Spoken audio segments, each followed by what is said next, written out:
Chapter 1. The Eastern Domain. The Shantian sect. An elderly man with long white hair cascading down to his waist, clad in a black robe, leaned heavily on his cane, staring in disbelief at the weathered visage reflected on the surface of the lake. He exclaimed, "What the hell?" Junlin could scarcely fathom the turn of events. He had merely dozed off during class, only to awaken to find himself transmigrated. Gazing at the wrinkled countenance in the water, Junlin trembled with rage, his eyes glistening with indignation as he cried out, "Is there any justice in this world?" While others who transmigrated often found themselves as young talent from esteemed families or as favored scions of sacred lands handsome beyond compare, or at the very least, of unremarkable appearance, he, on the other hand, had become a weary and disheartened old man. Through the memories he accessed, he learned that this world was known as the Junlin realm, where cultivators held the highest regard, capable of feats such as flying with swords, and moving mountains or filling seas with ease. The original owner of this body had been the esteemed master of the Piamiao Peak, one of the 6 major sects in the eastern domains Huangzhou. He had once been revered within the sect, exhibiting exceptional talent, and had achieved the golden core stage at a tender age. However, during a mission to eradicate evil cultivators, he was ambushed, resulting in the destruction of his dantian and the loss of his cultivation, rendering him a shell of his former self. In the ensuing decades, he had succumbed to a state of lethargy, wallowing in despair atop the mountain, disconnected from the world below. Seeing their once promising peak master descend into such despondency, the higher-ups of the Shantian sect could only watch in sorrow, helpless to intervene. Wait a moment. Now I am merely an ordinary person. Based on my age, Junlin suddenly realized, a wave of profound panic washing over him. It was crucial to note that this body had reached the venerable age of 110. The only reason he had survived this long was due to consuming various longevity elixirs during his time as a cultivator. Yet despite this, according to the lifespan of an ordinary individual, he was already teetering on the brink of death, belonging to those who were soon to perish. Surely not. I just transmigrated, and now I must bid farewell to this world forever. Wait, I still have a chance. Normally, external aids manifest at this juncture. Drawing upon his extensive experience with web literature, Junlin felt his heart gradually settle. He struck the ground firmly with his cane, and with a proud demeanor, he called out into the air, "System, your father is here. Come forth and pay your respects." Silence enveloped him. Are you playing hide and seek with me? Hurry up, stop messing around. The stillness was deafening. "Dear system, I was just joking. A sign of life would be appreciated." Father of the system, esteemed system, silence reigned, an oppressive quietude. Understood, this is not a system-based narrative. The Junlin shifted his approach, furrowing his brow as he searched his person, discovering only an antiquated ring. With a heart full of trepidation, he leaned closer and whispered, "Master, are you in there?" The ring offered no reply. "Old fool, stop pretending. I know you are hiding inside." The ring remained silent. Must one shed blood for efficacy? Junlin bit his finger, allowing a drop of blood to fall upon the ring, anxiously awaiting for a full 10 seconds. Only to discover that there was still no change. Damn, this golden finger is utterly useless. What is the purpose of my transmigration? With his frail body, a mere stumble could lead to my demise. The more Junlin pondered, the more incensed he became. Gripping his cane, he directed it skyward, cursing heaven. "How dare you?" 2 minutes later. Ding. The host's vulgar language has been detected. This system has no choice but to activate passively. I implore the host to refrain from such language and to act with civility. A mechanical notification echoed in his ears. Junlin was momentarily taken aback, clutching his chest in excitement, nearly succumbing to a heart attack on the spot. "System, you are quite inconsiderate. Why only reveal yourself now?" I was beginning to suspect this story was following a mundane path. Ding. I apologize, I was previously in a deep slumber, and I have only just awakened. What the heck? This is exceedingly unreliable. Is this how you treat transmigrators? Ding. Please watch your language. This system is highly professional. Fine, let me hear a different voice. You systems sound like robots devoid of emotion. Since you claim to be professional, change it to a lowly voice. The system is loading a new voice package. Ding. The lowly voice modification is complete. Is the host satisfied? In the next moment, the system's cold, mechanical voice transformed into a soft and endearing tone. "Oh, are you serious?" "Absolutely, but you mustn't change it without my permission." Ding. Understood. To better compensate the host, the system presents a beginner's gift package. Would you like to open it? Open it for me. Ding. Congratulations, host. You have acquired a unique ability. The stronger the opponent, the stronger you become. System, be more specific. Yi Junlin inquired with curiosity. Ding. Whenever the host encounters an enemy of a higher realm, they will instantly and permanently gain a cultivation level 1 tier above that enemy, with no side effects whatsoever. What the hell?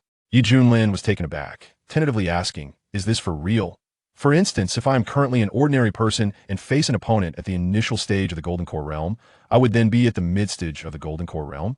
If I encounter someone at the late stage of the Tribulation Crossing realm, I would be at the pinnacle of the Tribulation Crossing realm. And if I face the Tao of Heaven, ding, this system is honest and trustworthy. You may test it at will. And I assure you, there will be no issues. The system's lowly voice chimed in once more. Could it be that trying might lead to my demise? Yi Junlin mused inwardly. If the system indeed possesses such an ability, would he not be soaring to new heights? He could simply provoke those formidable cultivators and attain a cultivation level superior to theirs. Cultivating? What a farce. Ding. As a gentle reminder, this system has detected the host's current physical condition. You have approximately 1 hour left before your time is up. Is it truly the end for me? What to do? What to do? Wait, I could find someone to fight that way. I could attain a higher realm than him, and my lifespan would correspondingly extend. Resolute, Yi Junlin leaned on his cane, laboriously taking steps, eager to descend the mountain and find someone to provoke. However, this body was nearing its limit, leaving him increasingly aware of his frailty after only a short distance. He was left gasping for breath. Gazing at the long road still ahead, Yi Junlin's face fell, and he lamented, Goodness, why did you only stay on the mountain? You caused me this trouble now. Clang, clang, clang. At that moment, the urgent ringing of bells echoed from the sect. The entire Shantian sect was shaken, for this signified an impending enemy attack. Thunder rolled. The sky was thick with clouds, and a multitude of enormous birds approached ominously. A terrifying demonic aura swept over like a tempest. What is happening? Yi Junlin felt a chill run down his spine. Within the sect, dozens of brilliant halos rose, forming a formation that unleashed a wave of terrifying energy fluctuations. Disciples and elders alike streamed out, wielding magical artifacts, ready for battle. Such audacity! Who dares to trouble the Shantian sect? A deep, resonant voice echoed with fury in every direction.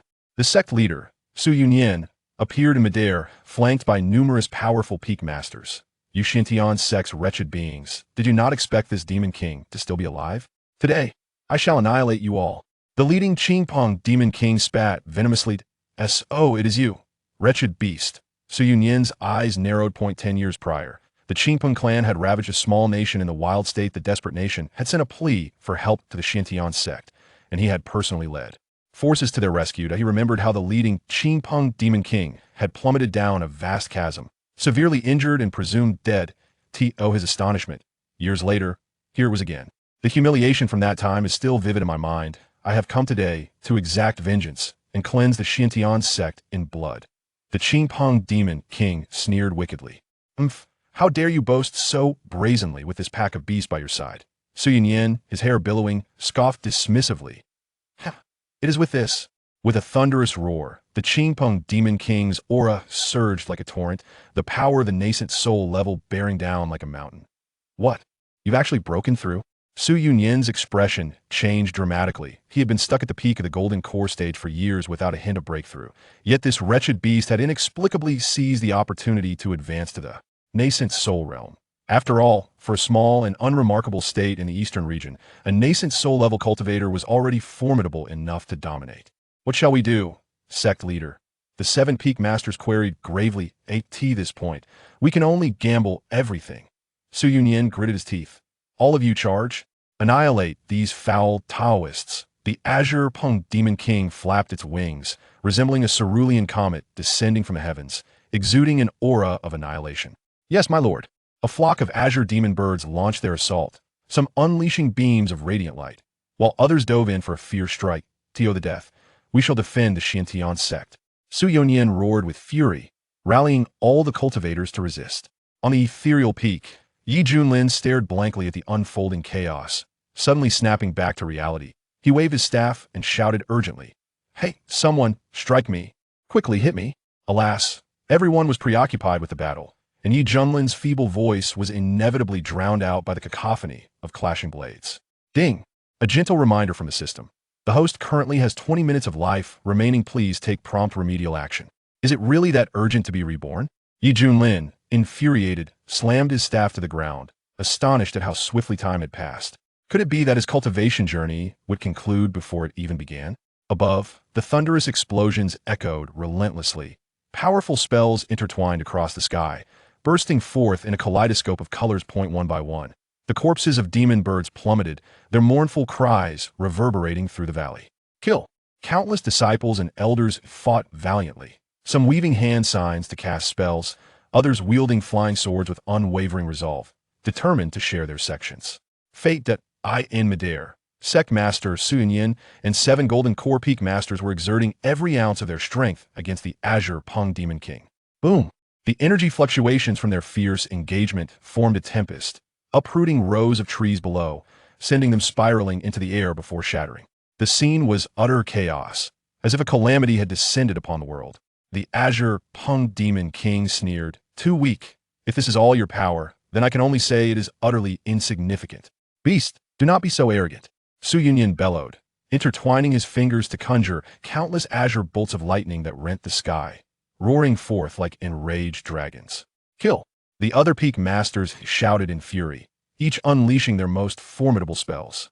In an instant, the spectacle was terrifying as the heavens and earth trembled. How amusing! I shall let you witness just how formidable the nascent soul stage truly is. The Azure Pung Demon King's gaze was fierce as it beat its colossal wings, its aura surging with astonishing speed, and unleashed a devastating beam of light from its maw. Boom! The torrent of light blazed brilliantly, akin to the sun rising from the ground. As the dreadful aftermath gradually subsided, several battered figures tumbled down, crashing to the earth and stirring up a cloud of dust. Cough, cough! Suyin and several peak masters, blood dripping from the corners of their mouths, struggled to rise, their eyes filled with anguish and fury. There was no denying that the chasm between the Golden Core and nascent soul realms was insurmountable. Ha ha ha! Who else dares to resist? Submit and perish. The Azure Pung Demon King laughed triumphantly. No. As the most formidable members of the Xiantian sect fell effortlessly to the Qingping Demon King, a profound despair enveloped countless disciples and elders alike. The atmosphere was intensely oppressive, shrouded in a pall of impending death. Suddenly, an incongruous aged voice pierced the silence, imbued with an audacity that belied its speaker's years. "Hey, you oversized, foolish bird. Look over here. I'm talking to you, so stop your aimless gazing." The Qingpong Demon King was momentarily taken aback, turning towards the source of the voice. There, upon a nearby mountain shrouded in mist, stood an elderly figure in a black robe, leaning on a cane, brandishing a loudspeaker and vociferously taunting him. "You audacious human! How dare you insult me?" The Qingpong Demon King exclaimed in disbelief. It was evident that his adversary lacked any semblance of cultivation, appearing wan and on the brink of death. Yi Shiji? The elders and 7 peak masters were left speechless, completely astonished that the reclusive master of the mysterious peak, who had long shunned the world, would make an appearance at such a critical juncture. That moment. Yi Junlin waved his cane and, with a loudspeaker in hand, shouted with brash arrogance, "Foolish bird, if you're dissatisfied, come fight me. I'm right here waiting for you." Having been unable to descend the mountain in time and lacking anyone to respond to him, Yi Junlin, racing against time, had a sudden inspiration and returned to his cave dwelling. Finally locating this unique loudspeaker, it required no cultivation to operate, simply installing a spirit stone amplified the sound 1,000-fold. His intent was quite straightforward. He sought a confrontation. At this crucial moment, the public derision directed at the Qingpeng Demon King caused both battling factions to momentarily halt, their attention drawn to the elderly figure, spewing vitriol. "Good heavens, is that the former legend of the mysterious peak?" One exclaimed, "I recognize him, the youngest Golden Core cultivator in the history of the Xiantian sect, who lost his powers in a great battle and has since vanished from sight.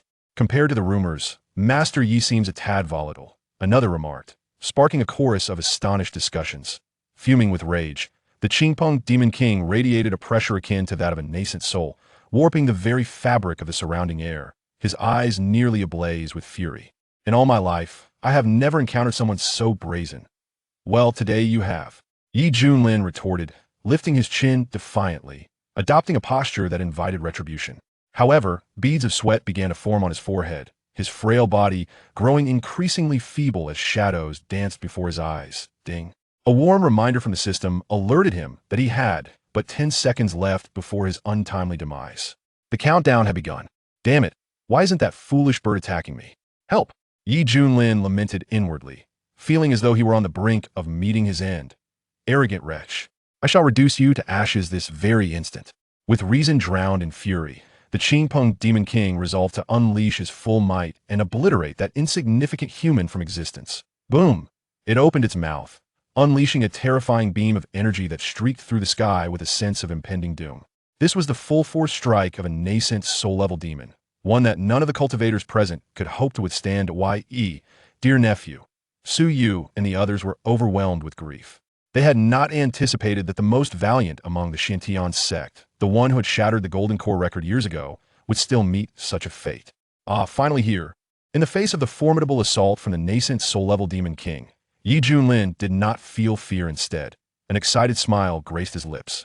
Ding! It detected that the host was facing an attack from an opponent at the early stage of the nascent soul realm. The passive effect of growing stronger in the face of adversity is now triggered, granting the host the cultivation level of the mid-stage nascent soul realm. In the next moment, a surge of powerful energy erupted from within, revitalizing the once weary and aged form. The withered skin, marked by age spots, became smooth and fair, while the visage of age swiftly transformed, solidifying into that of youthful vigor. With brows like swords arched into the temples and eyes as deep as the starry heavens, his visage was both resplendent and striking. Strangely, the long white hair cascading down to his waist had not transformed into the conventional ebony hue. Instead, it shimmered ever more brilliantly, akin to a radiant galaxy hanging in the sky. Is this the stage of the nascent soul? Junlin felt the terrifying energy within him, his expression a mix of astonishment and elation. Ding! Of course, this system is quite specialized. A soft, melodious voice akin to that of a young girl echoed in his ears, capable of stirring the hearts of countless otaku.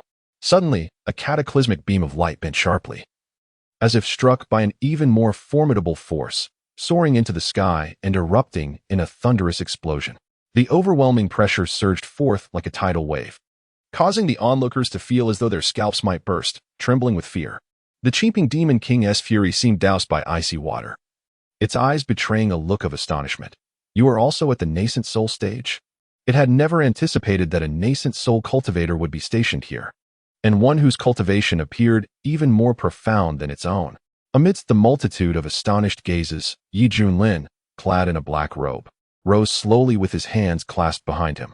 His silver hair danced wildly, and terrifying brilliance sparkled in his eyes, enveloped in an aura that seemed capable of suppressing all. How is this possible? My nephew Yi is actually a nascent soul powerhouse.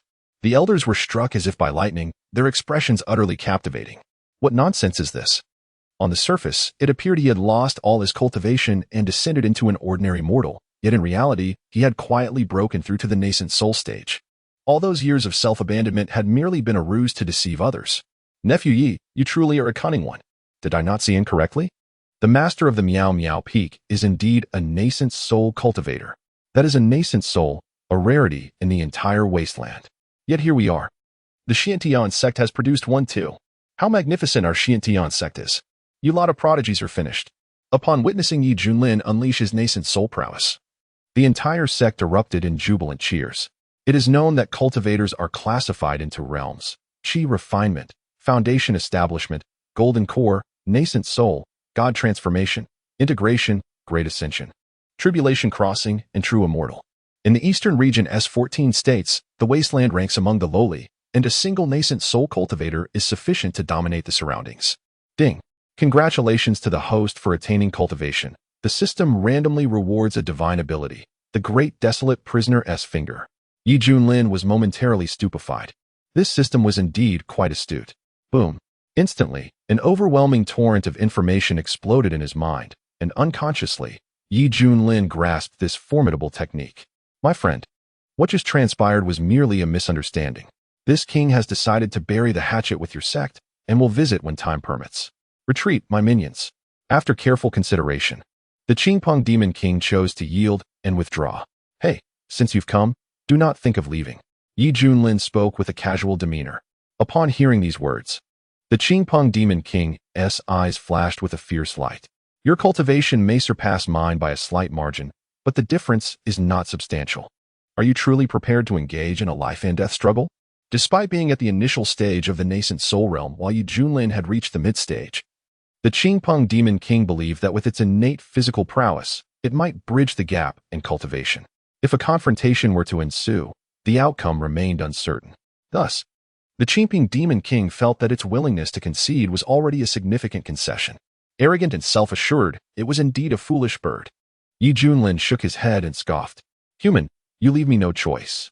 After enduring a series of humiliations, the Qingpeng Demon King's fury was ignited.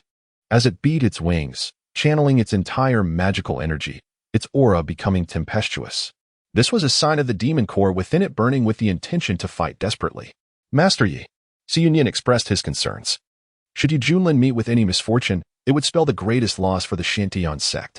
In this critical moment, Junlin remained unfazed, his silver hair billowing wildly as he slowly raised his hand above his head. Boom!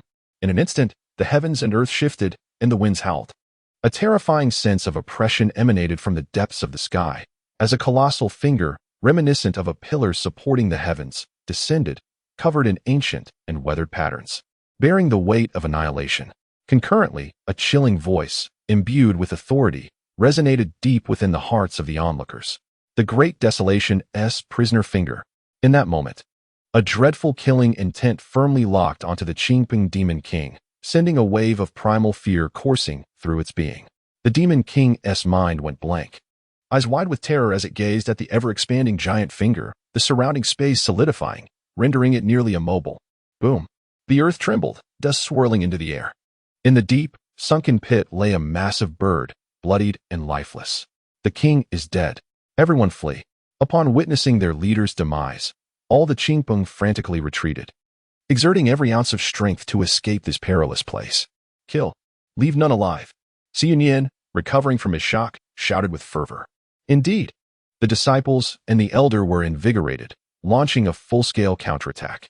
Before long, all the demonic birds that had invaded the Shantian sect were vanquished. As for Junlin, the savior of the sect, he naturally became the center of attention. Just the display of his prowess moments ago had filled countless onlookers with admiration. Yushitsi, we owe you a great debt this time, sighed the sect master Su Yonyan, clasping his hands in gratitude. Previously, we believed your cultivation was irreparably damaged, and that you would never rise again. Little did we know that you had already broken through to the nascent soul stage in secret. The master of Tsangjian Peak, a rugged middle-aged man with a complex expression, managed a wry smile.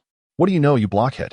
Yi Shitzi is simply modest, choosing to protect the sect quietly, chuckled the master of Tianxiang Peak, her mouth covered in laughter. Her voluptuous figure exuded a mature charm as she gazed at the silver-haired youth, her eyes glimmering with a hint of admiration. Yi Shitzi, your grace remains undiminished. It appears we were the ones with a narrow perspective, nodded the other peak masters. Goodness. They all have quite the imagination, Junlin mused inwardly. However, since they all shared this sentiment, it spared him the trouble of further explanation. Report to the sect master. A grave matter has arisen. At that moment, an elder's urgent cry pierced the air. Su Yonyan's expression shifted slightly. What is it? Speak. Just now. The Wind Thunder sect suddenly struck, launching a massive invasion of our sect's spiritual minds and veins. The disciples stationed there fought valiantly but suffered near total annihilation. Boom. As the words fell, flames of fury ignited within everyone. Junlin furrowed his brow from his recollections. He knew that the Wind Thunder sect was one of the 6 major sects of the wilderness state, situated closest to the Shantian sect. While there had been some prior conflicts, they were all within manageable limits. Yet, this large-scale offensive from the Wind Thunder sect, coinciding with this precise moment, clearly indicated they were taking advantage of the chaos wrought by the demonic forces. Their intentions were treacherous. Ding. A sign-in task has been triggered. Please complete the sign-in at the Wind Thunder sect, and the host will receive unimaginable rewards. A sweet, youthful voice chimed in. Junlin expressed a hint of curiosity. It seemed that, both out of concern and reason, he had to make the trip. Infuriating, exclaimed Yunyan, enraged by the audacity of the Wind Thunder sect. Everyone, follow me to reclaim our resource territory. He then turned to Junlin, tentatively inquiring, what are your thoughts, Master Yi? In the realm of cultivation, strength reigns supreme. Currently, among the entire Shantian sect, Junlin boasts the highest cultivation level. Even as the leader of a sect, it is prudent to seek his counsel in crucial moments. Very well, You all proceed with your plans. I shall personally storm the Wind Thunder sect. Yi Junlin waved his hand dismissively. At this moment, he drew strength from adversity, bolstered by superior techniques, and thus felt empowered to utter such bold words. Moreover, the Wind Thunder sect had unwittingly placed themselves in his path, making them an ideal target. Ah, Master Yi, your audacity is truly commendable. Su Yunyan was momentarily taken aback, then enthusiastically gave a thumbs up. The crowd was electrified. It had been years since the Xiantian sect had exhibited such assertiveness. This time, they were determined to make a resounding statement. Subsequently, a multitude of warships assembled, launching an offensive towards their objective. The scale was grandiose, and the morale of the troops soared. Even a stray dog passing by would find itself met with a slap. Meanwhile, at the occupied resource territories, the remaining cultivators of the Xiantian sect were imprisoned in cages, their clothes tattered and stained with blood, resembling beggars. Their faces were grimy, eyes bloodshot, filled with resentment. Occasionally, cultivators clad in azure robes would pass by, casting disdainful and mocking glances. Brother, who would have thought this spiritual vein now belongs to our Wind Thunder sect? Chuckled a young man with a sharp face. Humph, not only this spiritual vein, but all resources of the Xiantian sect will soon belong to our sect, declared a tall man with an air of arrogance. Bah, dream on. Just wait. The Xiantian sect will soon organize a team to reclaim this place. A wounded disciple in the cage retorted indignantly. Ha ha ha. The tall man laughed heartily, his laughter dripping with derision. What are you laughing at? The disciple demanded. I laugh at your ignorance and foolishness. The tall man approached with a sinister grin. You are unaware, are you? A calamity is about to befall your sect. Just moments ago, the Qingpeng Demon King led his kin to assault the Xiantian sect, and he has already broken through to the nascent soul stage. Do you truly believe that the Xiantian sect, ranked last among the 6 major sects, stands a chance against a nascent soul-level powerhouse? What? The disciple of the Xiantian sect was taken aback, revealing a look of profound sorrow. It is no wonder that the Wind Thunder sect seizes this opportunity to brazenly encroach upon our territory. If what you say is true, once that beast annihilates our Xiantian sect, with its insatiable appetite, will it spare your Wind Thunder sect? Do not forget that your sect is the closest to us. A disciple bitterly remarked. To think you can remain unscathed is but a dream. Strangely, the tall man did not seem angered. Instead, he smiled and said, Thanks to the favor of the heavens, our Wind Thunder sect's young master has long been under the tutelage of the Qingzhou Yuhua sect. His extraordinary talent and successful cultivation have garnered significant attention from the Yuhua sect. Today, an elder from Yuhua sect specifically visited our Wind Thunder sect, and with his power, exterminating the Qingpeng Demon King would be effortless. Qingzhou, Yuhua sect. The hearts of the Xiantian sect disciples raced wildly. The eastern region comprises 14 Dao states, each vast and teeming with numerous nations and clans. If the wilderness state is a desolate backwater, then Qingzhou is the unrivaled treasure of the eastern region. The Yuhua sect is a renowned cultivation sect in Qizhou, where even an infant soul cultivator establishing a sect in the wilderness state would merely be a disciple. If that is indeed the case, then the Wind Thunder sect has a formidable backing. The Qingpeng Demon King is truly insignificant. It is over. Everything is over. The implications of these words utterly shattered the faith of the Xiantian sect disciples, leaving them in a daze, muttering despondently. Heh, a few cornered dogs dare to speak defiantly? From now on, you shall be responsible for the exploitation of the spiritual veins here, serving our Wind Thunder sect as beasts of burden for the rest of your lives. The tall man scoffed. Master, senior brother, look over there. A disciple pointed with trembling hands, exclaiming in terror. Boom. In the distance, several massive warships approached. The sounds of battle cries growing ever closer, brimming with fervent combat spirit. The disciples of the Xiantian sect received orders to slay all intruders without mercy. As formidable figures soared into the air, a terrifying pressure enveloped the surroundings. How could this be possible? A Golden Core expert is personally leading the charge. Hasn't the Xiantian sect already? In an instant, wails, shrieks, and cries echoed throughout the occupied resource grounds. Wind Thunder sect. Within the ancient and ornate main hall, Sect Master Qin Yunhai and several core elders were receiving a distinguished guest who had traveled from afar. Old Mu, I have heard that my son, Qin Shao, has performed exceptionally well in the Yuhua sect and has been accepted as a true disciple by a certain venerable master. Is this true? Qin Yunhai inquired cautiously. Old Mu stroked his goatee, his smile warm as he replied, Sect Master Qin, this is indeed true. Your esteemed son has caught the attention of Venerable Juyang, who is imparting supreme teachings upon him. I believe he will return to visit you at the Wind Thunder sect in due course. In an instant, the crowd erupted in astonishment. Chen Yunhai's face flushed with excitement. After all, that was a venerable figure, a title only one who has attained the Mahayana realm could bear. His son, Chen Xiao, had astonishingly been accepted as a disciple by a formidable Mahayana master. Congratulations, sect leader. The myriad senior members of the sect font. Chen Yunhai, stroking his goatee, spoke with pride. My son Chen Xiao possesses the demeanor of an immortal. Observing the jubilance of the crowd, Old Mu wore a smile reminiscent of a gentle spring breeze, though a flicker of disdain danced in his eyes. Were it not for Chen Xiao's high standing within the sect and the favor of the esteemed Venerable Juyang, he would never have graced this desolate, spiritually barren place. Ahem. This is a superior transformation pill, entrusted to me by the young master for sect leader Chen, he announced. Transformation pill, sect leader Chen exclaimed, eagerly opening the box to reveal a round, vibrant pill that shimmered with vitality. Congratulations, sect leader. With this pill's assistance, you are bound to break through and become a nascent soul practitioner. The various elders rose to extend their congratulations. Ha ha ha, my son is truly thoughtful. Chen Yunhai beamed with delight. Witnessing this, Old Mu's contempt deepened. Nearly a nascent soul, and yet such exuberance. Truly, they are but country folk. With his thoughts turning, he wore a smile and clasped his hands, saying, I would like to extend my early congratulations to sect leader Chen on his impending breakthrough.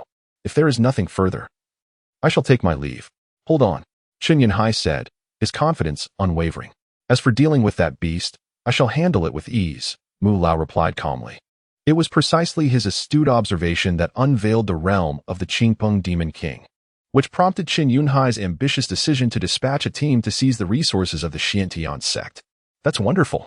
Chen Yunhai beamed with joy. Suddenly, a figure clad in black robes broke through numerous layers of protective formations, descending alone into the Wind Thunder sect, instantly creating a tremendous uproar. Yi Junlin, with flowing silver hair, disregarded the terrified disciples and elders surrounding him, a playful smile curling at the corners of his mouth. Is this truly the Wind Thunder sect? At that moment, a sweet, youthful voice echoed in his mind. Ding! You have arrived at the designated check-in location, Wind Thunder sect. Would you like to check in? Signing in, Yi Junlin murmured. He was genuinely curious about what delightful rewards awaited him. Ding! Sign-in successful. Congratulations to the host for obtaining the Royal Seal of Humanity and the Great Void Technique. Yi Junlin's eyes sparkled with joy, his heart swelling with elation. After all, in the fierce competition among cultivators, strength is the decisive factor. Though a rare few prodigies might engage in battles across realms, until he transcended beyond the heavenly Tao, his invincibility relied solely on his own power. Thus, this timely sign-in reward, comprising top-tier divine abilities, was akin to adding wings to a tiger. Esteemed senior, may I inquire about the purpose of your visit to my Wind Thunder sect? Upon sensing an external presence, Chen Yunhai led the sect's higher-ups out from the grand hall. Upon seeing Yi Junlin, he was taken aback.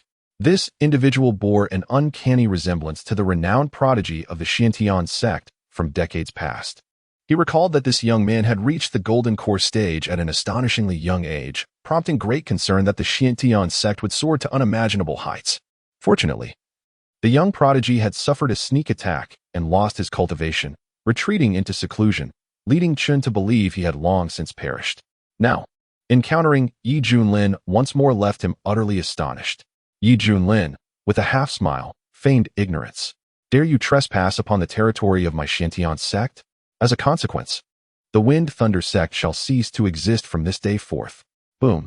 At these words, panic engulfed the Wind Thunder sect.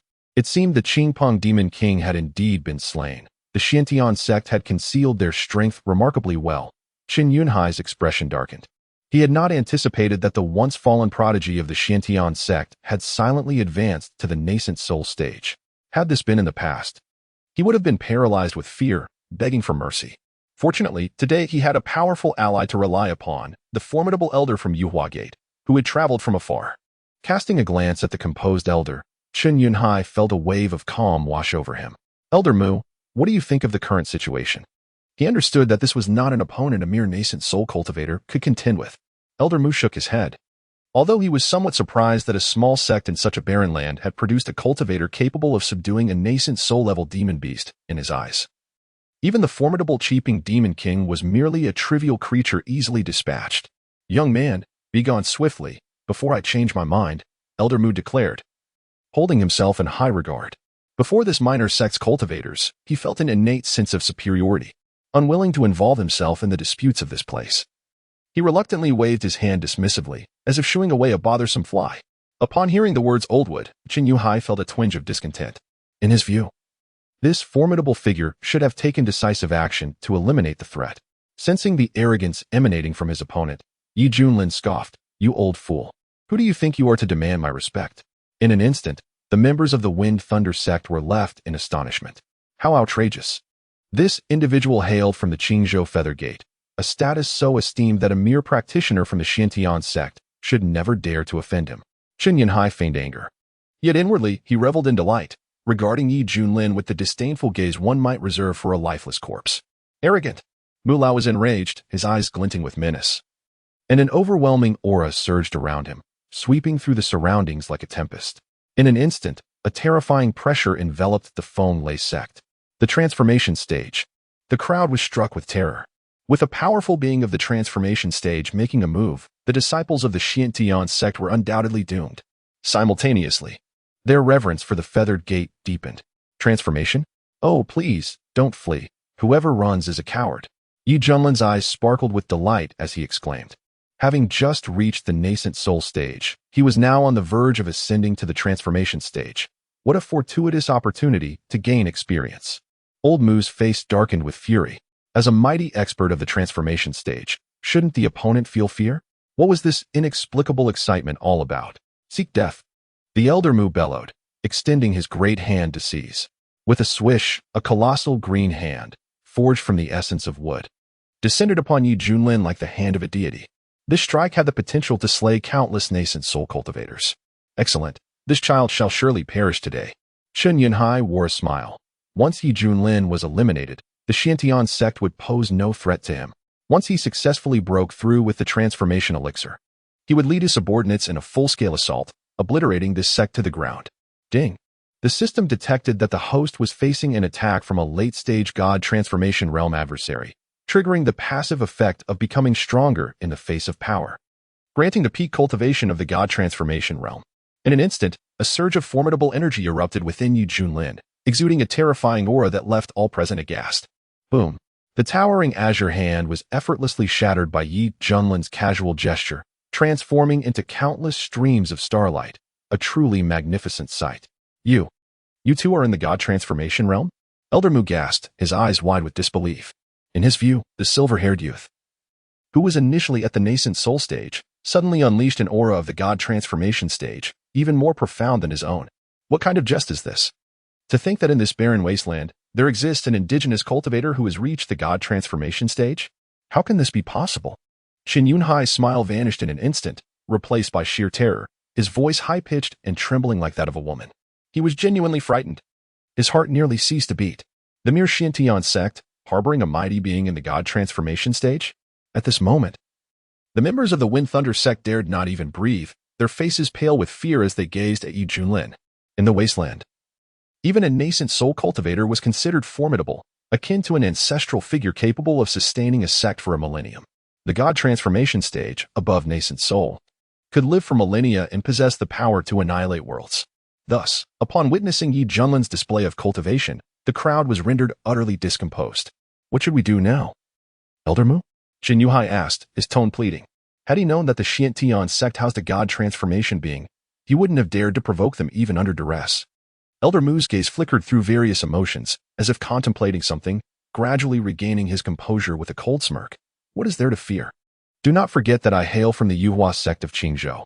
The celestial techniques at my disposal are beyond his imagination. By that alone, this child stands no chance. Qin Yunhai's eyes brightened. After all, the Yuhua sect was a holy land for cultivation in Qingzhou, replete with various high-tier techniques. Otherwise, why would so many cultivators from the eastern region vie to enter? In comparison, a small sect like the Xiantian sect, even if it produced a god transformation being, however, due to the limitations of his foundational skills, The strength of individuals at the same level can vary greatly. Contemplating this, Qin Yunhai let out a sigh of relief. His gaze towards Yi Junlin filled with animosity. Fortunately, with Elder Mu present today, otherwise, the Wind Thunder sect would have faced annihilation. How perilous. The old man. Are you truly that confident? Yi Junlin raised an eyebrow. Elder Mu responded with an air of arrogance. I acknowledge your remarkable talent for cultivation, but regrettably, in the art of combat among cultivators, you are no match for me, for I hail from the Ascendant sect. The mere mention of the Ascendant sect speaks volumes. Any cultivator from there is a paragon amongst men, capable of defeating foes beyond their level with the ease of a casual meal. A level of prowess unimaginable to ordinary cultivators. Embrace death. With a flourish of his hands, Old Mu executed his technique, his robe swirling dramatically. Thunderous roars erupted as countless massive azure vines cascaded down from above, transforming into a colossal hand that reached for Yi Junlin. This was the pinnacle of Earth-tier divine abilities, the Tai Chingmu Palm. In the realm of cultivation, all techniques are categorized into ranks: mortal, spiritual, profound, earth, heaven, sovereign, immortal, and saint. In the desolate region of Huanzhou, practitioners capable of mastering spiritual tier techniques are exceedingly rare. Even a single profound tier technique could be regarded as a treasure of the sect. The fact that Old Mu unleashed a supreme earth-tier divine ability illustrates the formidable heritage of the Yuhua sect. To die by my hand is a privilege for a mere disciple of a lowly sect, Old Mu declared, brimming with confidence. This was his signature technique, one that had earned him great renown among the outer elders. Mere trifles. Yi Junlin extended his hand, forming a seal. Boom. Behind him, a towering, majestic figure materialized, resembling an unparalleled emperor capable of suppressing billions of souls. What is this? Old Mu's forehead broke out in beads of sweat, his pupils narrowing to pinpricks.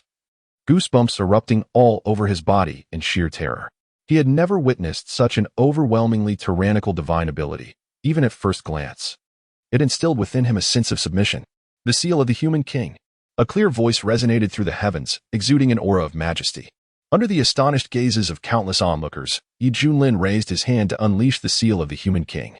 Its momentum seemed capable of overturning the sun and moon, disturbing the very fabric of the heavens. Boom. Upon collision, the Tai Chingmu palm was utterly obliterated. The seal of the human king hovered above the old wood's head, descending with an oppressive force. Not good. Mu Lao summoned various magical artifacts and talismans in a desperate attempt to withstand the terrifying lethal strike. But they shattered one after another beneath the weight of the monarch's seal. Sensing the imminent obliteration of his very being, he cried out in despair and terror, "Wait.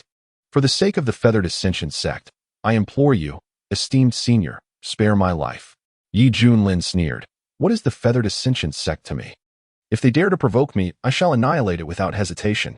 You, Master Mu, filled with both shock and fury, never anticipated such audacity from his opponent. Even a deity in the process of transformation could dominate the desolate state. Yet in the realm of the Qingzhou Feathered Gate, he was merely considered average. As one of the preeminent cultivation factions of the Eastern Domain, how could a mere minor sect's cultivator dare to provoke them? Should I perish here? Your sect will inevitably face catastrophic repercussions. And as the instigator, your fate will be even more dire. Feeling his body on the verge of collapse, Master Mu, drenched in sweat and desperate, cried out with all his might. Even now, you dare to threaten me? Yi Junlin raised his hand to silence him and coldly declared, "Die." Amidst the anguished cries, a thunderous roar erupted as the King of Men's seal radiated a resplendent divine light, instantaneously reducing the elder Mu to mere ashes, causing him to perish on the spot. In that moment, the Fenglei sect fell into an eerie silence. Qin Yunhai collapsed to the ground, drenched in cold sweat, his entire body trembling uncontrollably from sheer terror. Gazing at the silver-haired youth, who resembled a celestial being, he stammered, "Lord Yi, it is all a misunderstanding. Our Fenglei sect is willing to submit and serve you faithfully." In light of the current predicament, preserving his life took precedence.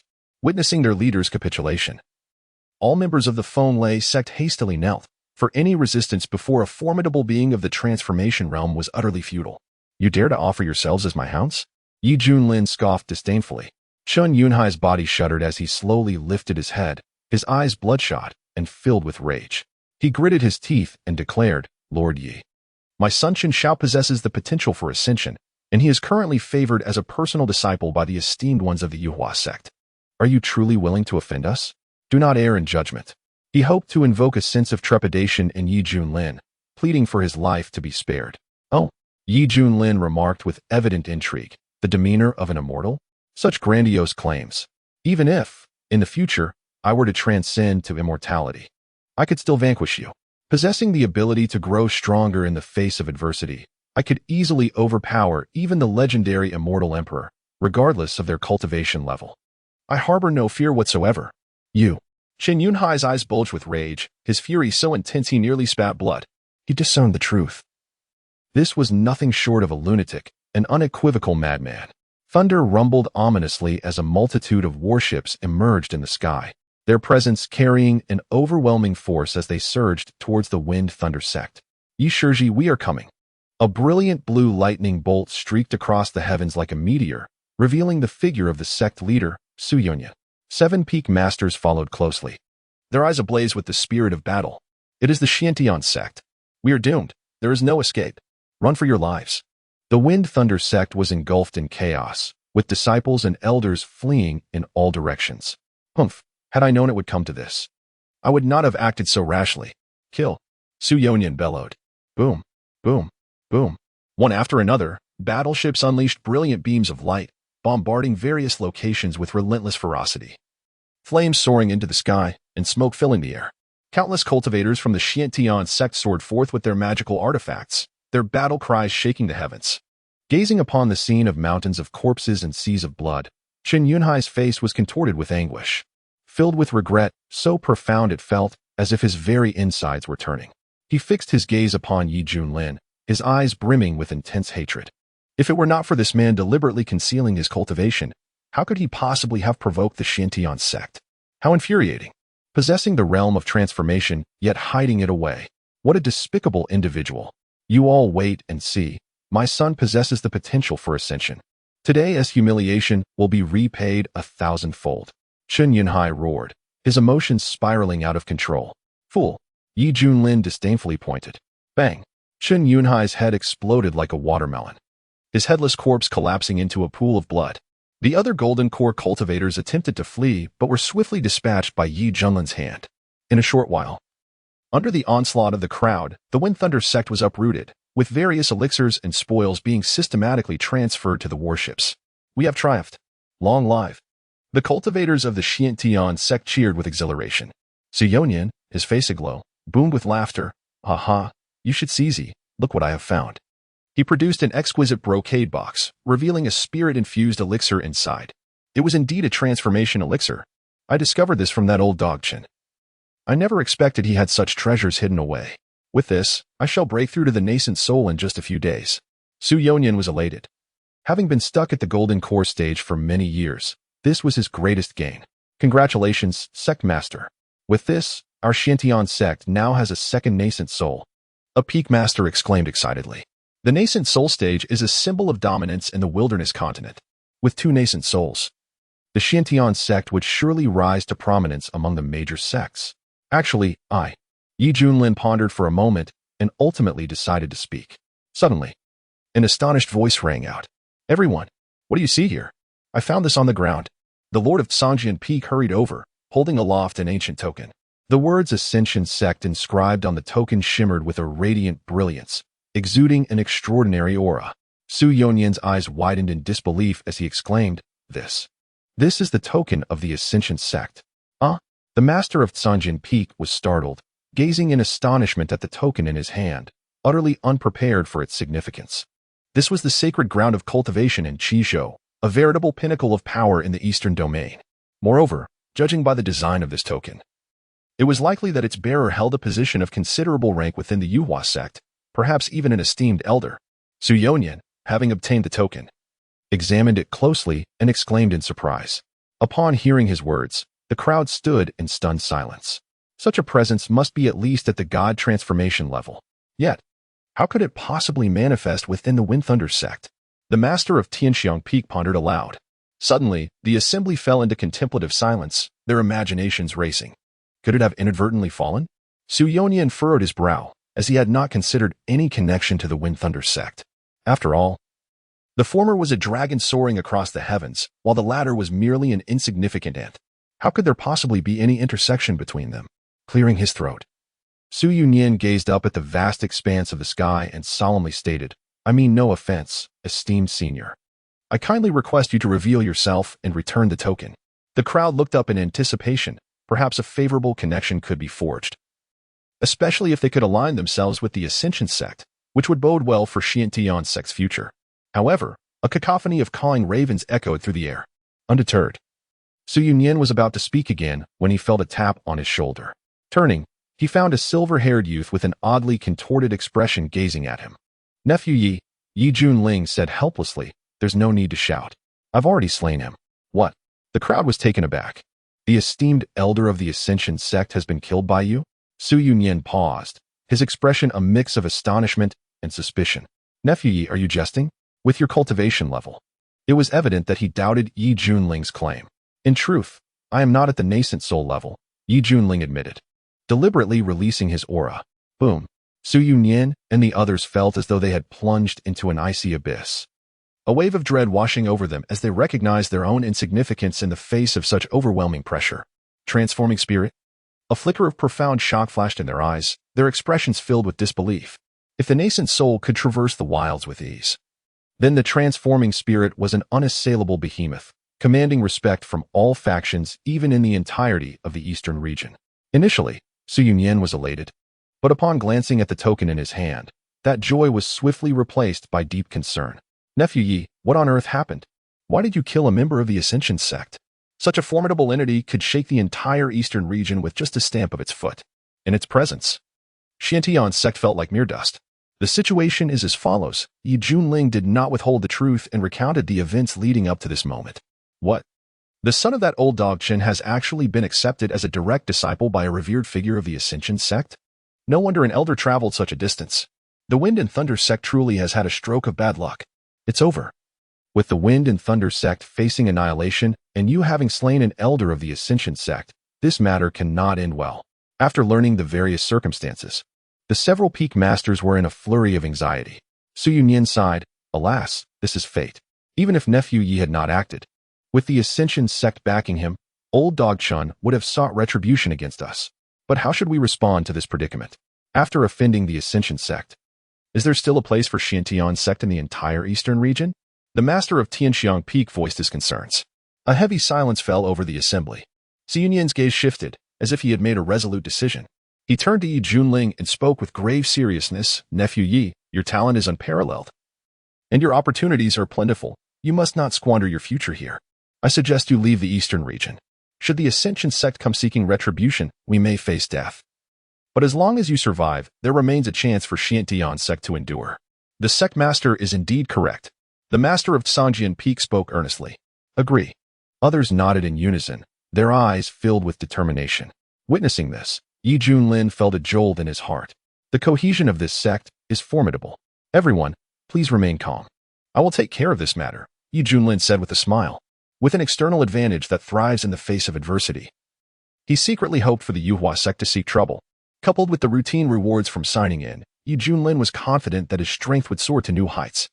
Ding. A suitable disciple candidate has been detected within a 100-mile radius, suspected to be the leader of a demonic sect at the true immortal level. Would the host like to go and accept them as a disciple? Completing this will yield unimaginable rewards. At that moment, a sweet, youthful voice echoed in his mind. Yi Junlin stood frozen in place. What was happening? The system was actually prompting him to take on a disciple. And the candidate was a leader of a demonic sect at the true immortal level? Such a being could appear in the wilderness state. Wait. If I were to seize this opportunity, I could directly attain the true immortal realm with the help of the golden finger. Oh my, this is exhilarating. Even if I do not take on a disciple, I must pursue this opportunity. However, at that moment, Su Yonyan displayed an expression of distress, intending to persuade further, but was abruptly interrupted by Yi Jun. "Ladies and gentlemen, feel free to continue. I must take my leave." With that, he executed the Grand Void technique and vanished from sight, leaving the onlookers in bewilderment. In the purple bamboo forest, the bamboo swayed gently, leaves fluttering about. A tall figure was seen fleeing in a disheveled manner, blood trickling from the corner of his mouth. Hong Chinya, with her hair disheveled and exquisite features marred by a frost-like demeanor, bore a fiery crimson mark upon her brow. Her beautiful phoenix eyes radiated a sense of grief and indignation. "GGG, beautiful one. Don't run. Allow this Taoist to revel in your company. A sinister voice echoed from behind, growing increasingly closer, laden with insatiable desire. Upon hearing this, veins bulged on Hong Qinya's forehead as she turned and roared, "Get lost! How many times must I say it? I am a man. A man." The pursuer, the void reality master, laughed heartily, his gaze burning with intensity. How could such a stunning maiden possibly be a man? Do not attempt to deceive me. The more Hong Qinya heard, the angrier she became. Sensing that her pursuer was closing in rapidly, a wave of desolation washing over her. Truly, it was a case of a tiger falling into the valley only to be bullied by dogs. Once a formidable leader of the demon sect in the central region, she had established the fire-worship demon sect, commanding a vast influence over thousands of nations, with billions of devoted followers. Her cultivation had reached the realm of true immortals.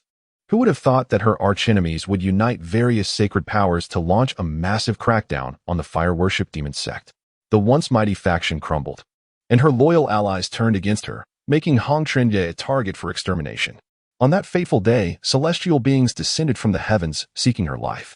Hong Qinya invoked supreme secret arts, risking the depletion of her cultivation to force her way through the encirclement, ultimately enduring countless hardships to flee to the eastern region, seeking refuge in this desolate land.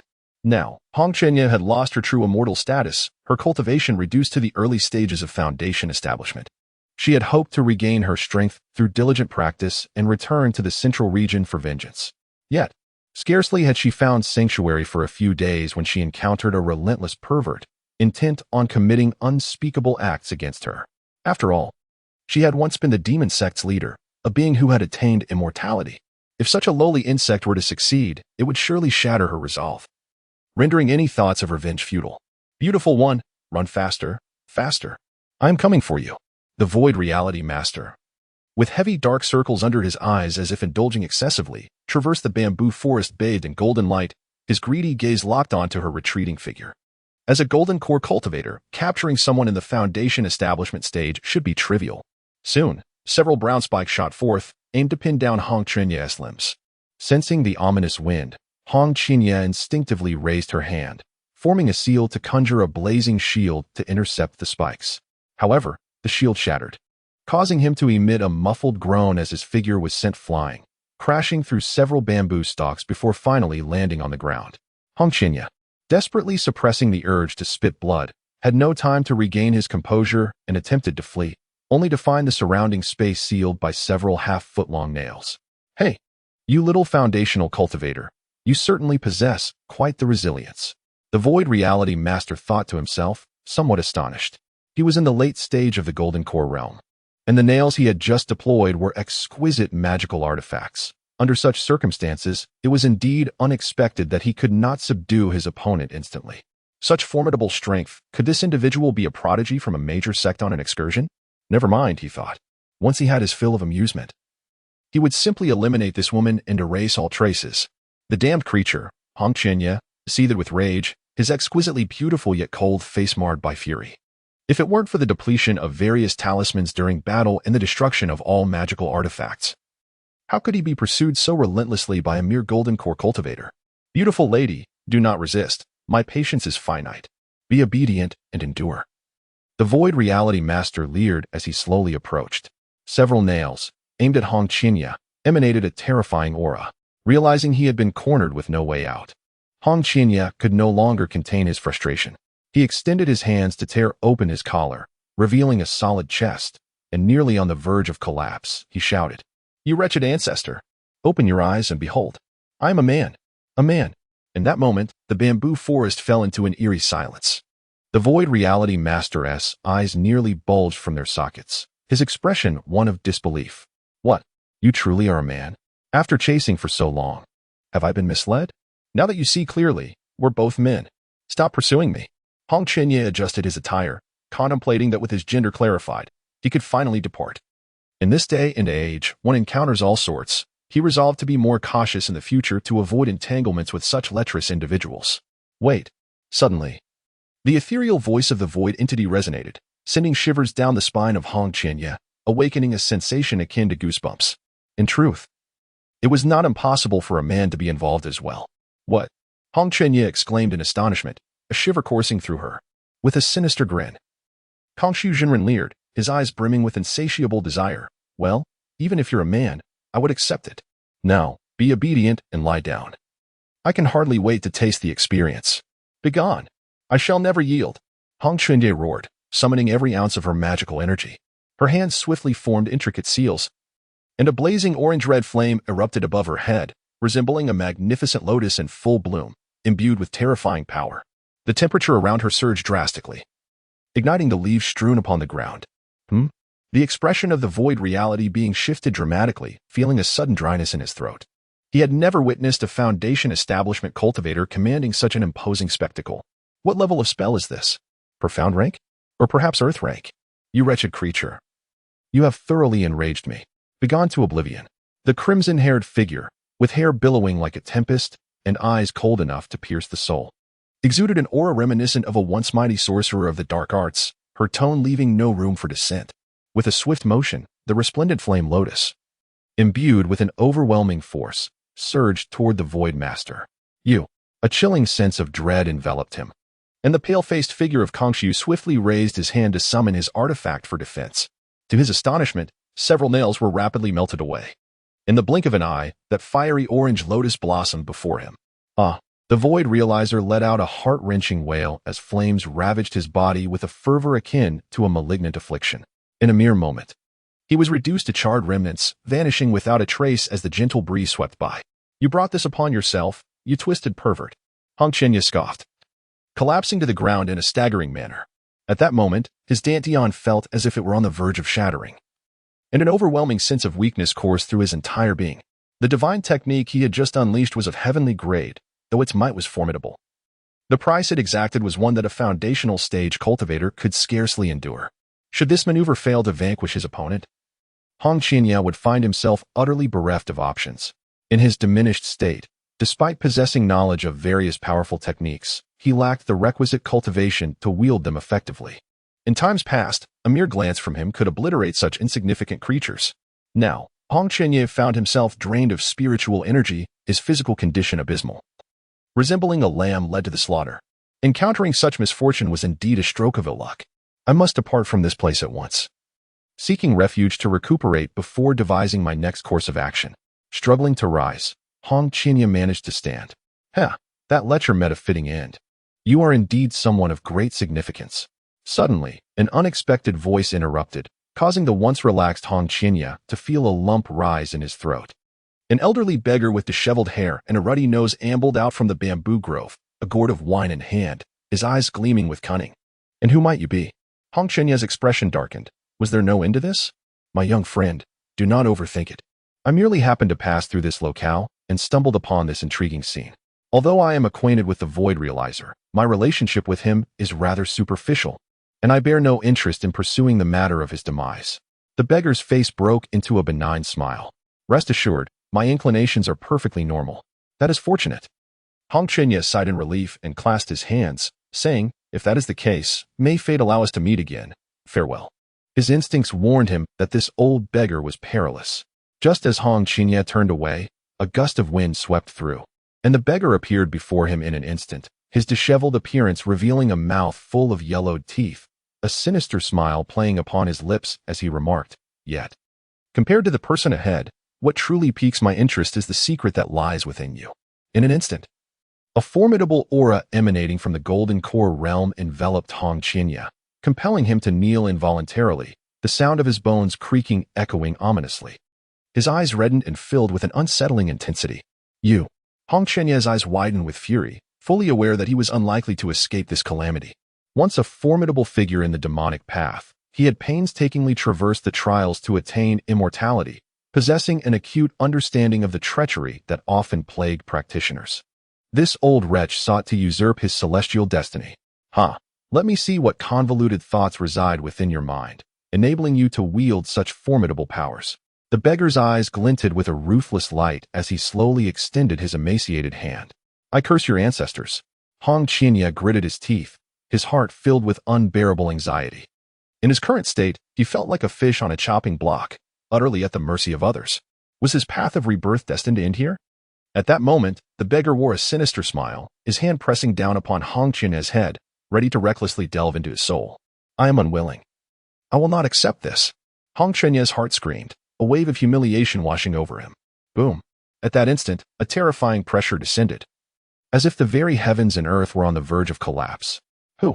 The beggar's expression suddenly shifted, overwhelmed by a profound sense of dread, compelling him to turn his gaze. Meanwhile, ripples began to undulate through the void, as a young man clad in an ethereal black robe emerged, hands clasped behind his back.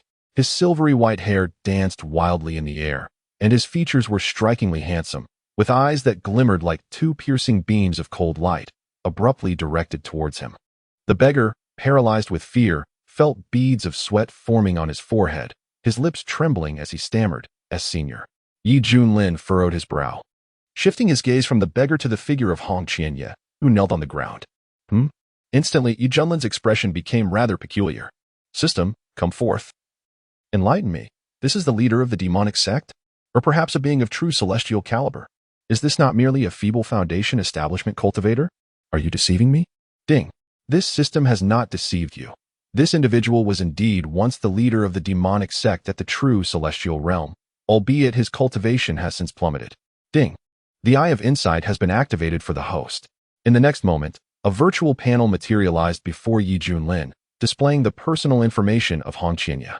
Name: Hong Chenya. Gender: male. Cultivation: initial stage of foundation establishment. Talent: celestial grade. Fire spiritual root. Damaged. Identity: former leader of the cult of the fiery worship. A true celestial cultivator who transcended tribulations. Goodness, it is indeed true. Junlin felt utterly astonished, realizing that this once mighty figure had now become a fallen phoenix, reduced to a mere chicken. Wait, is this actually a man? Junlin stared in shock at the gender column, then scrutinized Hong Chenya once more, his gaze flickering with a hint of admiration.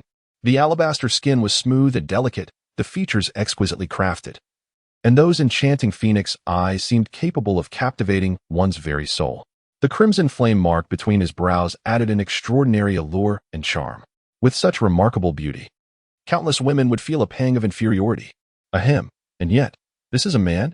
Junlin initially thought he might be a cross-dresser. However, judging by the attire, it was clear that he had not made any deliberate effort. He was a true natural beauty. Coupled with that long hair, anyone would be led to misjudge his gender. Although he was merely at the foundational stage, with such talent for cultivation, he could presumably return to his former heights.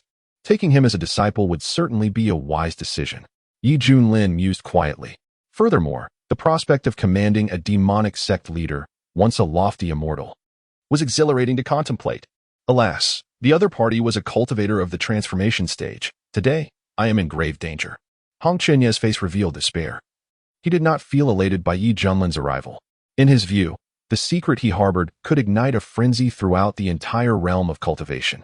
Countless powerful beings would battle fiercely for this opportunity. Thus, this silver-haired youth was no exception. Once the beggar elder was slain, he too would fall into the hands of others, and the outcome would remain unchanged. The beggar elder was terrified, nearly wetting himself in fear. Could it be true? How could such a formidable transformation stage master exist in this insignificant wasteland? Could it be related to this man? Given Hong Chenya's extraordinary background, the beggar elder increasingly suspected that Junlin might be his ancestor. Realizing this, regret surged within the beggar elder's heart. What a calamity! Truly unfortunate. Esteemed deity, I was unaware of your relationship with this young friend. What transpired earlier was merely a misunderstanding. I implore you, great deity, to show mercy and spare my life. The beggar elder knelt on the ground, pleading mournfully as though he had lost his closest kin. In the realm of cultivation, every stage of practitioner is accorded a corresponding honorific. For instance, those at the golden core stage are addressed as true person, while those at the nascent soul stage are known as true monarch. The transformation stage practitioners, however, are referred to as divine monarchs. At this moment, Junlin could hardly be bothered to cast him another glance, casually waving his hand as if shooing away a fly.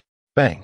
The beggar elder was struck by an invisible force, spitting blood as he flew backward like a severed kite, his head crashing heavily into the ground, half of his body sinking into the earth, rendering him unconscious.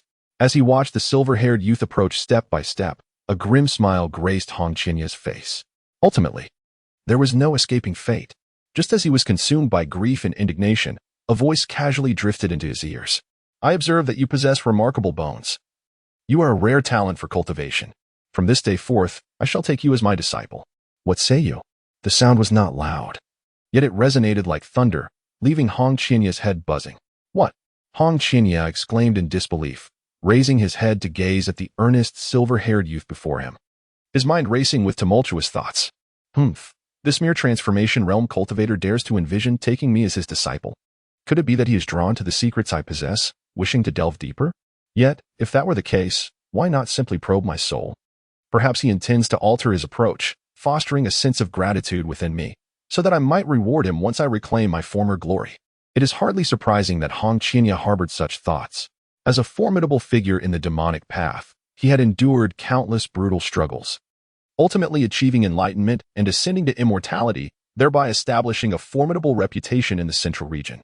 He had encountered a plethora of hypocrites masquerading as benevolent individuals. In comparison to the decisive and ruthless nature of demonic cultivators, the insincerity and duplicity of righteous cultivators made him feel utterly repulsed. Of course, one must not generalize from a single experience. Nevertheless, Hong Qianya felt that the goodwill emanating from Yi Junlin leaned more towards confirming his suspicions and perceptions. Are you unwilling? Yi Junlin's expression was one of a subtle smile. Sensing a shift in his tone, Hong Qianya's heart skipped a beat. Never mind, as long as the green hills remain. One need not fear the absence of firewood. Once he regains his cultivation, he shall rise to power. After all, yielding at this moment is the most prudent course of action. It is merely a performance, a formality to enact. Disciple Hong Qianya pays respects to master. To enter your esteemed sect is the greatest honor of my life. Hong Qianya knelt down, performing the formal bow of apprenticeship with heartfelt gratitude. Ah, good disciple. Please rise quickly. Hong Qianya, a fine name. From now on, I shall call you Little Hong. Yi Junlin suppressed a chuckle. He understood that this leader of the demonic sect was not entirely sincere, yet it mattered little to him. He merely wished to augment his ethereal peak with a new member while fulfilling the task assigned by the system. As for whether he would betray him upon regaining his strength, Yi Junlin did not concern himself, for his own cultivation would only grow stronger. Little Hong? The muscles around Hong Qianya's eyes twitched, feeling quite exasperated. After all, he was the leader of a demonic sect, and this title felt exceedingly casual. Ding. Congratulations to the host for completing the apprenticeship task. Reward, automatic cultivation mode for divine abilities. Ding.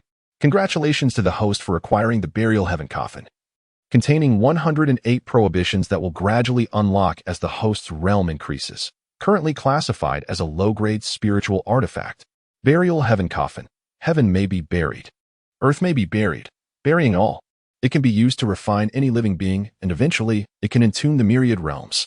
Ding. The host's disciple's aptitude has been detected.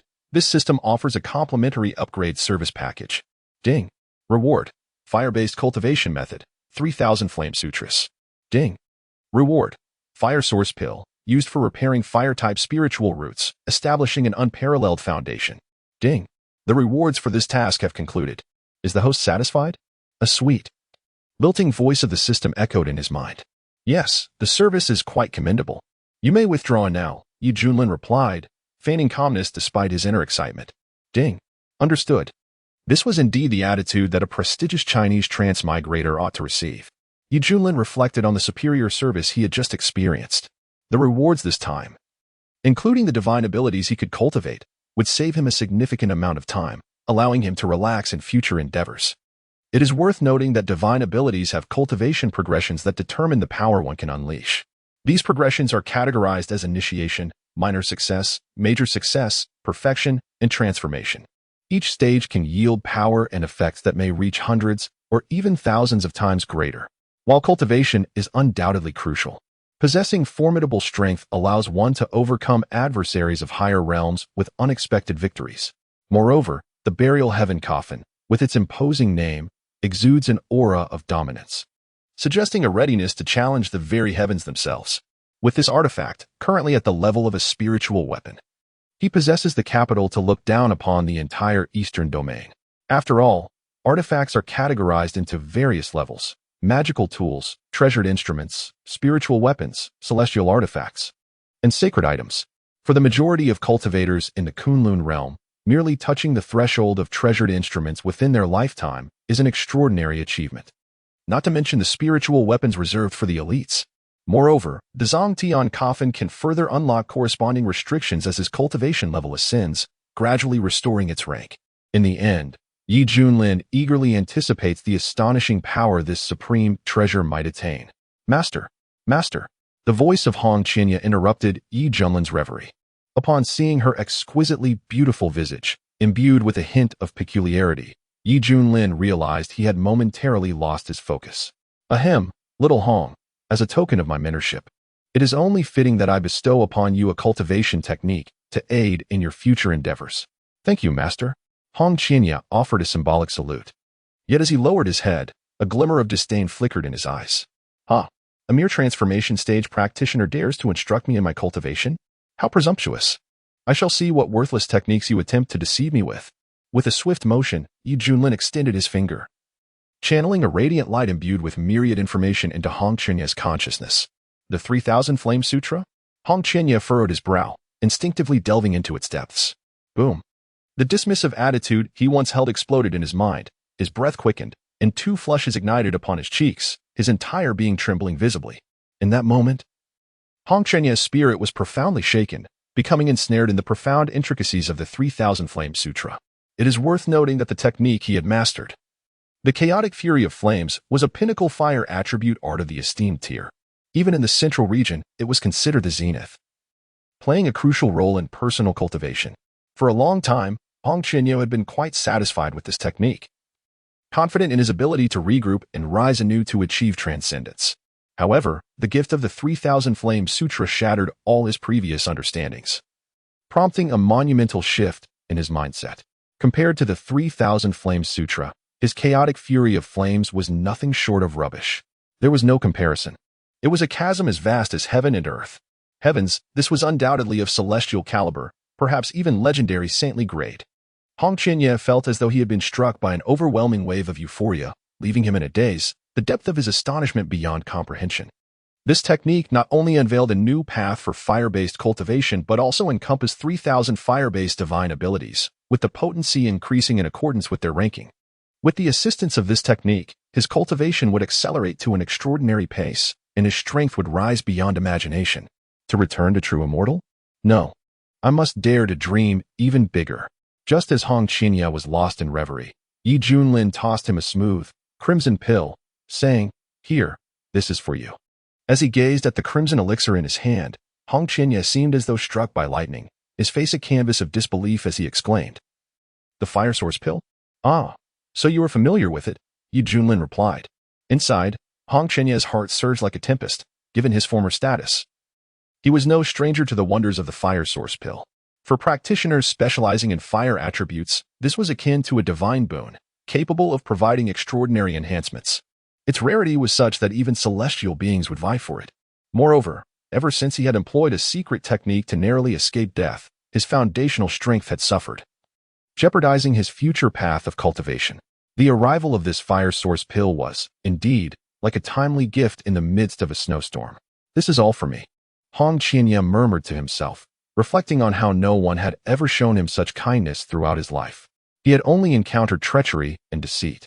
Now, Yi Junlin not only bestowed upon him techniques, but also this invaluable pill, both of which were unimaginable in their quality, assisting Hong Qinya immensely and filling him with profound gratitude. Wait, how could a mere transformation stage practitioner acquire such treasures? Even at the height of his own power, he had been incapable of obtaining such items. Hong Qinya felt utterly perplexed. What was happening in this era? Even the leading figures of the central domain would go mad for these techniques and pills, yet here they were, casually presented by a practitioner from the wild state. Could it be that he harbored even greater celestial fortune? Thoughts raced through Hong Chenya's mind, his heart pounding wildly. After all, both the 3000 Flame Sutra and the Fire Source Pill were far beyond the reach of a mere transformation stage cultivator. The only plausible explanation might be that the other had retrieved them from some ancient relic. Yet, with his current discernment, he could not fathom their true rarity. Realizing this, Hong Chenya's breath quickened, feeling as if he had stumbled upon great fortune. "Little Hong, are you dissatisfied with what your master has provided?" Observing the changing expressions on Hong Chenya's face, Yi Junlin found the situation amusing. What fantasies was this cult leader concocting? Snapped back to reality, Hong Chenya's demeanor shifted dramatically, and he clasped his hands respectfully, stating earnestly, "Master, That is absolutely not the case. It is the greatest fortune of my life to have encountered you, master. Given this, Junlin decided to accept him as a disciple, intending to uncover the secrets that lay within this individual as his own cultivation advanced.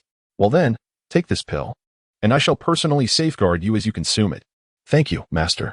Subsequently, Hongqianye swallowed the fire source pill and sat cross-legged, commencing the process of refining its medicinal power. In an instant, wisps of azure smoke began to rise from the crown of his head, and his alabaster skin flushed a vivid crimson, as if seared by a branding iron. His entire countenance blushed intensely, resembling a fiery blaze, while within him a cataclysmic transformation unfolded. Boom! Hongqianye's aura surged inexorably. Initial stage of foundation establishment, mid-stage, late stage, peak, and ultimately, perfection. He broke through to the golden core stage.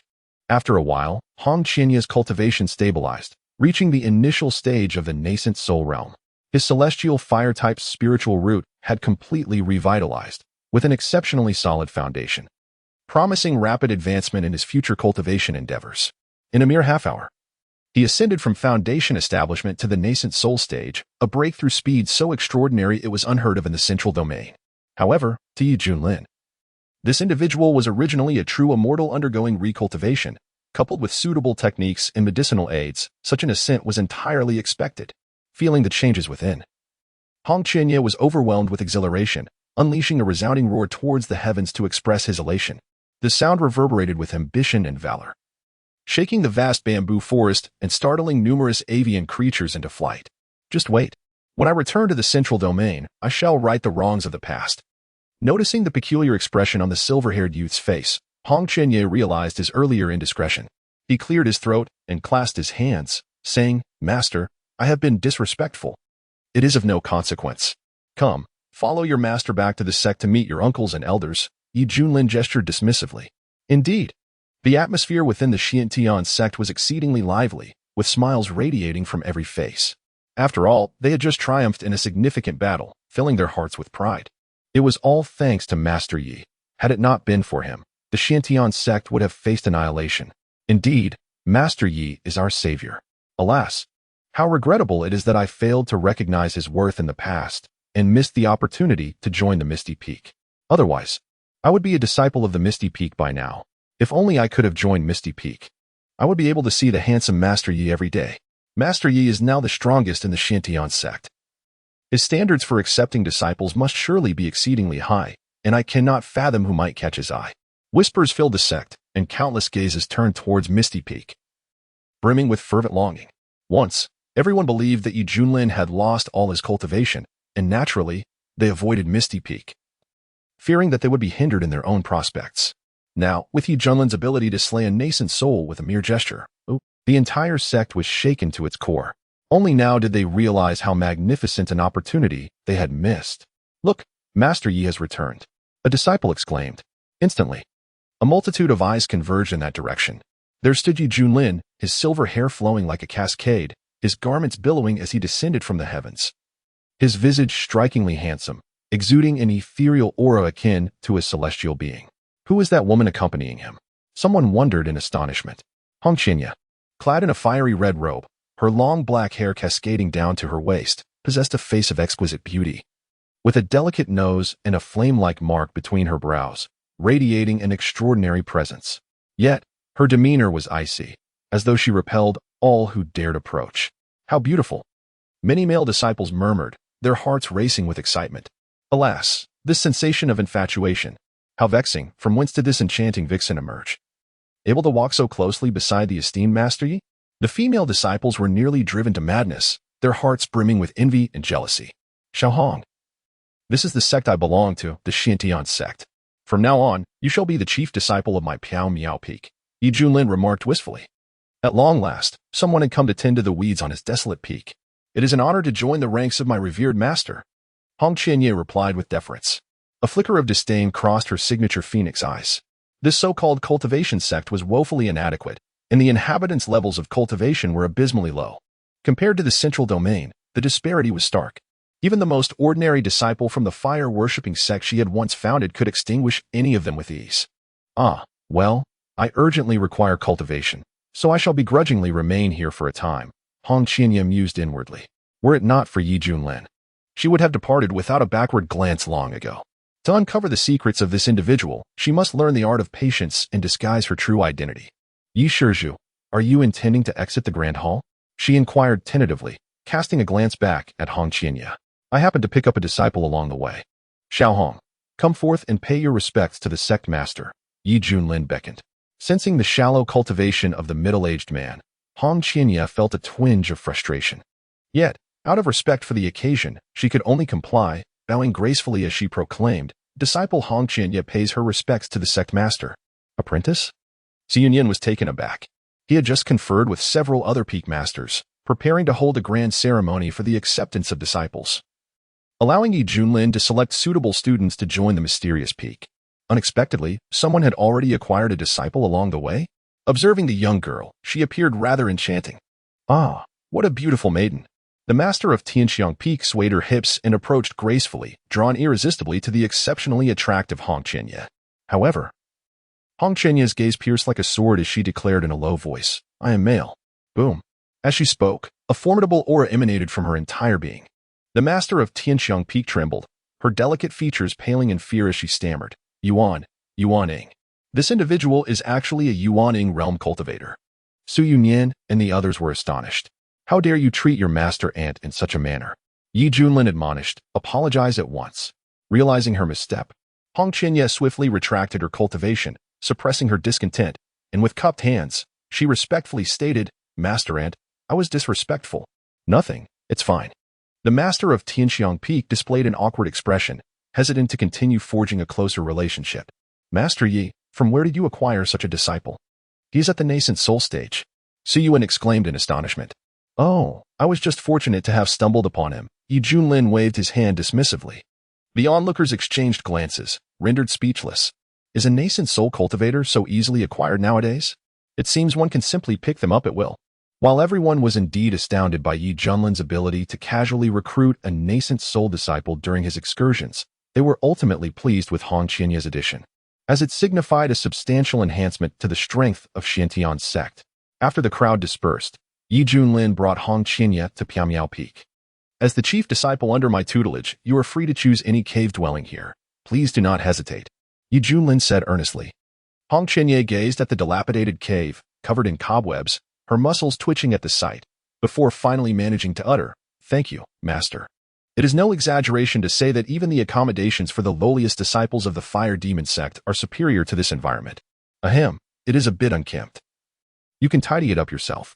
Remember, only the weak complain about their surroundings, while the strong have long since learned to adapt. Yi Junlin imparted with sincerity. With that, he vanished in an instant. Hong Qianye clenched her fists tightly, suppressing the fury that threatened to erupt, gritting her teeth. It's fine. I will endure. To achieve greatness, one must first endure humiliation and bear burdens. Since I have chosen to enter the sect, I must learn to adapt to this new identity. Subsequently, news regarding the extermination of the Wind Thunder sect by Xiantian's sect swiftly swept across the wilderness like a tempest. What? The Wind Thunder sect has been annihilated. Goodness, where did Xiantian's sect find such capabilities? They were ranked last among the 6 major sects previously. Have you heard? The former master of Piamiao Peak from Xiantian's sect was not actually crippled in cultivation. Today, the nascent soul-level Cheeping Demon King led his clan to attack. And he was the one who defeated them. It turns out he had long since broken through to the nascent soul stage. No wonder Xiantian's sect is so formidable. This individual possesses a truly terrifying temperament, being able to conceal his strength for so long. In my opinion, the Wind Thunder sect was simply unfortunate to provoke him at this moment. Alas, they are doomed. Various factions engaged in fervent discussions, clearly shaken by this unexpected event. Particularly the other 4 major sects, who now regarded Xiantian's sect with heightened vigilance, no longer daring to underestimate them.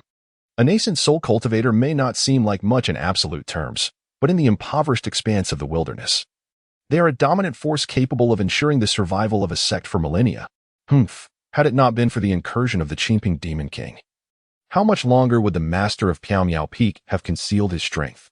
While the nascent soul stage is indeed powerful, it does not grant you the audacity to be so arrogant in the eyes of our Shanshan sect, regarded as the most formidable sect in the desolate province.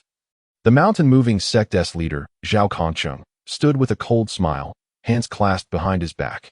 This was due to the fact that the sect's venerable ancestor had reached the pinnacle of the nascent soul stage in his early years and had secluded himself for many years with the singular aim of breaking through to the transformation stage. Should he succeed, the mountain-moving sect would undoubtedly dominate the desolate province entirely. Simultaneously, in the esteemed Qingzhou of the eastern region, a realm abundant with celestial cultivation families, immortal dynasties, and sects, the feathered ascension sect stood as the universally acknowledged sacred sanctuary, revered and worshipped by millions, boasting a legacy of over 1,000,000 years. Within a certain temple, an array of spirit tablets was enshrined, among which lay a shattered tablet that sent a disciple, awakened from his slumber, into a state of pale terror. Heavens! This is Elder Mu-S. It was known that Elder Mu was a respected outer sect elder of the feathered ascension sect, proficient in earth-grade divine abilities, distinguishing himself among the outer elders. Who could have anticipated such an untimely demise? Soon, the news of Elder Mu-S' death was escalated through the ranks of the sect as higher-ups. The leaders were enraged. Who possessed the audacity to lay hands upon an elder of the feathered ascension sect? The sentiment was one of fury. Members of the feathered ascension sect were held in such esteem that merely stepping out would deter various factions from provoking them, treating them as lords. Now, one of their elders had been inexplicably slain while attending to matters outside. On the towering celestial peaks, a middle-aged man clad in golden robes exuded a terrifying aura, his eyes flashing with golden light. His thick golden hair was braided into hundreds of small plaits, cascading down his chest and back, enveloping him in an unfathomable dread. This was the revered Lord of the Sun. Master, it is all my fault. I entrusted Elder Mu to deliver elixirs to my father. A handsome young man, adorned in robes emblazoned with a blazing sun motif, knelt with bowed head, confessing his transgression. This was Chen Xiao, the son of Chen Yunhai. Rise. This is not your fault. The Lord of the Sun slowly raised his hand, an invisible force lifting Chen Xiao to his feet. Thank you for your forgiveness, Master. Chen Xiao's gaze flickered, hesitating to speak further. If you have questions, do not hold back. The Lord of the Sun replied calmly. In a low voice, Chen Xiao expressed, Elder Mu-S' death fills me with dread. I fear my father's sect may be implicated, thus I yearn to personally visit the desolate province. The Lord of the Sun shook his head. Do you know why I took you as my disciple? Is it because I possess the solar celestial body, indicative of my potential for ascension? Chen Xiao responded. In the realm of cultivation, aside from spiritual roots, one's physical constitution holds immense significance. A robust constitution can yield remarkable combat prowess or facilitate rapid progress in cultivation. The various bodily types are categorized as spiritual, treasure, celestial, and holy bodies. Chen Xiao, endowed with the solar celestial body, had thus garnered the feathered ascension sect's utmost attention. The venerable Master Juyang, with an impassive expression, remarked, Firstly, there is this. Secondly, I perceive within you a tremendous ambition. How can your yearning for strength be hindered by such trivial familial ties? The day of the competition among the true disciples is swiftly approaching. You must prepare yourself without delay. Should you vanquish the other true disciples and seize the title of champion, the sect shall significantly enhance the allocation of resources in your favor. This is a tangible benefit. However, there is no however.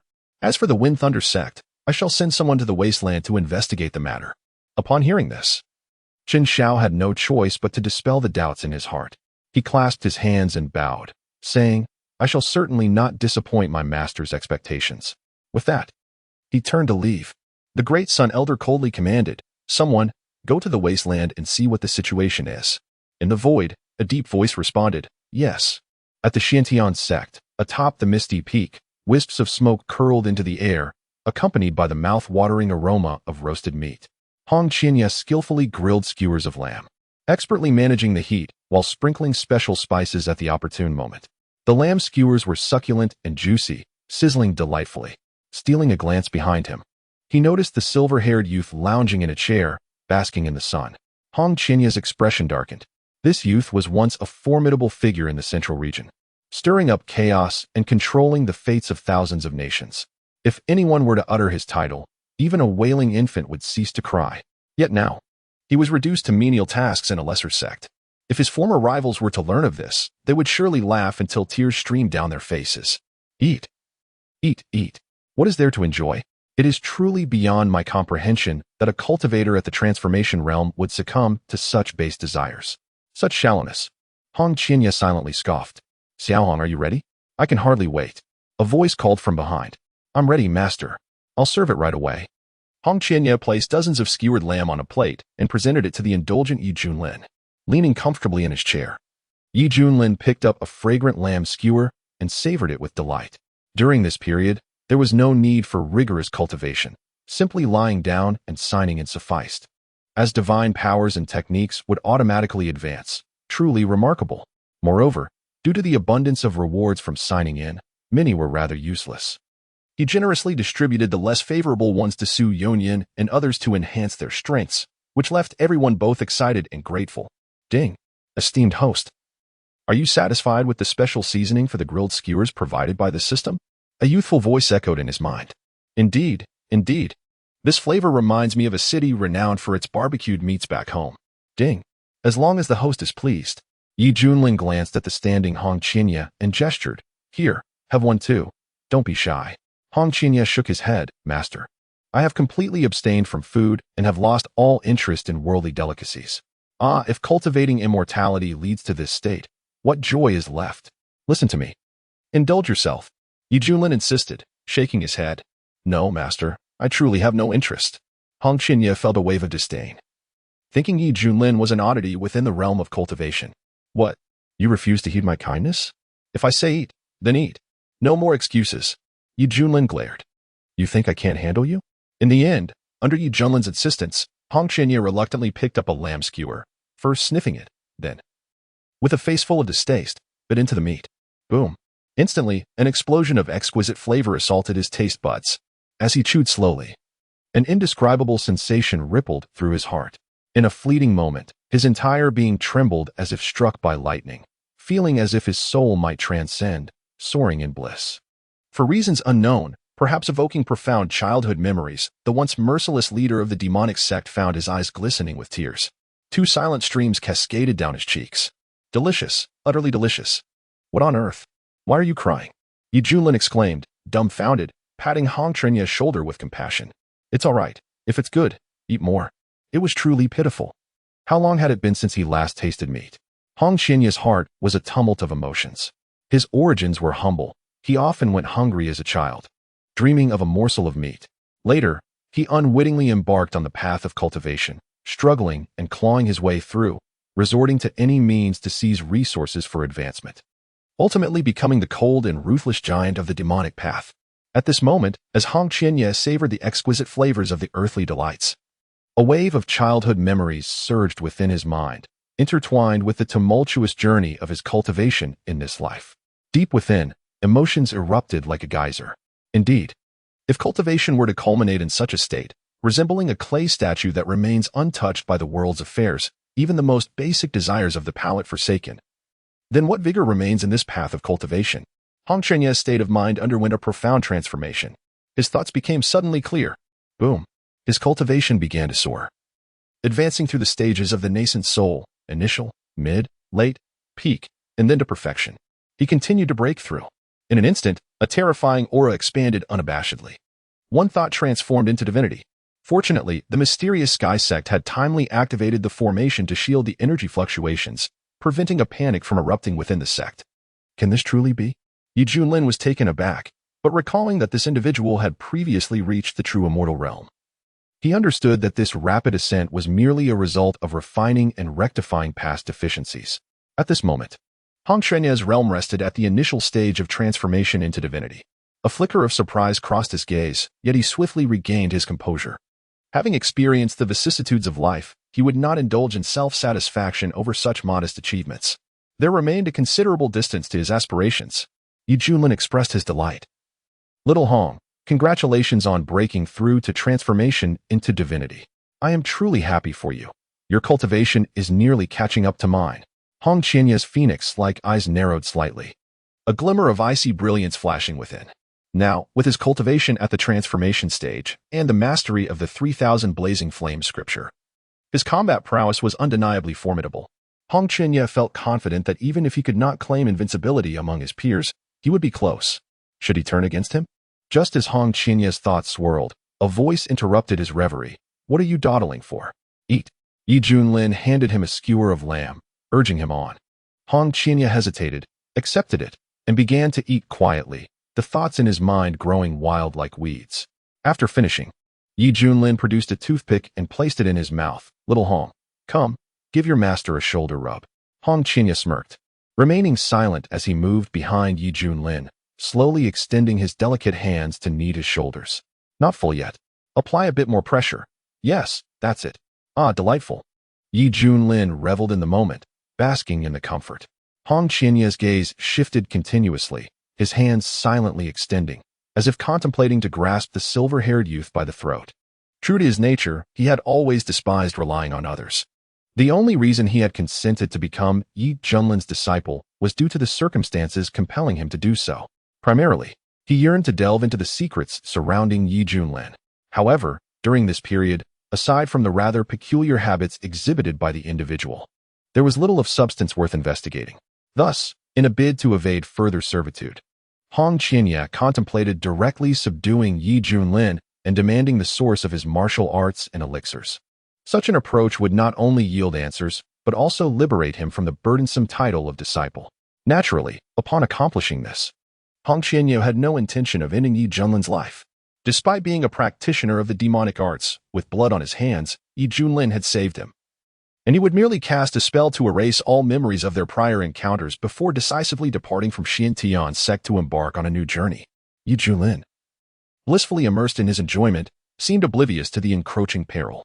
Yi, you are not someone of your mere transformation stage that I can easily control. This absurd master-disciple relationship comes to an end today. Hong Qianya's delicate visage was etched with frost, and with a fierce resolve, he was prepared to act decisively. Just then, a sound-transmitting flying sword streaked across the sky, trailing brilliant light as it approached Piamiao Peak. Disciple Yi, please proceed to the council hall promptly. There are new developments to address. The solemn voice of the sect leader, Su Yonyan, resonated from the flying sword. Yi Junlin opened his eyes, stretching his body to loosen his muscles. It seems I must make a visit. His actions were interrupted, and Hong Qianya hesitated. He could turn hostile now. Yet a voice within him cautioned against such a course of action. The consequences would be dire. Having once ascended, Hong Qianya's vigilance surpassed that of most cultivators. For sometimes, a single decision can alter one's destiny. Now, faced with an opponent seemingly rife with vulnerabilities, an intense alarm surged within Hong Qianya. Could this individual possess hidden cards? He wavered. Little Hong, I shall proceed first. Your techniques are quite soothing. Upon my return, do assist me with a leg massage. With that declaration, Yi Junlin soared into the sky, vanishing into the horizon. Upon hearing this, Hong Qianya's fury twisted his features. Have you truly taken me for your servant? Regret washed over him. He should have acted decisively earlier, extinguishing that shameless creature without hesitation. In midair, Yi Junlin's silver hair danced in the wind, a playful smile gracing his lips. He was well aware of Hong Qianya's minor ploys, all of which were firmly within his grasp. It is worth noting that his grand void technique had reached a state of effortless mastery. Should peril truly arise, Yi Junlin could guarantee that even at such close proximity, he could extricate himself in an instant and then suppress his adversary with overwhelming power. This was precisely why he maintained such a serene demeanor throughout the entire process. In the council hall, the sect leader Su Yunyan was in discussion with several peak masters. Upon noticing the silver-haired youth entering the hall, Su Yunyan greeted him with a warm expression. Nephew Yi, you have arrived. His cultivation had reached the nascent soul stage, his aura growing increasingly profound. And a terrifying flash of lightning flickered in his eyes. Su Yunyan felt immense gratitude towards Yi Junlin, for not only had he altered the fate of the Xiantian sect, but he had also bestowed upon him a rare lightning-attributed celestial-level technique, enhancing his mastery of lightning-based sorcery. Master Yi. The leaders of Songjian Peak smiled, their cultivation having significantly advanced, just a step away from the nascent soul stage. With the aid of superior techniques, their strength now far surpassed their previous capabilities, resulting in profound admiration for Yi Junlin. Esteemed colleagues, has the sect encountered any difficulties? Yi Junlin inquired. Su Yonyan replied gravely, a few years ago, the Wei Kingdom, under the protection of our Xiantian sect, sent a plea for assistance, claiming that strange occurrences have been manifesting across the nation. People have been dying under peculiar circumstances, their bodies entirely drained of blood, leading us to preliminarily suspect the involvement of malevolent creatures. Subsequently, I dispatched a group of disciples to investigate, but they have yet to return. This phenomenon has only escalated in the Wei Kingdom, with entire cities of over 1 million inhabitants falling into desolation. Moreover, neighboring countries are now rumored to be experiencing similar occurrences, with signs of this calamity beginning to spread into the wastelands, the method of death remaining alarmingly consistent. If this continues, chaos will surely ensue in the wastelands, and our sect's recruitment of disciples will inevitably plummet, a fate no one wishes to witness. Upon hearing this, Junlin furrowed his brow. Is it truly that sinister? Has no one witnessed the perpetrator? Su Yonyan shook his head. Perhaps those who saw have already perished, leaving only a trail of blood-drained corpses. For a cultivation sect, failing to recruit suitable disciples annually would lead to a gradual decline, ultimately facing extinction over the long passage of time. Consequently, the major sects place great importance on the realm of mortals, as their sources for new disciples predominantly stem from here. If ignored, a vicious cycle will ensue. The sect leader, Su Yonyan, understands this all too well. Having originated from an unremarkable mountain village 2 centuries ago, fortuitously selected by an elder of Xiantian's sect, thus beginning his journey of cultivation, Junlin pondered, as he mentioned. This phenomenon began in Wei a few years ago, and it has now reached its peak severity here. Therefore, the root cause must lie within, and we should commence our resolution from this point. Recalling his knowledge, he noted that the Wei Kingdom, also known as the Great Wei Dynasty, boasts a population of 80 million, with similar nations numbering in the hundreds across the wastelands. Should this bizarre phenomenon continue to proliferate, this region will undoubtedly descend into devastation, becoming a land of extinction. At that moment, a delightful system notification chimed. Well done, system. Junlin shrugged nonchalantly. I've been cooped up on the mountain for far too long. It's about time for some adventure, and I might as well take my dear disciple along. Indeed. I too believe the source lies in Wei. Su Yonyan nodded. Master, allow me to personally undertake this mission and resolve the matter. Junlin spoke up. In an instant, all gazes within the hall converged upon him. Su Yonyan stroked his beard and chuckled. It seems that you, Master Yi, are quite forthright. If it were you handling this matter, I believe it would be resolved with remarkable swiftness. Very well, we shall meet again soon. With that, Junlin departed the grand hall. Observing his retreating figure, the leader of Songjian Peak expressed his concerns. Do you think, Master, you can truly manage this? You thick-headed fool. The leader of Tianxiang Peak interjected, rolling his eyes. In the desolate region of Huangzhou, achieving the status of transformation god signifies invincibility. If even he cannot handle it, then this place is indeed beyond salvation. Su Yonyan's smile gradually faded as he spoke with gravity. Everyone, focus on your cultivation. Do not dwell on other matters. And do not let Master Ye's expectations of us go unfulfilled. Indeed, the crowd responded in unison. In the eastern domain, the wilderness region is minuscule, and due to its remote location, it is regarded by practitioners from other states as a desolate backwater. However, this is merely the perspective of the cultivation world. To ordinary mortals, the wilderness appears boundless, stretching from one nation to another. Even with the toil of travel, the journey could take 2 to 3 months at the quickest. And for more distant destinations, it may remain unattainable in a lifetime. The sky swirled with mist. 2 figures soared on flying swords, advancing one after the other. Junlin hummed a tune, admiring the breathtaking landscapes in the distance. Hong Qianye focused intently on the silhouette ahead, recalling the events at the mysterious peak, and felt an increasing sense of frustration within. Never mind, opportunities abound on the road. Once you fall into my grasp, I shall ensure you regret it. A slight smile played upon Junlin's lips as he distinctly sensed the resentment emanating from the figure behind him. Huh. It seems you are quite unwilling to accept your situation. In that case, I shall take my time to teach you a lesson. Before long, they arrived above the Great Wei Dynasty. Looking down, cities of various sizes were scattered below, and the common folk appeared as insignificant as ants. From the moment of birth, one's destiny is nearly predetermined. Some are adorned in fine garments and live in luxury, while others suffer in poverty, subsisting on meager rations. And some toil relentlessly only to succumb to illness. In this world, only through the path of cultivation can one defy fate and alter their destiny. It seems there is a situation below.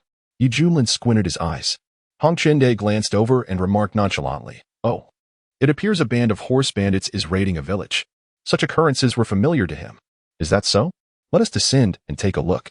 With that, Junlin's expression shifted, and he surged towards the village on his flying sword. Bored, Hong Qianye pouted, reluctantly trailing behind. At that moment, in Peach Blossom Village, flames soared into the sky, and the air was thick with smoke. Many villagers were herded like cattle by marauding horse bandits into the central open space of the village. Those who resisted or attempted to flee were mercilessly slain by the brutal bandits wielding their blades. The sounds of weeping, wailing, and pleas for mercy echoed through what was once a tranquil and harmonious village. Heroes, our village is notoriously impoverished. We possess nothing but the chickens, ducks, cattle, and sheep we raise. If you wish to take them, please do so, but do not harm the innocent people of our village, implored the village chief, his white hair glistening as he approached with a cane. Curse you! A bandit, impatient, raised his foot and kicked, causing the village chief to cry out in agony as he fell to the ground, blood spilling from his mouth. This band of marauders comprised over 100 fierce-looking men, wielding sharp blades, herding the several hundred villagers together. The villagers trembled in fear, their hearts gripped with terror, young and old alike. The chieftain is here, a subordinate remarked with respect. The chieftain of Black Wind Stronghold, mounted on a tall steed, emerged from the ranks with an air of composure. Surprisingly, this bandit leader did not possess the rugged demeanor one might expect. Rather, he exuded a scholarly essence, resembling a teacher from a traditional academy at first glance. The chieftain's gaze swept over the gathered crowd with an air of superiority, his expression calm and unruffled. Among the throng, he spotted a young couple adorned in striking crimson attire, clearly on the verge of entering their bridal chamber. A cold smile graced the chieftain's lips as he pointed towards them, commanding, "Drag them out for me." "Indeed, chief." Several underlings immediately stepped forward. "Please, no. Let me go. Let me go." The newlywed couple was forcefully pinned to the ground, their eyes brimming with terror and anxiety about their fate. The chieftain of the Black Wind tribe dismounted with a graceful leap and approached the bride, lifting her chin to meet her youthful, delicate visage. With a smile that was both mocking and enigmatic, he remarked, "You possess a certain charm. Spare me, please," the woman pleaded in fear. "Release my wife. Do not harm her." The man's eyes were filled with rage at the thought. The villagers, aware of the gravity of the situation, lowered their heads, unable to bear the sight. Unexpectedly, the chieftain of the Black Wind village posed a question. "Do you love your man?" The woman was taken aback, not anticipating such an inquiry from the bandit leader. She gently nodded. "Yes, I do." The chieftain then turned to the man. "And do you love her?" The man's face radiated sincerity and honesty. In response to the chieftain's question, he fervently proclaimed, "Of course I love her. We have been childhood sweethearts. Finally, I have fulfilled my dream of marrying her. I vow to cherish her for a lifetime." "Brother Iron Column," Xiaomei said, her eyes glistening with unshed tears. Her voice choked with emotion. The chieftain of the Black Wind village fell silent for a moment before raising his hand to point at another villager. His subordinate, understanding the unspoken command, swiftly dragged the chosen villager forth. Amidst countless terrified gazes, a blade was drawn, severing the man's neck with a swift stroke. With a sickening sound, blood splattered across the ground, staining it crimson, while the severed head rolled away, its expression one of utter despair. "Ah!" The crowd erupted in gasps. The severed head, eyes wide open and lifeless, lay before them.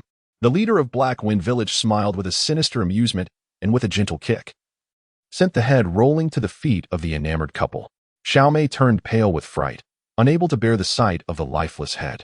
Taiju's face turned ashen, his heart racing with fear. "Now, I suddenly have a rather intriguing idea." The leader of Black Wind village chuckled lightly. "You two shall engage in a game of chance. A single round to determine your fate. The loser will meet their end. However, I grant you the privilege of half a stick of incense to confer privately." Upon hearing this, Taiju and Xiaomei exchanged bewildered glances, unsure of the reasoning behind such a challenge. The leader's smile grew colder, his tone suddenly harsh. "What? Do you refuse to play? Then let death claim you both." "And no, we will play," Taiju interjected hastily, reasoning that it was better for one to perish than for two to be lost. "Very well, let the game commence." The leader gestured dismissively. Taiju immediately pulled Xiaomei aside to a secluded corner, speaking earnestly. "Xiaomei, when I throw my fist, you must choose paper. That way, you shall live." With teary eyes, Xiaomei protested. "Taiju, please don't say that. I cannot bear the thought of losing you." Taiju flashed a simple, warm smile and gently patted her head. "I promise to cherish you for a lifetime. Taiju, in our next life, let us be husband and wife." Xiaomei wept inconsolably. The two nestled close together, savoring a fleeting moment of tranquility. As half a stick of incense passed, a chilling voice rang out. "Time's up. Bring them forth." Indeed, Taiju and Xiaomei were brought before the chieftain of Black Wind Stronghold by several subordinates. The chieftain spoke calmly. If you are ready, let us commence. Wait. Taiju fixed his gaze on the middle-aged man and mustered his courage to ask, are you certain that the victor will survive? How audacious. Do you dare to question our chieftain? One of the subordinates shouted in anger. The leader of the Hafing stronghold smiled and replied, of course. I would never stoop to deceive you. That is good. Taiju exhaled heavily. He turned to the petite Mei before him and said earnestly, come on. Under the watchful eyes of the crowd, the two began to play rock, paper, scissors. When the outcome was revealed, Taiju stood frozen in place. A look of astonishment crossed Mei's delicate face, which was soon replaced by a fit of terrified sobs as she cried out, I was wrong. Please don't kill me. Please don't kill me. Ha ha. The chieftain of the Black Wind stronghold threw his head back in laughter, tears nearly spilling from his eyes. His mirth imbued with boundless mockery. According to their prior agreement, Taiju indeed presented a stone. Yet Xiao Mei offered up scissors. Why must this be? Do you believe I would deceive you? Taiju murmured to himself, his worldview shattering before him. All his sincere feelings had been cast aside, wasted like scraps. Oh, I was wrong. I shall never dare again. Xiao Mei wailed, collapsing to the ground in tears, pleading, Taiju, save me. I truly do not wish to die. The chieftain of the Black Wind stronghold shook his head, his tone tinged with nostalgia. In my youth, I too had a childhood sweetheart. We were innocent and carefree. Once promising to marry and grow old together, I secretly vowed to achieve distinction, dreaming of a grand wedding carried by 8 bearers. Alas, I never attained the top honors and could only teach at a private school as a lowly scholar, earning mere pocket change. After my failure, our wedding was postponed. And I foolishly believed she was unprepared, continuing to express my concern for her. It was not until a kind-hearted servant discreetly informed me that she had long since turned her affections to the young master of the Su family that I realized her heart had strayed. As he spoke, this middle-aged man, handsome yet marked by bitterness, seemed to relive those painful memories, his eyes bloodshot with rage, his voice laced with deep-seated hatred. I confronted her, only to catch the pair in the throes of infidelity. The chieftain recalled how, upon being discovered, the young master of the Su family, in a fit of rage, ordered his men to restrain me, forcing me to witness their disgraceful liaison. He could never forget the sight of the woman he cherished surrendering herself to another man, calling out in debauchery, Do you see? This is the woman you vowed to offer a lifetime of happiness. The chieftain taunted, jabbing a finger at Taiju's forehead, relishing his misfortune. Taiju stood as if bereft of life, a mere shell of a man. Meanwhile, Xiao Mei's cries echoed as the bandit's blade severed her head, blood splattering high into the air. The villagers stood in stunned silence, too fearful to make a sound. In the distance, 2 tall figures lingered atop a hill, witnessing the entire ordeal. Hong Qianye wrapped her arms around herself, a smirk playing at the corners of her mouth. Finding amused, the chieftain of the Black Wind village exuded an overwhelming aura, his eyes glowing with a crimson light as he gazed upon the throngs of villagers kneeling before him, a cruel smile curling upon his lips. Quick, step aside. The chieftain is about to unleash his formidable powers. The surrounding bandits retreated, their faces etched with reverence, fully aware that their leader was on the verge of feasting. With a swift motion, countless streams of blood erupted from his chest, darting towards the villagers as if possessed by a will of their own. One by one, men, women, and children began to wither at a visible pace, their essence flowing into the chieftain's bosom. Yes, just like this. Once I have completely absorbed it all, I shall surely transcend from chi refinement to foundation establishment, the chieftain exclaimed, exhilaration painted across his face. Help!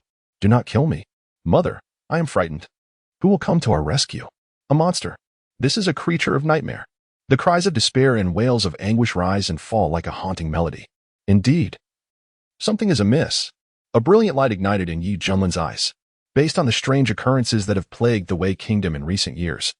This turmoil appears to be a deliberate act of malevolence. Of course, the leader of the Black Wind stronghold, given his capabilities, is surely not the puppet master.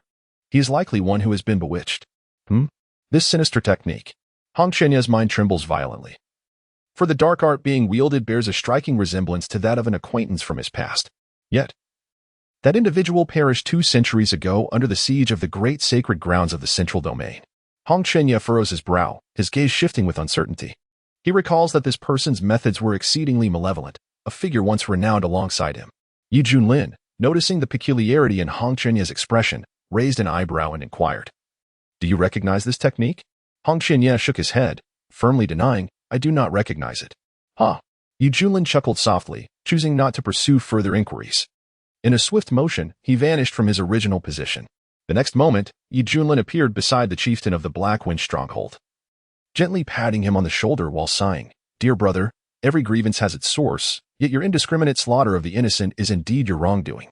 The chieftain of the Blackwind stronghold, thoroughly engrossed in his enjoyment, was suddenly startled by the unexpected presence of another, causing him to exclaim in rage and confusion. "Who the hell are you?" With a powerful strike, Junlin's palm unleashed tremendous force. Crack! Crack! The chieftain collapsed to the ground, his bones nearly shattered, emitting a heart-rending wail of agony. Interrupted in his spellcasting, the remaining villagers were spared, their hearts still racing as they bore witness to the unfolding chaos. Jaiju. The surrounding bandits stared in disbelief. The sudden appearance of the silver-haired youth was akin to a celestial being descending from the heavens, effortlessly subduing their invincible leader. "Now, reveal the source of the sinister arts you practice," Junlin commanded. Chen Shu's expression was one of bitterness. He realized he had encountered a formidable cultivator and was unfortunate to be in this predicament. Forced by the circumstances, he reluctantly divulged his origins. It turned out that after Chen Shu stumbled upon the illicit affair of a couple, the young master of the Su family leveraged his family's influence to ensure Chen could no longer survive in the area. Driven to desperation, he was compelled to leave his homeland, later being recruited by a group of enigmatic individuals who imparted upon him a terrifying technique. The only stipulation was that he must resort to any means necessary to enhance his cultivation.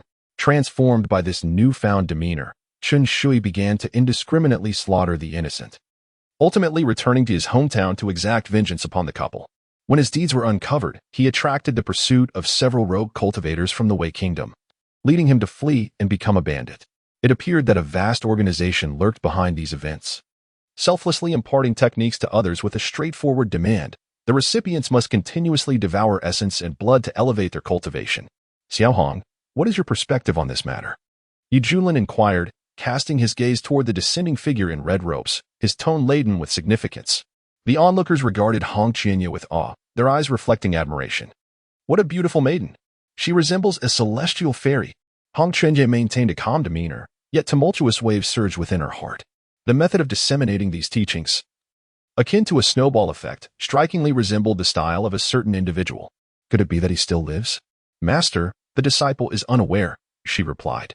Upon hearing this response, Junlin shook his head. He raised his hand and placed it upon Chen Shu's head, initiating a brutal soul search. Ugh! Chen Shu's countenance twisted in agony, his eyes rolling back as he felt as though his very brain was being siphoned away. Faintly, Junlin caught a glimpse of a peculiar scene. Several enigmatic figures cloaked in black stood ominously, with the foremost among them extending a hand to impart a martial technique to Chen Shu. Then, the vision abruptly ceased, plunging into utter darkness. Bang! Chen Shu collapsed to the ground, utterly devoid of life. "Let us proceed," Junlin uttered. With a snap of her fingers, Hong Qianye ignited a conflagration upon the bandits. In an instant, the flames surged forth, consuming them entirely, their anguished screams echoing with palpable terror. Soon, they were reduced to mere ashes, leaving nothing but a haunting silence. Such a divine display of power left the villagers present utterly astonished. Junlin furrowed his brow. "Master, have I erred? Shouldn't these bandits face their demise?" Hong Qianye inquired, a look of confusion gracing her features. Junlin cleared his throat softly. "Well done." A glimmer of pride flickered in Hong Qianye's eyes. It had been a long time since she had indulged in such a bloodbath. She yearned to seize this opportunity for a taste of exhilaration. At that moment, a voice rose above the crowd, proclaiming, "The Immortal brings justice, upholding righteousness. Our Peach Blossom Village will forever be grateful to the Immortal. Thank you, my fairy." The villagers reverently exclaimed, "Fairy." Upon hearing this title, Hong Qianye's delicate face contorted with anger, and she raised her hand, ready to incinerate this foolish crowd. Suddenly, a strong hand grasped her wrist. Junlin smiled and said, "My dear disciple, do you truly wish for them to perish?" "For reasons unknown." His smile inexplicably exuded a sense of mockery. Hong Qianye felt a surge of fury within, yet she understood the necessity of restraint at that moment. After a brief pause, she forced a stiff smile and replied, "Master, you misunderstand. I merely intended to wave them goodbye." "That is indeed good," Junlin expressed with a countenance of satisfaction. Subsequently, amidst the jubilant cheers, the two ascended into the sky. Hong Qianye's expression was one of indignation, as she had already mentally cursed Junlin's ancestors through generations. In the imperial court, Emperor Wei, adorned in his dragon robe, sat upon the dragon throne, observing the memorials presented by his ministers. His aged visage was etched with gravity, and his brows were furrowed deeply in contemplation. The civil and military officials bowed their heads, creating a profoundly oppressive atmosphere. With a sigh of resignation, a voice broke the silence after a long while. Emperor Wei cast aside the memorial in his hand, rubbed his temples, and lamented, "If this continues, my magnificent empire will soon be ravaged by malevolent forces." The figures of mortality inscribed in the document were alarming. The once thriving Wei dynasty, with a population of 80 million, had plummeted by over 30 million in recent years, and the trend showed no signs of abating. The populace was gripped by dread, and turmoil reigned throughout the land. In response, the court found itself helpless, at a loss for solutions. "Your Majesty, we have the support of the Xiantian sect. I am certain the immortal masters there will not turn a blind eye to our plight," a minister consoled. In the Xuaniangang, Emperor Wei shook his head with a bitter smile, his face etched with disappointment. A few years prior, Xuaniangang had dispatched a team to ascertain the situation. However, that contingent vanished into thin air shortly after arriving in Wei. Since then, he could only watch helplessly as the situation grew increasingly dire. Moreover, Xuaniangang had remained silent ever since that incident. Could the Wei kingdom truly rely on such a sect? "Father! Father!" A melodious voice echoed. Outside the court, a young princess, approximately 13 years of age, rushed in. Her skin was delicate and fair, and with her charming features, she was undoubtedly a beauty in the making. "Liner, what brings you here?" Emperor Wei inquired, puzzled. She was his most cherished daughter, and had it been anyone else acting so recklessly, they would have long been executed. The young princess waved a letter in her hand, her face aglow with joy. "It's from my second brother. He has sent news." Indeed, it is the second prince. The ministers displayed expressions of astonishment. The second son of Emperor Wei had been chosen by the celestial masters of the Xiantian sect in his youth and had resided there for many years. A fact well known within the court. It is understood that the recruitment of disciples in the celestial realm places great emphasis on innate talent. Regardless of one's noble lineage or royal ancestry, lacking the requisite qualifications renders one futile. Moreover, the Xiantian sect is stringent in its selection process, forbidding any nepotism or connections influencing admissions. Thus, the emperor's elation upon his son's selection was palpable, culminating in a nationwide amnesty and universal celebration. However, over the years, the second prince became engrossed in his cultivation, gradually severing ties with the Wei kingdom. Now, the sudden arrival of a letter took the ministers by surprise. "Let me see what the letter contains," Emperor Wei exclaimed as he took the missive from his daughter's hands and hastily opened it. Upon reading its contents, his eyes widened in astonishment, and a joyous expression illuminated his face as he burst into hearty laughter. "Ha ha ha, splendid." This reaction left the ministers exchanging glances. "Your Majesty, what is this about?" Emperor Wei, brimming with excitement, declared. "My son writes that the Xiantian sect is taking the unusual occurrences in the Wei kingdom very seriously and may likely send the esteemed leader of Pyamiao Peak to address the matter personally. We are to remain calm and await good news." Upon hearing this, the civil and military officials were invigorated. Although they were mere mortals, their high positions allowed them access to information regarding the rivalries among the various sects of the. It was rumored that the Xiantian sect had annihilated the Fenglei sect thanks to the formidable leader of Pyamiao Peak, Junlin. He is a great practitioner of the nascent soul stage, possessing the terrifying power to move mountains and fill seas. Regarded by the secular world as akin to a celestial being. Now, with the prospect of Master Yi personally arriving to assist the Wei kingdom through its tribulations, how could they not feel exhilarated? Emperor Wei's countenance radiated joy, for this was the most uplifting news he had heard in years. "Linger, our Wei kingdom is saved." The emperor lifted the little princess and showered her cherubic face with affectionate kisses. "Giggle." The little princess laughed, her eyes crescent-shaped with delight, a picture of sheer cuteness. Suddenly, a guard rushed in, flustered. "Your Majesty, 2 celestial beings have descended outside. They must be the immortal masters from the Xiantian sect." The emperor exclaimed with joy. Within the imperial palace, vibrant clouds of 7 colors adorned the sky, and amidst countless astonished gazes, 2 figures enveloped in auspicious light descended upon the square. "Xiaohong, do you not think my choice of such a grand entrance is quite impressive?" Junlin remarked, his hands clasped behind his back, a smirk of pride upon his face. He intended to create a spectacle, facilitating the emergence of hidden foes.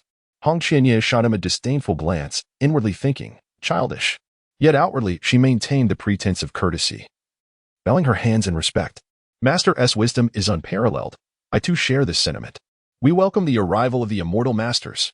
Within the palace, the emperor led his officials, both civil and military, in a hurried procession, kneeling in reverence before Yi Junlin and Hong Qianye.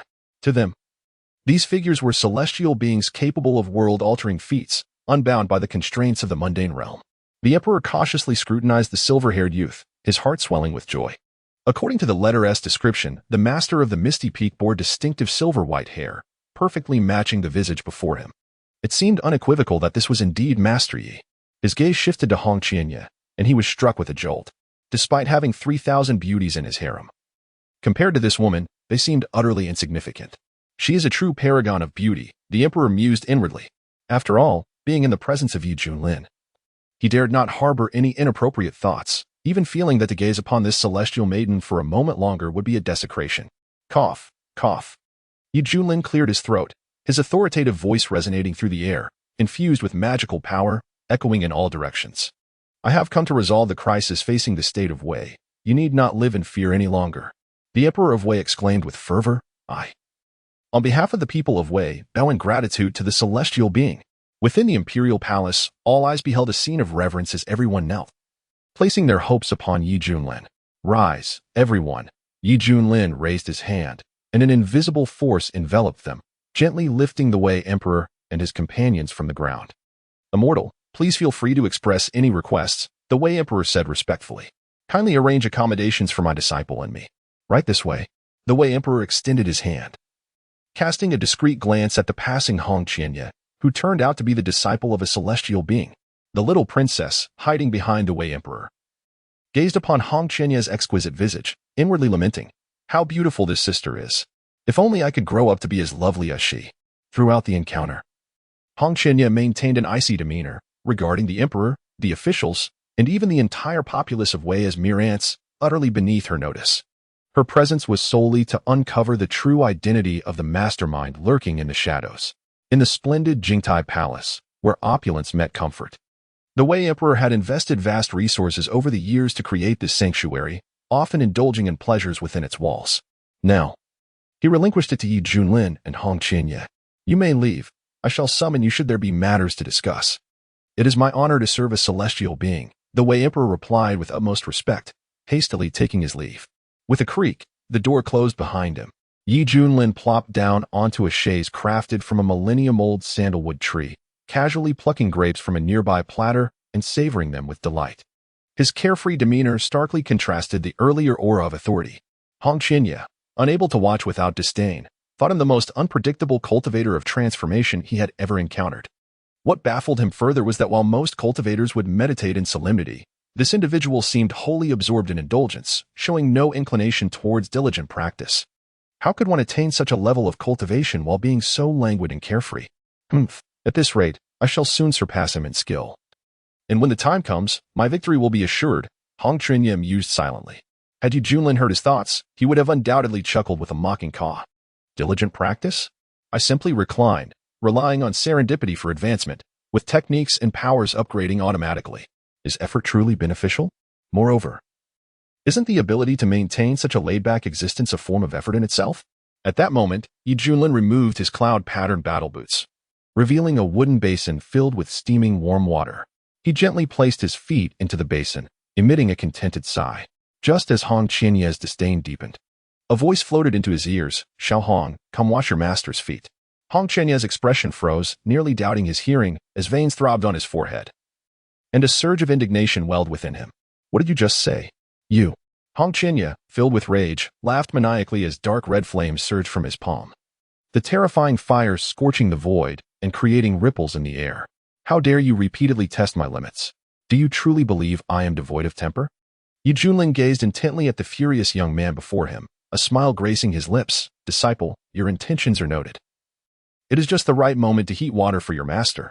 Observing the shamelessness of the silver-haired youth, Hong Qianye could no longer contain his fury. He resolved to tear off their masks of civility. Listen, he declared, but at that moment, an urgent voice echoed from outside the door, two esteemed immortals. There are urgent matters to report regarding the strange occurrences in the Wei Kingdom. Identity.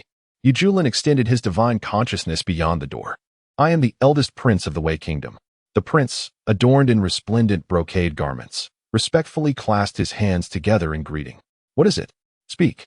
Upon hearing the calm voice of Junlin emanating from within the room, the crown prince hastily knelt on the ground, his tone laced with trepidation. Immortal. There is a secret I have long hesitated to disclose to Father Emperor. I have discovered that the strange phenomena occurring across various regions may originate from the rear mountains of the palace. One night, I inadvertently witnessed several black bat demons stealthily entering a cave, and there have been frequent disappearances of palace maids and eunuchs. I suspect there must be an undeniable connection. Having long heard of your esteemed reputation and knowing of your extraordinary abilities, I realize that only you can save the people of Wei. I implore you, Immortal, to take action and exterminate the bat demons residing in the rear mountains. As he spoke, the crown prince bowed his forehead repeatedly to the ground, displaying utmost sincerity. Oh, Junlin's consciousness surged and spread, meticulously sweeping through the rear mountains of the imperial palace. However, he found nothing unusual. After a brief pause, the door creaked open. The crown prince lifted his head and beheld a young man in a black robe striding forward, his long silver hair contrasting starkly against his attire, cascading down to his waist and shimmering with a lustrous brilliance. Having encountered an immortal, take me to that cave. Indeed, the crown prince promptly rose, a barely perceptible chill glinting in his eyes. As he turned his gaze towards Hong Qianya, the chill was swiftly supplanted by a flicker of greed. Following the recent incident, Hong Qianya's expression was as frigid as frost, the crimson flame mark between her brows adding an air of enchantment. Observing Junlin's retreating figure, Hong Qianya silently chuckled coldly. Very well, I shall settle the score with you later. In the corridor, the little princess concealed herself behind a pillar, peering at the unfolding scene. Upon witnessing the crown prince's actions, disbelief washed over her delicate features. How could her elder brother behave in such a manner? Only she, as his younger sister, truly understood the extent of his nefarious conduct. He was the one who garnered their father's utmost displeasure. Now, this notorious brother dared to clandestinely meet with the two celestial beings from the Shintian sect? I must inform father at once. The little princess dashed away in haste. In the back mountain, the underbrush was thick, and the rocks jutted out ominously. The crown prince led the way, while Junlin strolled with an air of nonchalance. Hong Qianya furrowed her brow, sensing that something was amiss. At last, the grand prince turned around, a peculiar smile etched upon his face. Where's the cave of the bat demon? Junlin inquired nonchalantly. Fool! There is no bat demon. This is your grave, the grand prince exclaimed, his expression frenzied. He produced a jade slip and shattered it with a decisive motion. With a swift motion, a blood-red pentagram array emerged from the ground, emanating waves of terrifying energy. A protective aura enveloped the grand prince, and he was instantly transported away. Steadying himself, he proclaimed with pride, Elders, it is time for you to take action. Suddenly, the air shimmered with distorted waves as 5 figures cloaked in black emerged, each taking a position around the pentagram array, encircling Junlin and Hong Qianya. Beneath their hoods were faces marked by malice, their lips curling into cruel smiles. Yifengzu of Xiantian sect, you have been quite the sensation lately, the one-eyed elder rasped. We anticipated your arrival and have laid a meticulous trap. Even you shall meet your demise. Another elder sneered. All 5 of them were at the nascent soul stage, with the strongest among them at the late nascent soul phase. Relying on this special formation, they were confident in their ability to eliminate any opponent below the transformation stage. Junlin shook his head. Just bring out your leader. I have no interest in conversing with mere lackeys. He had long sensed the Grand Prince's little tricks but had dismissed them entirely, even finding a measure of anticipation for what schemes the mastermind might conjure. However, the emergence of these few nascent soul elders left him somewhat disappointed. Impudent! How dare you belittle us? The one-eyed elder bellowed in fury. The Grand Prince, arms crossed, watched with amusement and coldly instructed, Elders, kill that man. As for the woman in red, please incapacitate her cultivation. I intend to enjoy her properly. Boom. Hong Qianya, initially indifferent, felt a surge of fury upon hearing those words. Her eyes blazed with a chilling light, and her long black hair whipped around her like a vengeful spirit. The earth cracked beneath her, flames ignited in fury. With a wave of her hand, she summoned dark red flames and shattered the seemingly sturdy formation with a single strike. Puff. The 5 elders spat blood, recoiling as if struck by lightning, their faces contorted with disbelief and horror as they exclaimed, Transcendence? What nonsense is this? How could the Xiantian sect possess a transcendent being? Hong Chenya swiftly appeared before the crown prince, her voice as frigid as the icy depths of the netherworld. Chilling to the very bone. Repeat that, she commanded. The crown prince stood frozen, initially dumbfounded, then terror-stricken, fear causing a warm liquid to seep from his loins. Fairy, please spare me. Upon hearing this title, Hong Chenya sneered, raising her hand to unleash a surge of fiery energy that penetrated the crown prince's body. Athe. The crown prince let out a heart-wrenching wail, his skin burning crimson as if seared by a branding iron. He writhed upon the ground, enduring a torment more excruciating than the 10 most brutal tortures of the Wei Kingdom. Hee, Hong Chenya remarked. He would not kill his adversary immediately. Rather, he would relish in the slow torment. Many righteous cultivators who had fallen into his grasp had met their agonizing demise while pleading for mercy. Tragic, truly tragic. Junlin mused. Immortal. At that moment, the resplendent imperial guards made their entrance, with Emperor Wei riding a magnificent white steed, accompanied by the little princess. The princess pointed at the eldest prince, who was on the ground, weeping and pleading for mercy, and exclaimed in astonishment, "Father, brother is over there." The emperor's gaze shifted from the eldest prince to the scene unfolding within the arena, and he began to formulate his suspicions. Wretched child, how dare you conspire with the nefarious cultivators? You endanger the revered immortal of Xiantian's sect. Do you seek to drive me to madness? You have utterly disgraced me. Emperor Wei bellowed in fury. Junlin mocked. Your eldest son truly has remarkable talents. Colluding with the mastermind behind the scenes to jeopardize the very foundation of your Wei kingdom. How exceedingly filial. What? The Emperor of Wei exclaimed in disbelief, realizing that thieves had already infiltrated his home. Wretched son, why have you done this? Answer me. His eyes reddened as he questioned, with a snap of his fingers. Hong Chenya alleviated the prince's suffering. The crown prince, with a sorrowful smile, retorted, You never intended to pass the throne to me, old man. Why not join them? Once their plan succeeds, I shall ascend as emperor. Such folly. Innocent lives are being lost across the entire Wei nation because of your actions. If this continues, the country will be but a hollow shell, devoid of its common people.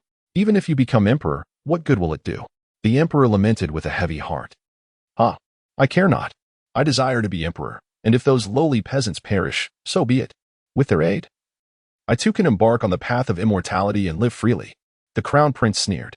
You are beyond redemption. The emperor, enraged, spat blood, his eyes filled with disappointment. Turning to the 5 terrified elders, Junlin impatiently remarked, With such meager skills, do you think you can confront me? Summon your leader at once. We will never betray our master. The one-eyed elder gritted his teeth. Very well, then embrace death. Junlin raised his finger and gently pointed. Boom.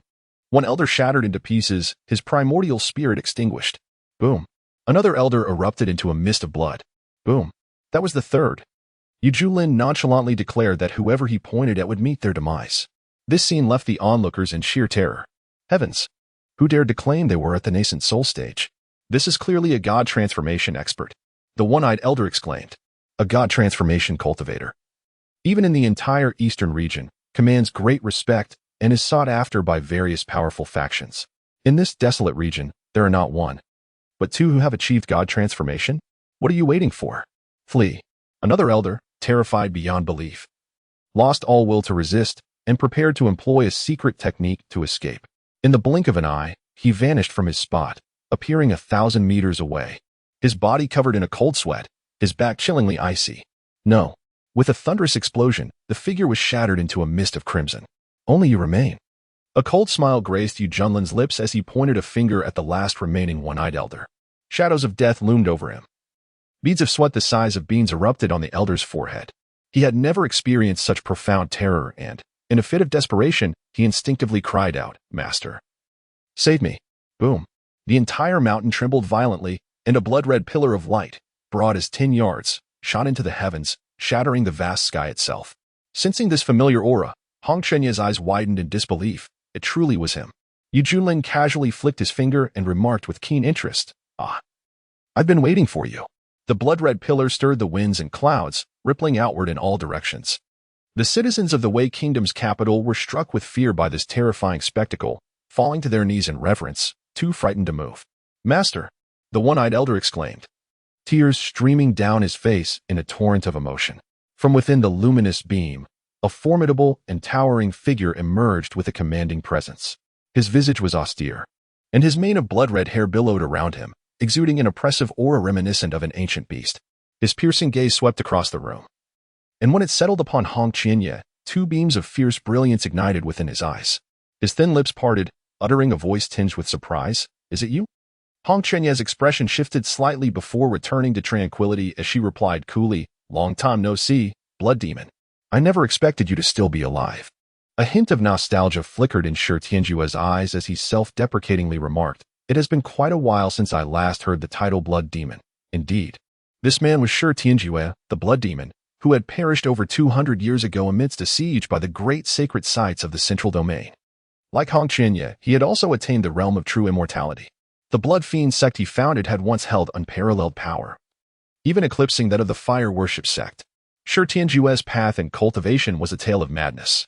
He not only relied on the frenzied consumption of human blood to enhance his strength, but also imparted sinister techniques to his followers, encouraging them to perpetrate atrocities against the innocent, unleashing a tide of bloodshed across various regions.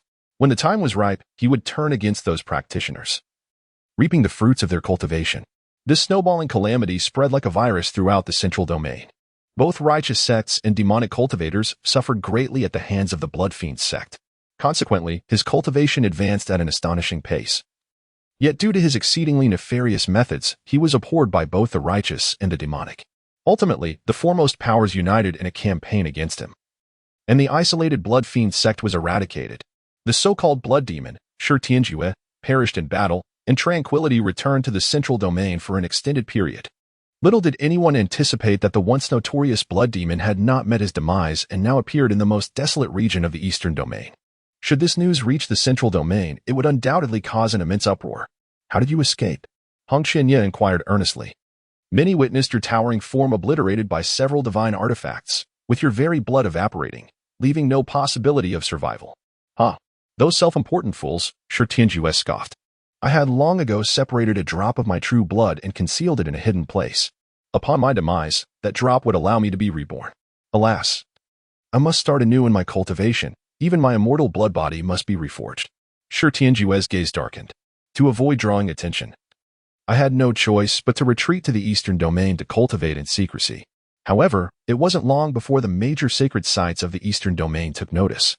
After much contemplation, I could only come to this desolate land, relying on the blood of weaker cultivators to enhance my strength. Although progress is painfully slow, it is, at least, safe and secure." "Indeed," Hong Qianye remarked. He inwardly sighed, acknowledging that he was indeed dealing with the most sinister of blood sorcerers, who cleverly feigned death to deceive the world, only to continue sowing chaos.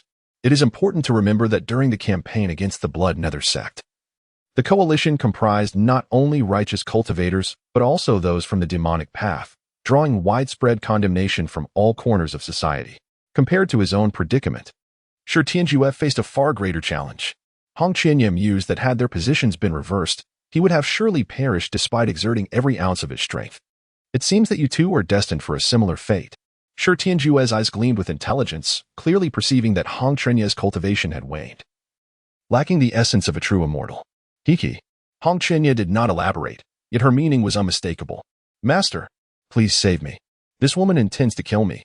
The Crown Prince, upon seeing Shi Tianjue, expressed greater joy than when encountering his own father, shouting at the top of his lungs, "You seek death."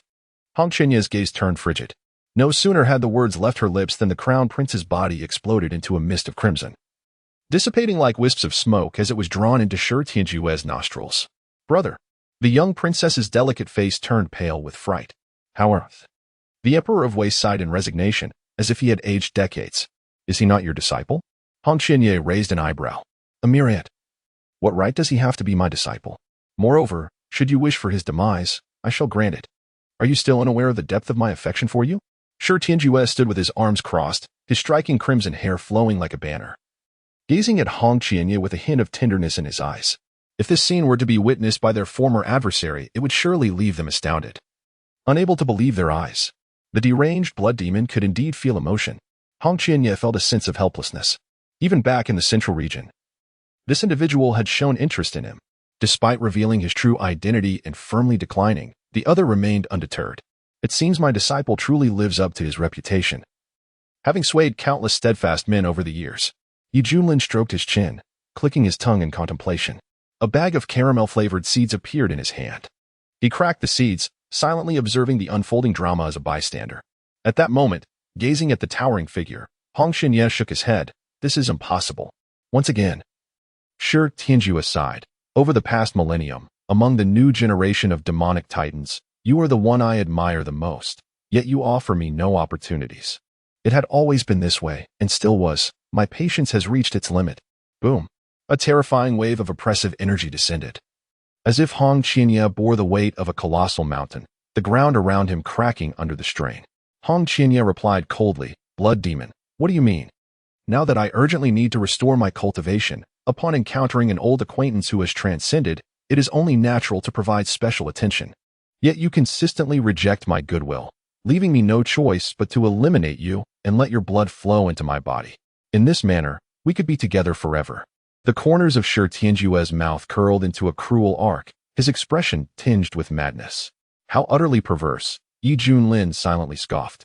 Nevertheless, he discerned that this individual's cultivation was comparable to his own, both reaching the pinnacle of the transformation god realm. Hong Xianye let out a cold laugh. A madman. Do you truly believe you can best me? Boom. A formidable aura erupted from him, transforming him into a dark red comet soaring through the sky. His eyes, as crimson as gemstones, burned with two orbs of golden divine flames. Countless fiery red flames enveloped him, scorching the boundless void. Do not resist futilely. Your cultivation pales in comparison to mine, Shi Tianjue remarked indifferently. It was evident that he recognized Hong Xianye was merely at the early stages of the transformation god realm, significantly inferior to his own peak level. Challenges across realms were typically reserved for prodigious cultivators pitted against ordinary practitioners. However, the crux of the matter was that Shi Tianjue himself was an exceptional talent. Upon realizing Hong Xianye's inferiority, he felt an overwhelming sense of confidence. How can one know without a fight? Hong Xianye's brows were furrowed with fierce battle intent as he silently channeled the 3000 Flame Sutra, his aura growing increasingly terrifying. With a single hand, he formed a seal, manifesting 5-colored divine flames that he then hurled towards Shi Tianjue. Sensing the overwhelming power emanating from the flames, Shi Tianjue's calm demeanor shifted, and he solemnly remarked, What is this? He dared not be negligent, channeling his energy into a powerful palm strike. The blood-red palm light surged forth, accompanied by a torrential wave of blood, within which countless ghastly faces howled in anguish. Blood Fiend Palm. Sizzle. As the Blood Fiend palm collided with the 5-colored divine flames, it was instantly incinerated in midair. The residual flames swept over, leaving Shi Tianjue somewhat disheveled as he expended considerable effort to extinguish them. Beads of sweat formed on his forehead, and he thought, alarmed, what kind of fire is this? So overwhelmingly domineering. It even shattered my Blood Fiend palm. The true spectacle was only just beginning. Hong Xianye formed seals with both hands, summoning ice-blue flames that leaped forth like nimble spirits. The ice-blue flames froze the void, and the frigid air spread wildly. Shi Tianjue furrowed his brow, raising his hand to condense a blood-colored spear, which he thrust forth with a swirling vortex of blood. As the icy winds enveloped the blood-red spear, it became encased in frost, and even the Blood Fiend energy began to dissipate.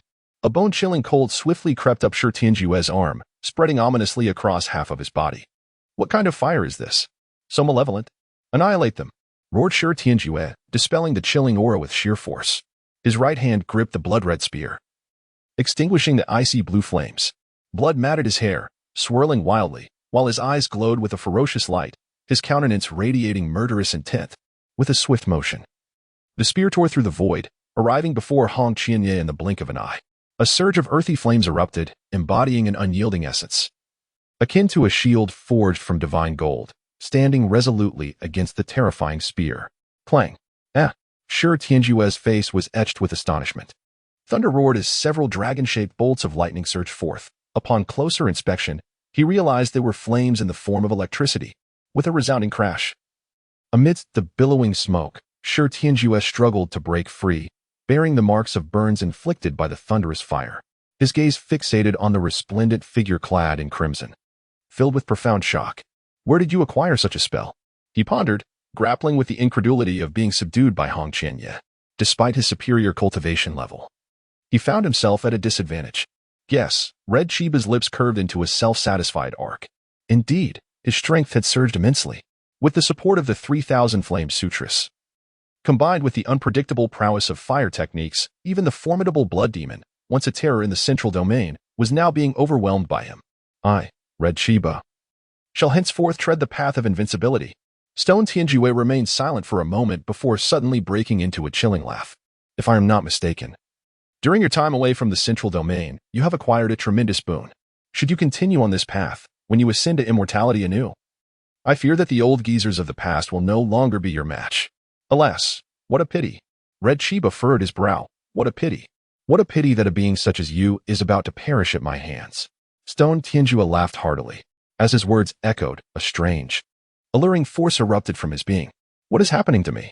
The one-eyed elder's expression contorted in agony as his body visibly dissolved, transforming into wisps of blood energy that merged into Stone Tianjue's essence. Concurrently, anguished cries erupted across the nation as torrents of vital blood, imbued with spiritual energy, surged into the sky. Not only in the Wei Kingdom but also in dozens of neighboring nations, this horrifying phenomenon unfolded. Help! Someone, please save me. Oh, I do not wish to die. This must be the wrath of the heavens. Our retribution has come. A deluge of blood was drawn by an eerie force, traversing the void to descend upon Stone Tianjue, a rolling tide of crimson malevolence emanating from him, akin to smoke rising, creating a visually stunning spectacle. Stone Tianjue's realm transcended from the pinnacle of the transformation stage to perfection, subsequently launching an assault towards the integration stage. Crack! The bottleneck shattered.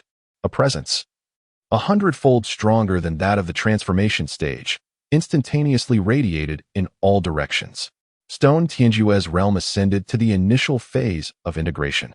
In the vast expanse above, a blood-red giant with hair like crimson flames stood, exuding overwhelming malevolence. Its gaze emitted a terrifying chill, and a blood-hued halo hung behind its head, resembling a crimson sun, casting an endless despair upon all living beings.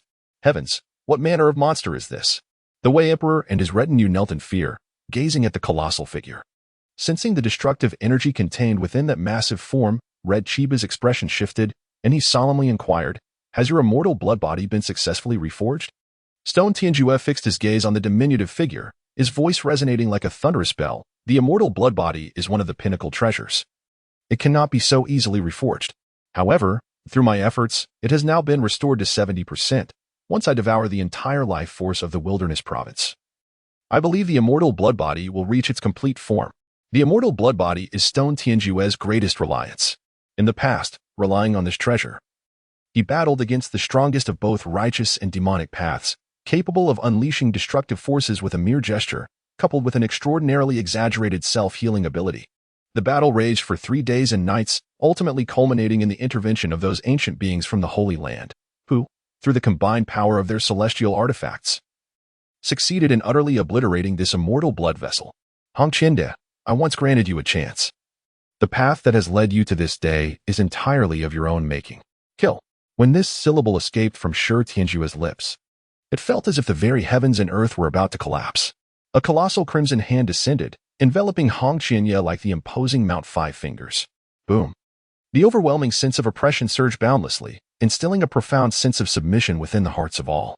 Alas, Hong Qiande, with no means of escape, felt the surge of magical energy within her body, unleashing a magnificent blaze of purple flames. The inferno, burning fiercely, was extraordinarily eerie, possessing a terrifying power capable of evaporating an entire ocean in an instant. In a heartbeat, a cataclysmic collision erupted, unleashing a maelstrom of energy that wreaked havoc. The sky over Wei Kingdom shattered, resembling the onset of the apocalypse. Countless onlookers stood in awe, their hearts pounding with trepidation. Hong Qiande gritted her teeth, employing every ounce of her skill as a series of fire-based spells were unleashed in succession. The colossal crimson giant was engulfed in the sea of flames, its form marred by searing wounds. Futile, do not resist in vain, came the indifferent and chilling voice. An extraordinary phenomenon unfolded as countless scars rapidly healed, rejuvenating the blood-colored giant, rendering it entirely unscathed. Die. The blood-red giant bellowed, channeling his immense power into a single, colossal fist, enveloped in runes. The enormous hand descended like a meteor from the heavens, trailing a crimson glow. In an instant, a palpable sense of dread enveloped Hong Qiande, chilling him to the core. Without a moment's hesitation, his long hair whipping in the wind, he formed intricate hand seals, summoning a radiant golden flame barrier around him. From a distance, it resembled a resplendent sun spanning the sky, emanating a brilliance that repelled all malevolence. Boom! A tremendous force surged forth. The fist collided with the golden flame barrier, causing the surrounding void to warp and twist, manifesting an indescribable vortex. Crack! Crack! The surface of the golden flame barrier was marred by fissures. Break through this. Tianjuez sneered, unleashing an even more terrifying force from his blood-red fist. Bang! The barrier shattered. Hong Qianye was struck from the sky, plummeting to the ground with a resounding crash, raising a cloud of dust that billowed into the air. In the eyes of the Wei Emperor and his companions, the recent spectacle was utterly astonishing. It resembled a radiant sun suspended in the heavens being struck down by a single fist. How terrifying! Is this what it is like when deities engage in battle? Cough, cough. Blood streamed from the corners of Hong Qianye's mouth as he struggled to rise from the shattered pit, his disheveled appearance marked by dust and dirt. With a heavy heart, he gazed up at the colossal figure in the sky, a profound sense of helplessness welling up within him. Ultimately, you cannot surpass me. Tianjuez's gaze was disdainful, looking down upon the diminutive Hong Qianye as if he were merely an ant destined to be crushed. Having attained the combined body realm, his strength had multiplied 100-fold. Combined with the activation of this immortal blood body, Tianjue felt nearly invincible against anyone of equal rank. Moreover, he was dealing with a mere transformation realm cultivator. Blood demon, you mad dog that bites indiscriminately. Hong Qianye spat a mouthful of bloodied saliva, speaking with indignation. He had endured countless hardships to evade pursuers, fleeing from the central region all the way to this desolate land, only to find himself ultimately falling into the hands of an old acquaintance. As cultivators, we pursue immortality. Since you are unwilling to accompany me on this journey of life, you shall merge with my body after death, allowing me to carry your will along this arduous path of immortality. The magnificent and imposing voice resonated like a great bell, echoing above. The blood-colored giant raised his hand once more, a brilliant crimson light emanating from his palm, engulfed in terrifying flames. Then, with a forceful shatter of the void, he brought his hand down. Boom! As the tempestuous pressure enveloped him, Hong Qianye's hair stood on end. Perhaps driven by the instinct for survival or grasping at a fleeting hope, he cried out without hesitation, "Master, save me." In an instant, the blood-red hand halted mid-air. A look of surprise flickered in Tianjue's eyes. "Master? Whose disciple are you?" To him, the very fact that the once proud Hong Qianye was willing to submit to another signified a figure of extraordinary stature, transcending the heavens and earth. Considering the divine powers Hong Qianye had displayed, Tianjue felt an even greater wariness towards the master behind him. If this master truly possessed significant influence, Tianjue would need to reconsider his approach. Whoosh! Junlin discarded the seeds in his hand and swiftly appeared before Hong Qianye, declaring, "His master is me." The expression in Tianjue's eyes revealed confusion. "You're his master?" He could discern that Junlin was merely a transformation realm practitioner, a level so common in the vast central domain that it was unremarkable. "Hong Qianye, I never imagined you could fall to such depths. Actually taking a transformation realm cultivator as your master. What a disgrace." Tianjue scoffed. Hong Qianye's face flushed crimson, as if it were bleeding. He was perplexed as to why he had exclaimed that earlier. Simultaneously, a sense of guilt washed over him. Although he found Junlin's constant demands irksome, he was, after all, his savior. Now, standing to confront Tianjue, he feared the repercussions. "Am I to understand that you look down upon me?" Junlin raised an eyebrow. "How could an ant comprehend the vastness of the heavens? In my prime, a mere spit from me could drown you." Tianjue sneered. Having once attained immortality, he harbored a certain arrogance, holding those beneath the realm of immortals in contempt. His willingness to converse with Hong Qianye stemmed from a shared history at a similar level, a bond of mutual understanding. As for others, Tianjue dismissed them entirely. Hong Qianye urged anxiously, "Forget about me. You must leave at once." Junlin pointed towards the blood-red figure in the sky, his tone nonchalant. "What is there to fear? Watch how your master deals with him." This remark left Hong Qianye in stunned silence. "Arrogance!" Tianjue, consumed by rage, let out a sinister laugh as he raised his colossal palm to strike fiercely. The atmosphere shifted dramatically, and the void itself seemed to cave in. The overwhelming pressure was suffocating. "All is lost," Red Chiba said, her face etched with despair. Suddenly, a chime echoed in her mind. signaling the detection of the host being assaulted by an enemy at the initial stage of the fusion realm. The passive effect of growing stronger in adversity was triggered, granting her the cultivation level of the mid-stage fusion realm. A sweet, melodic voice of the system resonated in her consciousness. Junlin smirked, as an overwhelming surge of power emanated from within him, the energy aura unmistakably that of the mid-stage fusion realm. A thunderous explosion erupted, reverberating through the air with deafening intensity. What on earth is happening? Tianjue's eyes widened in shock as he staggered back several paces. Disbelief etched across his face as he gazed at his nearly severed crimson hand. Just moments ago, an incredibly domineering force had surged through, threatening to shatter his immortal blood body and obliterate his entire arm. You are not a god transformation practitioner. You are a cultivator of the fusion realm. Tianjue was taken aback. What? The most astonishing revelation, undoubtedly, came from Hong Qianya. He had never anticipated that this silver-haired youth was concealing such profound depths.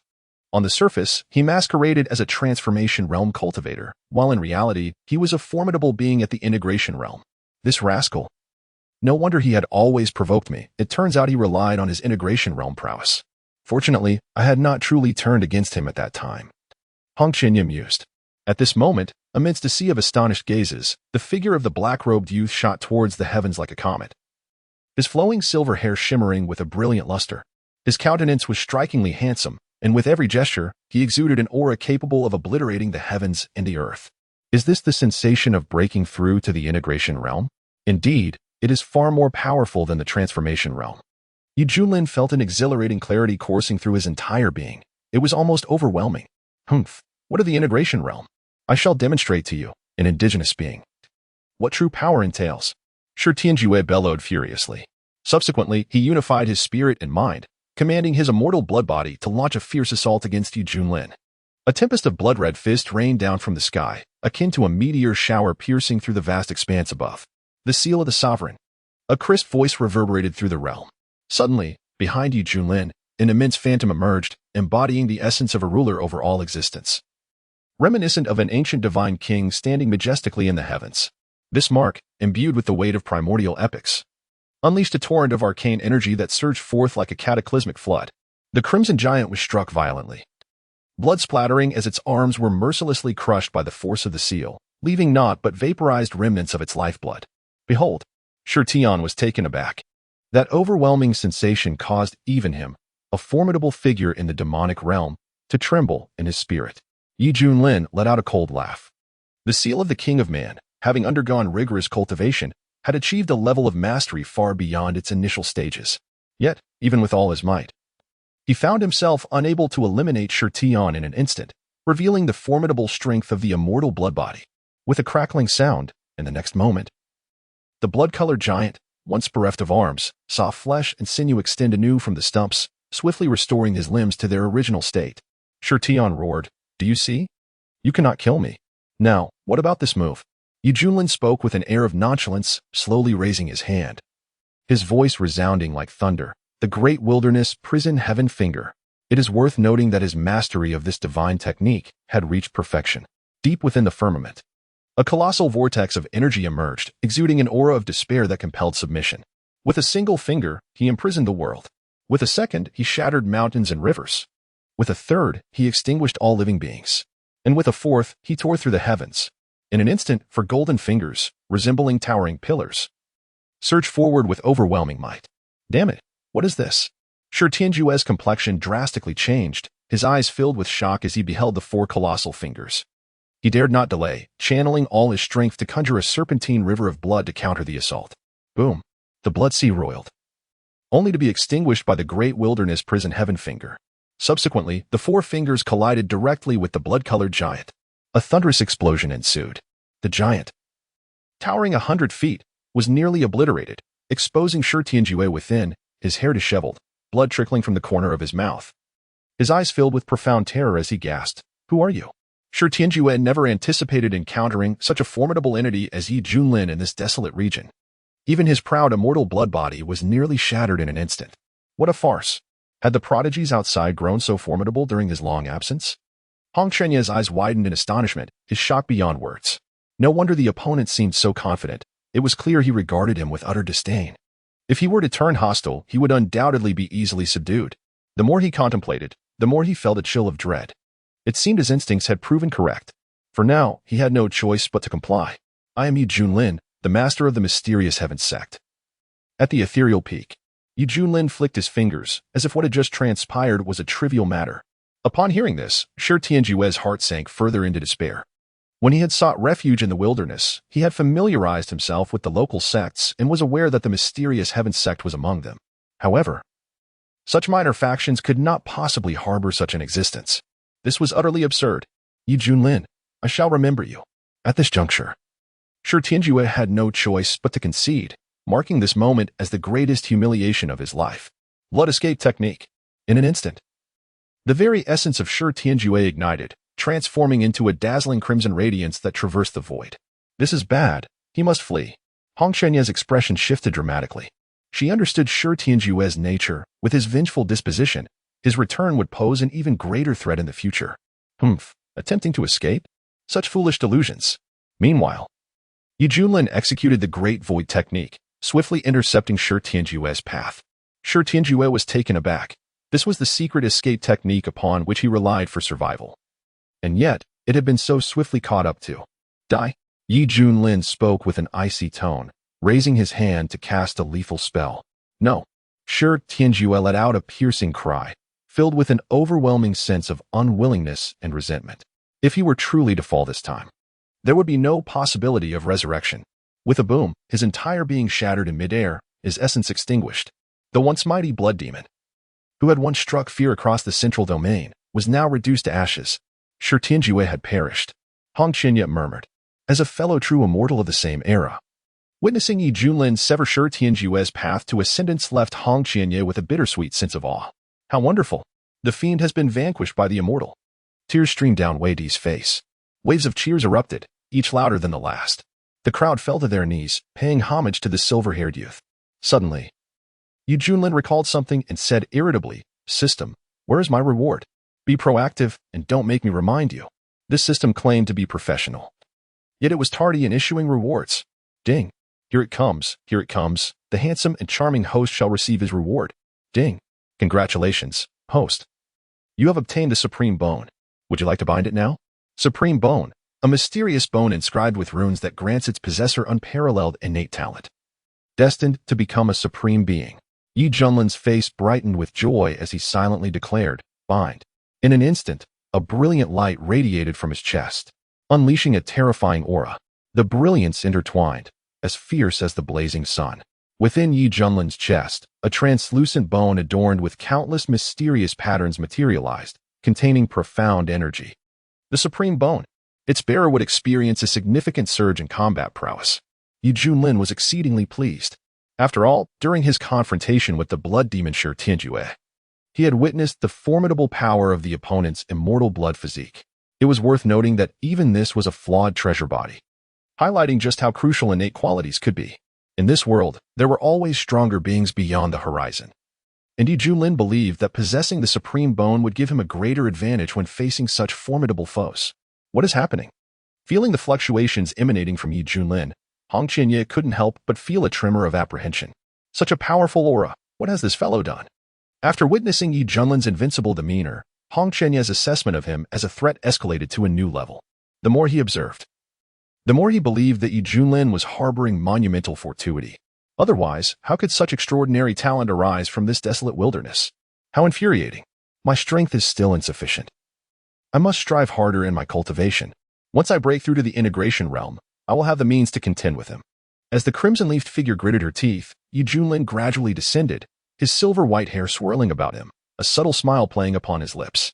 The Wei Emperor regarded him with the reverence reserved for deities, exclaiming in fervent gratitude, "Thank you, celestial being, for saving the subjects of Wei.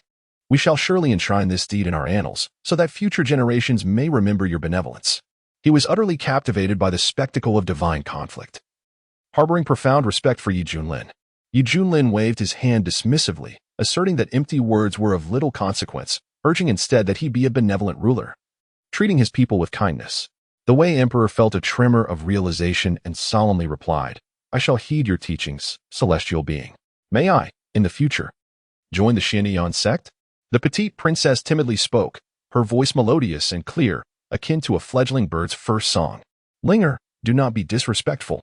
The Wei Emperor turned back, casting a sharp glance at her, admonishing, do you truly believe entry to the celestial gates is granted without merit? One must possess the requisite fate. The young princess quickly lowered her gaze, her eyes brimming with anxiety. Junlin chuckled softly, secretly activating his inside eye. Name, Zhao Linger. Gender, female, cultivation, none, talent, exceptional water spiritual root, identity, princess of Wei. She indeed possesses commendable celestial affinity. A flicker of surprise crossed Junlin's eyes as he noted Zhao Linger's exceptional water spiritual root. Celestial being. Do you imply that my daughter possesses the qualification to join the celestial gates? The Wei Emperor ventured cautiously. Indeed, should she desire it, I can take her with me. Junlin replied earnestly, contemplating that she would be well suited for the master of Tianxiang Peak. Lingo? Do not delay in expressing your gratitude to the celestial being. The Wei Emperor's countenance was electrified, teetering on the brink of tears. The Zhao royal family had produced 2 cultivators. Perhaps this was a divine blessing. Thank you, celestial being.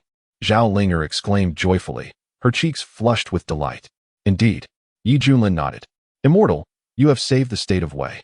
Allow me to express my heartfelt gratitude by hosting a banquet in your honor on behalf of the people of Wei. Casual.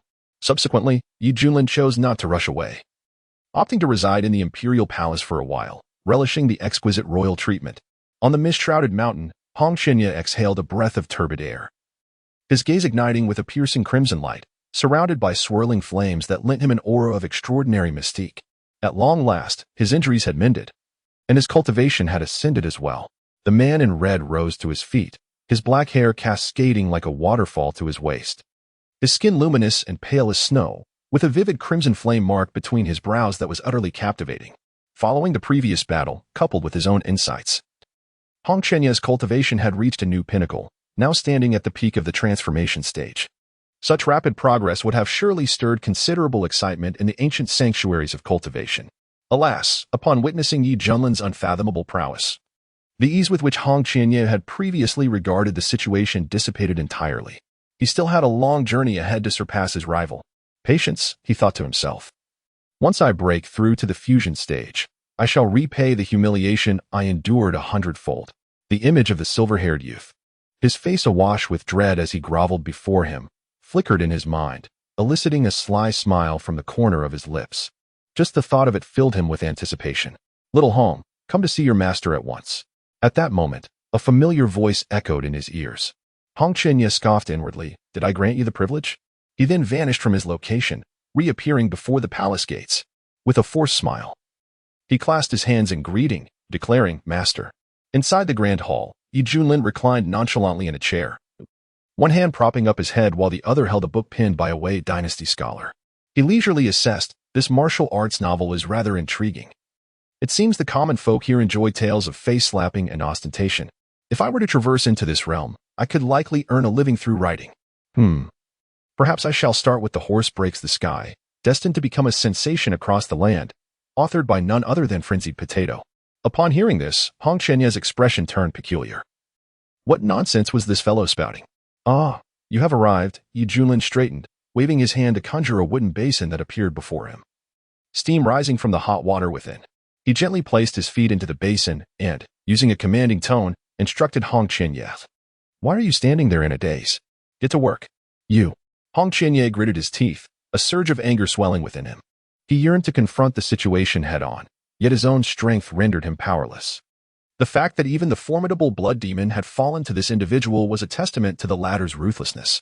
After much contemplation, Hong Qianye ultimately opted for compromise, laboriously taking steps as he approached Junlin. Kneel and wash, Junlin commanded, his tone leaving no room for dissent. A shiver coursed through Hong Qianye's heart, an overwhelming sense of indignation and helpless shame crawling over him like a swarm of insects. After all, he was the leader of the demonic sect, a figure who had once aspired to ascend to true immortality, having vanquished countless cultivators beneath his hand. Yet now, he was being commanded to kneel and wash someone else's feet. Hong Qianye clenched his teeth, a surge of defiant pride welling within him. Just as he prepared to argue his case, his gaze met Junlin's indifferent eyes. In that instant, it felt as though he had plunged into an abyss of ice, as if he were standing before a supreme being, a dominator of all existence. Why are you just standing there? Hurry up. Junlin urged impatiently. I will wash. Hong Qianya's psychological defenses were shattered, and she gradually knelt down to the ground, her trembling hands reaching into the wooden basin to wash the feet of the young man before her. Good disciple, Junlin nodded. How quaint, challenging me. Before the esteemed traveler, even a dragon must yield and coil. Wait a moment, this water. Hong Qianya sensed an unsettling shift, her breath quickening and her heart surging like turbulent waves. By heaven's wrath, this is the Tai Wuliang water for mortals. It grants eternal youth and a lifespan of 200 years. For cultivators, it purges impurities from within, rendering the body pure and flawless, leading to astonishing advancements in cultivation. Even a small vial of this would be fervently sought after in the central domain, an item that countless practitioners yearn for but cannot attain. Yet, this precious substance is merely being used for foot soaking? Hong Qianya became increasingly convinced that Junlin had obtained some extraordinary fortune, acquiring an immense quantity of rare treasures. Otherwise, how could he indulge in such extravagance? Gazing at the large basin filled with Tai Wuliang water, she felt her head spinning. Hong Qianya's throat involuntarily made a swallowing motion. If she were to drink it all, it would greatly benefit her. Wait, this is foot-soaking water. Realizing this, Hong Qianya was suddenly jolted awake, overwhelmed by a wave of nausea at her earlier thoughts. Ugh, Junlin's lips twitched slightly. What kind of expression is that? Do you find my feet odorous? Hong Qianya felt a twinge of embarrassment. No, not at all. Then he suppressed his discomfort and proceeded to wash Junlin's feet. A profound absurdity swelling within him. Who could have anticipated that the once formidable leader of the Blaze Devil sect, who carved a bloody path through the siege of the major forces in the central domain, now obediently indulged in having his feet pampered? Such a travesty. Junlin's eyes narrowed slightly, a look of contentment gracing his features. This was the Tai Wuliang water, a reward from the system for signing in. And since there was an abundance of it, he decided to use it for foot soaks. Surprisingly, paired with his apprentice's technique, it was quite enjoyable. The water had grown a bit cool. Time to heat it up. Oh, Hong Qianya said with a hint of displeasure. The hands he submerged in the water radiated warmth, causing the Tai Wuliang water in the wooden basin to immediately become scalding hot. Ah, how delightful. Junlin felt every pore in his body relax, tilting his head back in sheer comfort, emitting a sound of pleasure. Hearing this peculiar noise, Hong Qianya felt a wave of embarrassment for him. Rolling her eyes dramatically and internally cursing, why don't you just die of pleasure? At that moment, a petite figure clad in an exquisite dress rushed to the doorway with great enthusiasm. Xiaolinga was elated, under Junlin's guidance. She had finally begun to sense the flow of genuine energy within her, taking her first steps into the realm of qi training. With her innocent and carefree demeanor, she could hardly wait to share this news with the esteemed elders of Xuanyangong, hoping to receive their praise. Suddenly, Xiaolinga halted in her tracks, disbelief flooding her beautiful eyes, her petite lips forming an O shape. Heavens, what is happening? From her vantage point, the sight of Hong Qianya was striking. She was currently kneeling before Junlin, her head bowed and exerting herself earnestly. Meanwhile, Junlin wore an expression of pure enjoyment. This scene made it difficult for Xiaolinga to suppress her thoughts. In an instant, she connected the dots, her delicate face turning as red as fire. She had never imagined that this master-student duo harbored such a relationship in private. Embarrassed to death, Xiaolinga covered her face and fled. A scene that left a profound impact on her tender heart. It is likely that even after many years, she would vividly recall this moment. Why did Linga run away? Junlin felt quite perplexed. With his cultivation, he naturally noticed Xiaolinga, but he was currently engrossed in the service of the demon sect's leader and chose to pay her no further mind.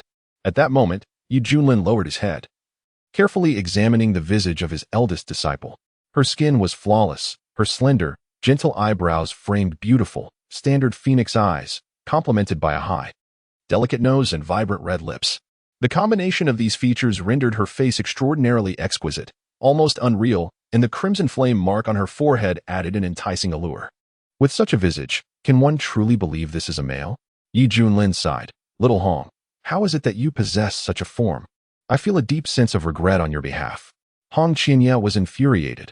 One may kill a man, but cannot insult him. I have dutifully massaged your feet, and you would dare to threaten my very being? However, out of respect for the other's prowess, he could only swallow his grievances and silently continued to massage the feet of the young man before him, inwardly muttering, "You wretched creature, should I reveal my true self, it would surely terrify you." Half an hour later, Junlin felt the communication ring in his possession vibrating. It seems the sect master has sent a message. He retrieved the ring, and a voice filled with both excitement and urgency emerged. Yi Shizizi returned to the sect swiftly to discuss strategies. Recently, significant events have transpired in the wilderness state, and it is suspected that an ancient secret realm is about to be unveiled. If the Xuaniangong can seize the opportunity, it shall undoubtedly ascend to unparalleled prosperity. The ancient secret realm? Yi Junlin expressed a hint of surprise. Hong Qinya was even more astonished. Even from his seasoned perspective, he dared not underestimate this ancient secret realm, a treasure trove capable of nurturing numerous cultivation resources. It could alter the destinies of humble cultivators, allowing them to leap through the dragon gate onto the path of immortality. To put it plainly, it ought to be regarded as the immortal's secret realm. If he could seize some remarkable opportunities within, combined with the terrifying prowess of the 3,000 Yin Sutra, his cultivation would undoubtedly advance at an accelerated pace. Unexpectedly, this desolate region of Huangzhou harbors such a remarkable place. This is indeed a boon for the cultivators of Huangzhou, Yi Junlin reflected. Hong Qinya's heart harbored a cold sneer. Based on his extensive experience, he discerned that the news of such a secret realm's emergence could not remain concealed. It was likely that the various powerful factions from the eastern territories would descend upon it, vying for a share. How could this impoverished and weak Huangzhou fend off the onslaught of external cultivators? At that point, the local cultivators would be left merely gaping in helplessness. In this world, strength reigns supreme. The wolf travels far to feast, while the dog, it is only fit to follow behind, feasting on scraps. Ding! A new sign-in task has been issued. The host will receive a delightful reward upon completing the sign-in at the Luotian secret realm. A system notification echoed in Yi Junlin's mind. What could this be this time? Ding. Higi. Not telling you. Impish, Yi Junlin remarked with a slight curl of his lips. Given the presence of a sign-in task, he decided to explore the Luotian secret realm, hoping to acquire some intriguing rewards. After concluding his foot soak, Yi Junlin summoned Zhao Linger and prepared to depart from the Wei Kingdom. Bid farewell to your father. It may be a long time before you return. He gently advised the young girl within the palace. Zhao Lingo gazed at her father, whose hair had grayed and whose demeanor had grown weary, and her heart tightened with emotion. Memories of her childhood flooded back, recalling the times she rode upon her father's shoulders. A stark contrast to the aging figure before her now. Father, Linga wishes to stay and keep you company, she uttered, her voice trembling. Preposterous, the Wei Emperor exclaimed, his fury evident as he glared with indignation. I am not on the verge of death. Furthermore, your entry into the Xiantian sect is a monumental blessing, one that countless individuals yearn for yet cannot attain. You must cherish this opportunity and not squander your future. Oh, Zhao Lingo nodded in acquiescence. The Wei Emperor clasped his hands respectfully towards Yi Junlin, expressing his earnest hope. Immortal, I shall remember your teachings. Being considerate of the populace and striving to be a virtuous emperor, I hope you will watch over my daughter.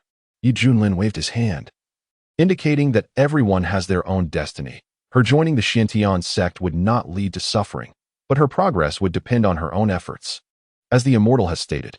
Thus, Zhao Linger stepped onto the misty clouds conjured by Yi Junlin, ascending slowly with the vapor. With reddened eyes, she waved farewell, exclaiming, Father, I will return to see you when I can. The Wei Emperor displayed a look of relief, but then his expression turned solemn as he led his ministers to kneel, proclaiming, We bid farewell to the immortal. The echoes of their cries reverberated like rolling waves throughout the palace, as Wei Nation receded further from her sight. Zhao Linga wiped her tears and cautiously observed the master and disciple duo, particularly casting her gaze towards Hong Qinya. The latter's stunning beauty and aloof demeanor left Zhao Linger in awe. Sister Hong is so beautiful, yet she is not fond of conversation. Suddenly, recalling a past encounter, a blush crept onto her cheeks, prompting her to lower her head in silence. Hong Qinya noticed the girl's unusual behavior, her eyes revealing a hint of curiosity. Though she chose not to inquire further, it was perplexing. In the past, before he joined the Yuhua sect, Chen Shao had regarded Yuanian cultivators as lofty figures, simply because in the small and desolate region, they were exceedingly rare. However, upon leaving that barren land and joining the Yuhua sect, he discovered that the world was vast, and those once perceived as exalted were now commonplace. Day by day, through rigorous cultivation, Chen Shao's prowess surged. And as his horizons broadened and his status within the sect elevated, he grew increasingly disdainful of the cultivators from the desolate region. resenting his origins as a native of that land. This was the reason for his prolonged absence from home. Yet, unexpectedly, it was a Yuanian cultivator from this small sect who annihilated his father's sect. The enmity of a father's murder is irreconcilable. Master, what of Elder Mu? Who was responsible for his demise? Chen Xiao pondered deeply. This matter indirectly implicated him, and the higher-ups of his sect held reservations about him, which might affect his future prospects, akin to a blemish on pristine paper, leaving Chen Xiao feeling quite stifled. The great son Venerable shook his head, stating, "The situation remains unclear, but all evidence points to the Shintian sect. The question is, what capability does this small sect possess to kill Elder Mu? Is it merely the leader of the Misty Peak in the Yuanian realm? This suggests that the true culprit lies elsewhere," Chen Xiao decisively concluded. Having made no connection between Elder Mu's death and Yi Junlin, as the disparity in cultivation levels rendered such a notion implausible. It is noteworthy that the Yuhua sect is a premier sanctuary for cultivation in the eastern domain, with practitioners emerging from its ranks imbued with extraordinary powers, incomparable to the natives of the desolate land. Nevertheless, the Shintian sect must be eradicated. The master of the ethereal peak must perish. Coincidentally, with the emergence of the ancient secret realm in the wilderness state, the sect will dispatch elder-level powerhouses to accompany you. Remember, you represent the ascending gate, and you will be competing against the teams of other formidable factions. As for matters of vengeance, they may be addressed after the conclusion of this endeavor. My hope is that you can distinguish between the primary and the secondary. Do you understand? The esteemed Lord Zhuyang imparted this solemn admonition. Given the gravity of the situation, Chen Xiao recognized its significance and dared not show the slightest defiance. With a resolute gaze, he clasped his hands in respect and declared, "Disciple acknowledges the command. Go forth." Indeed, gazing at Chen Xiao's departing figure, the esteemed Elder Zhuyang nodded with satisfaction. He regarded Chen Xiao as his most accomplished disciple, having secured first place in the sect's grand competition. As his mentor, such triumph brought him immense pride. With the cultivation resources bestowed by the ancestral patriarch, he felt confident in breaking through the bottleneck of the great ascension stage, aiming to attain the realm of tribulation crossing. It is widely acknowledged that the transformation stage is referred to as divine monarch, the integration stage as celestial monarch, the great ascension as elder or supreme elder. And upon reaching tribulation crossing, one earns the title of celestial immortal. Just imagine, to be associated with the term immortal signifies the formidable power of this realm. In the desolate region of Haizhou, the secret realm of Luotian, even before its official unveiling, throngs of cultivators gathered outside. The skies and the ground were teeming with practitioners, creating a vibrant and tumultuous atmosphere. Most of them were local cultivators from Haizhou, having arrived first due to the proximity, in this instance, out of the 5 major sects, for had already made their presence known. Yet, where was the Shintian sect? Were they truly opting out? That seemed unlikely, considering they had recently absorbed the Fenglei sect, thus bolstering their overall strength to be among the elite in Haizhou. Suddenly, accompanied by a hearty laugh, a formidable aura spread through the crowd, instilling fear in many cultivators. Transformation stage? The onlookers felt a chill run down their spines. The leader of the mountain-moving sect exclaimed joyfully, "The ancestor has emerged from seclusion." In the heavens, a venerable elder clad in flowing robes, exuding an ethereal presence with a radiant countenance, descended gracefully, hands clasped behind his back. His gaze was electrifying, difficult to meet, and the cultivation aura he emanated was extraordinarily profound. "I have fortuitously emerged from my seclusion today, having heard of the ancient secret realm here. It appears to be fate," he declared. "This secret realm must be entered first by my mountain-moving sect. Any dissenting friends present may step forward. I welcome the challenge." The venerable Ouyang Feng, ancestor of the mountain-moving sect, let out a resounding roar that echoed for miles, leaving the surrounding cultivators dizzy with astonishment. After a lengthy period of secluded cultivation, he had finally managed to break through to the transformation stage, and his exuberance was accompanied by a desire to make his mark. "Ancestor is magnificent. Ancestor is invincible." The practitioners of the mountain-moving sect rejoiced, their collective honor reaching a zenith. "Are you willing to submit?" Ouyang Feng's gaze was disdainful, and his tone was haughty. The representatives from the 3 major sects, the Heavenly Sword sect, the Long River sect, and the Carefree sect, were all taken aback, their eyes filled with profound reverence. A transformation stage cultivator. In the sparsely populated region of Yuanying, the emergence of such a being was akin to a ferocious crocodile surfacing in a lake teeming with fish. This presence was undeniably invincible. The ancestral figure of the moving mountain sect, who shattered this record, would be revered by the cultivators of the wasteland as a symbol of a milestone. We shall strictly adhere to the decree of the divine monarch. The leader of the heavenly sword sect, his eyes betraying a tinge of envy, sighed and stepped forward to perform a respectful bow. The other 3 sect leaders also yielded, echoing in unison, "We shall abide by the divine monarch's decree." Witnessing this, the other scattered cultivators felt a sense of acceptance, realizing that the fate of the situation had been irrevocably sealed. All cultivators in the skies gracefully descended, refraining from soaring alongside Ouyang Feng, lest they provoke this newly ascended divine monarch. With the emergence of the transformation stage, who could dare to compete? With a hearty laugh, the much-esteemed Ouyang Feng reveled in a sense of triumph. From this day forth, he would be the undisputed foremost figure in the desolate state of Huangshu. Suddenly, an overwhelming force surged forth from all directions like a tidal wave. Ouyang Feng nearly lost his footing, just as he was about to unleash his wrath. He beheld a scene so unfathomable it left him utterly speechless, as if immobilized by a spell. A multitude of colossal warships, crafted from rare and precious materials, loomed above, adorned with intricate formations that exuded an aura both breathtaking and terrifying. Flags bearing a myriad of designs danced in the air, each representing various factions. Furthermore, practitioners soared through the skies on swords or mounted steeds, unabashedly displaying their formidable prowess as they approached with unrelenting fervor. The Hall of Heavenly Martial Arts is here. You natives of Huangshu, retreat at once. The Misty Shadow sect demands your compliance. Begone. The first army of the Ping Tian dynasty clears the way. Those who obstruct us shall perish. This ancient secret realm belongs to my supreme extreme sect. No one shall seize it.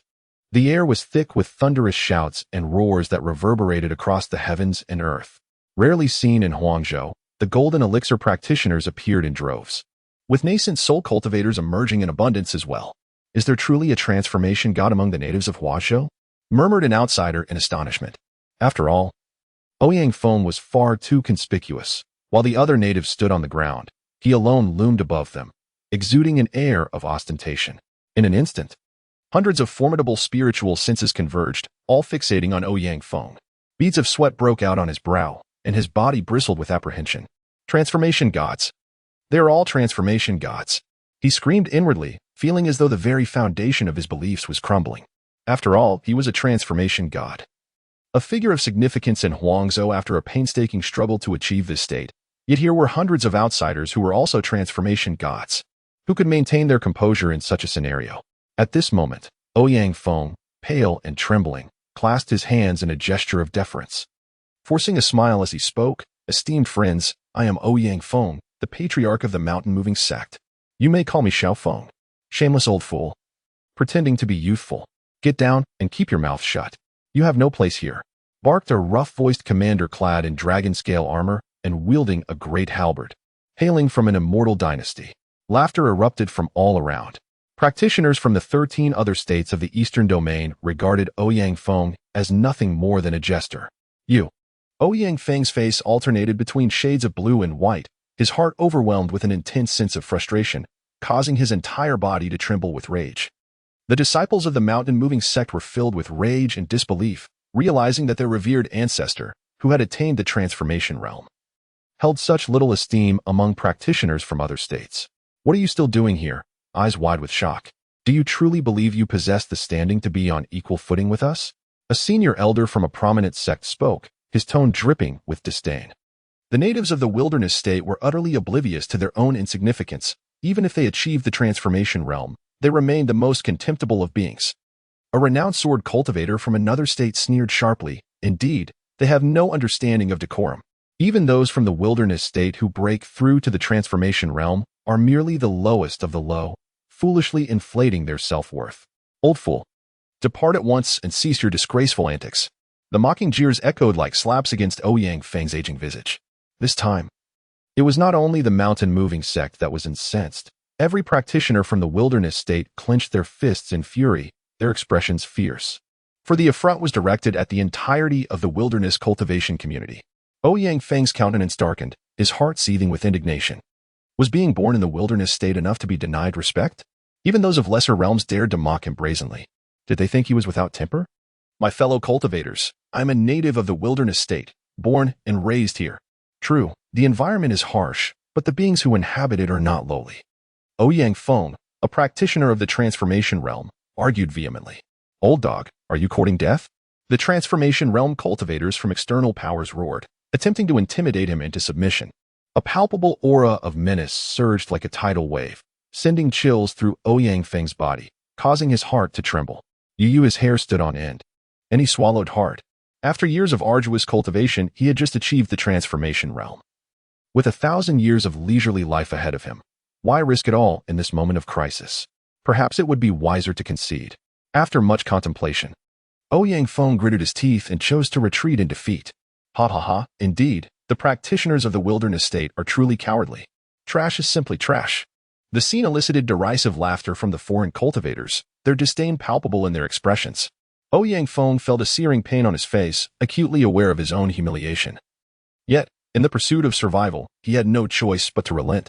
Suddenly, a tremor coursed through his heart. At that moment, the cultivators from the desolate state fell into a profound silence, disappointment etched on their faces. Countless sorrowful gazes pierced Ouyang Feng's chest like daggers. Particularly, the disciples of the mountain-moving sect, witnessing their venerable ancestors' disgrace, felt as if the sky had collapsed, their spirits utterly shattered. The anguish within Ouyang Feng was unbearable, akin to a myriad of ants gnawing at his heart, and a persistent voice echoed in his mind, causing his breaths to grow increasingly labored. No, the old man is the transformation god of the wilderness state, the foremost figure of this land. If even I regard myself as insignificant, what future could there be for the wilderness state? Even though I choose to evade the spotlight this time, merely to survive, it will leave a lingering torment in my heart, a fate worse than death. Ouyang Feng's thoughts crystallized, as if he had made a resolute decision. His gaze grew remarkably steadfast, a tempest of fury erupting within him, his blood boiling like molten lava, igniting his entire being. His descending form suddenly halted. Then, like a meteor, he soared upward with wild abandon. Under the astonished gazes of countless onlookers, Ouyang Feng's hair danced wildly, his eyes emitting beams of piercing cold light. As he let out a long howl to the heavens, akin to the roar of a tiger and the chant of a dragon, filled with fervent passion. The cultivators of the wilderness state, who fears a battle? Let anyone who dares to defy step forward.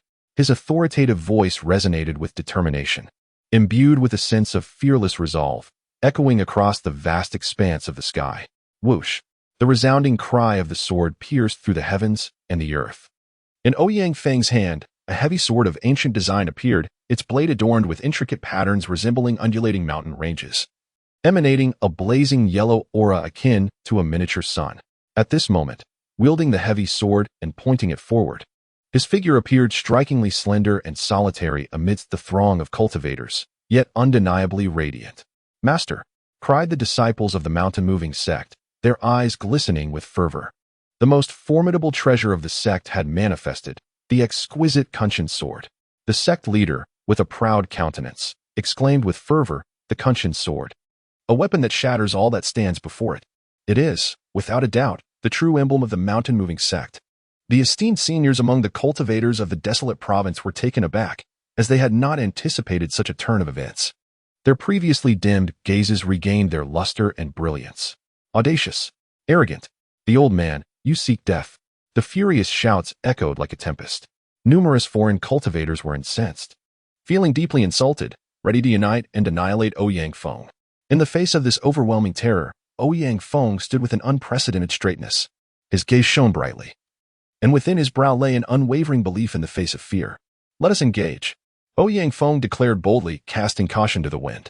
"Let us all join forces and slay this old dog," someone exclaimed in anger. At that moment, a haughty voice resonated within the ranks. "Hold on, everyone." The speaker was a middle-aged man adorned with a purple-gold crown and dressed in a robe resembling a dragon, sitting imperiously in an ornate palanquin, pulled by fearsome beasts exuding a menacing aura of bloodlust.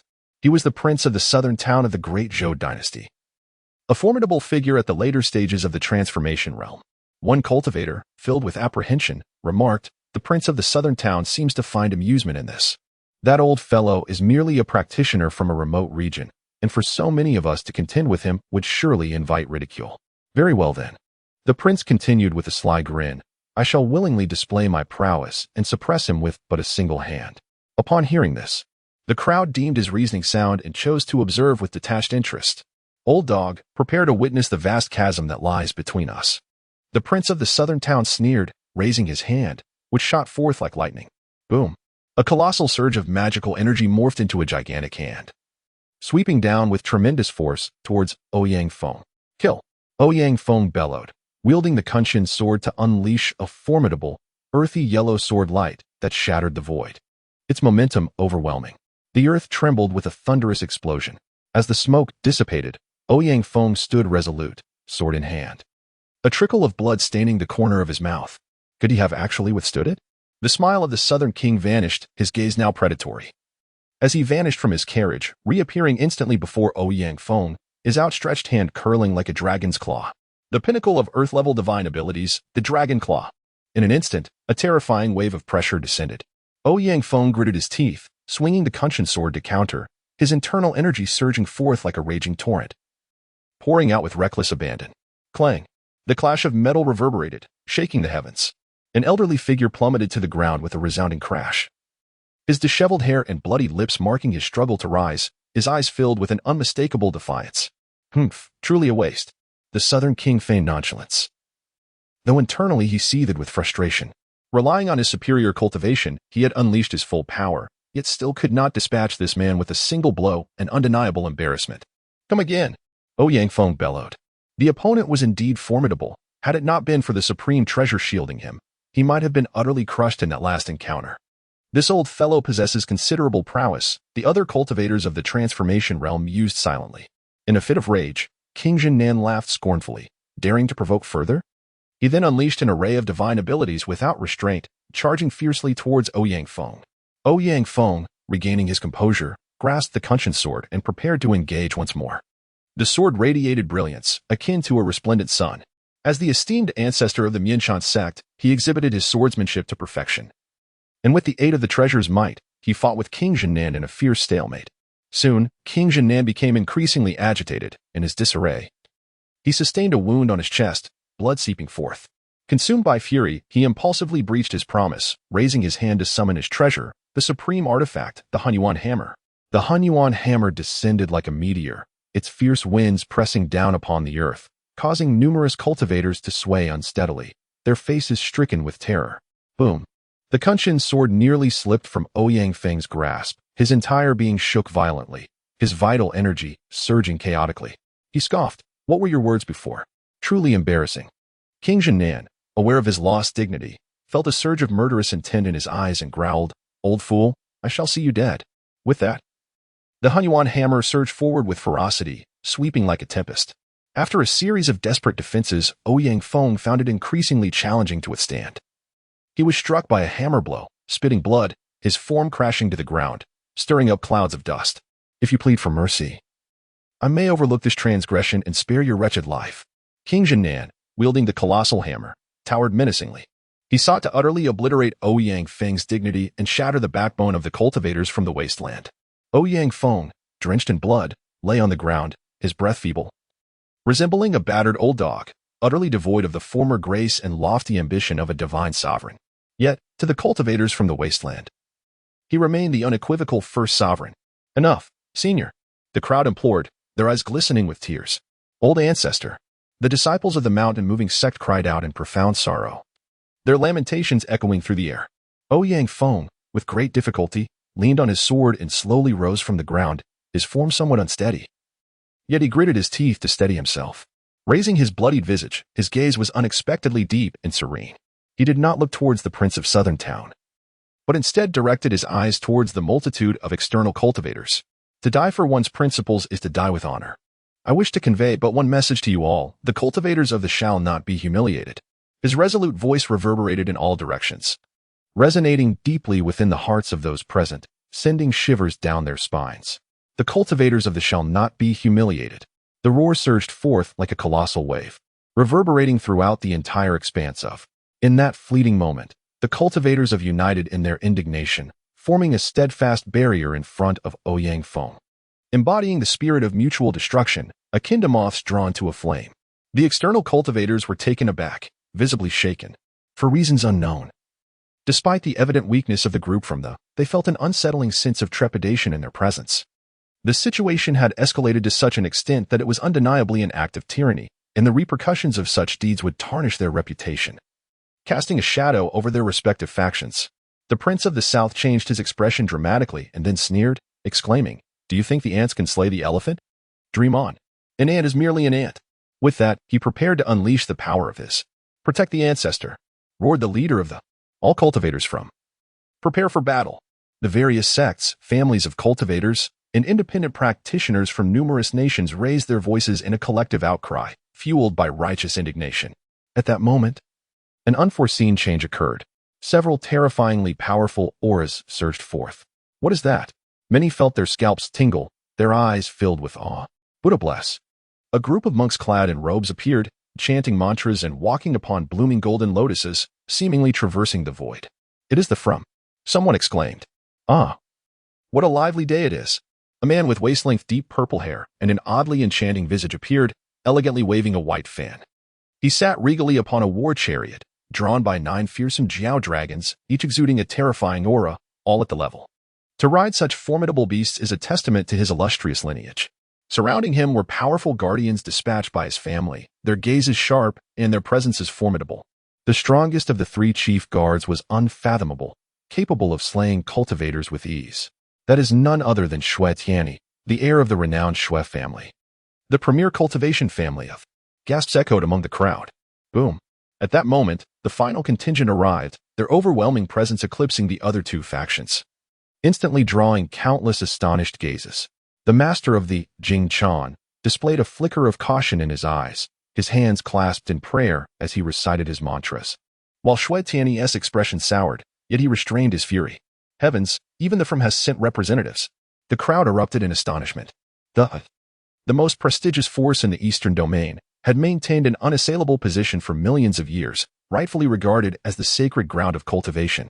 Upon the golden flying vessel stood numerous cultivators. Among them were several exuding immensely powerful auras, unmistakably emanating from 9 intersect elders.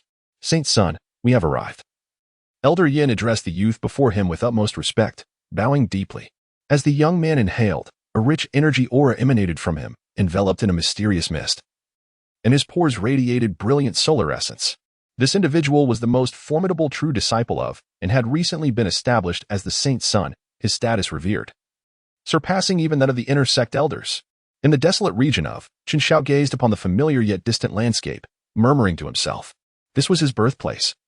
But now it had become a stain he wished to forget. No one knew the profound impact on his worldview when he first joined the Yuhua sect. His fellow disciples hailed from either prestigious cultivation families or illustrious immortal dynasties, thriving in a region abundant with resources and rich in spiritual energy. In contrast, he was merely a humble cultivator from a remote village. Fortunately, he awakened the solar immortal body, defying fate and gradually emerging as the most radiant prodigy of the Yuhua sect. Yet, this humble origin always left Chen Xiao feeling a sense of shame. Upon returning to his homeland, he felt neither excitement nor nostalgia. Instead, he was consumed by disdain and discomfort. Heavens, that is Chen Xiao, the holy son of the Yuhua sect. I have heard of him, bearer of the solar immortal body, touted as invincible among his peers. Many cultivators exclaimed. After all, the Yuhua sect stood as a pinnacle of power in the Eastern Domain, and any stir within its ranks could influence the broader landscape beyond. Everyone knew of a young man named Chen Xiao who had triumphed over all true disciples in the sect's competitions, earning the title of the contemporary Holy Son. Undoubtedly, he would become the most dazzling star of the Eastern Domain in the next 100,000 years, destined to weave new legends, for he possessed the aura of an immortal. Suddenly, the cultivators from began to realize, astonished, Chen Xiao? Isn't he the young master of the Wind and Thunder sect? He is one of our own. This revelation sent a wave of shock through the crowd. What? The holy son of the Yuhua sect hails from this impoverished and backward land? How is that possible? Such a desolate place could produce a talent of this caliber? The implication of their previous mockery of the cultivators from weighed heavily in the air, and the other 13 Dao provinces regarded them with incredulous expressions, clearly astonished by the holy son's origins. Feeling the multitude of strange gazes upon him, Chen Xiao feigned calmness. Yet a glimmer of cold murderous intent flickered in his eyes. His greatest fear had indeed come to pass. Elder Yin, understanding the gravity of the situation, abruptly waved his sleeve, lifting the group of cultivators who had spoken out. In an instant, a terrifying force erupted, shattering the bodies of over 10,000 cultivators. Blood rained down, saturating the air with the metallic scent of carnage. The holy son of the Yuhua sect is not to be discussed by mere ants like you. Anyone who dares to speak shall be slain. Elder Yin bellowed. In an instant, the once uproarious crowd fell into a profound silence. Qin Zhao's expression remained indifferent, unmoved by the chaos. At that moment, the king of Southern Town felt a wave of shame wash over him. After all, he had previously insulted the cultivators of. Who could have predicted that from such a small place would emerge a holy son of the Yuhua sect? With such a status, he could hardly be regarded as merely a noble figure. Even the emperors of the great Zhou dynasty would hesitate to offend him. After much contemplation, the Prince of the South cautiously inquired, Master Chun, may I take charge of these practitioners from the wild provinces? Should Chun Shao exhibit even the slightest reluctance, the Prince of the South would immediately retract his intentions without a second thought. Chun Shao cast a languid glance in his direction, his lips parting to utter but 2 words, as you wish. Upon witnessing this, the Prince of the South felt a surge of elation within and clasped his hands in gratitude, proclaiming, Thank you, Master Chen, for your benevolence. With that, he turned his wicked grin towards Ouyang Feng, ready to unleash the full force of his Hunyuan hammer. No, the monk from Huangzhou's eyes were filled with despair. The flicker of hope within extinguished. Ouyang Feng wore a grim smile, shaking his head in silence. He staggered to his feet, yearning to unleash, one last time, the swordplay of his youthful vigor. In stark contrast, Qin Shao regarded this with indifference. To him, these were but lowly natives, while he had ascended beyond such base origins. A true paragon among men. Master, that is the young lord of the Wind and Thunder sect. What shall we do? The leader of Tsangjian Peak expressed his concerns from a distant, inconspicuous ridge. I was right. With the emergence of this secret realm, Qin's son is bound to make an appearance. Fortunately, the Xiantian sect has not acted recklessly, the sect leader murmured, anxiety gripping his heart. Master, while they scramble for the secret realm, we of the Xiantian sect should hastily relocate. The eastern region is vast. We must find a place to conceal ourselves. I concur. Did you not hear earlier? Someone referred to him as the Holy Son. It is prudent for us to flee. By the way, where is our disciple Yi? He embodies the hope of the Xiantian sect. Suddenly, the peak master of Tianxiang Peak gasped as if she had seen something remarkable. She covered her delicate lips with her hand, her beautiful eyes widening in astonishment. Everyone look. It seems our disciple Yi has already moved on. What? Suyonian was taken aback, urging, quick, bring him back. Qin Shao was right there. Going now would be tantamount to seeking death. At that moment, just as a great battle was about to erupt, a loud voice filled with curses echoed from a distance, growing ever closer. Damn it, being bullied by outsiders. This wasteland cannot do without me. Everyone, stand still. Countless astonished gazes converged, eager to see who dared to be so audacious. A striking young man, clad in a black robe adorned with golden patterns, made a grand entrance before the crowd, his flowing silver hair creating a stark contrast. Who goes there? State your name, sneered the king of Southtown. Your uncle, Yi Junlin. Yi Junlin replied nonchalantly. Rascal, I shall slaughter you. The king of Southtown was momentarily taken aback, then exploded with rage. Yi Junlin? Isn't that the master of the mysterious sky sect's Misty Peak? Someone exclaimed in realization. Mysterious sky sect. Yi Junlin. Qin Shao, who had been indifferent, suddenly had his eyes blaze with a chilling fury, roaring, I never expected the murderer of my father to be standing right before me.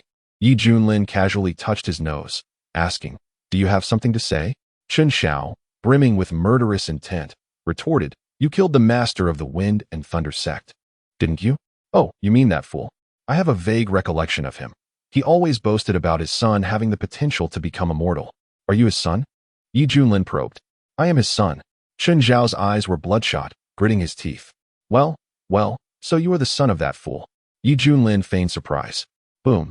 A terrifying pressure erupted like a volcano, causing Qin Shao to tremble with rage as the fury engulfed him, bellowing, I want you dead. The crowd was struck with fear, gazing at Yi Junlin as if he were a madman.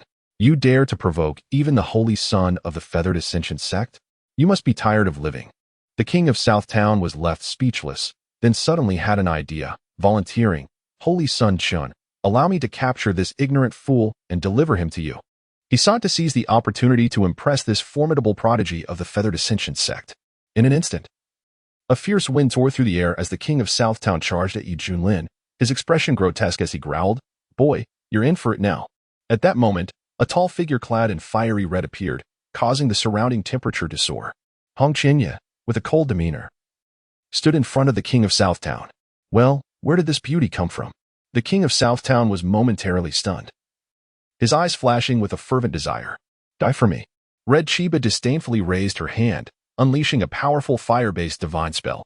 A brilliant and radiant flame surged forth, scorching the void and creating a series of intensely distorted ripples. The king of the south, his countenance drastically altered, exerted all his strength to defend against it. However, even the primordial hammer was reduced to ashes, as he himself was engulfed by an unknown inferno. A heart-wrenching scream reverberated through the heavens. Under the astonished gaze of the crowd, the southern town king was swiftly reduced to ashes, leaving not a trace behind. A being of such caliber, vanquished in an instant? Who was the assailant? Gasps of disbelief filled the air as everyone speculated on the origins of the woman in red. When did our come to possess such formidable strength? Ouyang Feng stood in stunned silence, his heart a tumult of emotions.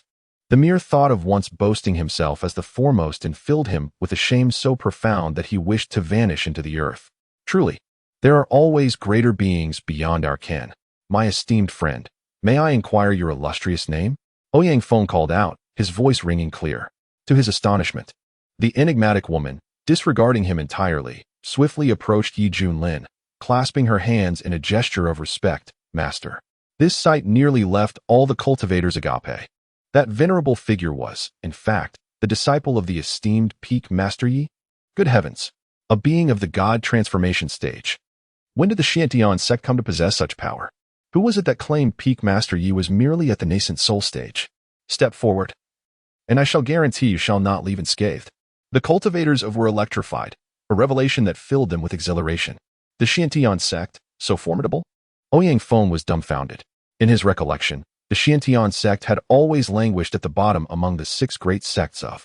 What on earth had transpired in this sect during his seclusion? Young Detzi, you had best provide me with an explanation. Ouyang Feng addressed the leader of the mountain-moving sect with a scowl. Had he known the Xiantian sect had risen to such heights, he would not have sought to outshine them in the first place. Faced with the elder's inquiry, the mountain-moving sect leader wore a bewildered expression. Elder, I truly know nothing. At that moment, a rumble echoed as Su Yunyan and the Xiantian sect's forces arrived at the scene. Sect Master, you have finally arrived. I was just about to call for you, Yi Junlin remarked with a smile. You should seize. Do you have any idea what you are doing? Su Yunyan urged anxiously. That is a member of the Feather Transformation sect. You should make your escape quickly. We will buy you some time. Indeed, as long as the Xiantian sect has you, there remains a chance for resurgence. You must not fall into peril here, the Peak Master of the Sword Concealing Peak added gravely. Yi Junlin smiled, understanding their concerns. Rather than respond directly, he waved his hand, summoning a wisp of cloud and mist from the distance, upon which stood a young girl, nervously clasping her hands in greeting. Zhao Linger pays her respects to the esteemed elders. What is this? The crowd exclaimed in astonishment. After resolving the issues of the Wei Kingdom, I discovered a promising talent among the new recruits there. She is the daughter of the Emperor of Wei, endowed with an exquisite water affinity spiritual root. I believe she would be a perfect fit for Tianxiang Peak, Yi Junlin remarked. The master of Tianxiang Peak's eyes sparkled with delight, and the more he looked, the more he admired her. Zhao Linger, you shall join Tianxiang Peak from now on. Quickly, address your master.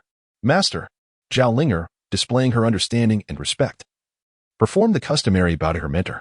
This young girl possesses an innate spiritual essence. The master of Tianxiang Peak was elated. He had acquired a remarkable disciple. A cause for celebration indeed.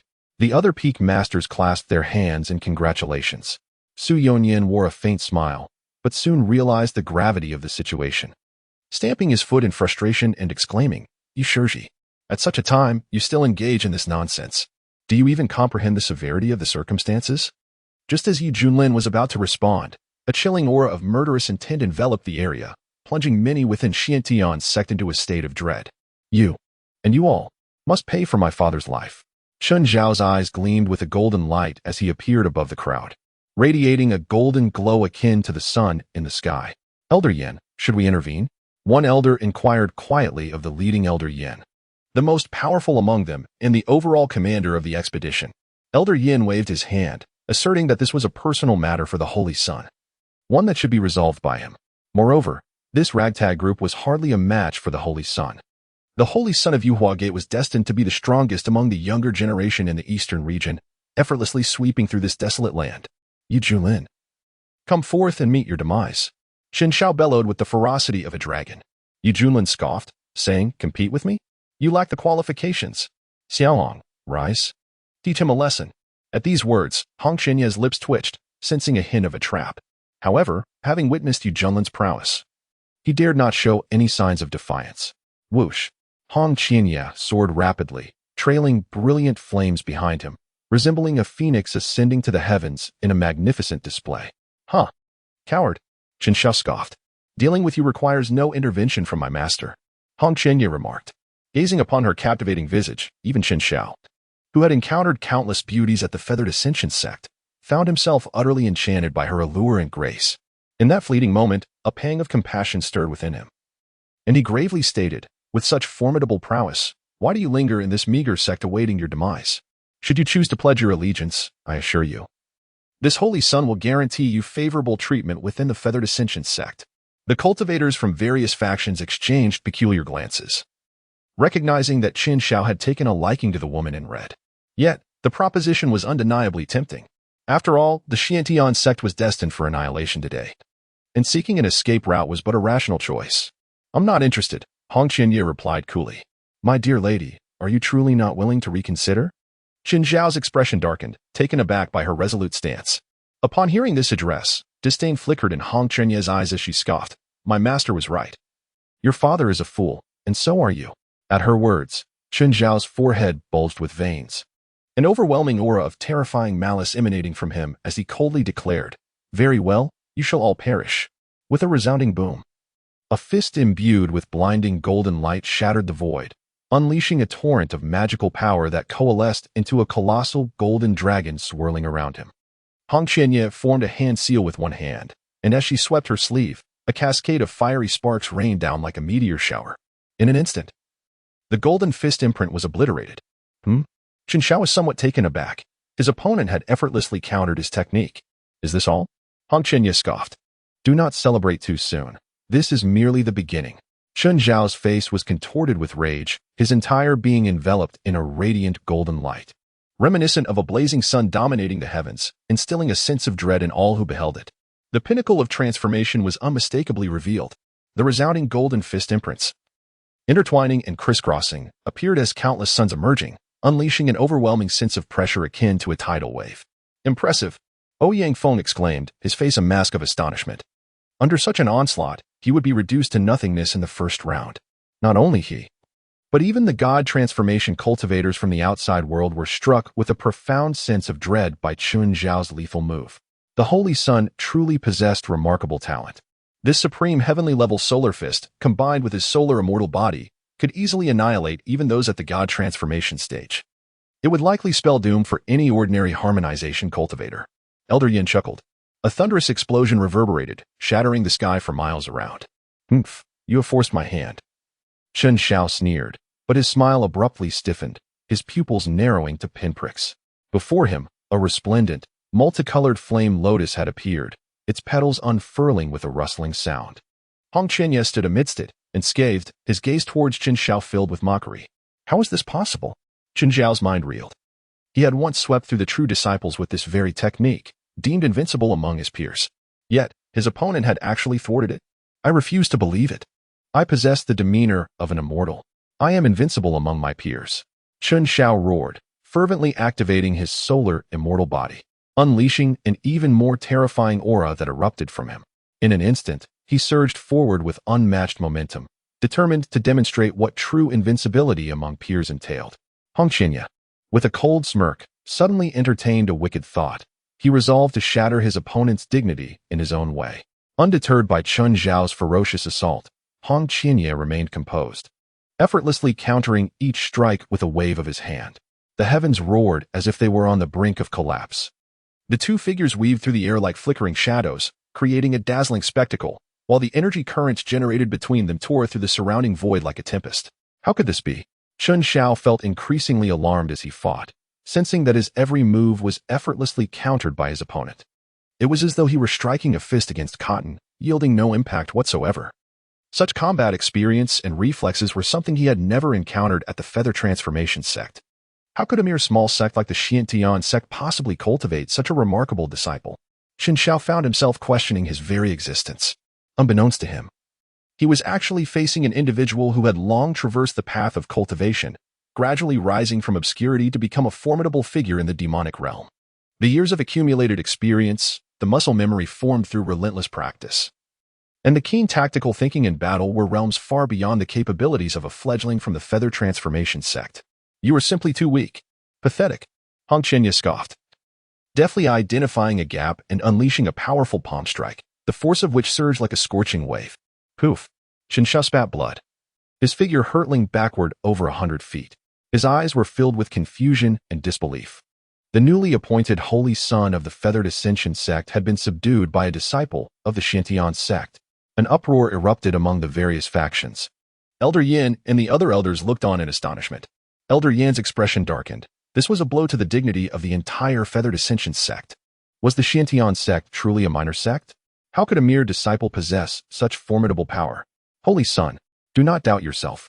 You are the elite chosen from the Feathered Ascension sect, destined for transcendence. Elder Yin spoke solemnly. I am destined for transcendence, Xin Xiao murmured to himself. The heart that was on the verge of collapse was restored once more. His gaze grew increasingly resolute. I have yet to be defeated, Xin Xiao exclaimed, his voice echoing into the heavens. His eyes radiated a piercing golden light, his figure resembling that of divine glass, adorned with resplendent brilliance. As if enveloped in the embrace of a blazing sun, casting forth a myriad of radiant beams. The great sun hung in the sky, scorching all beneath it. Suddenly, an overwhelming surge of terrifying heat energy converged, firmly locking onto Hong Qinya. Childish, Hong Qinya scoffed, regarding Xin Xiao as a mere embodiment of impotent rage. Die for me, Xin Xiao roared. A golden beam of light, spanning 100 feet in width, shattered the void and descended from the heavens. This was a rudimentary technique of the initial stage of divine powers, known as solar eclipse. Even the most formidable beings in the integration realm would find this art challenging to comprehend, yet Xin Xiao had already grasped it at an elementary level. Coupled with the activation of the solar immortal body, it was more than sufficient to obliterate those at the early stage of integration. One cannot help but acknowledge that Xin Xiao is indeed extraordinarily powerful, undoubtedly one of the foremost prodigies in the eastern region. Such a figure would be renowned even in the central region. Alas, his misfortune was immense, for he encountered Hong Qinya, a true immortal of profound cultivation, possessing a fire attribute spiritual root of celestial quality, who had also mastered an exceedingly compatible supreme technique. The layered buffs accumulated were nothing short of terrifying. Hiki. Hong Qinya raised her hand, unleashing a whirlwind of iridescent flames that embodied the terrifying power to incinerate the heavens and boil the seas. As the two sides erupted in their final clash, the energy surging forth seemed poised to rend the very firmament asunder. Is this truly the might of transformation? Ouyang Feng mused, his tongue clicking in disbelief. In comparison, he feared he might be a mere impostor. Other practitioners of transformation were equally struck with trepidation. Such power could likely annihilate even those at the stage of fusion. As the explosive waves gradually waned, countless strands of consciousness converged upon the scene. Who has emerged victorious? Many were filled with trepidation.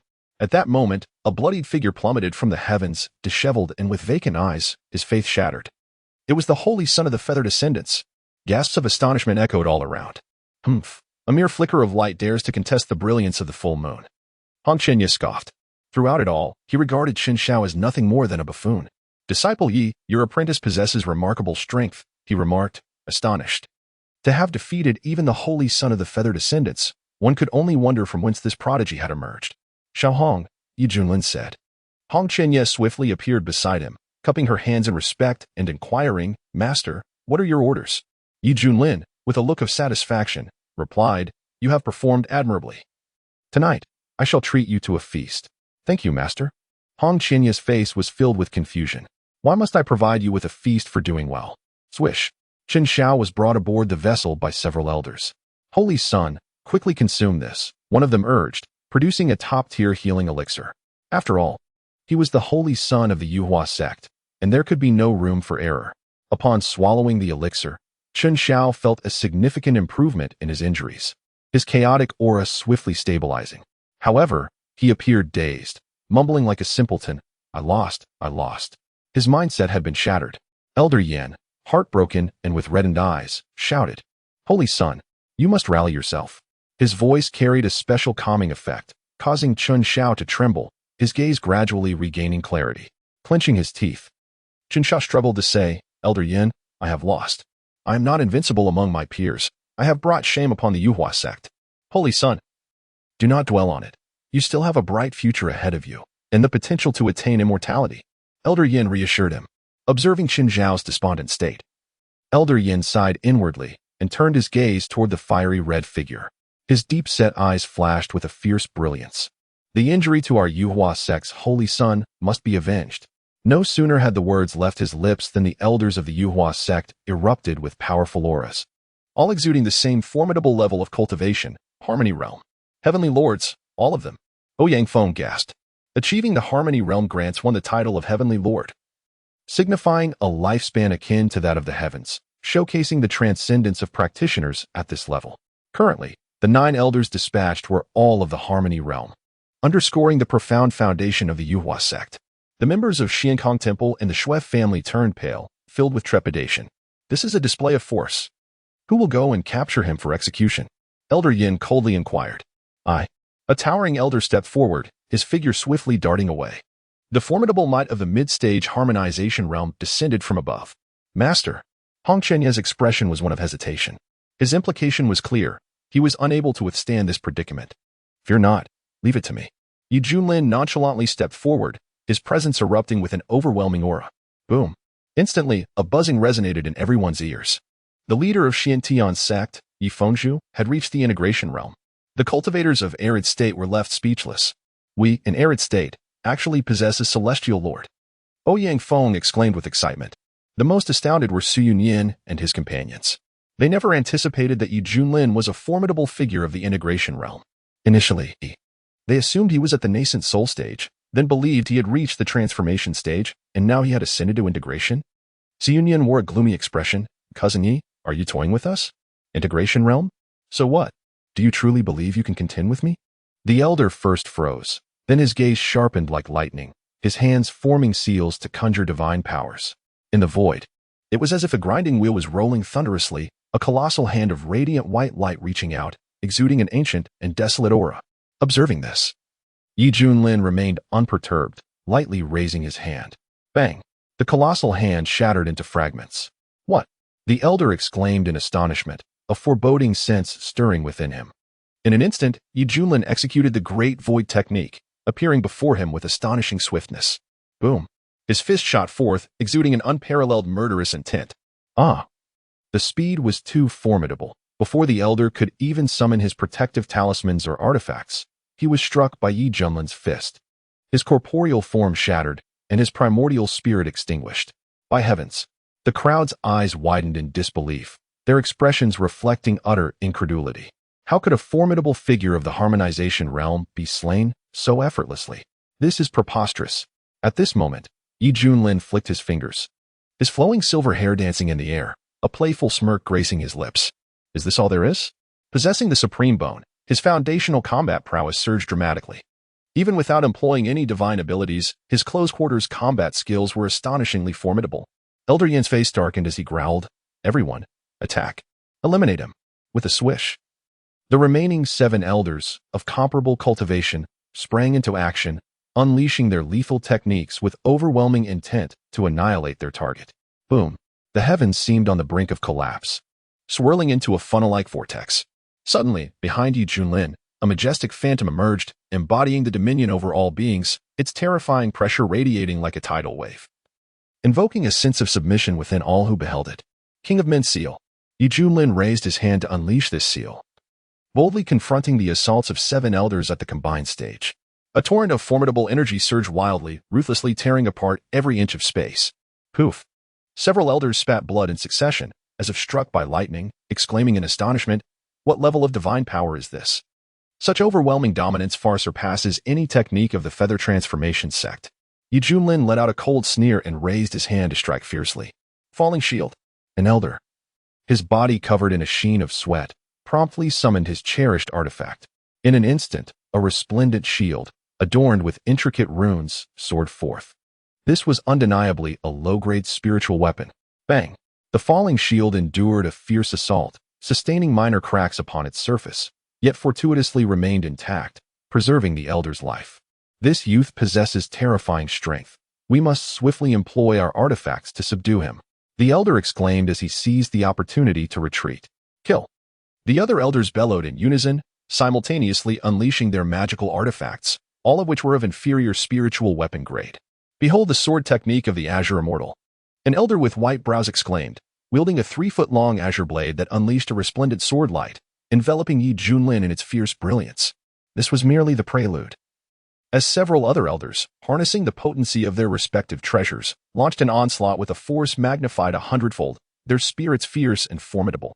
Meanwhile, external forces yearned for Yi Junlin's downfall, perceiving the wild expanse of the wasteland as a realm of savagery, believing that the natives should not possess such formidable strength. To offend the feather ascension sect warranted annihilation. Amitabha, indeed, how virtuous. The master of pure Zen from the Hanging Temple, leading his entourage, wore a countenance of compassion, his hands clasped in prayer. Observing this, Xue Tian, the scion of the Xue clan, expressed disdain, finding the old monk's pretentiousness utterly hypocritical. His gaze fixated on the battlefield. Jealousy bubbled within him as he scoffed. It would be best for such a prodigy to perish early. Is this the end? Many cultivators in the wasteland felt a lump rise in their throats at the sight of the beleaguered silver-haired youth. This is bad. You should seize he is in peril. Su Yonyan and others exclaimed anxiously. Yet, amidst the turmoil, only Hong Chunye remained unfazed. Listening to the cacophony around him, he crossed his arms and smirked, inwardly thinking, what do you insignificant insects understand? Ever since witnessing Yi Junlin's extraordinary prowess in Wei, Hong Chunye was certain that this individual possessed hidden reserves. At that moment, seemingly affirming his conjecture, Yi Junlin appeared increasingly at ease under the collective assault. If that is the case, allow me to show you this technique. Yi Junlin chuckled lightly, channeling the surging power within him, which flowed fervently into the supreme bone nestled in his chest. Suddenly, a divine radiance blazed forth, its brilliance eternal and indomitable. It seemed as though a blazing sun was being birthed from his chest, exuding an overwhelming presence that threatened to shatter the very heavens. What is happening? Countless cultivators trembled, their faces etched with terror. Boom! A dazzling divine beam erupted from Yi Junlin's chest, akin to the wrath of the heavens descending as divine retribution, destined to obliterate all existence. This was a profound technique of the supreme bone, heavenly calamity light. Oh no! The 7 elders of the fusion realm sensed an ominous foreboding. Exerting their utmost efforts to wield their magical artifacts in a desperate attempt to shield themselves from the terrifying apocalyptic divine radiance. A chorus of anguished cries echoed through the air. Before the terrifying wrath of the heavens, the inferior spiritual artifacts in everyone's hands shattered into pieces. Bereft of the protection offered by their treasures, the 7 elders cried out in terror, Elder Yin, please save us. The leading figure of the group, Elder Yin, could no longer contain his anxiety. He had to take action to rescue his fellow elders, for how could he justify their return otherwise? With a thunderous roar, the pinnacle of his cultivation burst forth in an instant. Suddenly, an ancient bronze pagoda materialized, emanating an unparalleled and fearsome aura. A mid-grade spiritual artifact, the Stupa Tower. Although it was merely 1 tier above the inferior artifacts, its power exceeded by 1,000-fold. Elder Yin relied upon this tower, earning profound respect among the inner sect elders. Perish! Elder Yin, cradling the pagoda, unleashed a torrent of formidable energy to confront the remnants of the celestial calamity. A smirk crept upon Yi Junlin's face, relishing the challenge. Ding! The system detected that the host was under assault from a peak adversary in the harmonization realm, thereby activating the passive effect of growing stronger in the face of adversity and bestowing the host with the cultivation of the perfected harmonization realm. With a thunderous roar, an even greater power erupted from Yi Junlin, propelling him from the mid-harmonization realm directly to perfection. In an instant, the already waning brilliance of the celestial calamity surged anew, dazzling and formidable. You have concealed your true strength, Elder Yin exclaimed, his scalp tingling, fury welling within him. Boom! The celestial calamity unleashed a fierce sweep. The 7 elders erupted into a mist of blood, their forms disintegrating into nothingness. Only Elder Yin managed to escape, albeit drenched in blood and bearing numerous wounds. His face a mask of terror, haunted by the ordeal. He could hardly believe that such a ruthless figure had emerged from the wasteland. Has the world truly changed? Time is of the essence, Survival must take precedence. Esteemed elder, we concede today. The feathered ascension sect voluntarily withdraws from the competition for the secret realm. With that, he turned to leave. Huh, you think you can come and go as you please? Junlin extended his mighty hand, his silver hair billowing wildly. Exuding an overwhelming aura that overshadowed the sun and stars, a sovereign presence that commanded respect. It would be better for you to perish. Elder Yan's scalp nearly split as he exclaimed, "You act so ruthlessly. Are you not afraid of the feathered ascension sect's retribution?" Suddenly, a realization dawned upon him. Wait. I understand now. The outer sect's elder Mu was killed by your hand. Indeed, having already made enemies, why not eliminate a few more for good measure? Junlin laughed heartily. With a thunderous roar, the already cracked pagoda teetered on the brink of collapse. Elder Yin, his energy waning, shouted towards the golden vessel. Why aren't you taking the holy sun away? Hurry. Master Yin. On the golden vessel, Qin Zhao's complexion turned ashen, his heart tumultuous with turmoil. He had not anticipated that the murderer of his father would possess such formidable strength. How could this small, desolate state give rise to such a powerhouse?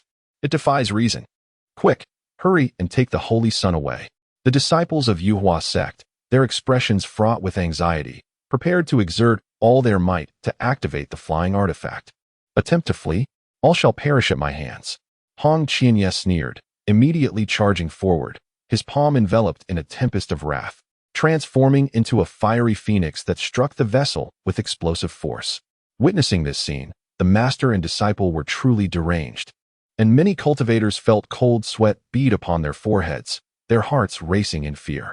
To slay an elder of Yuhua sect, and now to extinguish the holy sun. The heavens of the eastern domain seemed poised to collapse. Amitabha resonated the solemn chant. Hong Qianye's assault was entirely intercepted by a radiant palm of Buddhist light, emanating from a venerable monk clad in robes, twirling prayer beads.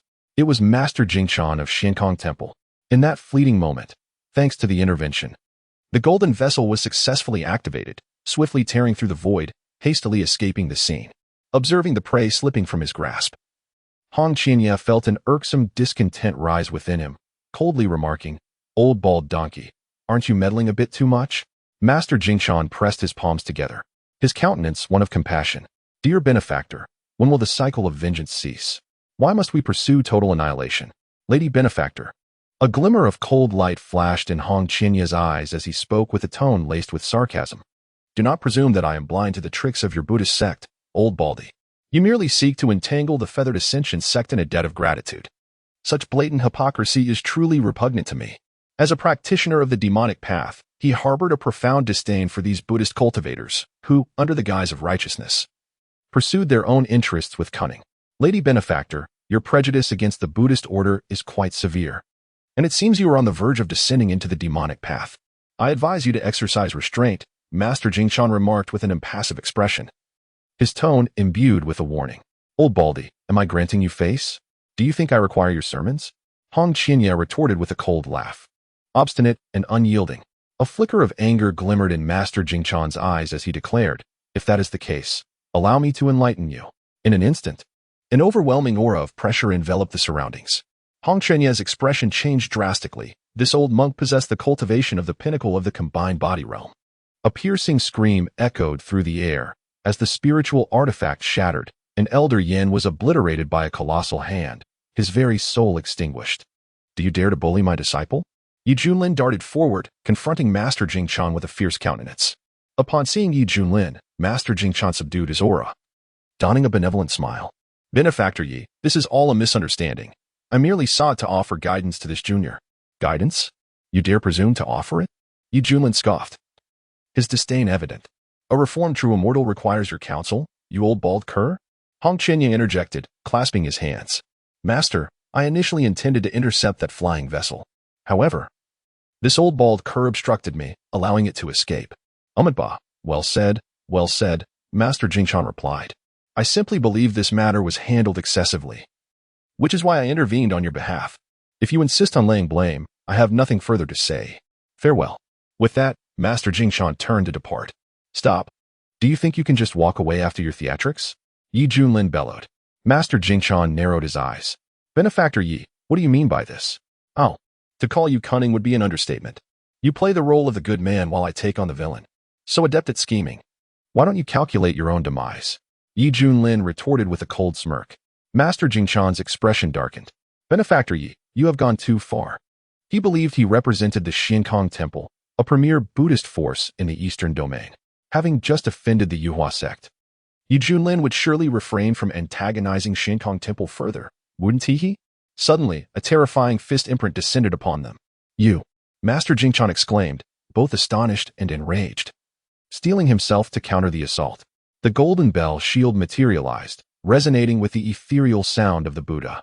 With a resounding crash, the golden bell shattered, and Master Jingchan was sent hurtling back several dozen feet. Regaining his composure, he tasted blood at the corner of his mouth and growled, "This is intolerable. Do they truly believe that the Hanging Temple is but a soft persimmon?" In swift succession, a group of monks gathered behind him, each wielding various sacred artifacts. Their eyes ablaze with defiance, exuding an aura as fierce as dragons. Suddenly, in Master Jingchan's hand appeared a 9-ringed golden staff, radiating a brilliance akin to the sun when grasped. Concurrently, the monks chanted sutras, bestowing their spiritual energy upon him. In an instant, a terrifying surge of energy radiated in all directions. Master Jingchan's cultivation reached its pinnacle, his eyes gleaming with a resplendent golden light, exuding an imposing presence even in his calmness.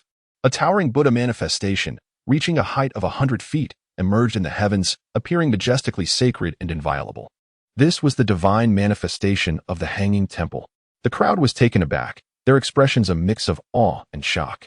Xue Tianyi sneered coldly, thinking, "Is this he so foolish as to provoke the Hanging Temple? Does he wish to court his own demise?" He harbored animosity towards Yi Junlin, eagerly anticipating his downfall. "Yi, I have given you a chance," Master Jingchan declared icily. With the combined might of the Buddhist formation and the enhancement of a mid-grade spiritual artifact, his power had escalated to an extraordinary level. Under such circumstances, he did not believe that Yi Junlin could easily defeat him. Quite intriguing, Yi Junlin mused, stroking his chin. Hong Qianye stood silently beside him, eager to witness the limits of this silver-haired youth. "Now, allow me to guide you to the other side." With a swift motion, Master Jingchan wielded his 9-ringed staff, unleashing a torrent of energy that seemed poised to pierce the heavens and the earth. Yi Junlin raised his hand and declared, "Coffin, arise." With a thunderous roar, the void seemed on the verge of collapse as an ancient bronze coffin emerged, exuding an aura of profound antiquity. The coffin, standing 5 zhang tall and 9 zhang long, embodied the might of the number 9. This was the coffin of the celestial burial. Previously regarded merely as a low-grade spiritual artifact, it had now ascended to the realm of a top-grade spiritual artifact, coinciding with Yi Junlin's breakthrough to the perfected stage of integration. In a flash, the coffin of the celestial burial obstructed the formidable assault. "Enough." Master Jingchan's expression shifted dramatically. "All of you, step inside." Yi Junlin scoffed. The burial heaven coffin suddenly swung open, unleashing an unparalleled and terrifying force of attraction. "No." Master Jingchan felt a tingle run down his scalp as he summoned all his strength to resist the overwhelming force of attraction. "Ah!" Who would have thought that the monks behind would successively take flight, their faces contorted in terror as they cried out, "Master, save me." Subsequently, once drawn in, no further sound emerged. What malevolence! How could the Xiantian sect harbor such wickedness? Master Jingchan trembled visibly, whether from fury or fear. Boom! The visage of the Buddha dissipated.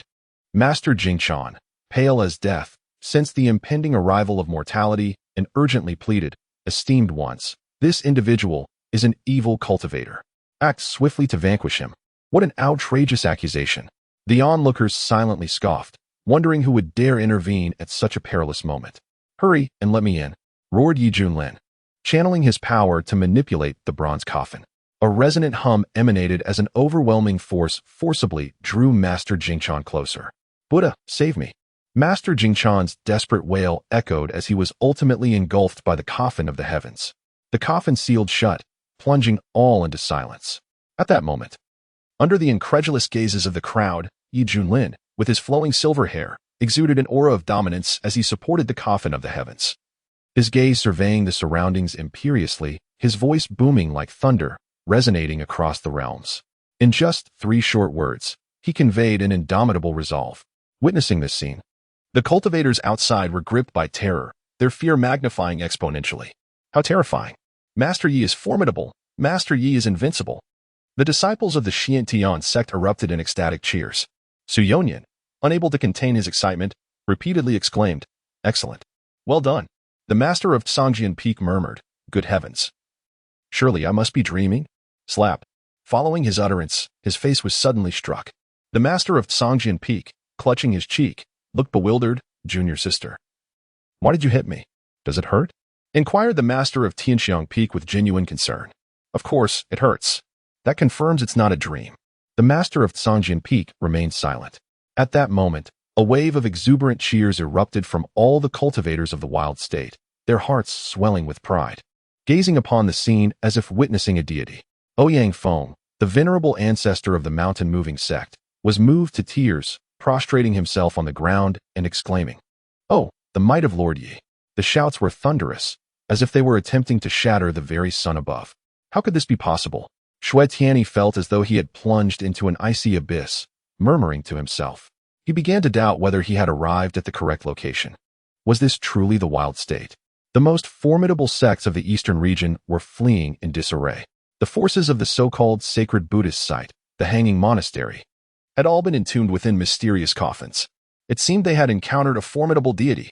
At that moment, a resounding tremor echoed across the skies of the wild state. A brilliant and boundless radiance shot upwards, piercing through the vast clouds, creating an awe-inspiring spectacle. The secret realm has been unveiled. Gasps of astonishment filled the air.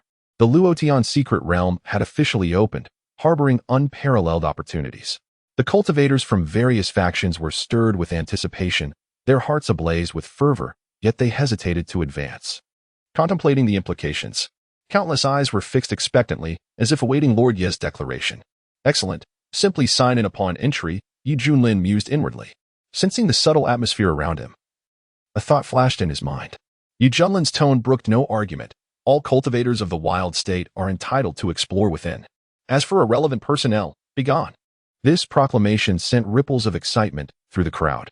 The cultivators of the wild state erupted in joyous exclamations, praising the wisdom of Lord Yi. They had waited so long, and finally, an unparalleled powerhouse had emerged, ready to lead the cultivators of the wild state out of their predicament. The external cultivators displayed their displeasure, yet after the recent events, who would dare to stand in defiance? Shui Tian's complexion darkened, his rage palpable. "Young master, let us depart," sighed the leading bodyguard. "Is there truly nothing we can do about him?" Shui Tian felt a deep sense of unwillingness. The head of the guards replied, "Young master, this individual is audacious and has offended both the Yuhua sect and the Shinkong temple. He has committed grave transgressions, and what awaits him will be an unprecedented retribution. While he basks in current triumph, the suffering that lies ahead will be considerable. We need not confront someone who is already on the brink of demise." Upon hearing these words, Shui Tian's eyes sparkled with a cunning light as he coldly retorted, "You speak the truth. To bring about his downfall, one must first drive him to madness. Such a tyrant cannot survive much longer. Withdraw. To Lingzhou." "Indeed, young master." With that, the entourage of the Shui family turned and departed. Witnessing even the mightiest Shui family concede in such a manner, the other cultivation factions from various states had no choice but to retreat, gradually making their way home. They were eager to relay this news back to their respective hometowns. One can only imagine the uproar that would ensue in the eastern region. Soon, only the cultivators from the remained, observing these once arrogant outsiders scuttling away in defeat. A profound sense of satisfaction washed over the onlookers. However, they did not hastily rush in. Instead, they prudently lined up behind the Xiantian sect, content to savor the remnants of their triumph. "Let us proceed." Yi Junlin led all the cultivators into the mysterious realm of Luotian. As a radiant light flashed before them, the scenery transformed instantaneously. Within lay an enchanting world, reminiscent of a primeval forest.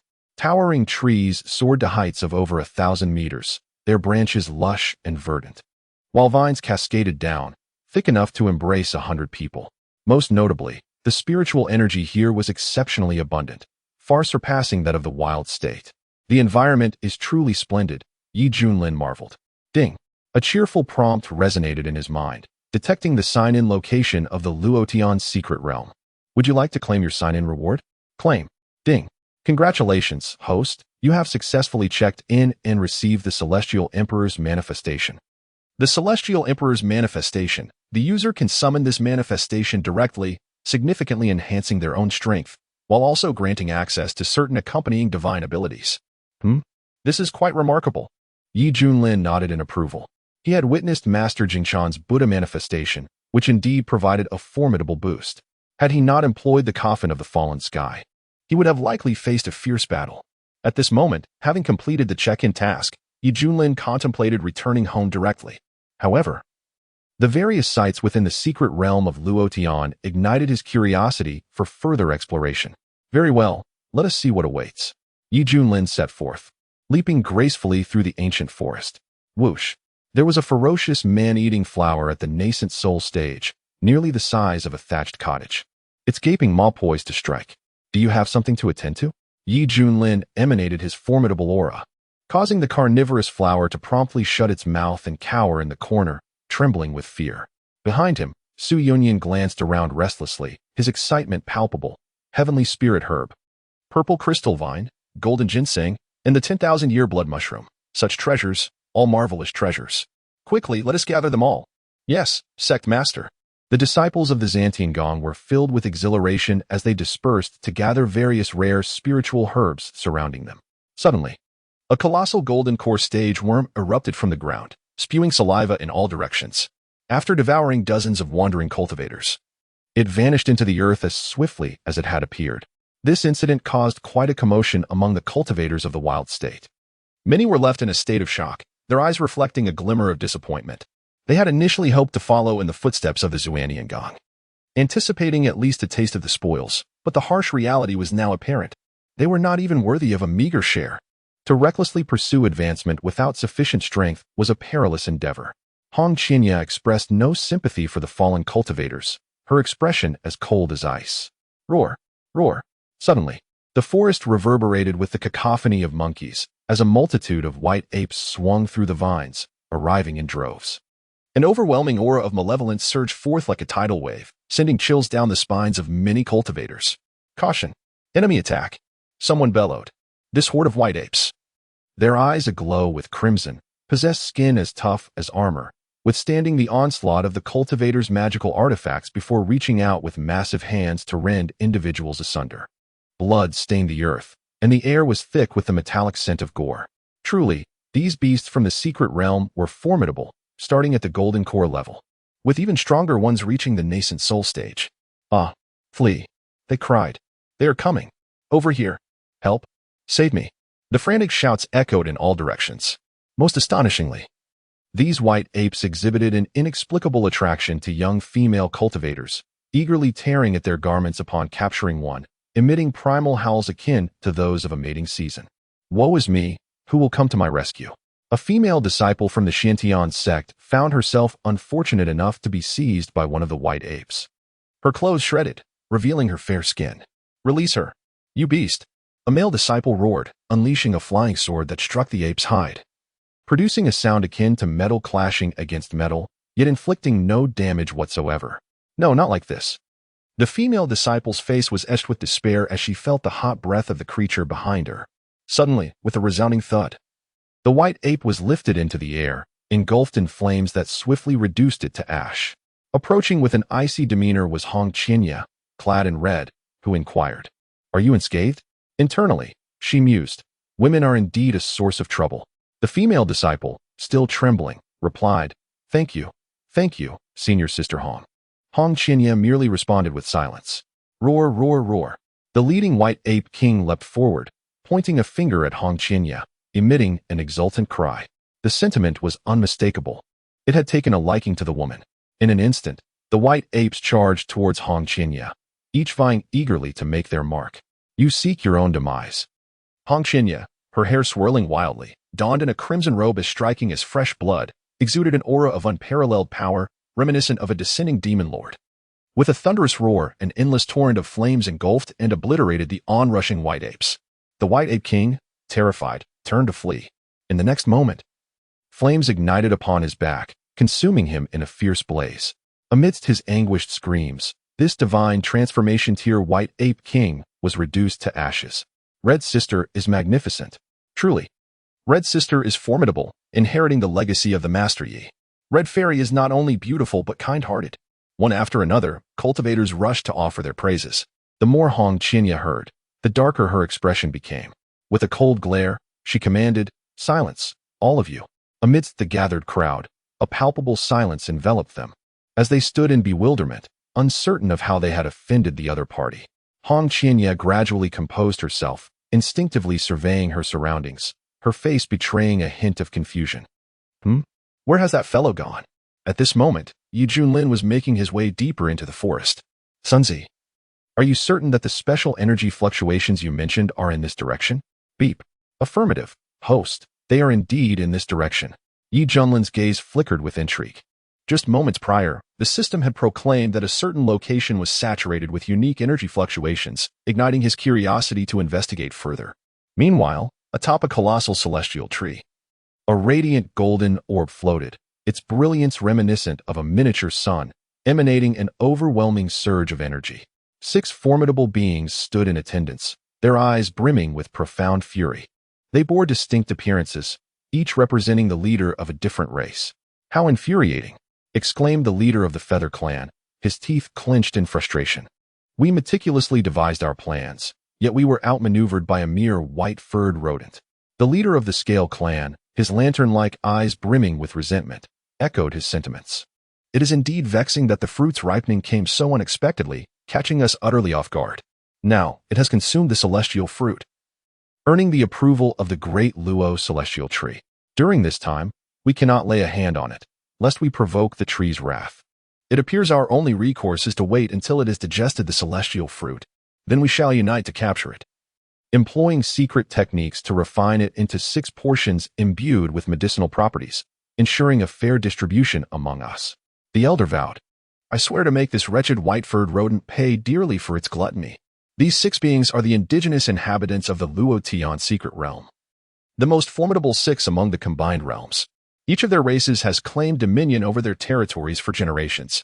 Originally, they had intended to share the celestial fruit birthed by the divine tree, but upon their hasty arrival, they were dismayed to find that an unknown white-furred rodent had already claimed it entirely for itself. Furious and determined, the leaders prepared to capture the rodent and exact their vengeance. "But how do we deal with the external invaders?" inquired the leader of the Stone Clan, his visage resembling that of a pitch-black stone golem. "Our strength remains uncertain, yet united, we shall ensure these intruders do not return." The leader of the Beast Clan exhaled 2 puffs of white vapor, brandishing a wolf-tooth hammer akin to a 5th-grade spiritual weapon, his expression fierce. "We despise those creatures that invade our secret realm to plunder resources, for such actions severely disrupt the sanctity of our domain. Therefore, our immediate tasks are to capture that white-furred rodent and to unite against the invaders." Suddenly, a commotion arose. Buzz, buzz, buzz. The golden orb of light began to shrink, its radiant brilliance gradually dimming to reveal a snow-white rodent, standing at a height of 1.5 meters. The white-furred rodent sat cross-legged, resembling a human in meditation, its ruby-like eyes opening to reveal a satisfied, honeyed smile at the corners of its mouth. An amusing sight indeed. "Seize it! Capture it!" The 6 clan leaders leaped into action, their rage palpable as they shouted in unison. With an alarming screech, the ominous presence loomed, jolting the white-haired mouse into a state of acute awareness. Its crimson eyes widened in terror as it hastily tore through the fabric of reality in an attempt to escape. "You foul rodent, do not think you can elude us," bellowed the leader of the Feather Clan. Swift as the wind, its feathers stood rigid like daggers, seemingly intent on piercing all that exists. The leaders of the 6 clans joined forces to weave an intricate net, determined to capture the elusive white-haired mouse. Fortunately, after consuming the celestial fruit, the mouse's cultivation ascended from the foundational stage to the initial phase of spiritual transformation, granting it a strength far superior to that of its contemporaries. It deftly navigated perilous situations time and again, leaving the leaders of the 6 clans seething with frustration. The ground trembled with a thunderous roar. Chirp, chirp. The white-furred mouse desperately attempted to break free from the encircling siege, fleeing swiftly into the distance. "How infuriating! Pursue it. It is injured and cannot hold out for much longer." The 6 clan leaders bellowed fiercely. In the electric chase, the white-furred mouse's breath grew increasingly feeble. A grotesque wound marred its abdomen, from which golden blood oozed, dripping onto the ground. "Do not flee. Accept your fate." Since you chose to pilfer the celestial fruit, you must be prepared to be consumed by us. Gentlemen, I propose we savor some honey syrup. It will be all the more delectable. Do as you wish. I intend to prepare roasted mouse meat. Heh. The voices behind it echoed in the white-furred mouse's ears, sending shivers down its spine, its heart racing with dread. No. The mouse does not wish to be eaten. The mouse yearns to live fiercely. The white-furred mouse lamented inwardly. Humph. It is time to end this. The leader of the Stone Clan declared, extending a massive hand formed from rock, unleashing a terrifying wave of energy to force the white-furred mouse to a halt. Boom. An explosion resonated. The white-furred mouse narrowly evaded it, its eyes flashing with indignation.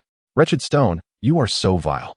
The other clan leaders secretly chuckled, unleashing their lethal strikes to restrict the mouse's escape. The earth shook violently around them, as if the heavens themselves were enraged. Faced with the combined assault of 6 perfected beings, the white-furred mouse's ability to endure this much was indeed remarkable. However, this was where it would end. Bang! The white-furred mouse was struck as if by lightning, flying backward like a severed kite, only coming to a halt after crashing into a towering tree. Blood trickled from its mouth, pain contorting its features. Run! Why have you stopped running? Ha ha!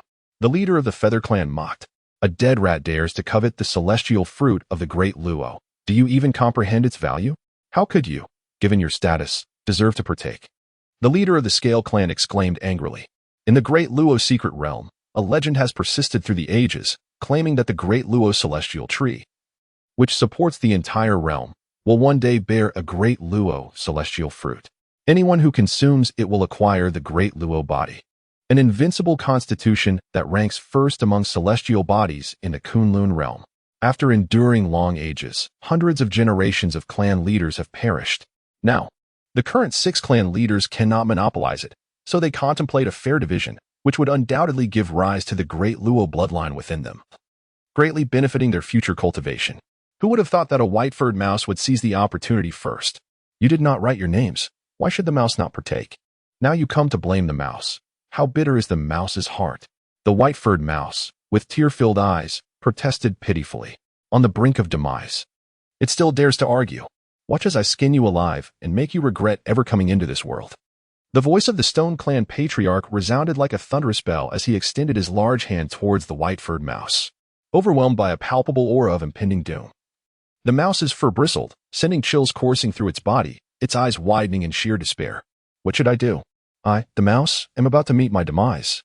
It felt utterly helpless and aggrieved, merely passing by when it glimpsed the fruit ripening on the tree. Overcome by temptation, it devoured it entirely, never anticipating that it would provoke the wrath of the 6 clan leaders. Boom. At that moment, a terrifying and overwhelming force surged forth. Who? The Stone Clan leader recoiled in fright, his expression a mixture of uncertainty and alarm. The leaders of the other clans exhibited a glint of alertness in their eyes, each adopting a defensive stance. Within their line of sight, a young man clad in black robes, his waist-length silver hair cascading gracefully, approached with an air of confidence. His hands clasped behind him. Tongzi, is the energy fluctuation you mentioned emanating from that white-furred mouse? Junlin inquired, his expression peculiar. Indeed. This mouse has just consumed a Luo immortal fruit, and within it has coalesced a Luo immortal body, possessing remarkable cultivation potential. A system prompt chimed in. Junlin stroked his chin thoughtfully. A Luo immortal body? How intriguing. Ever since I took in Hong Qinya as my disciple, the laborious tasks have been conveniently delegated to him, and life has indeed been comfortable, yet I find myself yearning for a touch of excitement. After much contemplation, Junlin concluded that he ought to nurture a pet. Fortuitously, this white-furred mouse seemed quite fitting. Be cautious, this individual is an outsider. The leader of the Feather Clan warned solemnly. Are you here to seize the Luo immortal body as well? The leader of the Scale Clan remarked with a hostile tone. Junlin glanced at them nonchalantly and stated, that mouse belongs to me. You may leave. What nonsense. Who do you think you are? One of the clan leaders retorted angrily. Junlin's demeanor infuriated the 6 clan leaders. In their eyes, this outsider was excessively arrogant, daring to disregard their presence.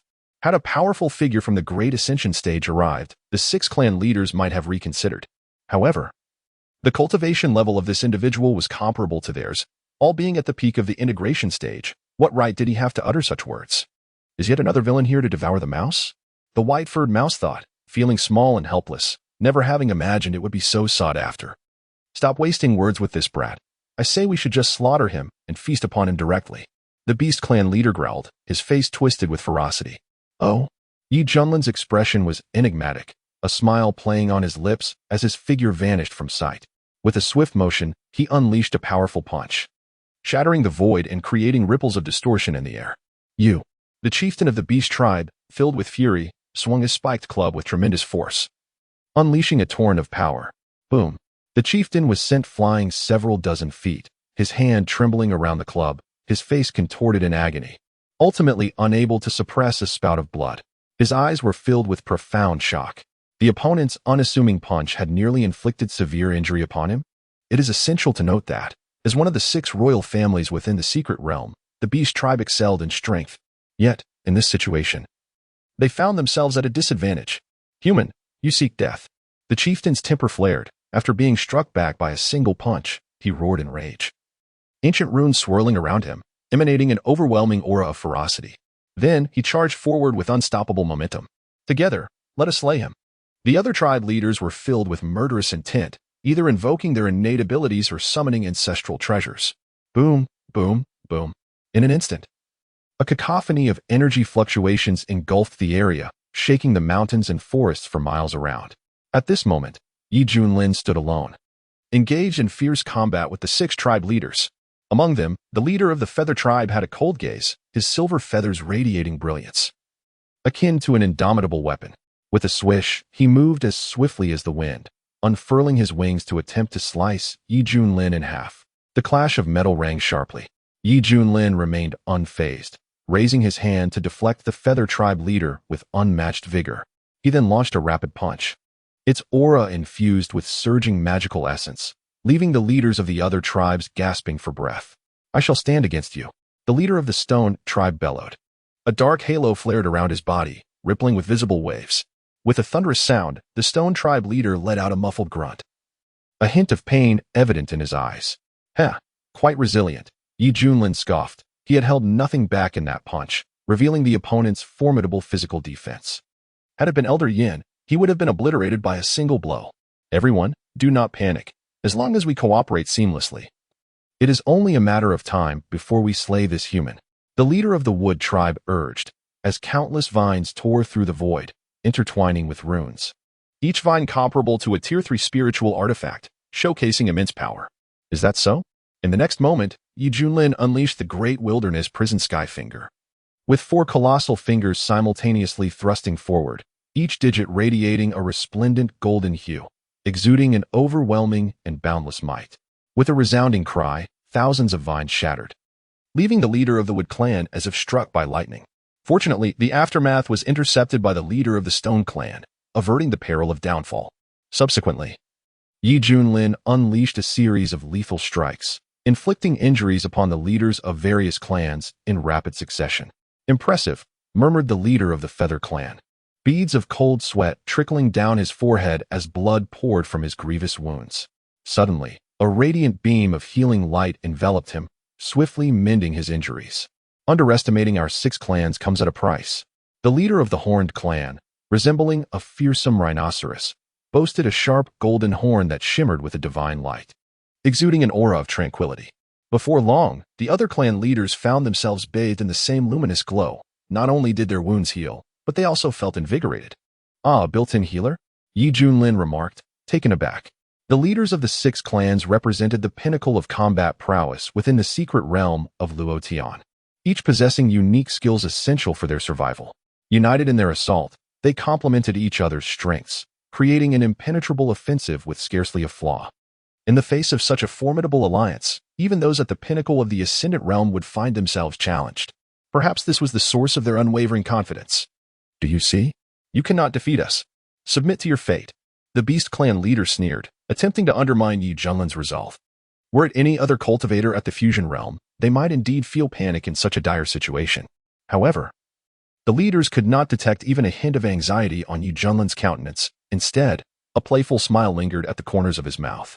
Very well. It's the perfect opportunity to test my signing rewards.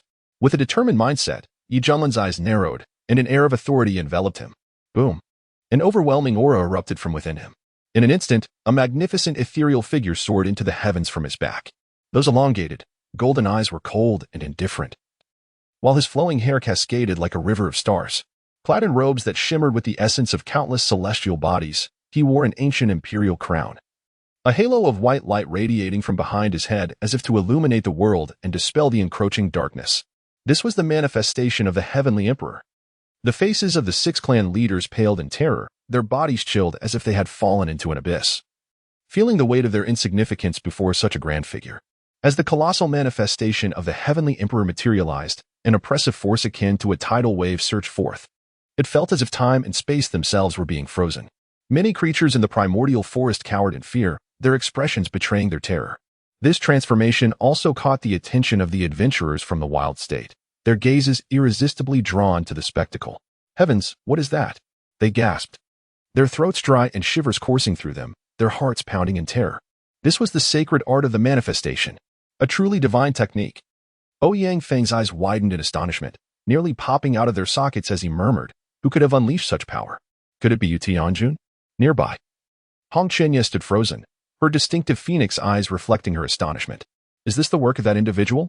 Even with her extensive experience, she had never witnessed such a type of manifestation.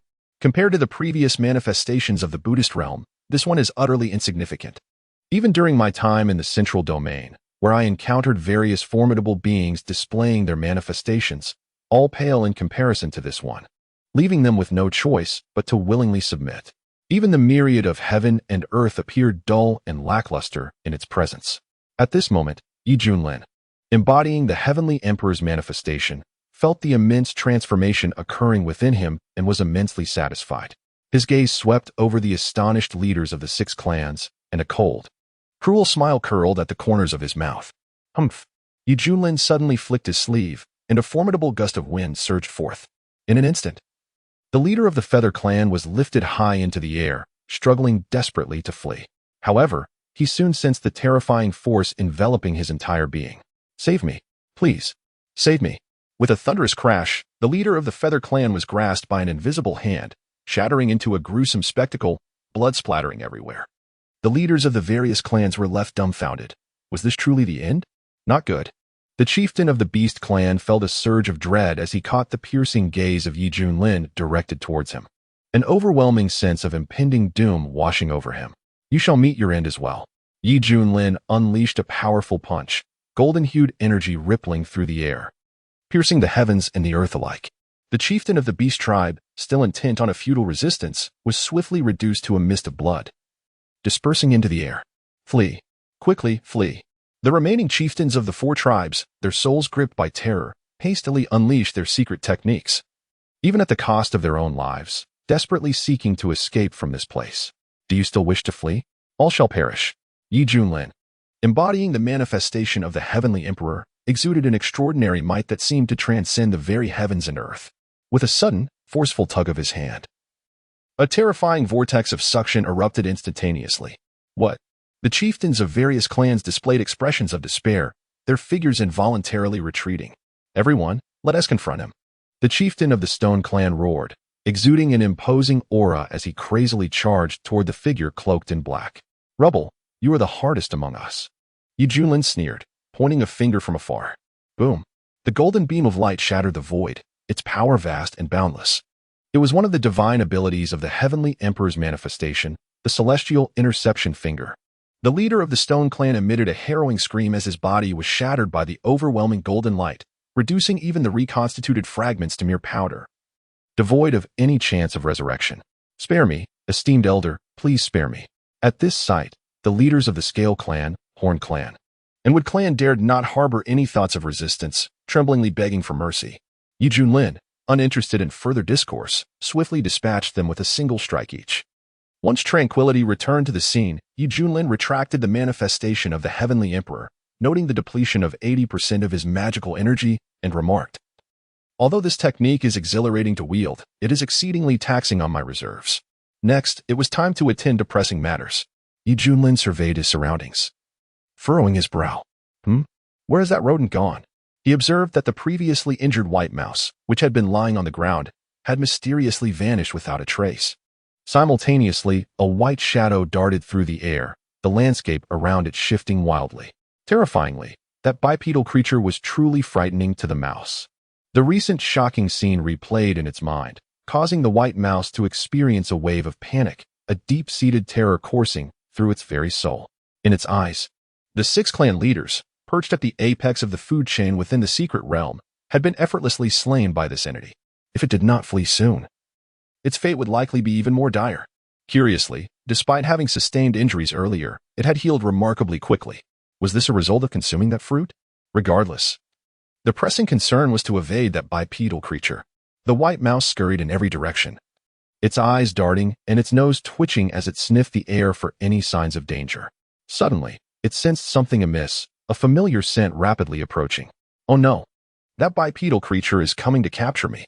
Panic surged through the white mouse as its fur bristled, and it frantically propelled itself through the forest like a tempest.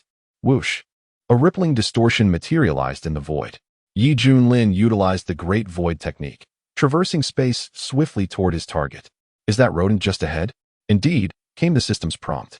With a bit more effort, the host will soon catch up. The white mouse was remarkably swift, had it not been for the system. Junlin mused that he might have truly lost it. The prospect of this elusive white mouse intrigued him, igniting a mischievous desire to capture it for some playful antics. Oh no, how can it still be pursued? How does that bipedal creature know where I am hiding? The white mouse's mind was in turmoil. It felt exceedingly unfortunate, having merely passed by to consume a fruit, only to incite a relentless chase for its life. All the mouse desired was to live peacefully. Why was it being pursued? The white mouse felt utterly overwhelmed. Boom! A powerful wave reverberated from above, enveloping the white-haired mouse in an immense pressure that felt as if a mountain had descended upon it. It became increasingly difficult to move, and a sense of suffocation gripped its chest. Chirp! Chirp! The white mouse struggled desperately, its 4 limbs suspended in midair, for its tail had been grasped by an enormous hand conjured from magical energy. With a swift motion, Junlin descended before it, regarding the creature with keen interest. The white mouse felt a chill run down its spine under the gaze of this silver-haired youth, fearing that this bipedal beast intended to devour it. In a panic, the mouse hastily pleaded for mercy, exclaiming that its flesh was sour and exceedingly unpalatable. Please, spare me. Is your meat truly sour? Junlin raised an eyebrow. It is indeed. I beseech you to believe me, my flesh is of poor quality, and consuming it will only result in incessant flatulence. The white mouse, sensing a glimmer of hope, exclaimed excitedly. Junlin stroked his chin, revealing a wicked grin. Ha ha, hearing you say that only piques my curiosity further. He continued to approach, his expression growing increasingly menacing. With a startled squeak, the white-furred mouse's eyes widened to an alarming degree, before its pupils gradually lost focus and it slumped over, froth escaping its mouth. Could it be that such a trivial scare rendered it unconscious? Junlin stood in stunned silence, gently prodding the creature's face, only to find it unresponsive, his expression turning decidedly peculiar. According to the system, this white-furred mouse possessed the Deluo immortal body, the most formidable of all immortal physiques. Who would have imagined that it would be so timid? Utterly incapable of handling fright? Ah, well, I shall simply keep it as a pet. With that thought, Junlin grasped the mouse by its tail and casually tossed it beside a massive boulder. Half an hour later, the mouse's nose twitched, and it groggily stirred back to consciousness. The air was filled with an enticing aroma that instantly awakened the white-furred mouse. Was it still alive? The mouse cautiously peered around. Curiosity piqued. Suddenly, it froze in place. Not far away sat a striking young man clad in a golden-embroidered black robe, his silvery white hair cascading down elegantly, each strand shimmering with a pristine brilliance. At that moment, he skillfully tended to a fire, roasting meat to a delectable golden crisp, releasing a mouth-watering scent that tantalized the senses. Beside him, a large pot simmered, filled with something fragrant and enticing. Could it be the white-furred mouse lowered its head in fright, its tiny hands frantically exploring its body? Upon confirming that the source of the disturbance was not from its own flesh, it finally exhaled in relief, observing the other party engrossed in roasting meat. The notion of escape suddenly flickered through the mouse's mind. It tiptoed, contemplating a stealthy retreat. Come here obediently, or I shall have to capture you once more. A calm voice floated through the air. Though the tone was soft, to the white-furred mouse, it resonated like thunderclaps in its ears. The elder, the white-furred mouse, approached Junlin with trepidation. Suddenly, its gaze shifted discreetly to the roasted meat, drool trickling from the corner of its mouth, while its stomach rumbled audibly. Junlin cast a disapproving glance, bemused by the mouse's lack of composure. Here, this is for you. He tossed a piece of crispy, well-cooked meat towards it. The white-furred mouse eagerly caught it with both hands and without a moment's hesitation, devoured it ravenously. The meat was fragrant, crispy, and succulent. The mouse's eyes sparkled with delight, and it felt an overwhelming sense of happiness, its tail wagging exuberantly behind it. What kind of meat is this? I have never tasted anything like it. Junlin replied nonchalantly, it's rat meat. The white-furred mouse's expression shifted to one of shock. Observing the mouse's astonishment, Junlin burst into laughter, playfully tapping its forehead. Silly creature, it's rabbit meat. Oh, it's rabbit meat. The mouse licked its lips, poor bunny, but it is so delicious. It then hesitated and asked tentatively, Elder, you truly wouldn't eat a mouse, would you? The white-furred mouse still harbored doubts about Junlin's intentions. Junlin chuckled, why would I eat you? If I wished you harm, you would already be simmering in that pot. He gestured towards the large cauldron, where tender meat was bubbling away. Upon seeing this, the white-furred mouse swallowed hard, the weight of its worries finally lifting. Elder, I trust you, it exclaimed. Could you perhaps grant me another piece of meat? Hearing this, Junlin replied with a smile, certainly, but only if you agree to become my disciple. Are you willing? The white-furred mouse was taken aback. Becoming his disciple was an unexpected proposition, one even more surprising than the idea of being eaten. Elder, will it be dangerous to be your disciple? It asked, torn by uncertainty. All it desired was to live carefreely in the forest. Junlin cleared his throat and said earnestly, as my disciple, you can enjoy delicious food freely, and should any danger arise, your master will stand up for you. Are you sure you do not wish for such a fortune? Upon hearing this, the white-furred mouse felt a surge of excitement. Yes, yes, yes. I want to be the elder's disciple. It raised its tiny hand, brimming with enthusiasm. Then hurry and pay your respects to your master. Junlin's expression grew serious. Disciple by Xiaoxi pays respects to master. The white-furred mouse bowed deeply, expressing its exhilaration. All right, rise. Junlin nodded in satisfaction. At that moment, a notification echoed in his mind. Ding. Congratulations to the host for completing the disciple recruitment task. Reward. Ding. Congratulations to the host for completing the disciple recruitment task. Reward. Supreme Divine Art. 5 Extremes Reincarnation Annihilation Technique. 5 Extremes Reincarnation Annihilation Technique. Capable of obliterating all, inflicting extensive area damage. Another formidable skill, indeed. Junlin nodded. For as the saying goes, skills abound, and one is never overburdened. The system's prompt echoed once more. Ding, the disciple's aptitude has been detected. This system grants a copy of the Grandao scripture. Ding, all rewards have been distributed. May the host and disciple coexist harmoniously. Please refrain from mistreating small creatures. Junlin replied, somewhat irked, System, your concerns are as trivial as worrying over a radish. With my noble character, how could I ever commit such an act? System, are you conversing with the little mouse master?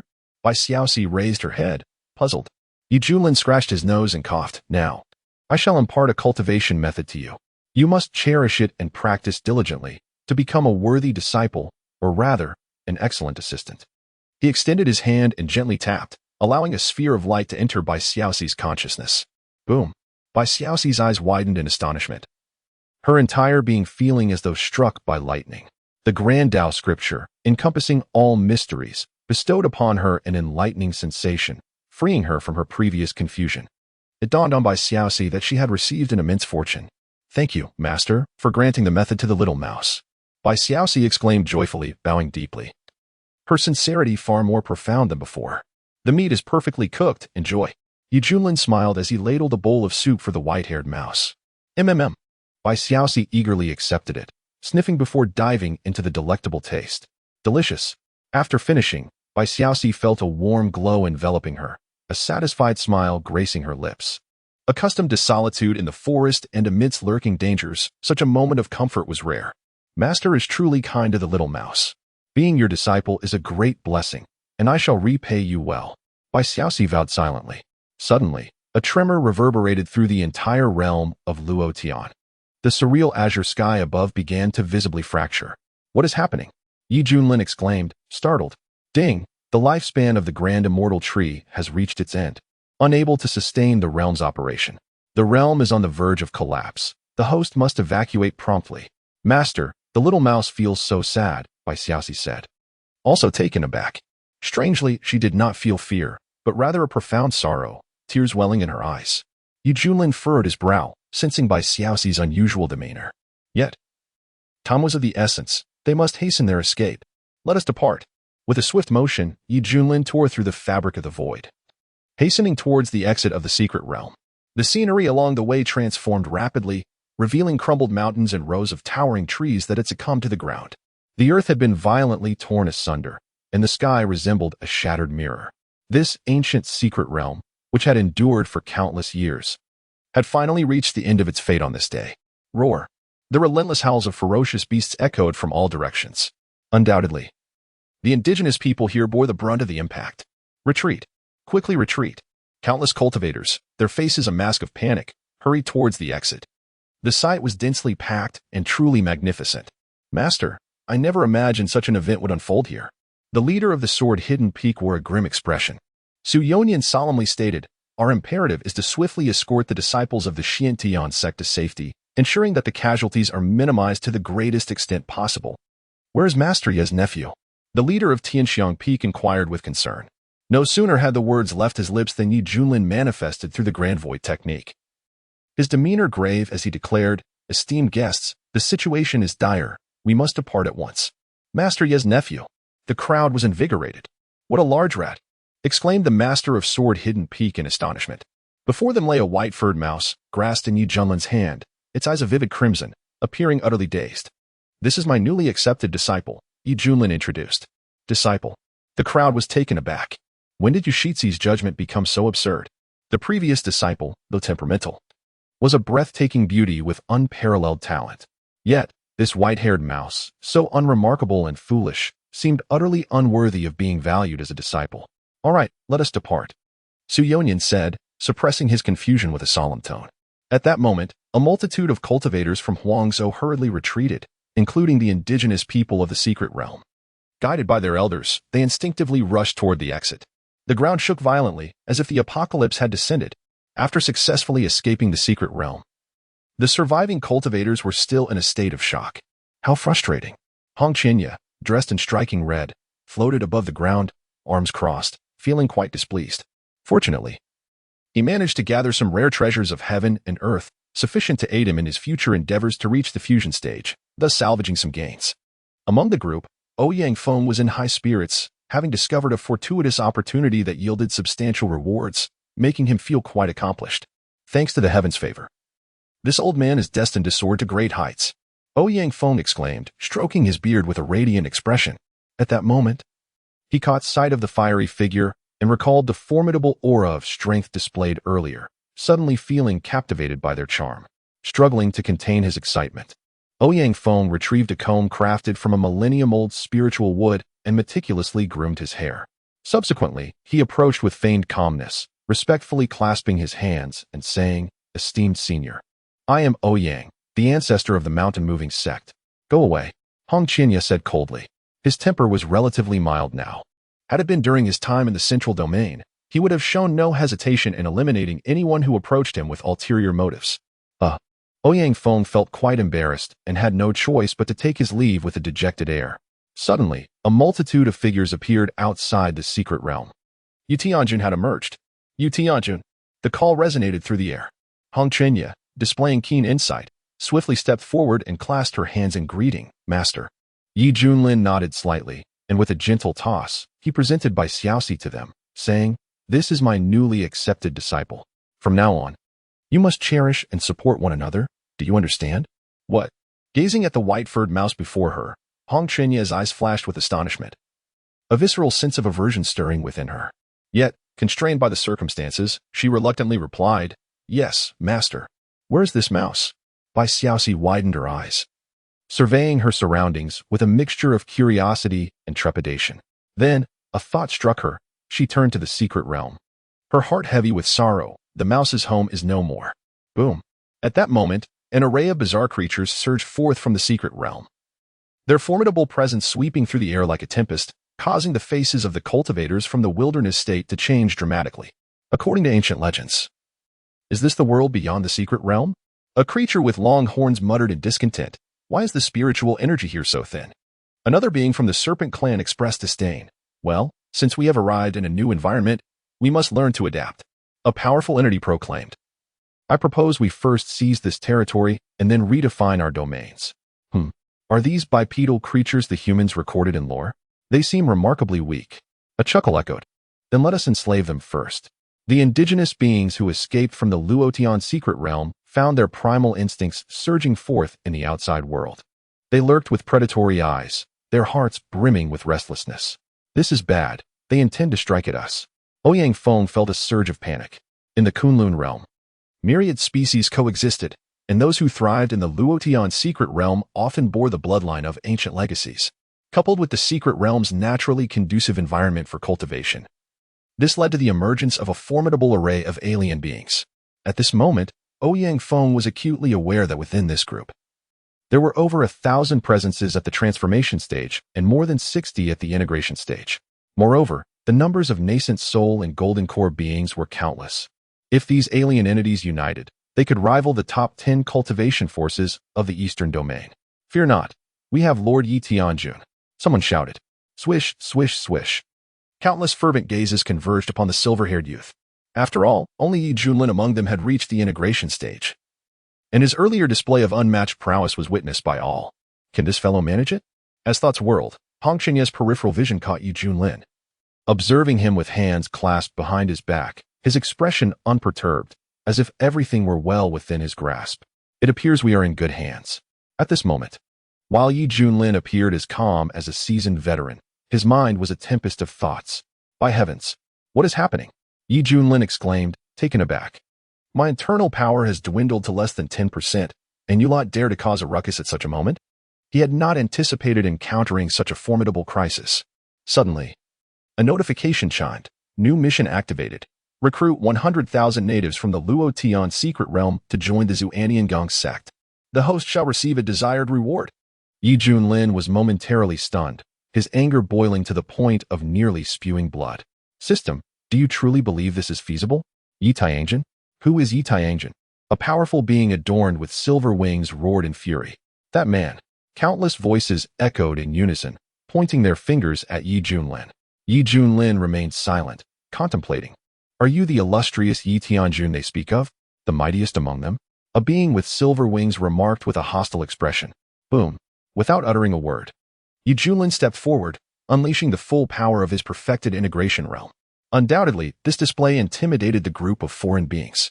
After all, the perfected integration realm represented the pinnacle of cultivation within the realm of Luotian. What is there to fear? He stands alone, exclaimed one of the beings at the integration realm. Indeed, over 60 beings of the unified realm emerged, their combined aura of power enveloping the surroundings. Oh heavens!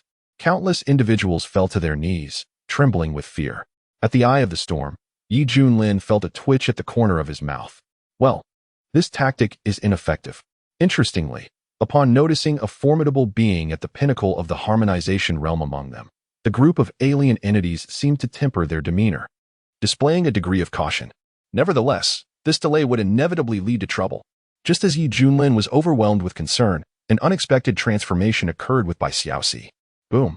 An ancient, majestic aura erupted from within her, and her once ruby-like eyes transformed into a brilliant golden hue. An archaic mark emerged on her forehead, radiating an overwhelming wave of energy. Xiaoxi, is that you? Yi Junlin was taken aback. How could this little mouse cause such a drastic change in Xinye's demeanor? In an instant, amidst countless astonished gazes, the white-haired mouse hovered in midair, enveloped in the radiant glow of a golden sun. This is the aura of the Tao tree. Gradually, various alien races began to comprehend the significance, their eyes filled with profound reverence. It is well known that the most sacred entity within the Luotian secret realm is the Tao tree, which sustains the entirety of the realm. In the hearts of all beings, it is akin to the heavens themselves. They had anticipated the collapse of the entire realm, believing that the Tao tree would perish alongside it. Yet, unexpectedly, they felt that familiar and comforting presence emanating from a mere white mouse. It was akin to an infant returning to the embrace of its mother. Alas, the Tao tree has not forsaken us. We beseech the Tao tree to guide your people, to illuminate the path we should tread in the future.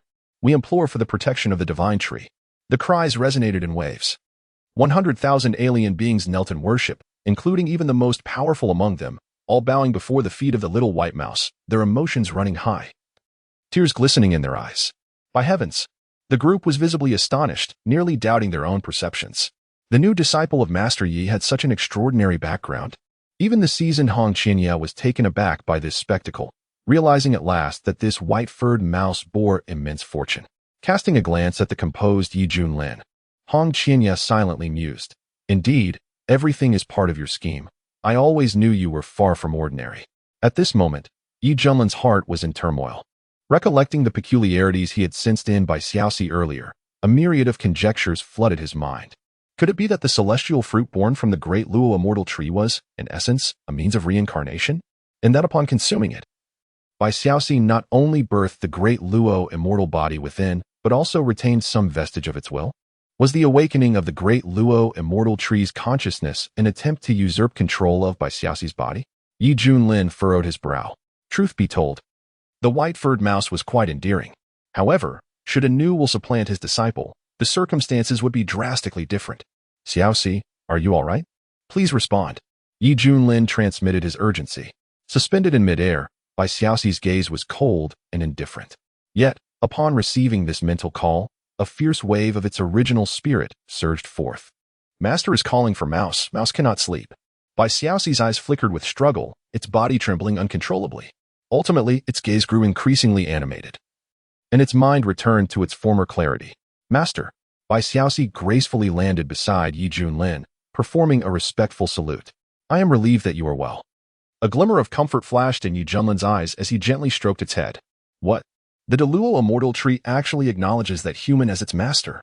100,000 indigenous people were left dumbfounded, their worldviews profoundly shaken. Noticing the change, Yi Junlin devised a plan and secretly conveyed his thoughts to Bai Xiaoxi. "Xiaoxi, do as your master instructs." Bai Xiaoxi listened, somewhat confused. After a moment, she cleared her throat several times and addressed the various alien races in a solemn tone. "The collapse of this secret realm is the will of the heavenly Tao. But do not panic, for you are all my subjects, and I shall never abandon you." Upon hearing her words, the alien races were filled with excitement, as if they had found a pillar of support. At that moment, Yi Junlin spoke calmly. "Heaven possesses a benevolent nature. Therefore, let your people join my Xiantian sect and receive protection." Bai Xiaoxi bowed respectfully, saying, "Thank you, master." The celestial tree observed the situation with astonishment, completely unprepared for this turn of events. "Do you dare to question me?" Bai Xiaoxi retorted, her golden eyes fixed coldly on her opponent. The once arrogant silver-winged being instantly felt as if cold water had been poured over its head, lowering its gaze in fear. "I would not presume to." The other alien races fell silent as well, for after residing in the Luotian secret realm for so long, their submission to the Deluo celestial tree was ingrained in their very being. To them, even the Deluo celestial tree, which they revered as divine, willingly obeyed. Thus, they had no reason to doubt their own subservience. At this moment, Yi Junlin and Bai Xiaoxi worked in harmony, adeptly pacifying the group of alien races and nipping the crisis of rebellion in the bud. Ding! Congratulations, host, for completing the task. Reward, sundial. The system notification echoed in his mind. The sundial would open a cultivation space where 100 years would pass inside, equivalent to just one day in the outside world. Yi Junlin's eyes sparkled with excitement as he thought, "I have succeeded." He was truly grateful for his disciple, whose timely assistance had proven invaluable. As for the reward, Yi Junlin felt no particular thrill, for the description of the sundial's function indicated it was merely a cultivation chamber with a time differential. At first glance, it appeared impressive, cultivating for 100 years inside while only a day elapsed outside. However, for someone like him, who thrived in adversity, this device seemed rather superfluous. Since he had traversed into this world to enjoy life, aided by the system, he only needed to relax. His cultivation would flourish naturally through fortuitous encounters. Why should he toil away in the sundial's confines? Nonetheless, just because he did not require it did not mean others would not benefit. Yi Junlin resolved that the sundial could be utilized by those around him, as his own cultivation would always surpass theirs. Am I dreaming? Are these formidable beings truly joining the Xiantian sect? The sect leader, nearly overwhelmed with joy, trembled with excitement and tears welled in his eyes. With over 1,000 in the transformation stage and more than 60 in the fusion stage, The remainder consisted of a multitude of nascent souls and golden pills. Such a vast force was about to be incorporated into the Xiantian sect today. Master, from this moment forth, our Xiantian sect shall stand among the 10 great sects of the eastern region, exclaimed the Peak Master with a face full of excitement. The disciples of Xiantian sect were beside themselves with joy, for this heralded an era of unparalleled prosperity for the sect. Is this even possible? Ouyang Feng exclaimed in astonishment, utterly taken aback by the sudden surge in the overall strength of the Xiantian sect. It is overwhelmingly powerful. I had faith that Lord Yi could resolve the crisis. The cultivators from the wild state were filled with profound admiration. Even the formidable beings of other races yielded to the will of one who is merely the disciple of Lord Yi. It is impossible not to be impressed. Master, I have succeeded. They truly heed my words. Bai Xiaoxi conveyed secretly. Well done. I am very pleased. Yi Junlin responded with concern. By the way, will the will of the Deluo immortal tree affect you at this moment? Bai Xiaoxi replied. No. After the awakening, there has been no further activity from it. Indeed. Yi Junlin nodded. It seems that inheriting a fragment of the will of the Deluo immortal tree is not entirely detrimental for his disciple, at the very least. It imposes a certain restraint upon this group of extraterrestrial beings. Subsequently, everyone gradually made their way home to process the events of the day. Meanwhile, the Xiantian sect was bustling with activity, diligently accommodating these otherworldly entities. In Qizhou, the golden flying vessel surged into the feather transformation gate. The spiritless Qinsha was assisted out, drawing astonished gazes from many disciples of various sections. In their memories, this newly appointed saint son was brimming with vigor. Akin to a radiant sun on the ascent, how could he return from the desolate state looking so dejected and dispirited? Saint son, what has transpired? The elder from the law enforcement hall hurriedly approached. He noticed that several significant figures were missing from the entourage, causing a sudden jolt of concern within him. As an incredulous thought crossed his mind, I wish to see my master. Chun Zhao's lips turned pale, his voice weak. Reporting to the Saint Sun, the Great Sun Venerable is currently in closed-door meditation. The elder from the law enforcement hall replied cautiously. May I inquire what has occurred? What of Elder Yin and the other fellow disciples? Chen Xiao managed a grim smile, offering no response. Those beside him lamented, they are dead. All of them are dead. What? Gasped the elder of the law enforcement hall, his countenance reflecting sheer astonishment. The nearby disciples of the feathered ascension sect also wore expressions of disbelief. How could it be that 9 inner sect elders, all formidable beings in the harmonization realm, had met their demise in such a remote place as the wild state? Holy Sun, who is responsible for this? Pray, tell me so that I may report this grave matter to the sect. The elder implored anxiously. Chen Xiao raised his head. His eyes bloodshot and filled with fury, his visage contorted in rage as he gritted his teeth and declared, the Xuantian Gong. Yi Junlin.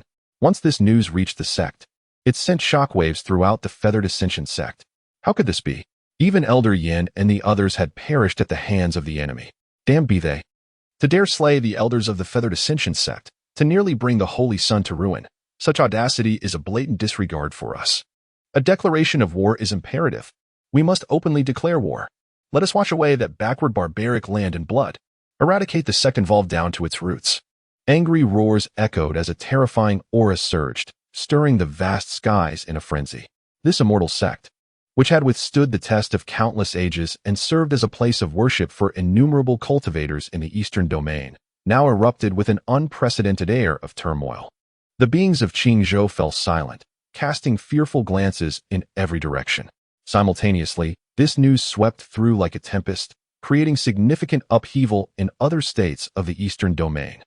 After all, the outer realm cultivators present were as numerous as the stars, and upon their return, they naturally disseminated what they had witnessed. Extra. The latest explosive news from the eastern domain's cultivation world has arrived. A mere 2 low-grade spirit crystals for a copy. I'll take one. I want to join too. In various esteemed restaurants and tea houses, many individuals gazed at the spiritual realm daily in their hands, their eyes nearly popping out in disbelief. Murmuring, this headline is exceptionally striking and conspicuous. Shocking. The Holy Son of the Feathered Gate has been defeated by a mysterious woman clad in red.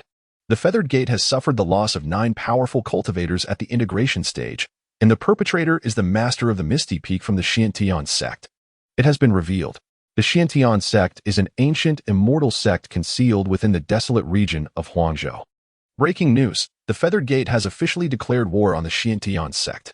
Clearly, this incident has had a tremendous impact, becoming a hot topic of discussion among cultivators in the Eastern Domain. Once regarded as a remote and insignificant place, Huangzhou has now gained prominence due to the Xiantian sect's resounding reputation. Furthermore, the status of the Xiantian sect in the Eastern Domain has soared. As for Junlin, the master of Misty Peak, he has become the focal point of public attention. This sensation is akin to a pond teeming with shrimp suddenly being graced by the emergence of a dragon soaring through the heavens. The shock is palpable. Goodness gracious. This world has changed. No longer will one dare to mock the people of Huangzhou as mere bumpkins. They have the audacity to slay even the powerful of the Feathered Gate. The Xiantian sect possesses considerable strength, yet when facing the Feathered Gate, I foresee no suspense in this battle. Indeed, that is a top-tier cultivation force, an immortal sanctuary that has birthed true immortals in distant epochs, with an unfathomable foundation. All factions, dynasties, clans, and even rogue cultivators unanimously believe that the Xiantian sect is doomed. That individual named Junlin will undoubtedly meet a tragic fate. In the 14 states of the Eastern Domain, none can withstand the wrath of the Feathered Gate.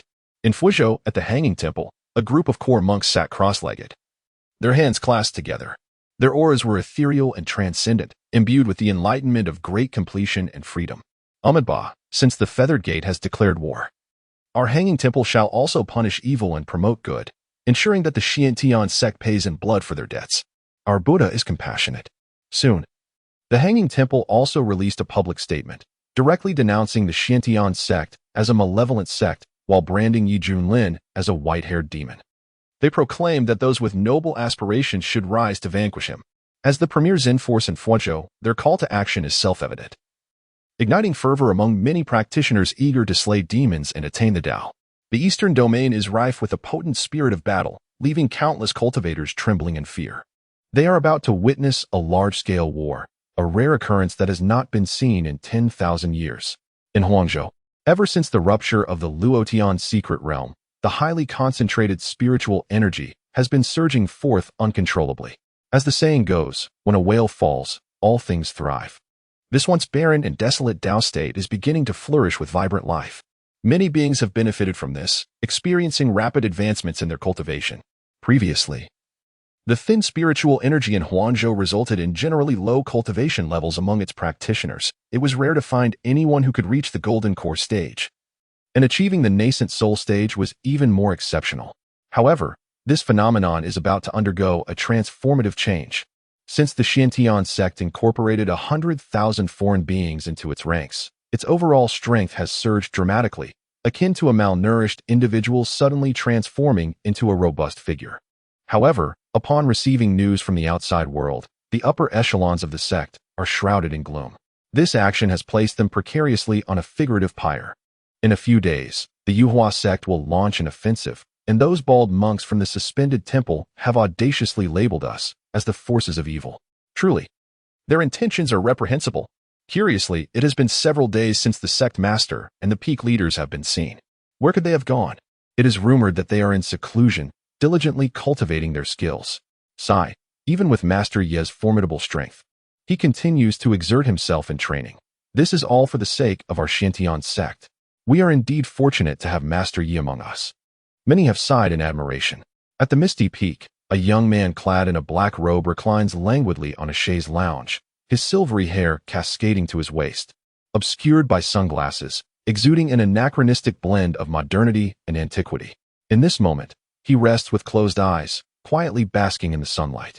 Behind him, a 1.5-meter-tall white-furred rodent energetically tinkers with various instruments. Once finished, it eagerly sniffs the concoction, revealing a satisfied grin. Master, I've done it. The supreme invincible bubble tea you desired is finally ready, exclaimed by Xiaoxi, clutching the beverage and scampering excitedly towards him. Junlin's expression shifted, urging, quick, insert the straw. Here. Bai Xiaoxi inserted a straw and handed it over. Junlin took a sip of the milk tea, letting out an exclamation of delight. Delicious. This is the flavor. Recently, he had completed the daily sign-in task for the system and received a comprehensive guide on milk tea preparation. The book contained an astonishing 99,999 recipes for various types of milk tea. In his past life, such information would have been considered a highly confidential commercial secret. With this knowledge, he could effortlessly establish a world-class milk tea brand. One that would even make the Snow King bow in deference, willing to be a subordinate. This realization nearly overwhelmed Junlin with joy, prompting him to urge his second disciple, Bai Xiaoxi, to put the knowledge into practice. Bai Xiaoxi found the task intriguing, gathering the necessary ingredients and following the steps diligently, ultimately crafting an authentic milk tea masterpiece. Behold, this supreme and unparalleled boba milk tea was among the more challenging varieties. Junlin took another sip, praising, Xiaoxi, splendid work. I permit you to create 50 more cups of new flavors. This time, you may select 1 cup as a reward for yourself. Really? Thank you, master, Bai Xiaoxi exclaimed, her excitement palpable as she hurried off to prepare the milk tea. Upon witnessing this scene, Hong Qianye harbored a sense of disdain within. This rodent was exceedingly foolish. One day, it would be sold, and still return to give people money. Xiao Hong, look at how enthusiastic Xiaoxi is. You are even inferior to a mere rat. Junlin exclaimed, where are my spicy grilled squid skewers? Why aren't they ready yet?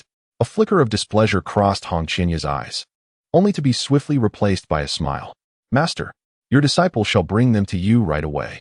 Then, carrying a full platter of spicy grilled squid skewers, she approached Junlin, half kneeling on the ground, presenting the dish for her master to enjoy.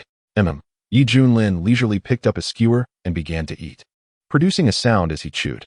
Observing his manner of eating, Hong Qianye couldn't help but inwardly criticize him. Nevertheless, she maintained a smile on her face. Master, are you satisfied with the cooking? Does the spiciness need any adjustment? Junlin replied nonchalantly, continue as is. Yes, master. Hong Qianye pondered for a moment before tentatively inquiring. Might you grant your disciple the opportunity to cultivate within the sundial? I am exceedingly eager to advance. This marked his 5th entreaty. Ever since he became aware of the sundial's formidable capabilities, and that the sect leader and others had ventured into its inner sanctum for cultivation, thoughts had proliferated in his mind like rampant weeds, leaving him fervently yearning to enter and enhance his skills. However, his requests had been repeatedly denied. The frustration gnawed at Hong Qianye's insides. Were it not for the insurmountable strength of his opponent, he would not hesitate to confront them directly and seize the opportunity. But alas, for now, he could only dwell in his fantasies, enduring humiliation while biding his time. Faced with the humble plea of this chief disciple, Junlin took a sip of his milk tea and replied curtly, look at you, so impatient. Master, I desire to grow stronger so I can protect the sect. Hong Qianye insisted. No need to worry, the sect is safe with me. Then I too wish to grow stronger, to alleviate your burdens, master. You can forget about that. Red Qianye had discerned the intentions of the other party. They were deliberately obstructing him, preferring to allow a few mediocre individuals to enter rather than grant him a single opportunity. How infuriating. It seems you fear that my cultivation will surpass yours. Red Qianye mused in frustration. Master, since senior brother Hong is so eager to go, why not let him? I can manage just fine with Shushu here. Suddenly, the youthful voice of Bai Xiaoxi rang out. Junlin sighed. I worry that you might be overwhelmed. It's all right. I can handle it with Shushu. After some contemplation, Junlin cleared his throat and said, very well, I grant you permission to cultivate at the sundial. The sundial has a severely limited capacity, and activating it consumes considerable resources. It is by no means without restrictions. Most importantly, he did not wish to relinquish such invaluable free labor. However, since Bai Xiaoxi was capable, Junlin acquiesced to her request. Thank you, master. Hong Qianye felt a surge of joy within. Why thank me? You should be expressing gratitude to your junior brother, Junlin reminded her. Rising to her feet, Hong Qianye clasped her hands in salute towards Bai Xiaoxi and said, I am grateful to my junior brother for interceding on my behalf. Ha. Bai Xiaoxi playfully brushed her fingers against her cheek, feeling a touch of embarrassment. Subsequently, Hong Qianye turned away, a cold smirk playing at the corners of his lips, his chest swelling with unbridled ambition. Just wait. On the day I emerge from seclusion, it will be the moment you, Junlin, bow your head in submission. Observing the retreating figure of Hong Qianye, Junlin merely shook his head, not taking it to heart. He was acutely aware of the thoughts swirling in the mind of this demonic sect leader. It was merely a desperate yearning for power, a desire to orchestrate a dramatic reversal of fortunes. Unfortunately for him, strength begets strength. There was no cause for concern. At long last, Shushu had prepared 50 cups of new beverages. Which one should he choose to reward himself? Perhaps this cup of burnt grass jelly will suffice. Xiaoxi picked up a cup of milk tea, inserted a straw, and began to sip, a look of contentment gracing her features.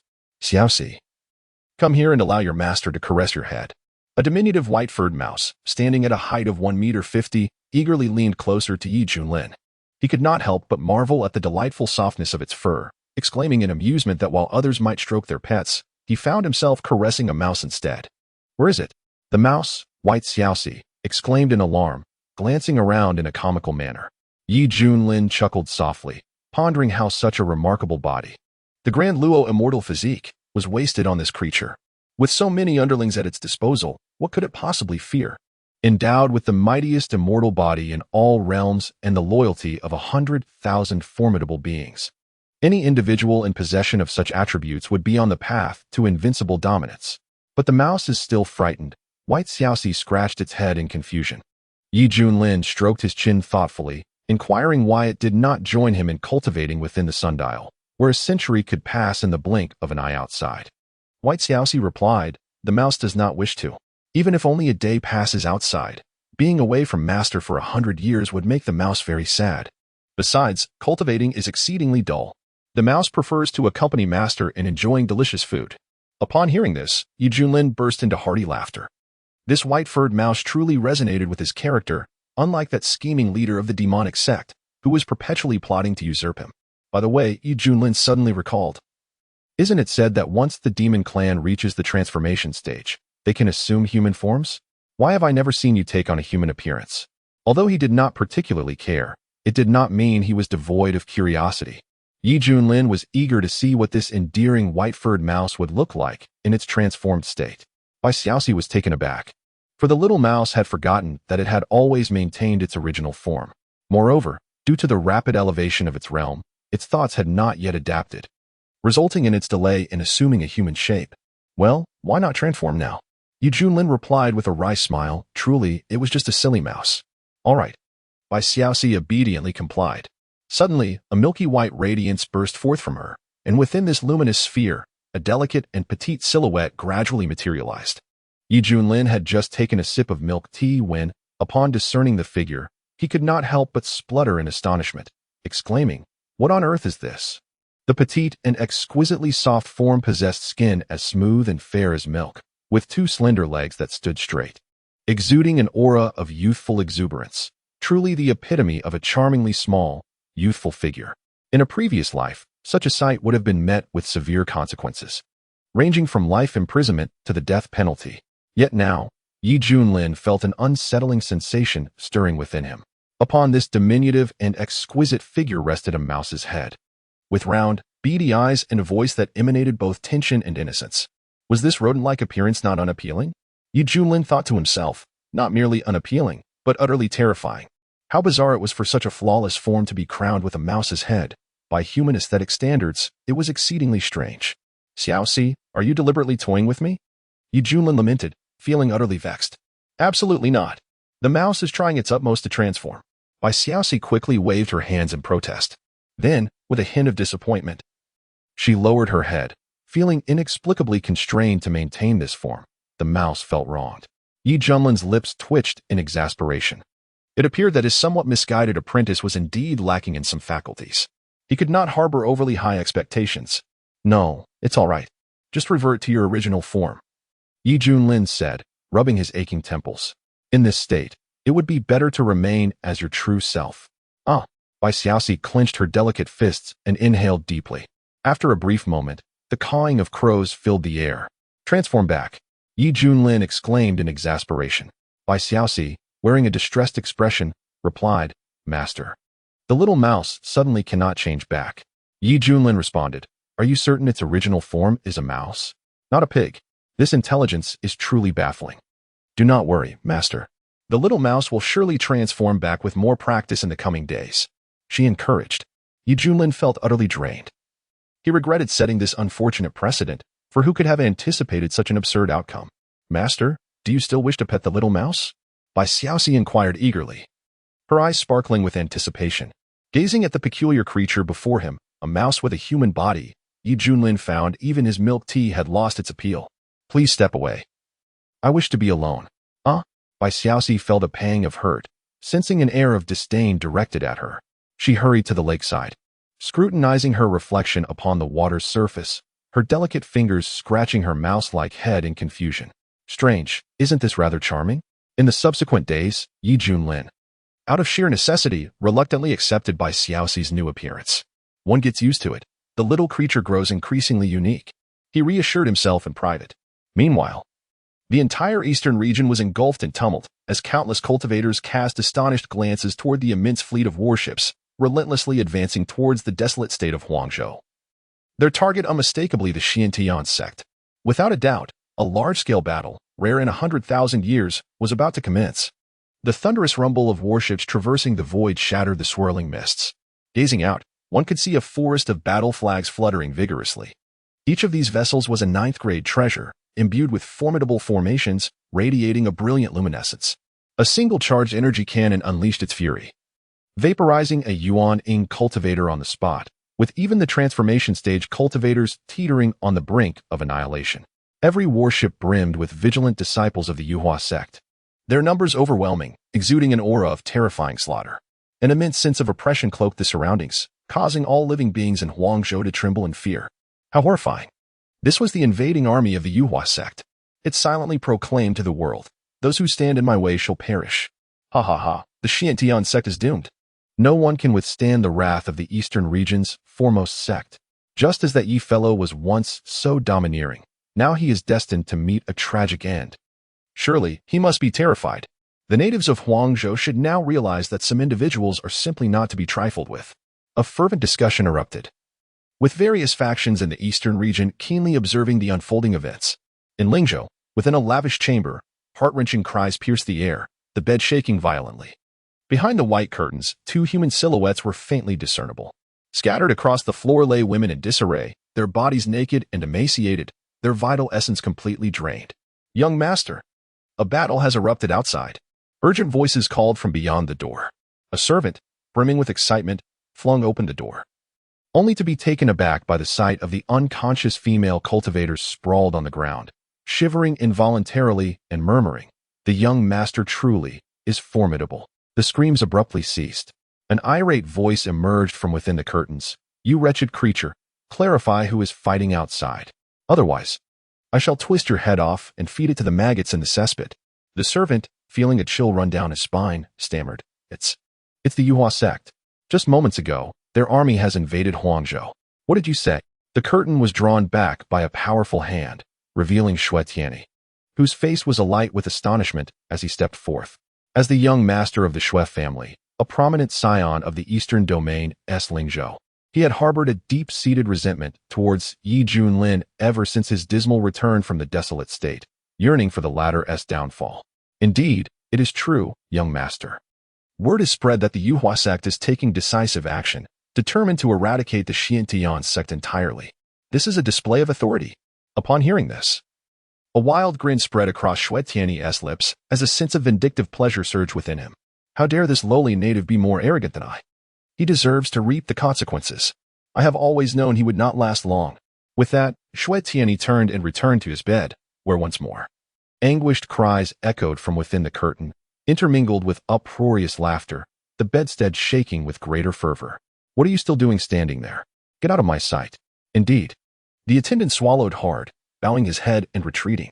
In the desolate state of Huangzhou, the sky loomed gray and heavy, casting an oppressive atmosphere that stifled the breath of the populace. The fleet of the Yuhua sect advanced unabated, their formidable presence enveloping the surroundings like a tempest. What a powerful assembly this was! How many cultivators had been mobilized? Could the Xiantian sect withstand such an onslaught? "You Tianjun, flee swiftly." The faces of the cultivators in Huangzhou turned pale as they gazed upon the unstoppable army, their blood running cold within them. Although they had heard rumors, witnessing the might of the Yuhua sect shattered any lingering hopes, replaced instead by profound dread and despair. At the mountains moving sect, Ouyang Feng's pupils contracted, his aged visage betraying shock, his hands trembling slightly. A visceral fear gripped him. Could he, in such a vast military presence, dare to face them alone with his sword as he had before? The thought was too daunting to entertain.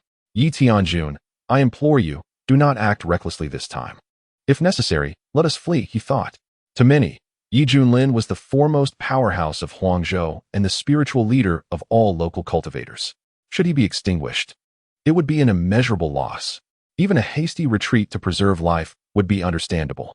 Boom, boom, boom. The sound of drums thundered like celestial lightning, resonating across a radius of millions. The imposing fleet surged forward, carrying an indomitable momentum as they breached the territory governed by the Xiantian sect. Clang, clang, clang. The urgent tolling of the temple bells echoed throughout the sect. The enemy was upon them. All were on high alert. The disciples, who had long been prepared, suppressed their trembling hearts, gripping their magical artifacts with vigilant gazes. To claim they were unperturbed would be a lie.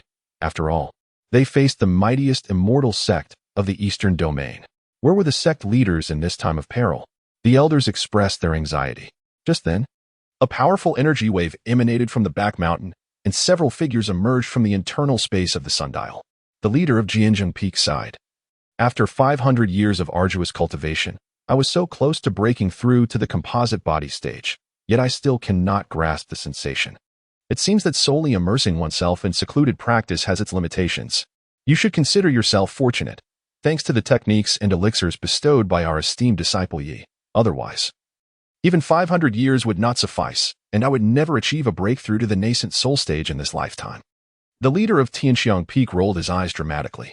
What of the sect master? Has he not emerged? Inquired the other peak masters curiously. These 7 peak masters, after 500 years of diligent cultivation within the sundial, had all reached the pinnacle of the transformation god stage. Boom. A vortex materialized. Su Yunyan, his hair wildly dancing, stepped forth, his eyes crackling with lightning, surrounded by a menacing aura of electricity. His cultivation had attained the initial stage of the composite body realm. Master, you have transcended to the unity realm, exclaimed the crowd with astonishment. Alas, who would have thought that Su Yunyan, instead of displaying any semblance of joy, wore an expression laden with worry? In times past, achieving the unified realm would have marked one as a formidable figure, commanding respect even in other provinces of the Eastern Domain. Yet now, with the feathered gate advancing with relentless vigor, what significance does this modest accomplishment hold? As the impending battle looms, we are left with no choice but to fight with all our might. Determination filled Su Yunyan's eyes as he spoke solemnly. Suddenly, the sundial halted its rotation, and a figure was forcibly transported into view. Is there still someone here? Su Yunyan and his companions were somewhat astonished.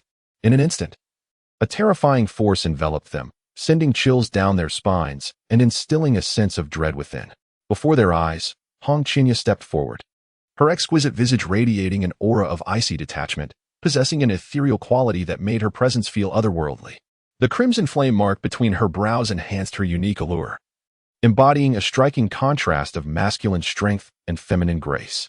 As she approached, each step seemed to ignite a fire beneath her feet, raising the surrounding temperature dramatically, as if they were standing amidst molten lava.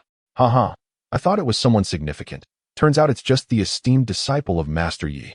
The leader of Cangjin Peak greeted her with a beaming smile, exuding warmth. Truly, a tiger begets no dog. The talents of both master and disciple are nothing short of extraordinary.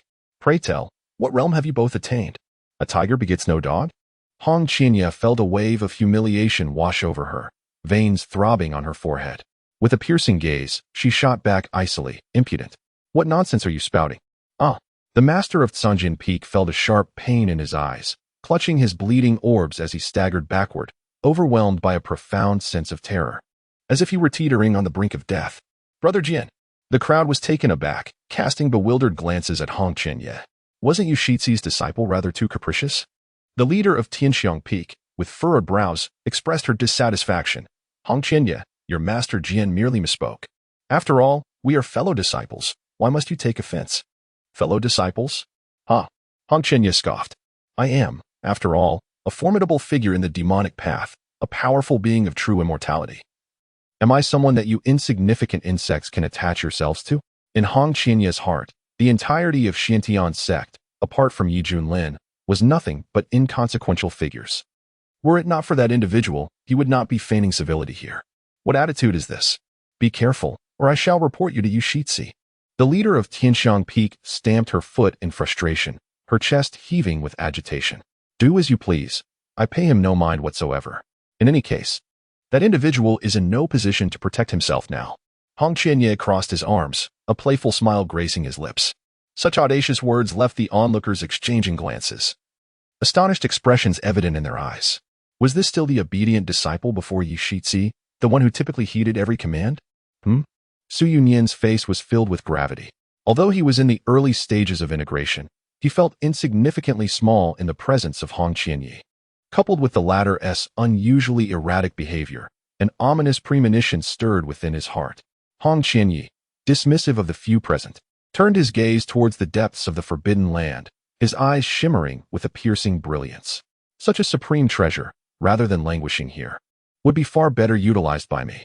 With that, he abruptly extended his hand, a fiery crimson grasp coalescing in form, ready to seize the sundial from the forbidden realm. Boldness! What are you doing? This scene provoked a furious outcry from the crowd, demanding to intervene. All of you, get out of my way. A chilling and merciless voice emanated from his lips as a terrifying aura of power erupted instantaneously. The several peak masters were struck with horror, collapsing onto the ground. As beings of the transformation stage, they found themselves deprived of even the slightest opportunity to rise. In contrast, Su Yunyan, a mere early-stage fusion practitioner, barely managed to maintain a half-kneeling position. Beads of sweat, akin to mung beans, cascaded down his forehead, his face etched with disbelief as he struggled to utter. What an extraordinarily formidable malevolence! What background does this disciple of Master Yi possess? A disorganized assembly. Hong Qianye scoffed, intent on forcibly seizing the sundial. Suddenly, he froze. No matter how much effort he exerted, the sundial remained utterly immobile, as if impervious to external forces. What could this mean? A surge of irritation welled up within Hong Qianye. If Junlin were to witness this, he would undoubtedly burst into laughter. For the sundial was a unique prize bestowed by the system. Apart from him, no one else could arbitrarily take it away. Hong Qianye, as a disciple of Master Yi and the most outstanding prodigy of our sect, you are certain to receive substantial support from the sect. Why resort to such despicable antics? Su Yunyan gritted his teeth, releasing a terrifying radiance of lightning, defiantly bracing against the overwhelming pressure, inching upward, his gaze aflame with fury. How dare you question my worth? Do you think I require your guidance? Hong Qianye retorted impatiently, flicking his sleeve dismissively. Boom. Su Yunyan was sent skidding back several dozen yards, then fell to one knee, clutching his chest, blood spilling from the corner of his mouth. His eyes wide with astonishment. What kind of cultivation was this? With just a casual strike, he had been rendered defenseless. At that moment, Su Yunyan cast his gaze towards the fiery red figure, his heart trembling. It was utterly terrifying. Compared to before entering the sundial, this opponent now seemed unfathomable. Master! The crowd exclaimed anxiously. They had not anticipated that the disciple of Yi would betray them at such a critical moment. Mirren dared to point fingers at me. The fact that I did not eliminate you all just now is the greatest mercy I could bestow. Hong Qianye's voice was cold and ruthless, his gaze filled with disdain. His demeanor lofty, as if all beings were but dust in his eyes. In the realm of illusion, Su Yunyan felt a chilling sensation crawl across his scalp. As if he were facing a formidable master of the demonic path, panic surging within him. Just then, a thunderous roar emanated from outside the sect. Filled with murderous intent, the forces of Yuhua sect are here.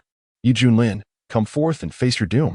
Upon hearing this, Su Yunyan and the others changed their expressions dramatically. Hong Qianye, however, smirked coldly. It was time to confront that fellow. In a flash, she vanished from her spot. Sect Master, we must hurry, the leader of the sword-hiding peak said bitterly. Su Yunyan, unable to quell his concern, hurriedly set off to follow her.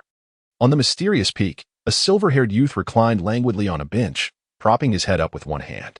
A long, bent straw was nestled between his lips. And with each hearty sip, the milk tea on the table flowed through the straw. His half-closed eyes radiated a sense of indulgence. Yi Junlin let out a satisfied burp, exclaiming, the freedom of milk tea is truly delightful.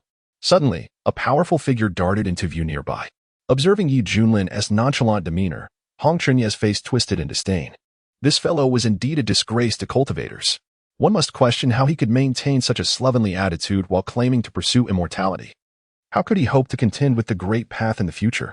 It was evident that his success was merely a stroke of luck.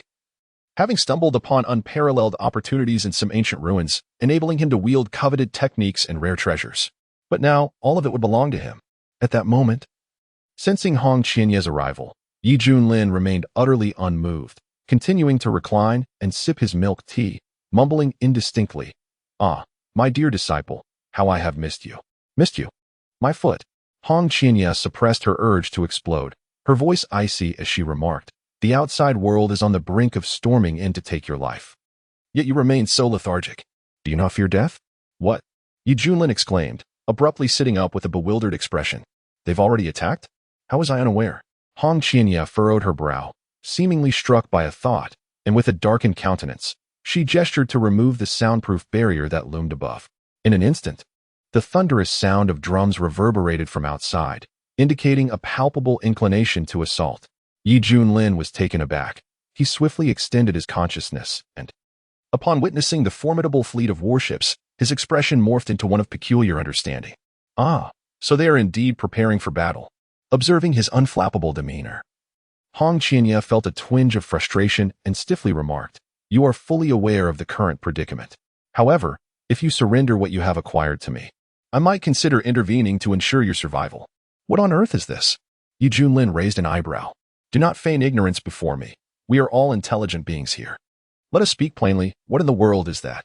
Before Hong Qianya could finish her words, she caught sight of a peculiar creature scurrying toward them. Its pair of phoenix-like eyes widened in astonishment, and it could not help but exclaim in delight. The creature was diminutive and exquisitely shaped, dressed in a white spaghetti strap dress. Its exposed skin was delicate and smooth, and its snow-white arms resembled jade lotus roots, while its slender legs were perfectly rounded and proportionate. However, atop its neck sat an incongruous mouse head. In a flash, it darted over, holding a plate in its hands, and exclaimed excitedly, "Master, these are the Orland's chicken wings you asked me to prepare. They're spicy and delicious. Do taste them."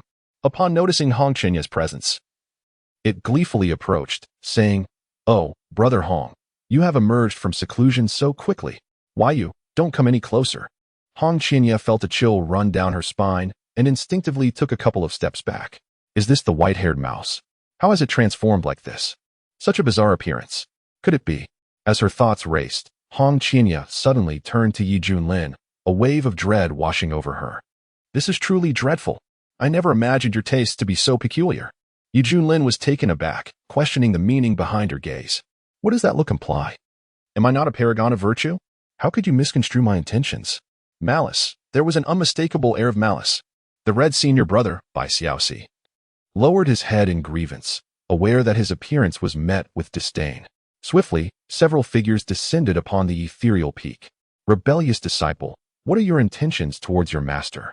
Yi Shizhi, do exercise caution." The anxious voices of Su Yonyan and others echoed. At that moment, their gazes were drawn to a peculiar figure. Their eyes wide with astonishment as they exclaimed, "What is this?" "Fear not, it is merely me, Shishu," Bai Xiaoxi clarified. It turned out to be the second disciple of Yi Shizhi, whose appearance was indeed shocking. Su Yonyan's expression was peculiar. Not only does Yi Shizhi possess exceptional talent, but his taste also leaves us in the dust, remarked the other peak masters with a sigh. Truly entertaining, indeed. The more Junlin listened, the more he felt something was amiss. Why did it seem like they were mocking him? By the way, what did you mean just now? Junlin hastily shifted the topic, fearing that if the conversation continued, his reputation would be tarnished. "Disciple Yi, your chief apprentice harbors treasonous intentions. He just attempted to seize the sundial and even attacked us." The crowd exclaimed anxiously, "My dear pupil, is there any truth to what they are saying?" Junlin's gaze flickered, laden with significance as he looked at Hong Qianya. Under the scrutiny of the silver-haired youth, Hong Qianya's heart trembled, but he quickly regained his composure. He was no longer the person he once was. There was no need to fear this man anymore. It was time to take charge. Hong Qianya slightly raised his chin, his tone almost commanding as he said, "Even if it were true, what could you possibly do to me? With the army approaching, your demise is imminent. Have you not grasped the current situation? Despicable, with such treacherous ambitions. Disciple Yi has treated you well." Su Yu and others trembled with rage as they scolded him.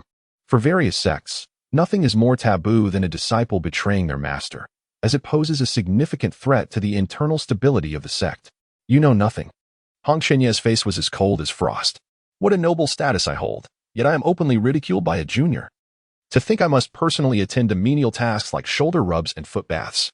The very thought brings me a sense of humiliation." Every time he recalled it, he felt a wave of disgrace wash over him. "Do not blame him. It is my fault. I neglected my disciple's feelings. Yi Junlin lamented, his eyes reddening. His expression one of profound sorrow, pounding his chest in remorse, embodying a figure of utter regret. Master, by Xiaoxi's nose tinged with a hint of sorrow. You Shitsi.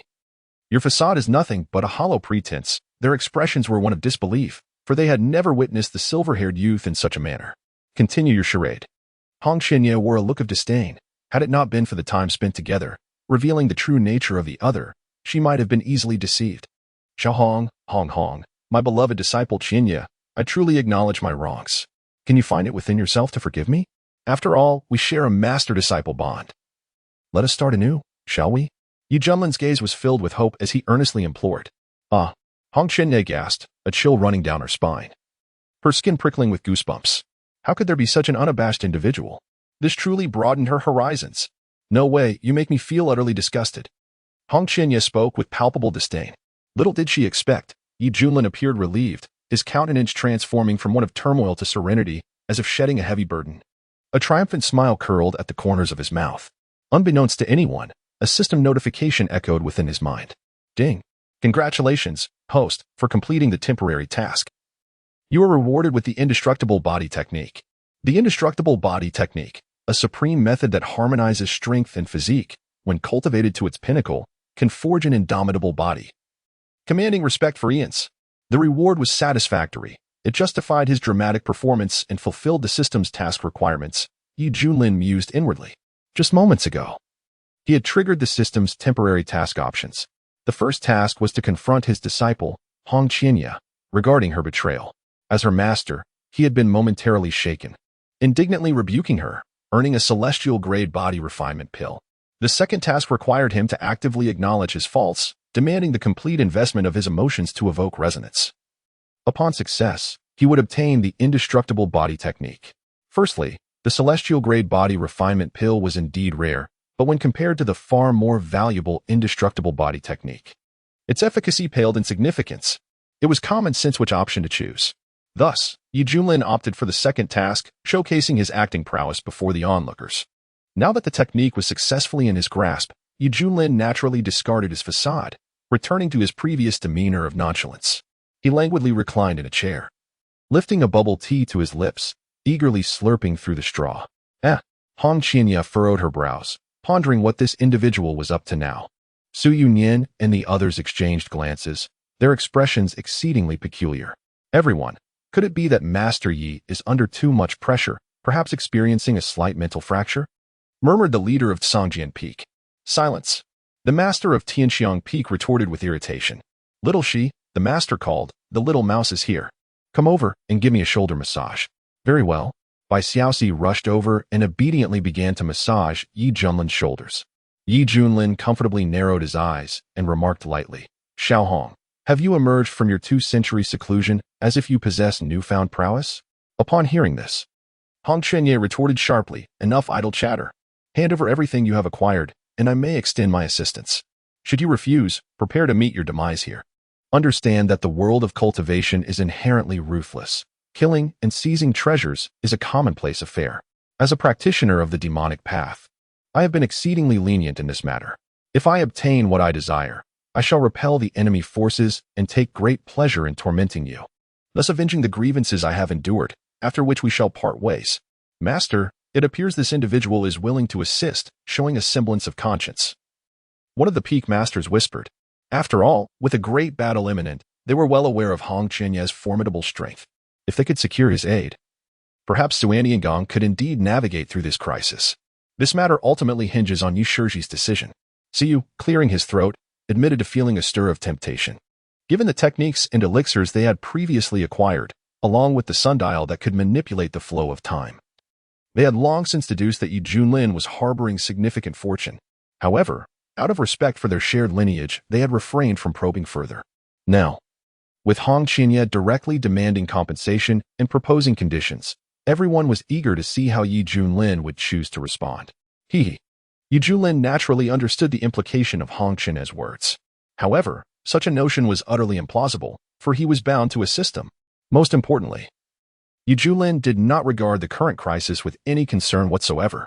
Are you so certain that your strength surpasses mine at this moment? Junlin remarked with a smile that was neither wholly sincere nor entirely mocking. Indeed, Hong Qianya proclaimed with a sense of triumph. Although you have consistently sought to undermine me, squandering my invaluable time for cultivation, I have devoted 2 centuries to my training within the sundial. In both skill and strength, I have long surpassed the you of today. His tone then shifted to one of admonition as he continued, Junlin. Your present state is a result of your own lack of ambition. As cultivators, we ought to strive diligently and contend with the grand principles, rather than languish in idleness as you do. Thus, surrender all that you possess, so that I may nurture and elevate it. I am far more deserving of this opportunity than you. At this moment, Junlin gazed at the former leader of the demonic sect with an expression akin to that reserved for the foolish. With a system at his disposal, was there truly a need for arduous cultivation? Surely, indulging in idleness would be far more gratifying.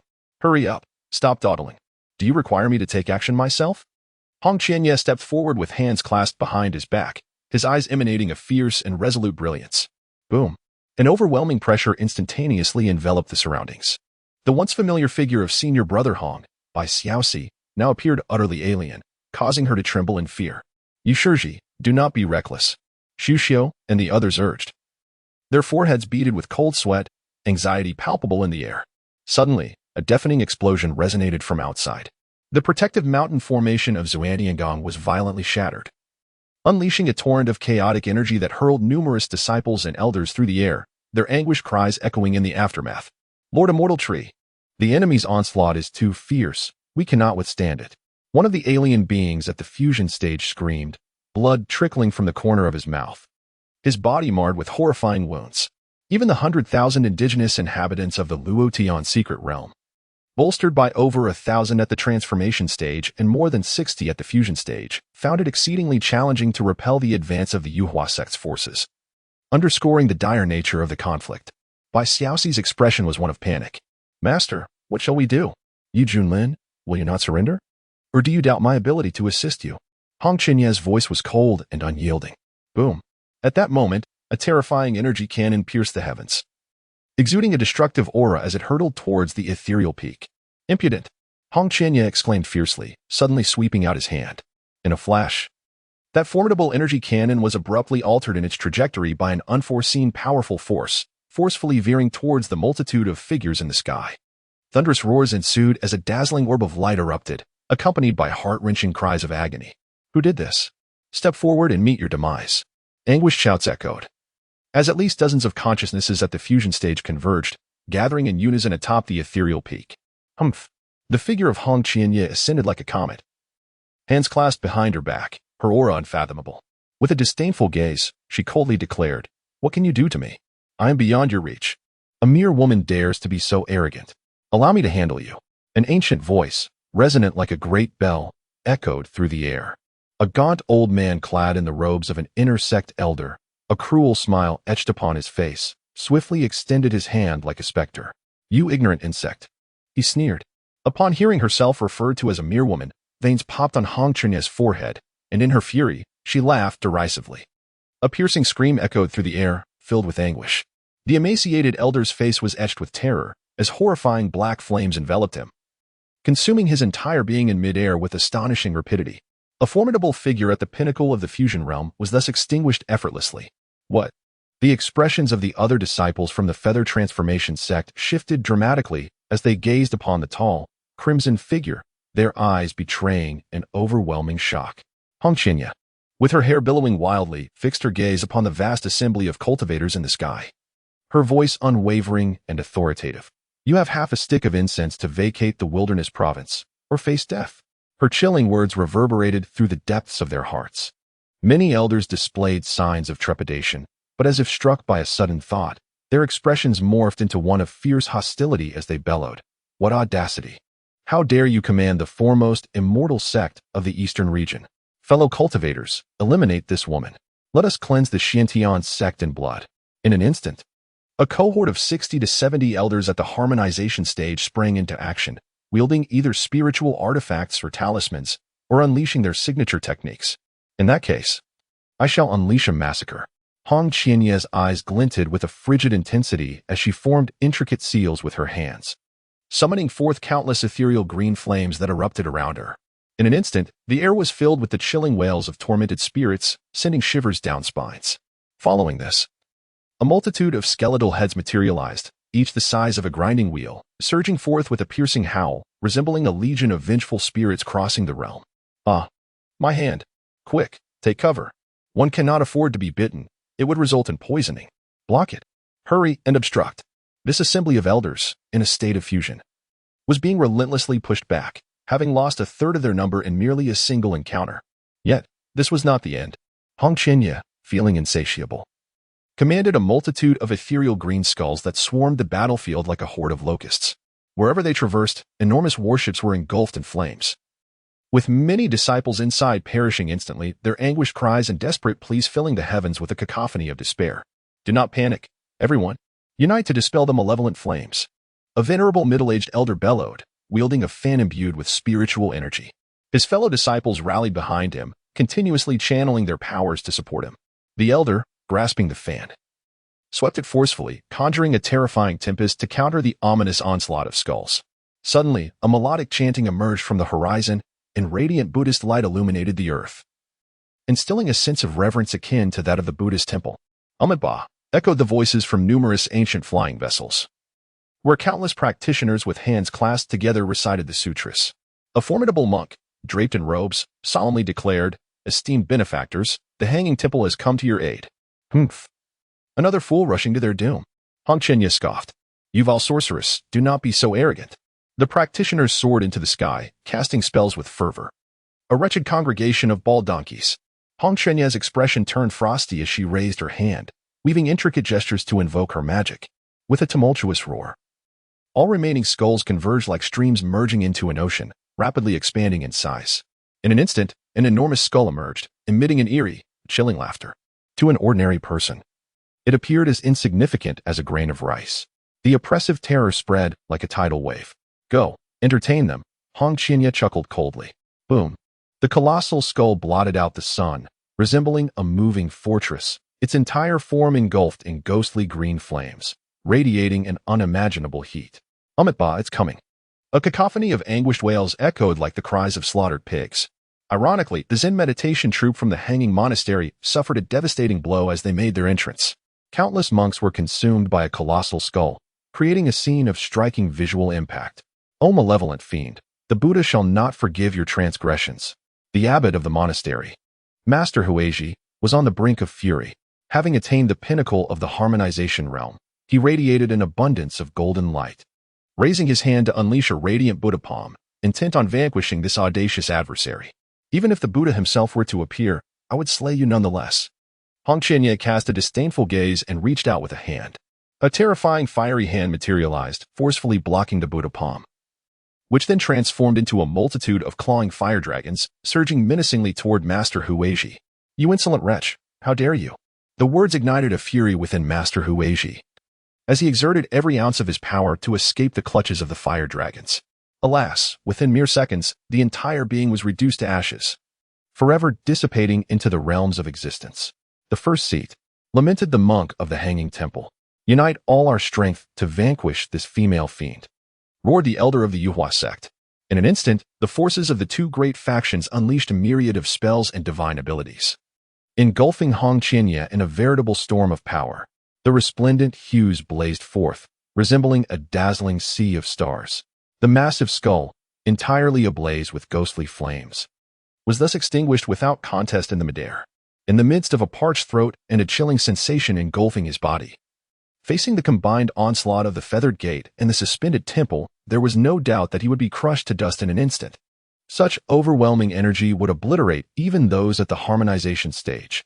Yet, Hong Qianye remained composed, a mocking smile gracing her lips as she raised her hand, executing the latest fire-based divine technique she had mastered. The ink-black flames surged forth, consuming the void like a ravenous abyss. The vast waves of energy swept over the area before gradually dissipating, as if nothing had transpired moments ago. How could this be? The expressions of countless cultivators were filled with disbelief, their voices faltering. Such an enigmatic fire technique was utterly unprecedented. An elder's face was a mask of terror. "Did you see? Even if you all combined your strengths, you would not be a match for me. Prepare to meet your demise." Hong Qianye's maniacal laughter echoed. her bloodthirsty nature unmistakable as the heavens and earth quaked and the sun paled in comparison. It was unimaginable. The practitioners of the two great factions were retreating in disarray. Rivers of blood flowing, with millions lying slain. The indomitable figure cloaked in crimson was indelibly etched in the minds of countless onlookers. The entire region trembled in awe. The Crimson Fairy is invincible. Long live the Crimson Fairy. It was no surprise that she was a disciple of Master Yi, possessing such terrifying prowess. With this, the Xiantian sect was assured of its safety. The disciples and elders of the Xiantian sect stood agape in astonishment. All the alien beings were equally shaken. No wonder Lord Xiantri chose to station them here. The mere presence of this woman was overwhelmingly formidable. Most alarming was the fact that she was merely a disciple of Master Yi. If there had been any lingering doubts within these beings, they were now thoroughly extinguished, leaving them utterly obedient. Yi, my dear nephew, your disciple's talent is truly terrifying. My humble Xiantian sect cannot possibly accommodate such a formidable presence. Su Yonyan broke into a cold sweat, forcing a bitter smile. Indeed, if it came to it, whatever she desired would be granted to the best of their abilities. It was imperative to avoid confrontation with her. Preserving their lives was paramount. The master of the sword Hidden Peak recalled the earlier incident where he had unwittingly offended her and felt a wave of trepidation. Although Hong Chenya's betrayal of her sect was a stain upon her character, she simultaneously defended against external foes, safeguarding the Xiantian sect. Thus, her merits and faults balanced out, leaving them with little cause for complaint. The crux of the matter was that even in their frustration, they were powerless to contend with her. What else could they do? At that moment, having borne witness to Hong Chenya's display, the thoughts of the crowd underwent a transformation. Brother Hong is incredible! Go, Brother Hong! Bai Xiaoxi cheered enthusiastically. Her small fists raised in excitement. Yi Junlin stroked his chin, realizing, no wonder this individual dares to be so arrogant. Slaying those at the harmonization stage is akin to slaughtering dogs. He could sense the cultivation aura emanating from Hong Chenya. It neither conformed to the harmonization stage nor the great ascension level, appearing to occupy a space between the two. He activated his inside eye. Yi Junlin's gaze flickered as he fixed his attention on the formidable figure in the distance. Suddenly, a virtual character panel materialized before him. Upon noticing that the cultivation level displayed was that of a half-step into the Great Ascension, Yi Junlin instantly grasped the situation. A half-step into the Great Ascension. No wonder. After all, Hong Chenya's foundational combat strength was already formidable, and with the advantage of his realm, it was indeed effortless for him to sweep through the ranks of practitioners. He chuckled inwardly. If he were to confront me, wouldn't it be only natural for me to break through? Yi Junlin mused. After all, when the chives are well fed, they must eventually be harvested. Boom. At that moment, an overwhelming and terrifying aura erupted, instantly cascading onto the battlefield from the depths of the heavens. 18 powerful figures stood with their hands clasped behind their backs in the void, each enveloped in resplendent, blazing light. Drawing upon the spiritual energy of heaven and earth within a radius of 10,000 miles with each breath. From a distance, they resembled 18 golden suns spanning the sky, their radiant brilliance illuminating the mortal realm. The disciples of the Feather Transformation sect looked up, as if grasping at a lifeline, and excitedly shouted, "Look! The core elders have come to aid us." Each core elder held a position of immense weight within the sect, serving as the unyielding pillars that supported the Feather Transformation sect, revered and worshipped by countless disciples. Now, to suppress the Xiantian sect and showcase the profound strength of the Eastern Domain's foremost immortal sect, an astonishing 18 core elders had personally descended. We welcome you, esteemed ones. The elders of the Integration realm, who usually held prominent standing within the sect, cautiously clasped their hands in a gesture of respect, their eyes filled with awe. Though they too were elders, their status in the Feather Transformation sect was leagues apart from these select few, individuals who were closest to the pinnacle of the sect. At that moment, as the 18 powerful figures appeared, the entire region of Huangzhou fell into silence. The birds and beasts trembled in fear, overwhelmed by an indescribable terror. On the ethereal peak, Siyu and the others wore expressions of astonishment, unable to believe their eyes. Respected ones, it is known that practitioners at the Great Ascension level are referred to as revered ones in the outside world, carrying with them the connotation of supremacy. A single Great Ascension practitioner may live for 50,000 years. In other sects, they are truly ancient beings. Comparing the Integration realm to them is akin to contrasting fireflies with the bright moon. To their shock, the Feather Transformation sect had dispatched a staggering 18 Great Ascension practitioners for this battle. What terrifying depth of resources this implies. It is no wonder they are hailed as the most powerful immortal sect in the Eastern Domain, eternally enduring, while others were pale with fear. Junlin's eyes sparkled with excitement. Goodness, compared to a half-step into the Great Ascension, the true Great Ascension realm is all the more enticing. Junlin silently applauded the Feather Transformation sect for their generous offering of experience. A bunch of useless waste. Your incompetence has brought disgrace to the Feather Transformation sect.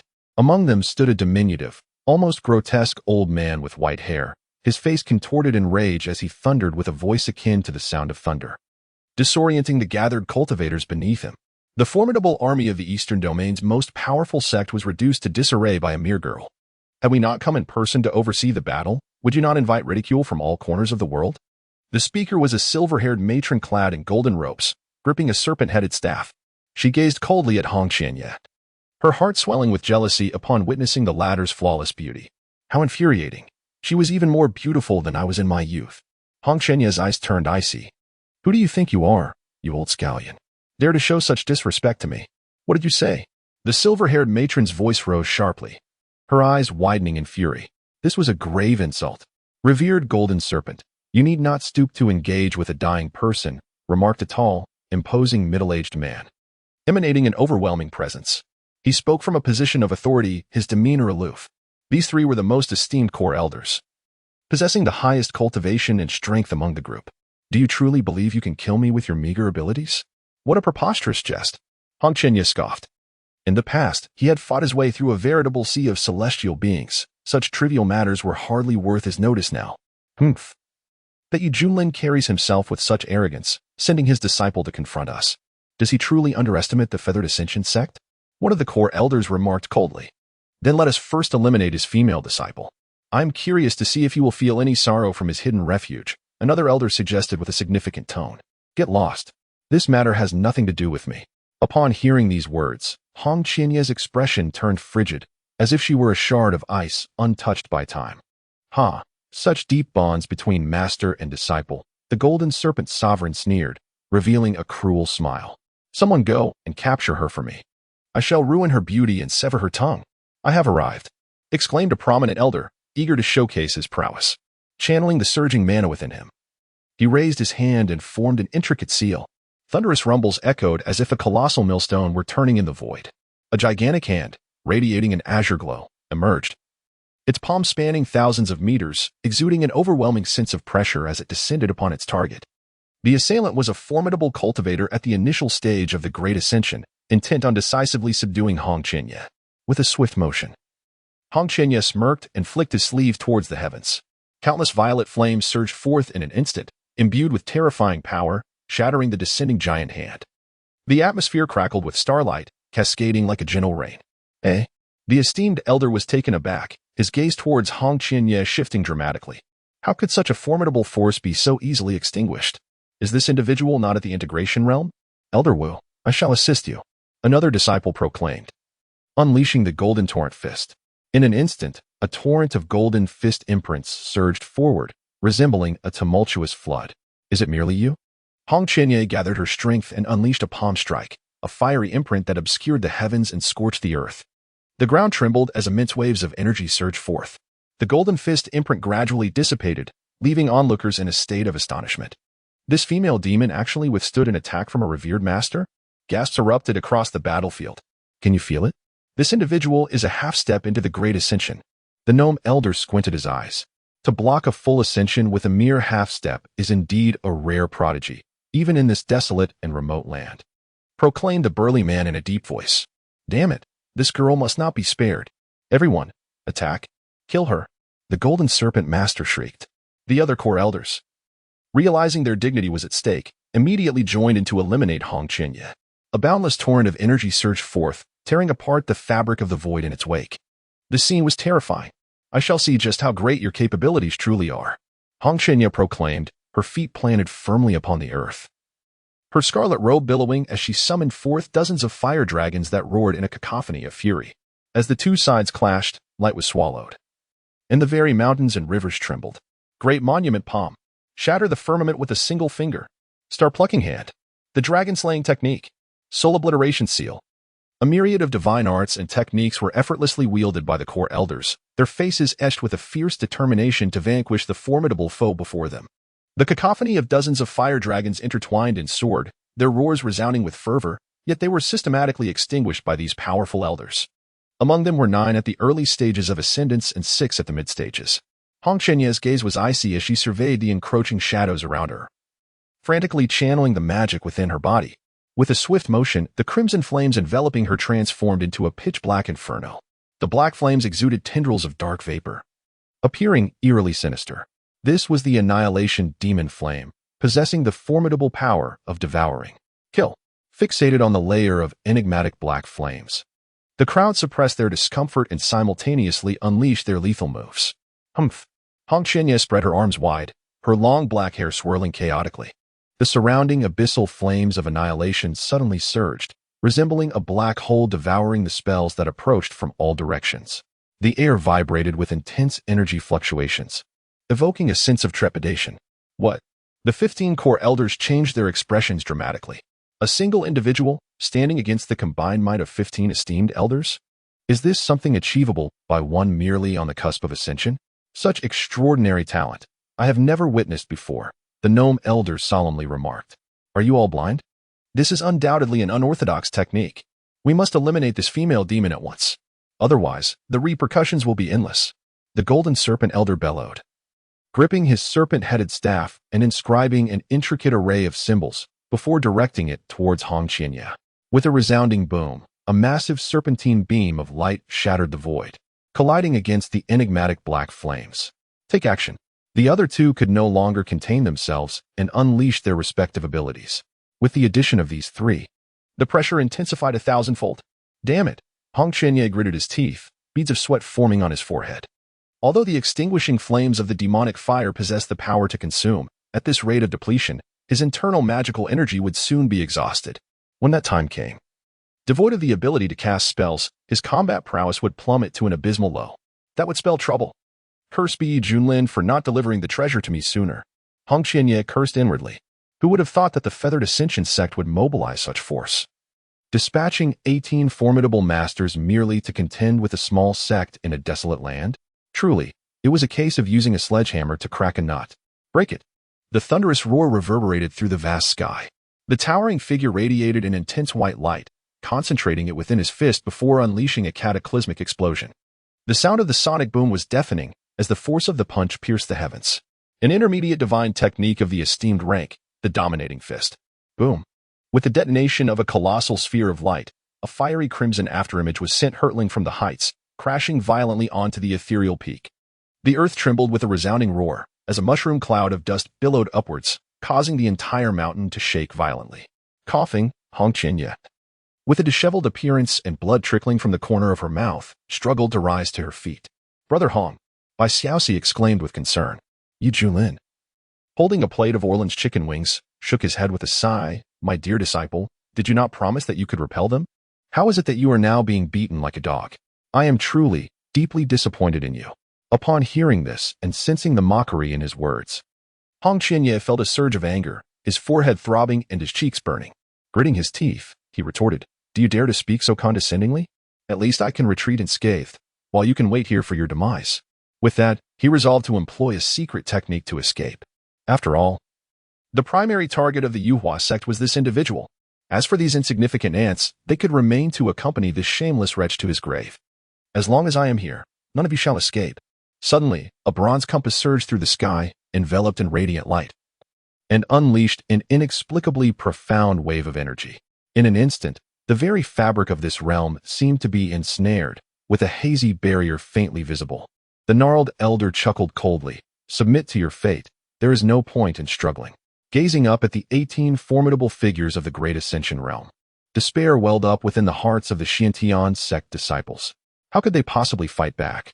Alas, it was a fleeting dream. I once believed that the Xiantian sect would rise and embark upon a glorious path, yet here we are, unable to escape the fate of annihilation. Su Yunyan sighed, casting his gaze skyward, his tone heavy with sorrow. Sect master, let us fight them to the bitter end. The crowd shouted with red eyes, filled with rage. Hong Qianye's expression darkened. How infuriating. Must I perish alongside these ants? I refuse to accept such a fate. Glancing at Junlin, who was blissfully indulging in chicken wings, a wave of resentment surged within him. Eating, at a time like this? How could he be so engrossed in base pleasures when he possessed abundant resources for cultivation? If it were me, I would have long since been invincible in this world. To perish alongside such a person would be an utter disgrace. Little she, the master, the mouse is here. Next time, I would like to taste the honey-flavored one. Ah, master, will there be a next time for us?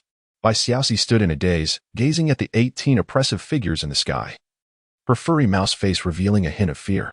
Junlin did not respond directly, his gaze lingering reluctantly on the remaining 6 pieces of Orlan-style chicken wings. Very well.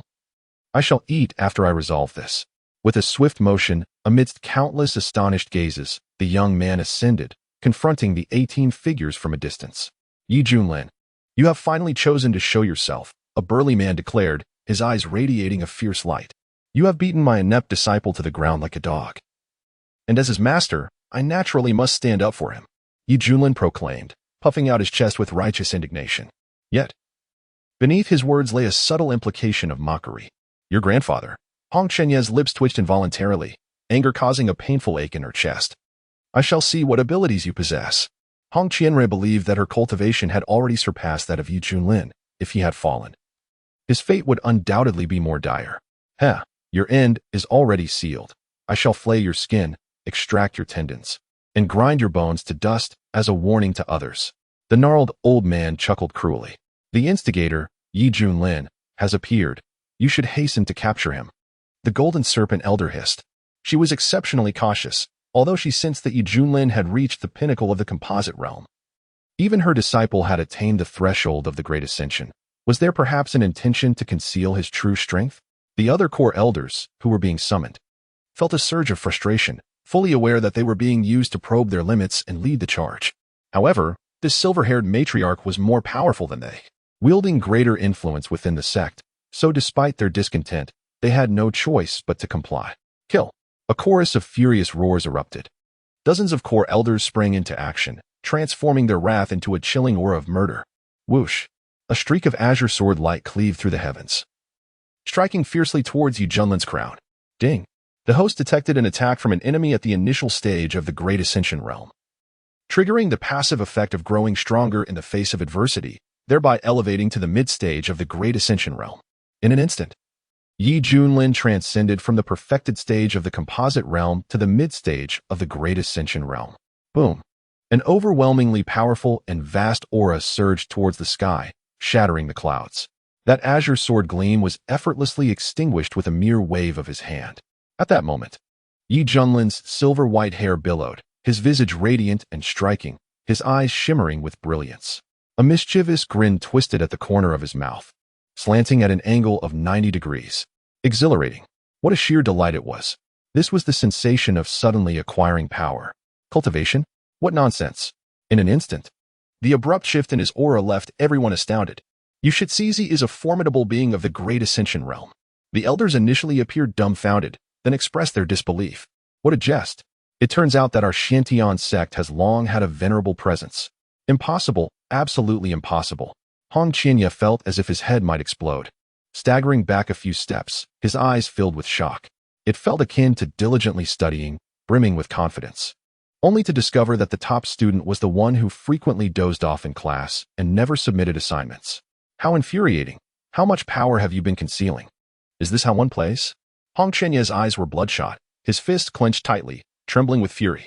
Suddenly, he felt as if his intellect was being ground into the ground. He had never encountered someone so fond of hiding their true abilities. When they first met, he was merely at the nascent soul stage, and now he had ascended to the Great Ascension. Such a concealment, just a little bit. Bah, shameless. Great Ascension. You have already reached the Great Ascension. The core elders were furious and astonished. I regret to disappoint you. I am not at the composite realm, Junlin jested. With that, his figure vanished abruptly, only to reappear above one of the core elders. He raised his palm and struck down fiercely, his silver hair swirling wildly, his tone leaving no room for dissent. Die? Ah! Before the man could muster any resistance, his entire body erupted in a mist of blood. Junlin swiftly darted away again, his fist infused with surging true essence and formidable strength, striking another core elder with tremendous force. No, the protective treasures, once formidable, have been reduced to mere fragments. The core elder, his face etched with despair, was shattered in midair, his primordial spirit extinguished. At this moment, Junlin resembled an ancient beast of terror, seamlessly utilizing the elusive void technique to navigate the onslaught of over a dozen great masters, striking left and right. Each punch, palm strike, kick, and finger thrust stirred the vast spiritual energy of the cosmos, unleashing a barrage of terrifying killing techniques that obliterated all in their path. One core elder after another fell tragically, their bodies either pierced through, heads exploded, or reduced to mere pulp. In an instant, Junlin dispatched 9 great masters with his bare hands. The remaining 6 mid-stage core elders were pale with fear, their eyes wide with dread. They had never witnessed such a crude and brutal method of combat. Most astonishingly, each of these great masters was a formidable force, renowned across the eastern region. Surely, they should have been able to struggle and escape, yet they were slain without mercy by unarmed hands. How could such a fiend exist in the wilderness? Perhaps driven mad by the shock, an elder with white brows screamed in fury, commanding 16 purple gold swords that whizzed through the air, trailing shimmering light. Clang, clang, clang. Junlin erupted in a dazzling display of sparks, his flesh and blood form producing a cacophony of clashing metal sounds. How is this possible? The slender elder gasped in disbelief. Each of his 16 purple gold swords was a 6th-grade spiritual artifact, and if they all struck true, their power would be terrifying. Who could have imagined that they could not even pierce the opponent's flesh? Well, that stings a bit, Junlin remarked seriously. Since acquiring the indestructible body technique, his physique had undergone relentless refinement. He merely sought to test its resilience. Boom! A magnificent golden fist radiance erupted, causing the slender elder to feel every hair on his body stand on end, the terrifying force threatening to tear him apart. A thunderous explosion rang out. The anticipated crimson mist failed to materialize. Junlin raised an eyebrow. Before him, the lean elder let out a sigh of relief and clasped his hands in gratitude, thanking the revered Hongwu for his intervention. Standing before him was the imposing figure of the Hongwu revered one. At this moment, Hongwu crossed his arms over his chest, an ancient beastly insignia materializing, exuding an air of primal ferocity. It was this very mark that had thwarted Junlin's assault. Intriguing. You managed to withstand my earnest strike? Junlin mused with interest. On the surface, the Hongwu revered one appeared as steadfast as an ancient oak, yet internally, tumultuous waves surged within him, blood pooling in his throat, which he silently swallowed. After all, honing one's physique was my forte, and with the enhancement of the beast soul insignia, how could I have nearly been breached by a mere punch? The Hongwu revered one pondered in disbelief. Suddenly, a chilling gale howled, heralding a terrifying surge of energy. The elder gnome's aura surged dramatically, his white hair whipping about wildly, eyes radiating a piercing brilliance, and his aged visage commanded respect without uttering a word. In the next instant, countless colossal white blades of wind intersected, tearing through the very fabric of space, leaving behind gaping, grotesque fissures. This was the wind-revered one's grand annihilation. Other core elders looked on in trepidation. This technique, a mid-tier divine skill, had been perfected by the gnome elder. The unleashed might was 1,000 times greater than that of a novice. It was precisely through this technique that he had carved a significant reputation among the formidable beings of the Mahayana realm. I shall join the fray as well. The golden serpent revered one proclaimed, grasping a serpent-headed staff, his golden robes billowing without wind, a terrifying energy converging at the staff's pinnacle, emanating a chilling aura. In an instant, a massive serpent apparition emerged, 6 pairs of obsidian eyes glinting, its forked tongue hissing, and colossal wings that could obscure the sun beating fiercely. With a swift motion, this serpentine phantom twisted its form, surging forth with overwhelming might, shrouded in an unknown, toxic mist.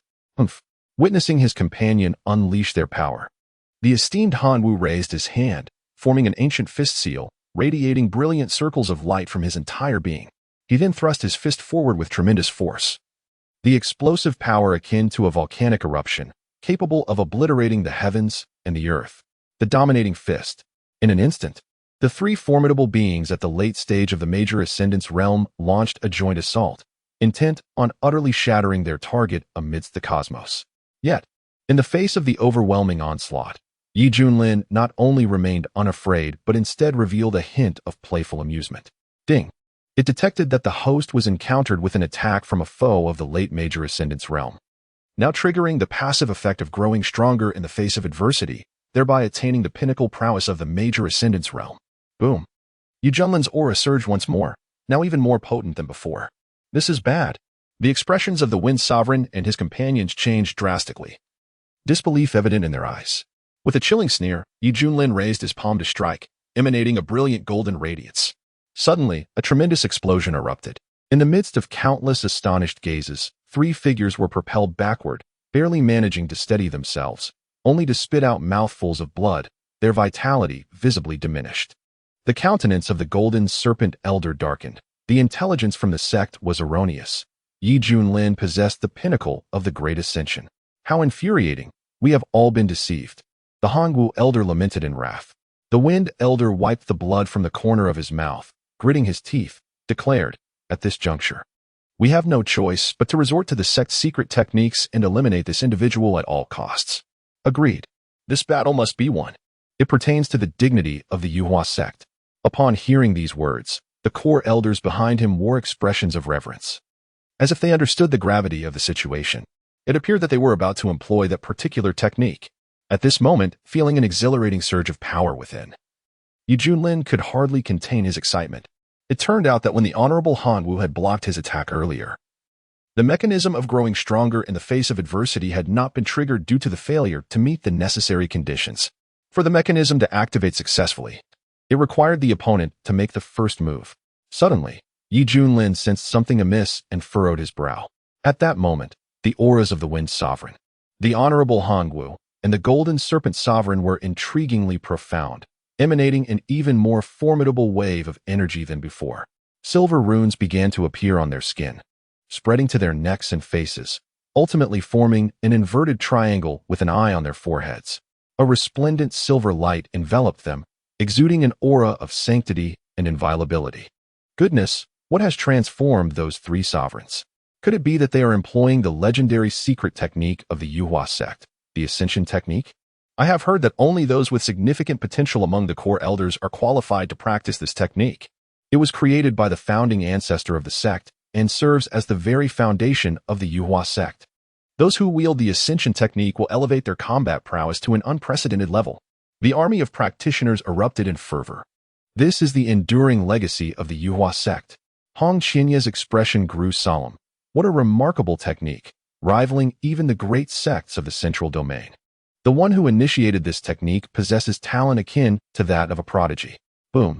In the heavens, 3 formidable figures loomed against the sky, their sacred silver light radiating as if they were poised to transcend into divinity. The Honorable Hongwu's eyes sparkled with excitement. Is this the state of employing a secret technique? I feel an inexhaustible strength coursing through me. Time is of the essence. You all know that the longer the technique lasts, the greater the cost we will face. We have no retreat, spoke the Wind Sovereign gravely. As long as we can wash this sect in blood, even if my cultivation regresses and my foundation is destroyed, so be it, howled the Golden Serpent Sovereign, his countenance wild with fervor. Kill! The roar pierced the vast sky. They launched an all-out assault, unleashing spells and magical powers of an intensity 100-fold greater than before. Together with several other core elders, they formed an impenetrable siege. Junlin narrowed his eyes slightly. Interesting. It was only now that he began to regard the situation with a degree of seriousness. Boom, boom, boom. The sound of explosive detonations filled the air. Junlin, with fists colliding, faced 9 formidable opponents, yet he primarily engaged with the 3 most powerful elders. He could distinctly feel the surge of pressure weighing down upon him. Great annihilation technique. The Wind Elder was enveloped in a web of silver runes, raising his hand to unleash his ultimate attack. With a crackling sound, a tempestuous white gale akin to a tornado swept forth, intent on tearing Junlin to shreds. Perish. The Honorable Hongwu and the Honorable Jinshi, empowered by the ascension technique, unleashed a terrifying strength, closing in with a relentless assault. Boom. At that moment, a tremendous pressure surged forth like a tidal wave, as a magnificent ethereal figure appeared behind Junlin, casting a shadow that obscured the sky. Adorned with a sovereign crown, his gaze was indifferent and frigid, arms crossed, standing as if upon the river of time itself. A palpable sense of dread gripped all, evoking an instinctual desire to submit. It was the Dharma form that had manifested in the secret realm. Hong Qianye gasped, her phoenix eyes wide with astonishment. Bearing the Emperor's Dharma form, Yi Junlin's aura transformed, becoming imposing, as if he were an entirely different being. He raised his hand, an inexhaustible force surging forth, effortlessly dispelling various lethal attacks and sending the core elders staggering back. This was the divine power of the Dharma form. The Honorable Feng exclaimed in shock. Yet, I have never witnessed such a Dharma form. The Honorable Hanwu stammered, still in disbelief. Before this colossal figure, they appeared as insignificant ants, yearning to prostrate in reverence. Prepare yourselves. The main event is yet to come, Yi Junlin said with nonchalance. The Honorable Jinshi suppressed her inner turmoil and retorted, Who are you trying to intimidate? I've seen far grander spectacles. Huh. Yi Junlin chuckled coldly, slowly raising his hand, extending his index finger towards her brow. Boom. The world dimmed, overshadowed by the profound essence of Yi Junlin's singular gesture. The golden serpent sovereign felt an indescribable terror as the fingertip before her rapidly expanded, enveloping her in an imminent sense of death.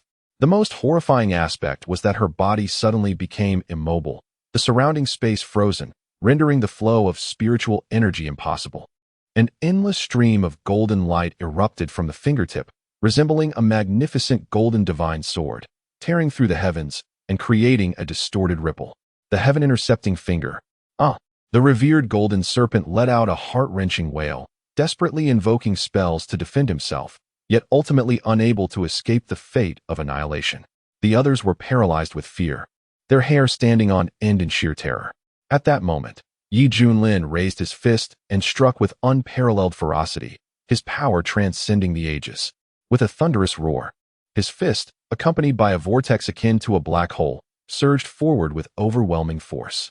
The few core elders attempted to scatter and evade, only to their horror discover that they were unable to control their own movements, instead drawn toward the impending doom like moths to a flame. Save me! Save me! No. Subsequently, those individuals were reduced to mere dust, their souls obliterated, forever dissipating into the vastness of the universe. The Wind Sovereign and the Hongwu Sovereign were struck with profound terror. Exchanging a glance filled with dread, they turned and fled in opposite directions. The formidable strength displayed by Yi Junlin shattered their resolve to fight. Do you still wish to escape? A mocking voice reverberated through the vast skies. The Wind Sovereign and the Hanwu Sovereign were horrified to discover that each was ensnared by a radiant white hand that reached out from behind. In an instant, they were seized despite the great distance of thousands of meters. You wicked fiend, the feathered gate shall not let you go unpunished. The Wind Sovereign bled from all 7 orifices, struggling in vain as he howled in desperation. A great demon has emerged from the wilderness. A demon. The Hongwu Sovereign cried out, his face stricken with despair. Why bother? Yi Junlin shook his head, his hands clenched firmly. Bang! Bang! Both were simultaneously crushed. In that moment, countless gazes were left awestruck, fixated upon the invincible figure towering above the heavens, along with the vast manifestation that governed all existence behind him. The entire world fell into a profound silence. After a brief pause, exclamations erupted one after another. The battlefield was engulfed in tremendous commotion. Gasp! All 18 core elders have been slain by Yi Junlin alone. What are we still fighting for? Retreat, quickly. Flee. The vast army of cultivators commenced an unprecedented retreat. Before their eyes were countless fleeing figures, as if a fearsome demon pursued them relentlessly. With a significant portion of his magical energy still intact, Yi Junlin contemplated testing the newly acquired divine ability bestowed upon him. He stroked his chin, reflecting on how his cultivation had advanced, resulting in a surplus of magical power. Had it been in the previous circumstances, he would likely have been on the brink of depletion again. The depth of Yi Shidi's strength was indeed unfathomable, causing a surge of astonishment among his peers. Master is truly formidable, exclaimed by Xiaoxi with exhilaration. Yet, the most stunned of all was Hong Qianye, who stood frozen like a statue, gazing dazedly at a particular figure. No one could fathom the profound impact this had on him. Meanwhile, high above, the spiritual energies of heaven and earth swirled like a funnel, converging in Yi Junlin's palm as he summoned his surging magical power.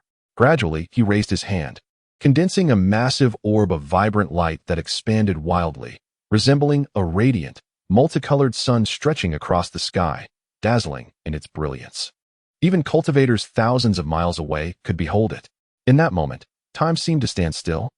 The astonished gazes of the crowd fixated solely on that resplendent orb of 5 colors. This was the 5 extremes reincarnation annihilation technique. With a swift motion, Junlin hurled the luminous orb forward. The scene resembled a diminutive ant casting aside a colossal boulder, eliciting a profound visual impact. Boom! The orb detonated amidst the army of cultivators, unleashing a tumultuous wave of energy that radiated in intertwining hues, creating a breathtaking spectacle akin to a sea of colors. Quickly, activate the defensive formations, shouted the commanders as massive warships released protective shields.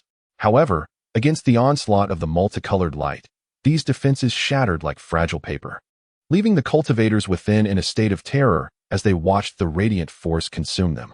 The throngs of feather transformation sect cultivators were engulfed, including countless golden core, nascent soul, and transformation stage practitioners, all obliterated in this cataclysm. Umidba, we should not have come to meet our demise. This demon is far more terrifying than rumored, lamented the seated Zen practitioners aboard their flying vessel, gazing at the impending wave of light with grim smiles. In an instant, the entire vessel was swallowed, reduced to mere dust. Under the shadow of the 5 extremes reincarnation annihilation technique, 1,000,000 cultivators were utterly vaporized. This sight left the disciples and elders of the Xuantiangong utterly dumbfounded. Junlin wiped the perspiration from his forehead, acutely aware of the toll this maneuver had taken, silently marveling at its potency. Truly, it is an unparalleled divine art. We have emerged victorious. After a brief moment of silence, the sect erupted into a cacophony of cheers, reverberating through the heavens. The entire wasteland quaked in response, and the local cultivators were left in awestruck admiration.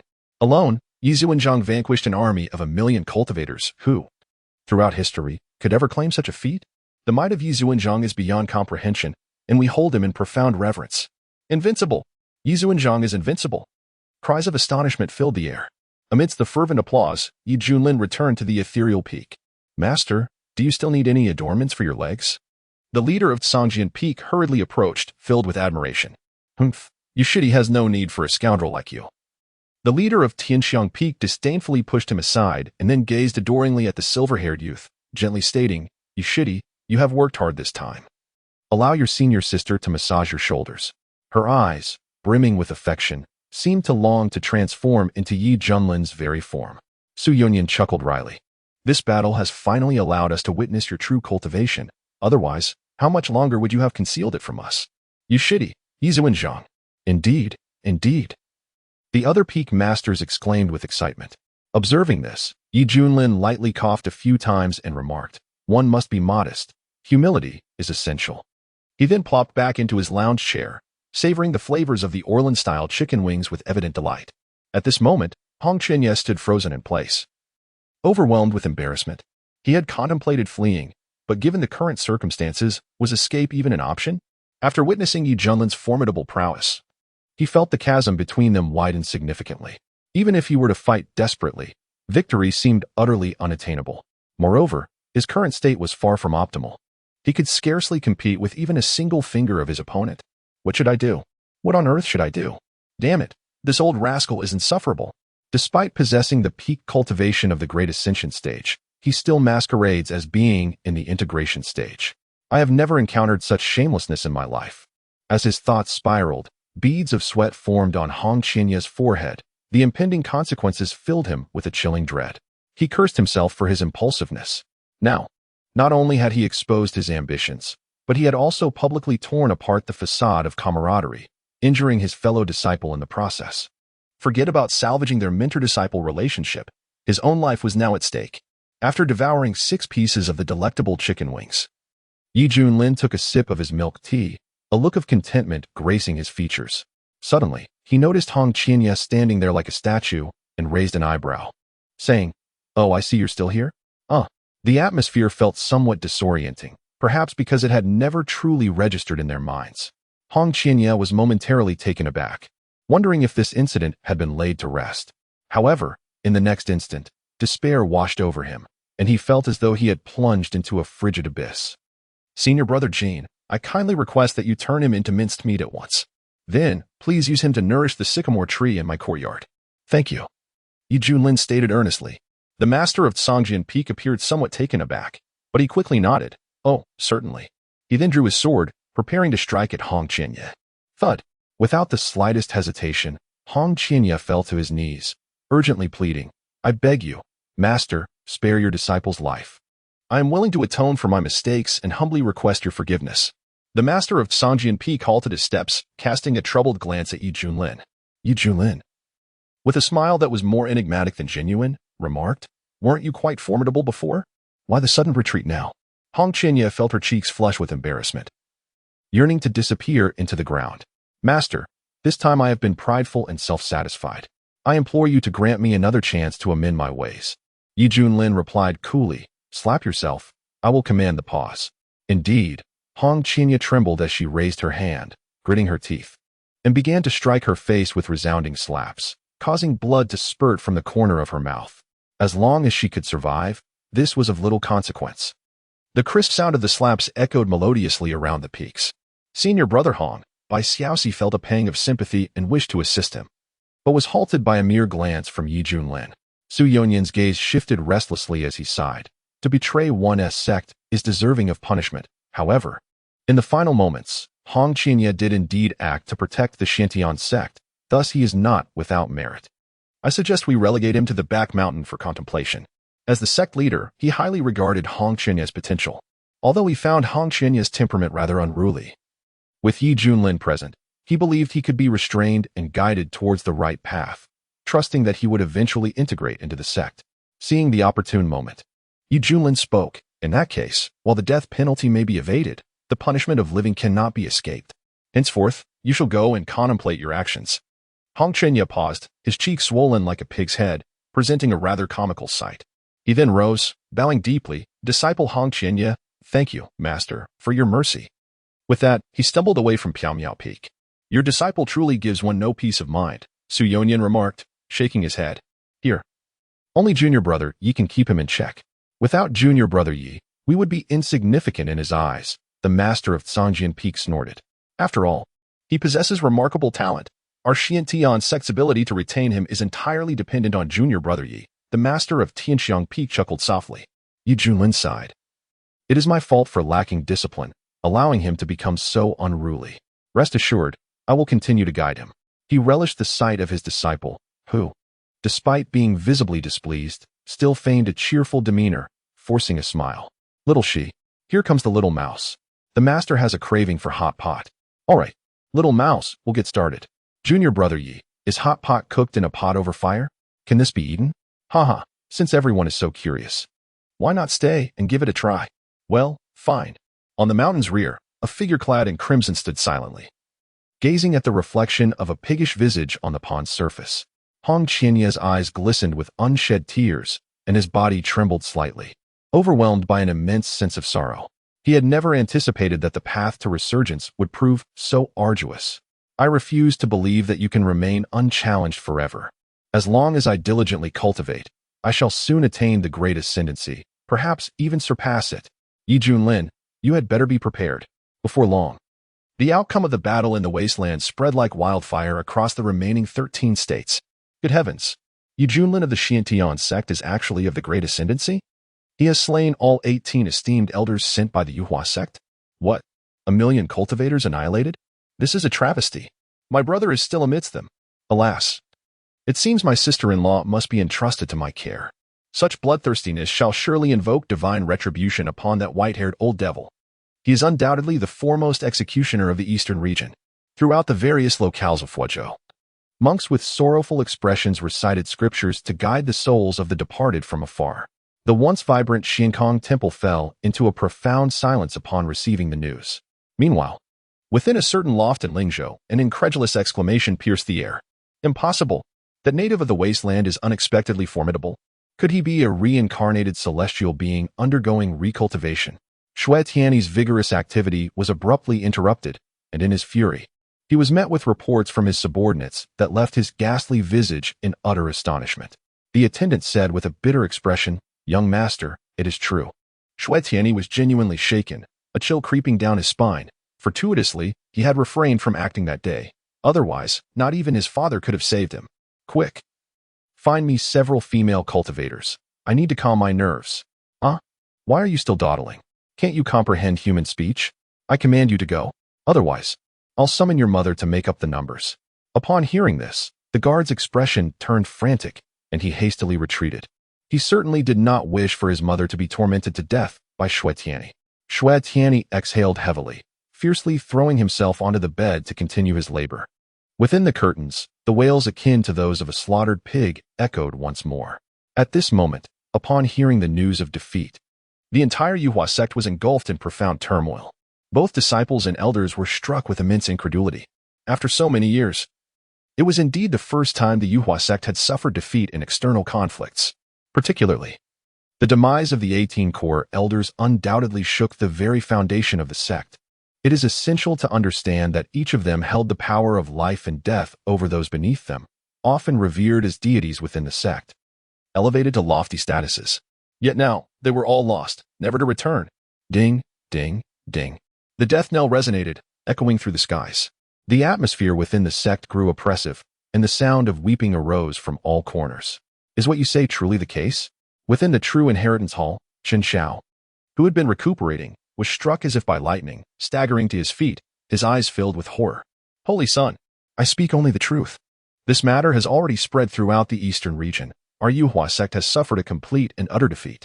Elder Emo from the law enforcement hall cried out, his eyes bloodshot. Chen Xiao staggered backward, collapsing to the ground, a bleak smile forming on his lips. Yi Junlin, how deeply cunning you are. Clearly having reached the great ascension, yet you conceal your cultivation level, deliberately toying with me, the Holy Son? He had initially believed that by diligently cultivating to the integration realm, he would possess the means to contend with Yi Junlin. However, he never anticipated that reality would deliver such a swift slap to his face. That fellow was not at the integration level, but rather at the great ascension. Holy Son, do not despair. That white-haired old demon has lived for tens of thousands of years. Otherwise, how could he possess such profound cultivation? You are still young. It is far too early for you. The great ascension is merely an end for him, but for you, it is a necessary stage. After all, you possess the potential for transcendence. Elder Emo, seeing Chen Xiao in such a disheartened state, hastily offered words of encouragement. The dimness in Chen Xiao's eyes gradually brightened. Indeed, this Holy Son shall transcend the tribulations to become an immortal. How could he concede defeat so easily? Is it merely the great ascension realm? I will break through sooner or later. Indeed, Elder Emo nodded. Suddenly, Chen Xiao seemed to arrive at a momentous decision, gritting his teeth as he said, Elder Emo, I kindly ask you to report to the higher-ups. I have resolved to refine that supreme young object in advance, solely to swiftly enhance my cultivation and strength. What? Holy Son, you wish to proceed now? Elder Mo's face was filled with astonishment, nearly doubting his own ears. That supreme young object, known as the true fire of the sun, was rumored to have fallen from the heavens 1,000,000 years ago, scorching the land of Qizhou for thousands of miles and leaving its populace in despair. Many powerful beings sought to subdue it, only to be incinerated by the searing true fire of the sun. In the midst of despair, it was the ancestor of the feathered gate who intervened, sealing the true fire within the depths of the sect's forbidden grounds using profound abilities. It was only upon the emergence of Chen Xiao, who bore the solar immortal body, that the sect's higher-ups remembered this supreme young object was suitable for him. However, due to the overwhelming might of this object, even with its compatibility with the solar immortal body, they deemed it necessary to postpone the refinement, as Chen Xiao's current cultivation was insufficient. In the eyes of the sect, one must at least reach the great ascension realm before they would feel secure in trusting the refinement to Chen Xiao. The process of refinement would be excruciating and arduous. A higher cultivation level would alleviate this suffering and increase the likelihood of success, but should he fail, the backlash would undoubtedly be fatal. Now, with Chen Xiao still not having attained the fusion realm, his audacious proposal to refine the true fire of the sun placed Elder Mo in a precarious situation. After all, Chen Xiao represented the pinnacle of talent and physique in the feathered gate over the past 1,000,000 years, the most promising candidate for achieving immortality. Any unforeseen mishap would be a tremendous loss. Holy Son, I understand your feelings, yet you must remain calm, Elder Mo urged. Please trust me, Chen Xiao implored, his gaze unwavering. I yearn to grow stronger. The true fire of the sun is destined for me, a fate already sealed in the cosmos.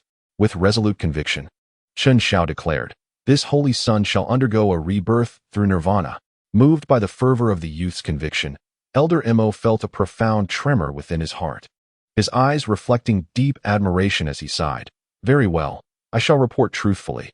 I ask that you prepare yourself mentally. Watching Elder Mo's departing figure, Chen Xiao settled back onto the meditation mat, his thoughts becoming clear, embodying the notion of rebirth through destruction. In his mind, the image of that figure in red resurfaced, igniting within him a sense of shame at his defeat. A flicker of resentment crossed his face as he coldly vowed, "Next time, this holy son shall take your life." To confront his father's murderer, he would first eliminate his disciple. The events of the Huangzhou battle had stirred significant commotion in the Eastern Domain, propelling the status of the Xiantian sect to meteoric heights. Not only had they officially positioned themselves among the 10 great sects, but they had also successfully breached the top 5. Naturally, Yi Junlin's renowned sword, after various embellishments by opportunists, he was bestowed with numerous monikers such as the white-haired old demon, white-haired killing god, white demon, and the devil head of Yi. His fearsome reputation spread far and wide. At midnight, even wailing infants would cease their cries at the mention of his name. After all, having slaughtered a 1,000,000-strong army of cultivators, countless golden core and nascent soul practitioners perished at his hands, with even those of the transformation and union stages documented. No less than 18 esteemed beings of the great ascension realm have met their demise. Such a terrifying and ghastly record leaves no room for optimistic contemplation. The 14 states of the Eastern Domain buzz with speculation, as countless factions regard Yi Junlin with a mixture of reverence and trepidation. Simultaneously, their gazes inevitably turn towards the feathered ascension sect, curious to observe their response to this upheaval. To their astonishment, it appears that the feathered ascension sect, perhaps due to the recent losses, has truly been gravely wounded. Thus, they have refrained from taking any further retaliatory actions. 3 months later, at Xiantian sect, atop the misty peak, the sun shines brightly, and the birds chirp melodiously. Yi Junlin, adorned with sunglasses, reclines comfortably in a lounge chair. He lifts a high-stemmed goblet crafted from a millennium-old glaze and nonchalantly declares, "Hong, please bring me a glass of the 82 Lafite." "Certainly, Mr. Yi." Hong Qianye responds with an air of calm, as if already accustomed to such requests. He places his hand over his chest, bows slightly, and then, donning white gloves, retrieves an onyx bottle from which he pours a crimson liquid into the goblet. The rich aroma of the red liquid is intoxicating, a vintage crafted from 10,000-year-old blood grapes. Highly beneficial for practitioners. Yi Junlin takes a gentle sip, a look of rapture spreading across his face as he exclaims, "Ah, splendid. Very good." Meanwhile, Hong Qianye, maintaining a tranquil expression, internally laments, "Here we go again. This fellow has truly lost his mind. When will my own wretched days come to an end?" Though exasperated by Yi Junlin's antics, he feels compelled to comply with the charade due to the looming pressure. Yi Junlin, oblivious to Hong Qianye's incredulous gaze, sways his wine glass, closes his eyes, and hums a tune, lost in his own world. At that moment, a system notification chimes. Ding. Today's sign-in count is reset. Will the host proceed with the sign-in? Sign in, Yi Junlin thought to himself with a sudden stir in his heart. Ding. Congratulations to the host for an extraordinary surge in luck, earning a supreme grade mount. Ding. A cup fell to the ground, spilling a pool of crimson liquid. Disciple acknowledges my fault. Hong Qianye exclaimed, startled, instinctively bowing her head, fearing that her actions had displeased the silver-haired youth before her. However, Yi Junlin's thoughts were solely focused on the reward. His breath quickened with a sense of urgency as he anxiously inquired, "System, please elaborate. What kind of mount is it?" Ding. It is a Kuanping, currently in its juvenile stage, yet it possesses the potential of the great ascension realm. Please treat it well, host. The Kuanping, an ancient divine beast with boundless growth potential, regarded as one of the mightiest beings across the myriad realms, capable of soaring freely through the sky and gliding effortlessly through the ocean. Upon hearing this, Yi Junlin's spirit soared. A strikingly handsome cultivator like himself could not possibly venture forth without a magnificent mount. Relying solely on his own ability to traverse the heavens and the earth would be rather meager. Fortunately, the system had proven its worth, compensating him with an ancient divine beast, the Kuanping, as his steed. Truly, a splendid tool for both combat and flamboyance when stepping into the world. Hong Qianye raised her head, her face filled with skepticism. She noticed that the person before her appeared quite elated, showing no signs of anger, which left her feeling quite vexed. How infuriating. Why create such a commotion out of nothing? Master. Suddenly, a creature with the head of a mouse and the body of a human rushed over, excitedly holding a red invitation. Dressed in a pink skirt, its skin was smooth and snow-white, exhibiting a delicate and petite figure that radiated youthful vitality. However, its mouse head, adorned with a fluffy white fur, appeared rather incongruous. Sporting a personified smile. Xiaoxi, what do you have in your hand? Junlin inquired curiously. Waving the invitation, Xiaoxi exclaimed. This is an invitation from the sect leader for the mouse, meant to be delivered to you, master. Junlin took the invitation and opened it, revealing its contents, which elicited a peculiar expression from his face. It turned out to be an announcement from the ancestor of the Shui family, in Lingzhou, who had recently emerged from years of seclusion, successfully breaking through from the great ascension to the transcendence realm, astonishing the eastern domain. The Shui family was elated and had specifically issued invitations to renowned cultivators for a banquet, clearly seeking to leverage this momentous occasion to elevate the family's influence. It is well known that those in the great ascension realm are referred to as respected ones, but upon breaking through to transcendence, they are honored with the title of Void Immortal. After all, being associated with the term immortal speaks volumes about the prowess of this realm. For beyond it lies the fabled, true, immortal realm. This is the reality of transcending existence, a pinnacle revered by countless cultivators who aspire to attain it. At this moment, Junlin stroked his chin, intrigued. Inviting the Xiantian sect to this banquet at such a critical juncture seems to be a ploy to establish the ancestors' reputation. Void Immortal? Is it really that impressive? Just watch. I can easily show you what it means to be audacious. Ding. A new task has been randomly triggered. The host is to attend the banquet at the Shui family with the new mount, astonishing all present, which will yield special rewards. The system's prompt echoed. System, this task arrives at the perfect moment. My desire to flaunt is already bubbling within me. Junlin grinned mischievously. How can I not showcase my newly acquired mount? Master, shall we go? Xiaoxi asked. Let us set off immediately. Junlin thought to himself. System. Summon my supreme mount, the Kunping. Ding. Summoning the mount for the host now. Rumbling. From the depths of the endless sky, an overwhelming pressure surged forth. Shimmering light resembling a cascading starry river as a colossal creature gradually emerged from the clouds, revealing its magnificent 10,000-meter form. It was a giant being akin to a deep-sea whale soaring through the heavens, flanked by massive wings. The surrounding spiritual energy within a 100-mile radius instantly became chaotic, and a mighty gale swept across the land. Boom. The Xiantian sect was engulfed in tremendous upheaval. All the spirit beasts cowered to the ground. Overwhelmed by an unprecedented bloodline suppression, trembling in fear, losing control of their bodily functions. Countless disciples and elders gazed up in astonishment, unable to believe their eyes. Chilled to the bone as if plunged into an icy abyss. What is happening? Is a monstrous beast attacking the sect? Exclamations reverberated throughout the land, and a palpable sense of panic permeated the atmosphere. With a swift rustle, Xianyan and his companions emerged from the towering peaks, gazing in awe at the colossal, boundless creature before them, their eyes reflecting profound shock. Master, this is indeed a supreme beast of the great ascension realm. What is it doing here? Could it be sent by the feathered sect? We must activate the protective formation of our sect immediately. Quickly, let us initiate the protective array. Xianyan urged anxiously. Boom. The protective formation hidden within the Xiantian sect was activated, unleashing a multitude of radiant halos that floated in the sky like a myriad of stars. The halos intertwined, forming an awe-inspiring celestial map designed to resist the approaching giant creature. Recently modified by Junlin, the sect's protective array had achieved a significant breakthrough, capable of withstanding ordinary assaults from the great ascension realm. Yet now, before the terrifying beast, the protective formation visibly trembled, as if it could scarcely endure the immense pressure emanating from the creature. Ah, the monster is here. Upon witnessing this scene, Xiaoxi crouched on the ground, covering her head with her hands, her face a mask of fear. Could it be? Hong Chenye gasped in disbelief, his breath quickening. With his keen eyesight, he instantly recognized the identity of the giant creature. It was one of the most formidable ancient divine beasts of legend, the Kunping. Junlin's gaze flickered with satisfaction as he nodded.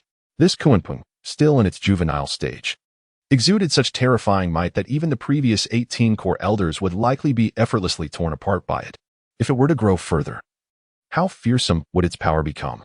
At that moment, Hong Qinya took 2 steps back, clearly preparing to flee in light of the ominous circumstances.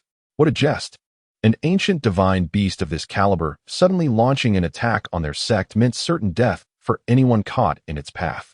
Hong Qinya glanced at the silver-haired youth and thought to himself, see, this is your retribution. He had no faith that Junlin could contend with the Kunping. Even if they were both in the great ascension realm, the strength of such a legendary beast was beyond question. As anxiety gripped the hearts of the onlookers, Yi Junlin soared into the sky, transforming into a radiant beam of light. "Look, the sect master is making his move," a disciple exclaimed in delight. "Be careful. Junior brother Yi," Yin and the others warned nervously. Currently, the only one capable of confronting the beast was this ethereal peak master, the face of the Xiantian sect. Unexpectedly, Yi Junlin waved his hand to dismiss the protective formation and stood still, awaiting the arrival of the Kunping. The Kunping soared through the skies, emanating an aura of regal dominance that weighed heavily upon all. Upon the appearance of Yi Junlin, the speed abruptly intensified, accompanied by a tempestuous wave of energy surging forth. As the Kunping drew ever closer to Yi Junlin, many were struck with terror, their faces paling in dread. Is he courting death? Hong Qinya was momentarily stunned, murmuring to herself. The next moment, as if witnessing an unforgettable spectacle for a lifetime, her pupils constricted sharply. Trembling violently as she exclaimed, "How is this possible?" Amidst the myriad astonished gazes, the imposing Kunping, which had initially approached with ferocity, now appeared as docile as a kitten, gently nudging its head against Yi Junlin. Its demeanor was strikingly affectionate, incongruous with its massive stature. "Good boy, such a good boy. You shall accompany me from now on," Yi Junlin said, extending his hand with a smile playing on his lips as he patted the creature. The Kunping excitedly swayed its body, emitting a resounding call, exuding an air of joyous exuberance. Witnessing this scene, the Xiantian sect fell into a stunned silence. Countless individuals wore expressions of disbelief, their mouths agape. "What is happening? Am I seeing this correctly? Did sect leader Yi just tame it with a mere gesture?" The disciples, their faces awash with incredulity, spoke in reverent tones. "Sect leader, it seems that the beast is acquainted with junior brother Yi." The peak master of Songjian Peak remarked in astonishment. "Ah!" A piercing scream erupted, drawing everyone's gaze. "Sister Kai, what troubles you?" The master of Tianxiang Peak clasped her ample bosom, her beautiful eyes reflecting shock as she beheld the colossal creature before them. "Everyone, this beast resembles a legendary entity I once encountered in an ancient tome, known as the Kunping." The mention of the Kunping, an ancient divine beast, sent shivers through the hearts of the crowd. Upon hearing Sister Kai's words, I too recalled its description.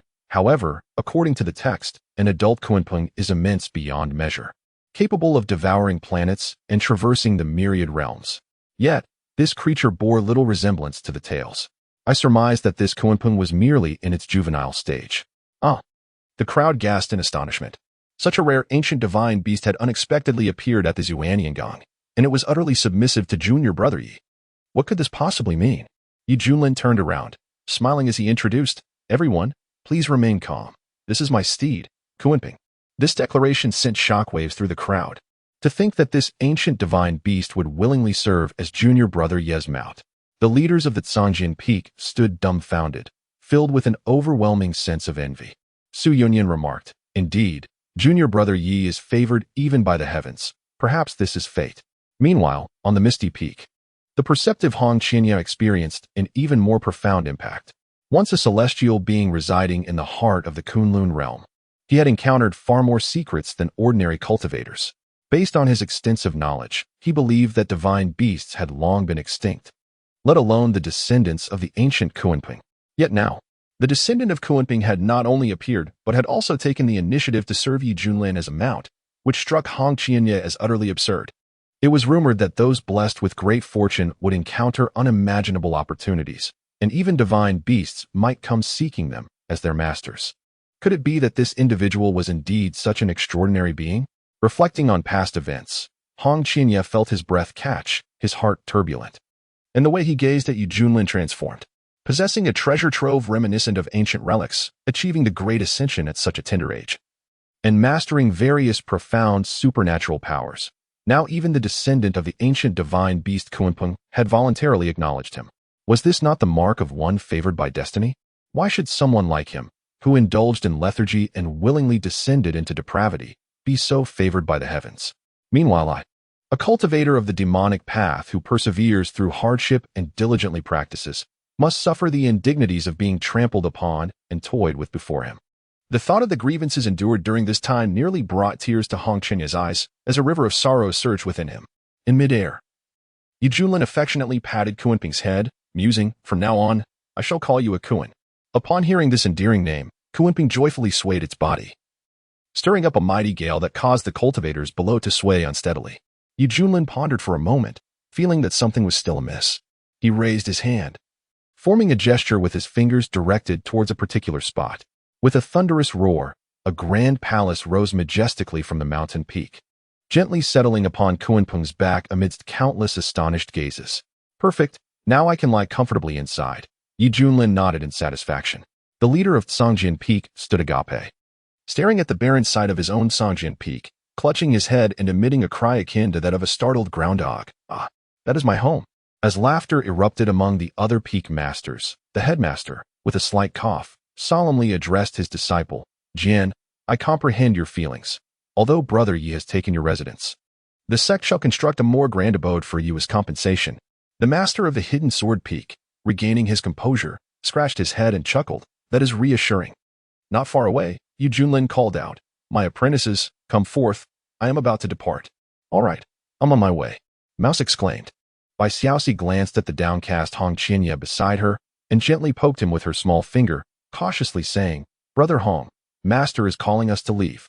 Hong Qinya slowly lifted his head, his expression serene as he replied, He gazed at Junlin's figure, a sharp glimmer flickering in his eyes as he inwardly mused.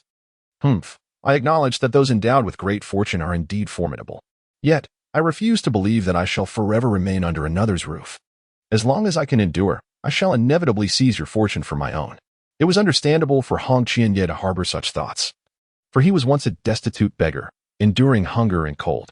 Through unwavering determination, he gradually ascended to become the formidable leader of the demonic sect. In his eyes, diligent cultivation and relentless effort rendered all things possible, as long as one refused to yield. With a thunderous roar, the Kuenping flapped its colossal wings, riding the mighty currents towards the heavens, vanishing from the sight of the onlookers. Is it truly safe for Brother Yi to attend the banquet at the Shui family?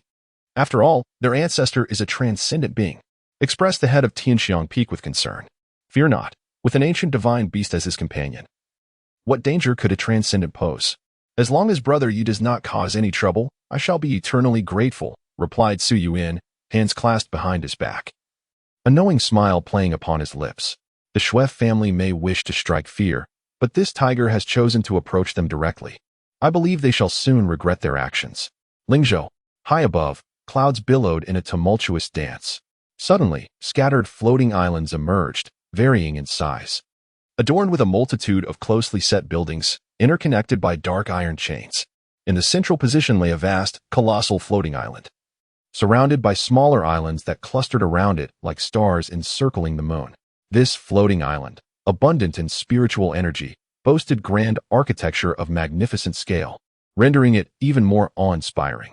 A closer look revealed that the area was festooned with decorations, overflowing with a jubilant atmosphere. Indeed, this was the domain of the Shui family. All floating islands belong to the illustrious Shui family, home to their descendants through countless generations. The largest among these islands serves as the ancestral residence of the Shui family, where only the esteemed direct lineage resides. However, today is exceptional, for the venerable ancestor of the Shui family has successfully emerged from seclusion. To commemorate this momentous occasion, a grand banquet has been organized, allowing members from the branches of the family to partake in the auspicious festivities on the main island. In the skies above, myriad streaks of vibrant light traverse the expanse, heading towards the magnificent floating island. Male and female cultivators, adorned in various attires, arrive in flying vessels, upon flying swords, or riding aerial war beasts from the eastern domains, summoned to the feast. The ascension of the Shui family's ancestor to the realm of the immortal signifies a remarkable elevation of the family's status, bringing prosperity to all its members. The Shui family, already renowned as the foremost cultivation clan in Lingzhou, has further solidified its standing through this achievement. Regardless of their intentions, various factions are compelled to pay their respects, unwilling to offend the rapidly ascending Shui family. At the Shui ancestral residence, guests arrive in a continuous stream, the atmosphere abuzz with excitement. Congratulations! The Shui family has produced an immortal. For the next 300,000 years, the Shui family shall bask in the protection of an immortal. Truly enviable, proclaimed an elder from a certain sect, extending his felicitations. How can one speak so lightly? While they may be an immortal now, who knows if they will eventually break through to become a true immortal? a being capable of existing for over 1,000,000 years. Young Master Shui, do you not find my words to hold merit? A flattering prince from a neighboring dynasty chimed in. Young Master Shui, as the eldest son of the Shui family, your status must surely be elevated. Not just in Lingzhou, but throughout the entire eastern domain, you could stride with confidence, remarked a renowned swordsman, raising his cup with a beaming smile. Indeed, indeed. We hope you will look after us in the future. The surrounding guests echoed enthusiastically. Indeed, indeed. The man clad in fine garments bore an eccentric visage, a triumphant smile gracing his lips as he waved a fan, his steps light and airy. Those who had gathered here were prominent figures from various states in the eastern domain, and their collective flattery greatly gratified Shui Tiany's vanity. Suddenly, a guest inquired, I wonder if the Shui family has sent an invitation to the Xiantian sect? Instantly, the lively atmosphere fell into a hush, curious glances converging upon Shui Tiany.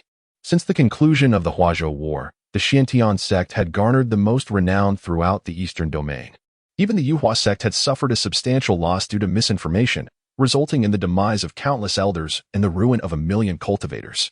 Who could have known that Junlin was, in truth, a revered figure? If members of the Xiantian sect were to attend this banquet, the implications would be extraordinary. Shui Tiany's eyes sparkled as he sneered. Of course, we have sent an invitation. However, I wonder if the Xiantian sect dares to send someone to accept? They better not send some nameless wretch to deceive my Shui family, or they shall find no entry. What if Junlin himself were to come? A guest shouted. At the mention of this name, beads of sweat began to form on Shui Tiany's brow as he recalled that dark-robed figure. Yet he donned a proud expression. Gently waving his fan, let this rustic country bumpkin witness the profound heritage of my Shui family from Lingzhou. Young Master Shui is truly imposing, exclaimed the crowd, their enthusiasm palpable as they raised their thumbs in admiration. One guest flatteringly remarked, though Yi Junlin is a revered figure, upon meeting our young Master Shui, he would have no choice but to pay his respects with a toast. After all, young Master Shui's ancestor is an immortal. No matter how powerful a revered figure may be, can he truly compare to an immortal? Laughter erupted around them, the atmosphere buoyant and lively. With each round of flattery, Shui Tiany felt as though he were soaring to the heavens, reveling in his pride, secretly declaring, Yi Junlin, no matter how great your fame, what does it amount to before me? Even a dragon must coil before me, as the most notorious scion of the Lingzhou elite. While others toiled in silence to leverage their paternal lineage, Shui Tiany boldly relied upon his ancestors' stature. At that moment, cries of terror echoed from outside the estate. Heavens! What is that? A resounding roar filled the air. Above, an overwhelming pressure akin to a king's might spread like a tidal wave, enveloping the floating islands claimed by the Shui family. The smaller isles trembled visibly, and countless residents were struck with dread, their expressions a mix of horror and disbelief. They stared wide-eyed, their gazes reflecting profound shock. Emerging from the vast clouds was a colossal creature, stretching thousands of meters in length, resembling a deep-sea leviathan. Its wings casting shadows as they beat slowly, producing a tempest of energy coursing through the air. Nearby opulent ships and flying vessels instinctively veered away, their occupants left gaping in astonishment. What manner of beast is this?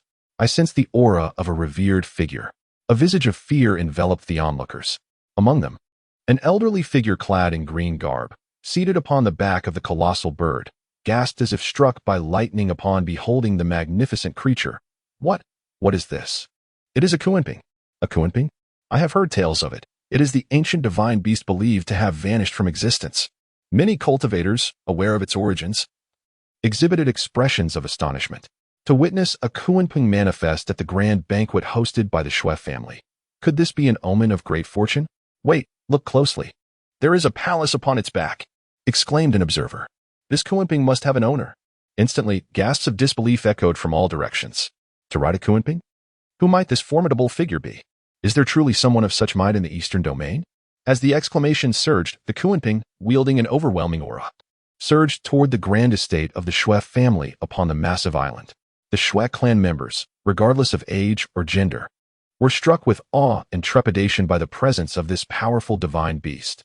Young Master Shui, look, a mighty being rides the Kuanping to the banquet, exclaimed one, astounded.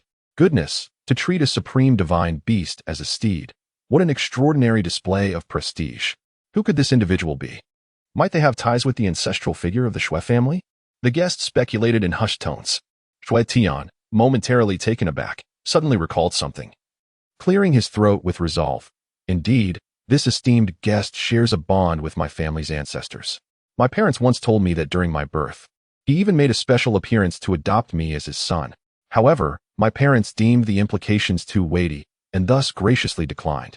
Reflecting on it now, it truly evokes a sense of nostalgia. With that, Shui Tian gazed toward the Kunping, his eyes shimmering with reminiscence. Is this true? Upon hearing these words, the expressions of the crowd shifted dramatically, their reverence for the Shui family intensifying. Even a figure of such stature, who rides the Kunping, has ties with the Shui family, and even sought to adopt Shui Tianyi as his son in earlier days. The power of the Shui family is indeed formidable. May I inquire which esteemed friend has traveled from afar to grace us with their presence? I have received this gesture of camaraderie. Suddenly, an authoritative voice reverberated from the Shui family, resonating clearly in everyone's ears. With a swift movement, a tall middle-aged figure appeared. His long purple hair cascading down to his waist, his gaze profound as the ocean, exuding an aura of unfathomable depth. He stood with hands clasped behind his back, as if commanding the very heavens and earth. Upon seeing this figure, all the members of the Shui clan respectfully clasped their hands in salute, exclaiming, "We pay our respects to the ancestor." Indeed, this was the revered ancestor of the Shui family, a newly ascended transcendent being, possessing the power to traverse the realms. Even the combined strength of numerous esteemed ones pales in comparison. This is precisely why the Shui family dares to make such grand displays, for they genuinely possess the qualification to do so. At this moment, due to the overwhelming presence of the Kunpeng, the ancestor of the Shui family was drawn nearer. He pondered in silence, wondering which esteemed figure possessed such grandeur. Under the scrutiny of countless gazes, the majestic Kunpeng gradually descended, its back carrying 3 figures from a palace. From the Xiantian sect, it was Yi Junlin. A clear voice suddenly rang out, belonging to a striking young man clad in a black robe adorned with gold embroidery, his silver-white hair flowing elegantly. Yi Junlin approached with his hands behind his back, exuding an aura of calm composure. Boom. In an instant, the atmosphere erupted into a frenzy. As the saying goes, a person's name carries weight. The recent shocking campaign in the Eastern Domain, which stirred great commotion, was orchestrated by none other than this individual before them. Now, as he personally appears, commanding the supreme Kunping, he has undoubtedly overshadowed the Shui family's prominence. Rumors had circulated about the Xiantian sect being an ancient sect. I had my doubts before, but now I am convinced. To have the Kunping as a mount speaks volumes of their terrifying heritage. Someone could not help but exclaim. The most astonished of all was undoubtedly Shui Tianyi. Upon witnessing Yi Junlin emerge from the back of the Kunping, he felt as if his mind were on the verge of exploding. Following that, an unprecedented surge of shame and indignation erupted from the depths of his heart. After all, he had just confidently fabricated connections with this formidable figure. Who would have thought that this great personage was Yi Junlin? Young Master Shui, many of your guests appeared peculiar, some even struggling to stifle their laughter, emitting muffled sounds, illustrating how challenging it is to suppress such mirth. Shui Tianyi's face reddened as if it were about to bleed. A scene of social embarrassment on a grand scale. After a long pause, he took a deep breath and coldly remarked, "Did this young master say anything? I advise everyone to reconsider." A collective gasp resonated among the crowd, swiftly followed by fervent denials. No. Young Master Shui said nothing at all. We heard nothing. While they feigned innocence, in their hearts they secretly cursed. This wretched scoundrel possesses an audacity that is truly remarkable. Heh. Shui Tian sneered coldly, casting a venomous glance at Yi Junlin. At that moment, the ancestral elder of the Shui family was momentarily stunned upon hearing that name. His eyes grew dim and enigmatic as he recalled the recent rumors. He had never anticipated that the one capable of commanding the Kunpeng was a mere junior. Were it not for his apprehension regarding the Xiantian sect and the origin of that Kunpeng, he would have considered seizing it for himself. After all, it was a descendant of an ancient divine beast, with a pure bloodline and terrifying potential. However, now that the other party had graced him with their presence, he resolved to uphold his dignity and further probe the depths of this person's capabilities. It is indeed an honor to have the esteemed Yi Zunzhang visit. Your presence truly elevates my Shui family. The ancestral elder of the Shui family revealed a smile, clasping his hands in greeting. Ordinarily, as a being of the virtual immortal level, he would not deign to show such courtesy to a mere Zunzhang. Yet, Yi Junlin was an exceptional case, deserving of his lowered posture. Ding!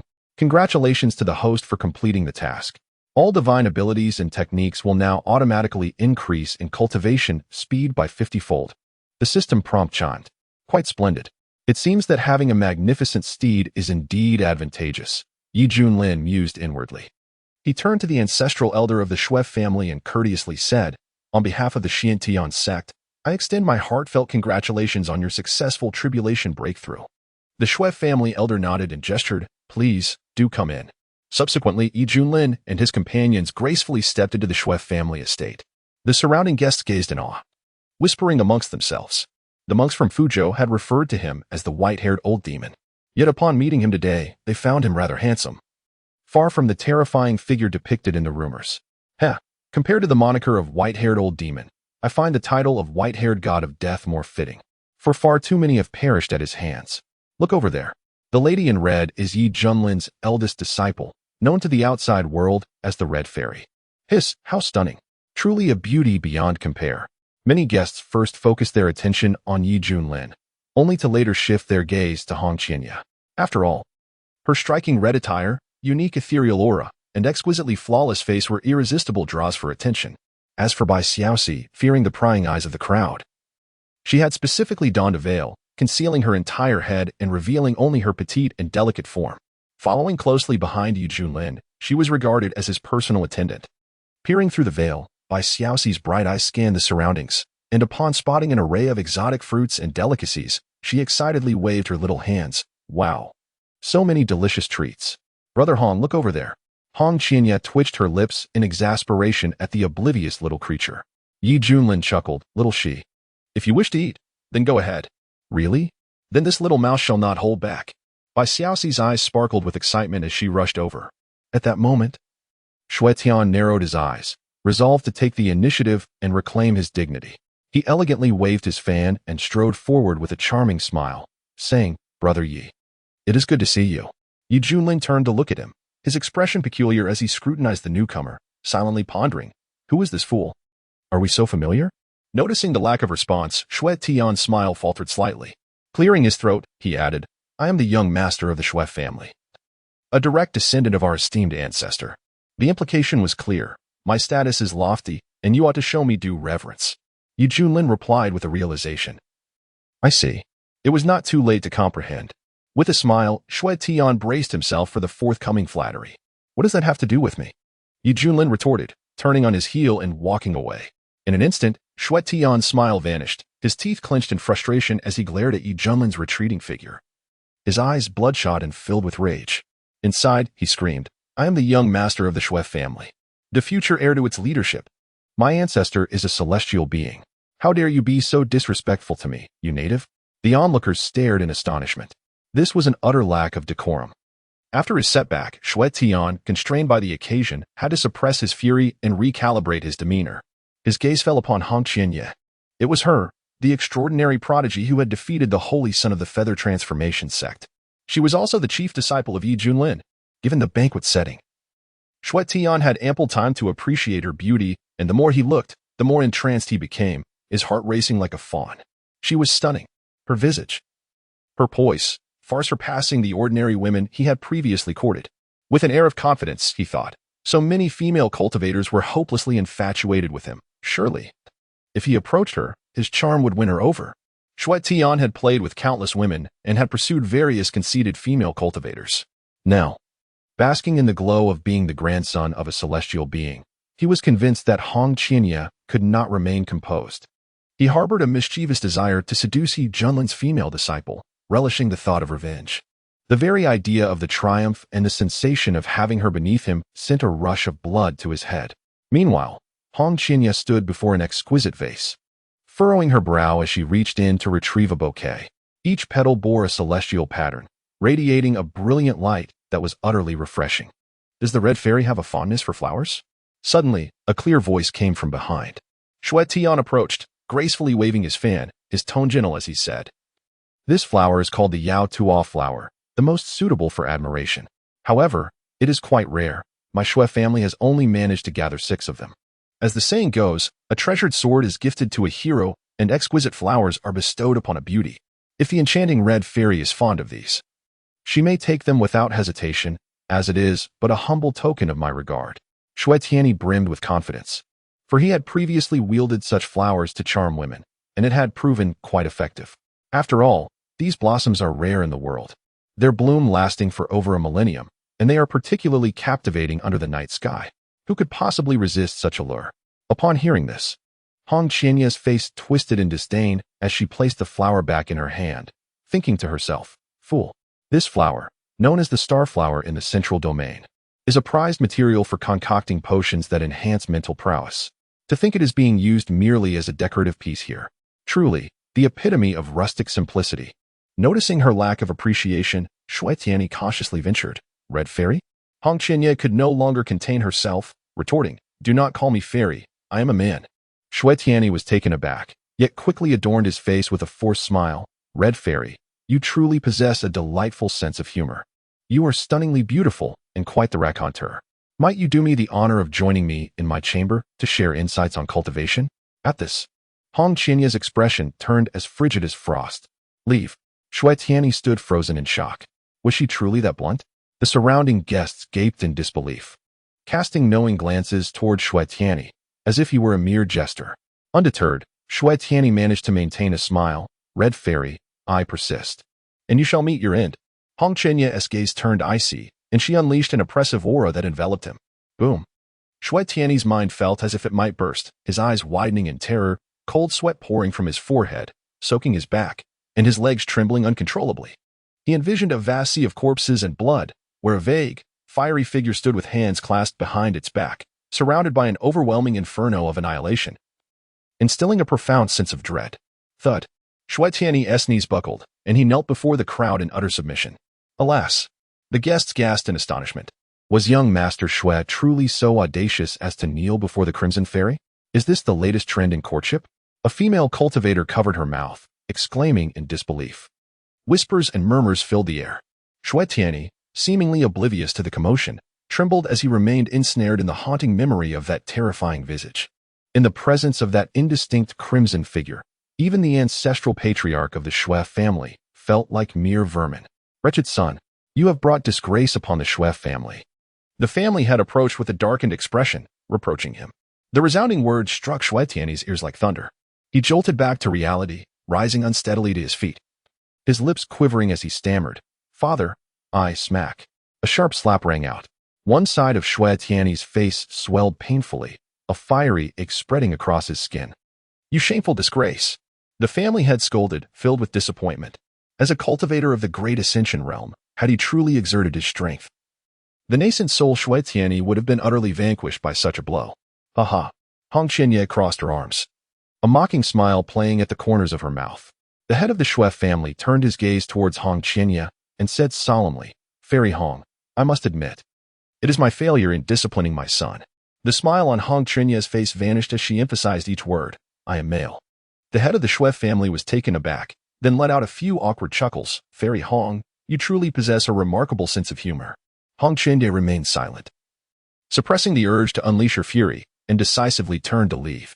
At that moment, Hong Qianye felt an overwhelming desire to enhance her strength.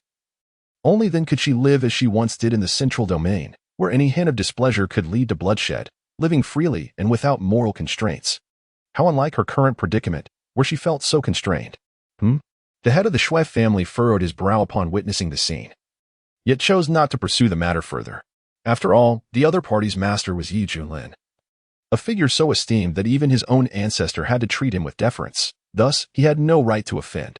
Casting a glance at his disappointing son, the head of the Shui family snorted coldly and departed with a flick of his sleeve. Shui Tian's countenance darkened upon hearing the whispered gossip around him. A blaze of fury ignited within his chest, causing his entire body to tremble with rage. How dare they? My ancestor is a transcendent being, and I am of the direct lineage. What gives this master and disciple the audacity to treat me in such a manner? Shui Tian's heart roared with indignation, harboring deep resentment towards Junlin and Hong Qianye. After bottling up his frustration, he strode over to another table, seized a wine jug, and, under the astonished gaze of those around him, tilted his head back to drink. The wine served to cultivators was, of course, no ordinary beverage. A mere drop would tear apart a mortal's body, leading to instant demise. Young Master Shui, a guest, opened his mouth to speak, but was promptly silenced by a perceptive companion who cautioned, "Shoo, young Master Shui is merely drowning his sorrows. We should not provoke him at this moment." At that moment, A commotion arose from another corner of the gathering. Everyone turned to witness the spectacle, their expressions filled with astonishment. "What on earth is that?" they exclaimed. There stood a petite figure clad in a pink skirt, her skin pale and delicate, cradling a large gourd in her hands and wildly pouring the wine into her mouth. With her hood having fallen to the ground, a fluffy mouse head was revealed, creating a most peculiar sight, although her physique resembled that of a fragile young girl. The presence of the mouse head was a strikingly jarring combination. After finishing her drink, Bai Xiaoxi reclined on the ground, her mouse face slightly flushed. And in a tipsy manner, she burped, exclaiming, "Delicious." Not far off, Junlin let out a bitter laugh and discreetly transmitted a message, "Little Hong, go check on your junior sister Bai." "Indeed, master," Hong Qianye replied, his expression icy as he strode forward, inwardly lamenting the troublesome rodent.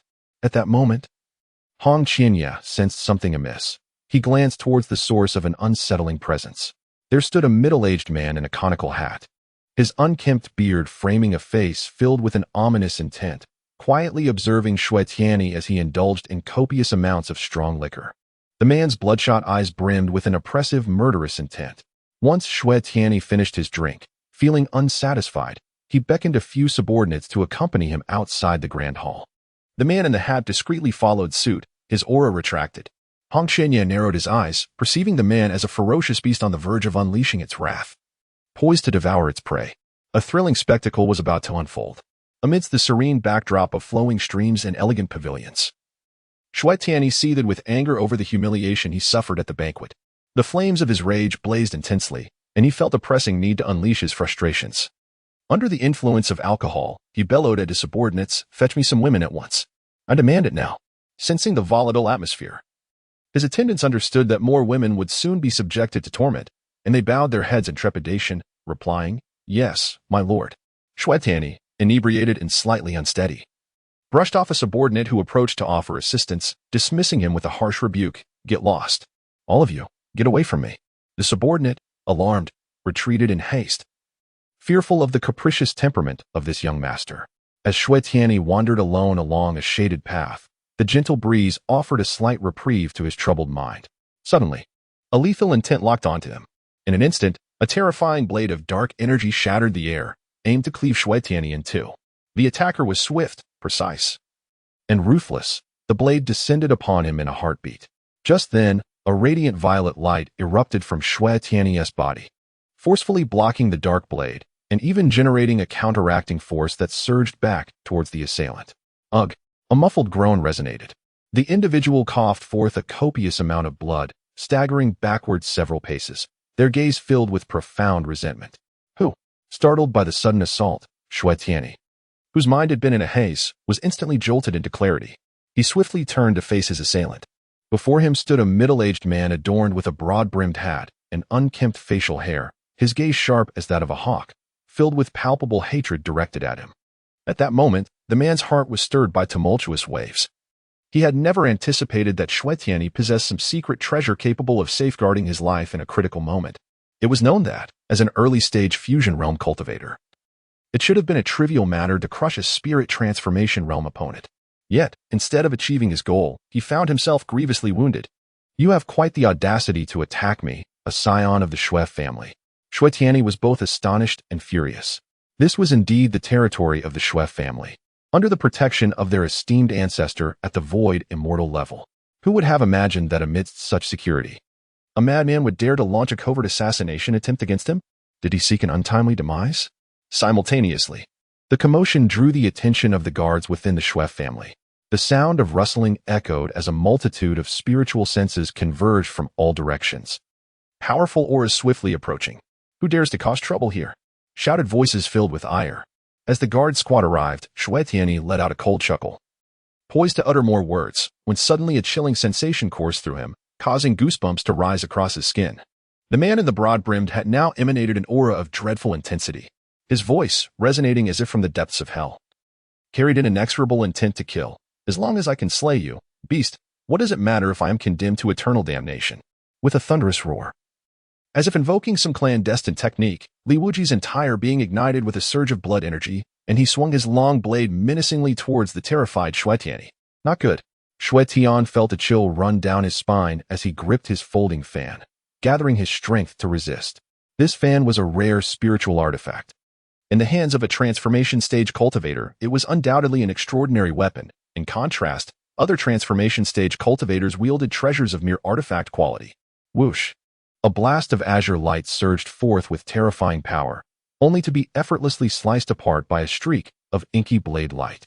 Desperately, Xue Tian hurled out his protective treasures and talismans, hoping to buy himself more time. However, under the manipulation of the man in the conical hat, that inky blade light was utterly fearsome, forcefully breaking through all obstacles. Skywalker. At a critical moment, Xue Tianyi executed the most formidable technique of the Xue family, seemingly piercing through the void to evade the blade's glimmer that resembled a malignant growth. With a sickening thud, an arm, drenched in blood, fell into the lake. Xue Tianyi clutched his severed limb, emitting a heart-wrenching scream. Gritting his teeth against the excruciating pain, the instinct to survive urged him to flee desperately. Flee? Where do you think you can escape to? The man in the conical hat wore a sinister expression, wielding a long knife as he relentlessly pursued him. Someone, please come to my aid. Xue Tianyi's spirit was nearly shattered by fear. Do not harm our young master. A throng of furious guards rushed to his side. Among them, several leaders, each possessing formidable strength, unleashed their full prowess to intercept the audacious assassin. Those who stand in my way shall perish. The man in the conical had erupted with overwhelming momentum. Protect the young master. Shots of alarm echoed, plunging the scene into chaos. From time to time, guards fell, their severed limbs stained with blood, creating a gruesome sight on the ground, the pungent scent of blood overwhelming. Boom. Several head guards were sent flying several paces away, their faces displaying shock as they beheld the bloodied figure. How has this madman endured until now? The man under the hat was grievously injured, bloodied and battered, with several exposed bones, a terrifying sight. Yet, his gaze was fierce and violent, fixated on the retreating figure of Xue Tianyi, as he bellowed in a frenzied rage. You wretched creature, if you dare, do not flee. Today, I shall slay you. A chilling aura of murder swept through the air, causing Xue Tianyi's complexion to pale. His voice trembling as he uttered, Good sir, who might you be? I have done you no wrong. Why must you pursue me with such intent?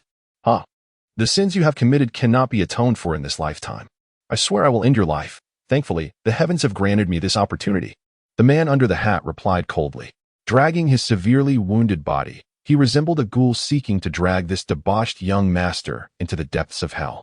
Do not come any closer. Xue Tianyi's voice quivered with a hint of desperation. He had never felt such fear in his life. This man is a lunatic. A complete lunatic. The commotion stirred unrest within the Xue family's estate. What is happening outside? Is there a fight? In such an important gathering? Who dares to be so reckless? Did you hear? An assassin just attacked young Master Xue. The guards are trying to apprehend him. No way. Is that true? Upon hearing this news, the banquet erupted into chaos, guests spilling out in droves. Oh, such a thing actually happened? Junlin stroked his chin, suddenly noticing the playful expression on Hong Chenya's face. With a meaningful smile, he remarked, Little Hong, have you already sensed something in advance? Startled by his words, Hong Chenya quickly lowered her head and clasped her hands, replying, Master, I merely had my suspicions. Hee. Junlin chuckled, perceiving the unspoken truths. After all, this was a gathering hosted by others, which he had initially thought would merely involve casual dining and boastful exchanges. However, with such an intriguing spectacle unfolding, he felt compelled to join in the revelry. Bring your junior sister by along. Let us witness the unfolding drama together, Junlin suggested nonchalantly. Indeed, Hong Chenya extended her hand, leading by Xiaoxi closely behind. The intoxicated Shu Shu yearned for more, her countenance flushed, babbling nonsensically. At this moment, news of an assassination attempt on the young master stirred chaos within the Xue family residence. Suddenly, a tremendous and terrifying force surged into the sky, casting a dark pall over the previously clear heavens. Who dares to create a disturbance in my Xue family? The ancestral figure of the Xue family appeared above the estate in a flash, his eyes gleaming with a chilling light, and with a wave of his hand, an invisible force began to spread outward. Alas, the countenance of the man in the conical had shifted dramatically. Despite his desperate struggles, he found himself increasingly distanced from his goal. Ultimately, he was forcefully subdued to the ground, spewing forth a copious amount of crimson blood, his spirit utterly depleted. As he gritted his teeth and muttered, Illusionary immortal. Young master, are you unharmed? The guards hastily surrounded the shaken Tianyi. Among them, a commanding guard of the harmonization realm stepped forward, anxiety etched upon his face as he inquired. With a resounding slap, Tianyi struck the guard across the face, leaving him dazed and furious. "You wretched fool! Did you not see that I nearly perished? I even lost an arm. You blind dog of a servant!" The guard lowered his head, too intimidated to retort. "And you lot are useless. I will settle accounts with you later." Upon hearing this, the guards bore expressions of bitter resignation, secretly lamenting their plight. "Tiana, how are you faring?" The head of the Shui family rushed in, concern flooding his features. Tianyi's voice trembled as he replied, "Father, I am fine. It is merely my hand." The head of the Shui family gazed at his son's blood-soaked severed arm, his heart aching as he said, "As long as you are unharmed, that is what matters.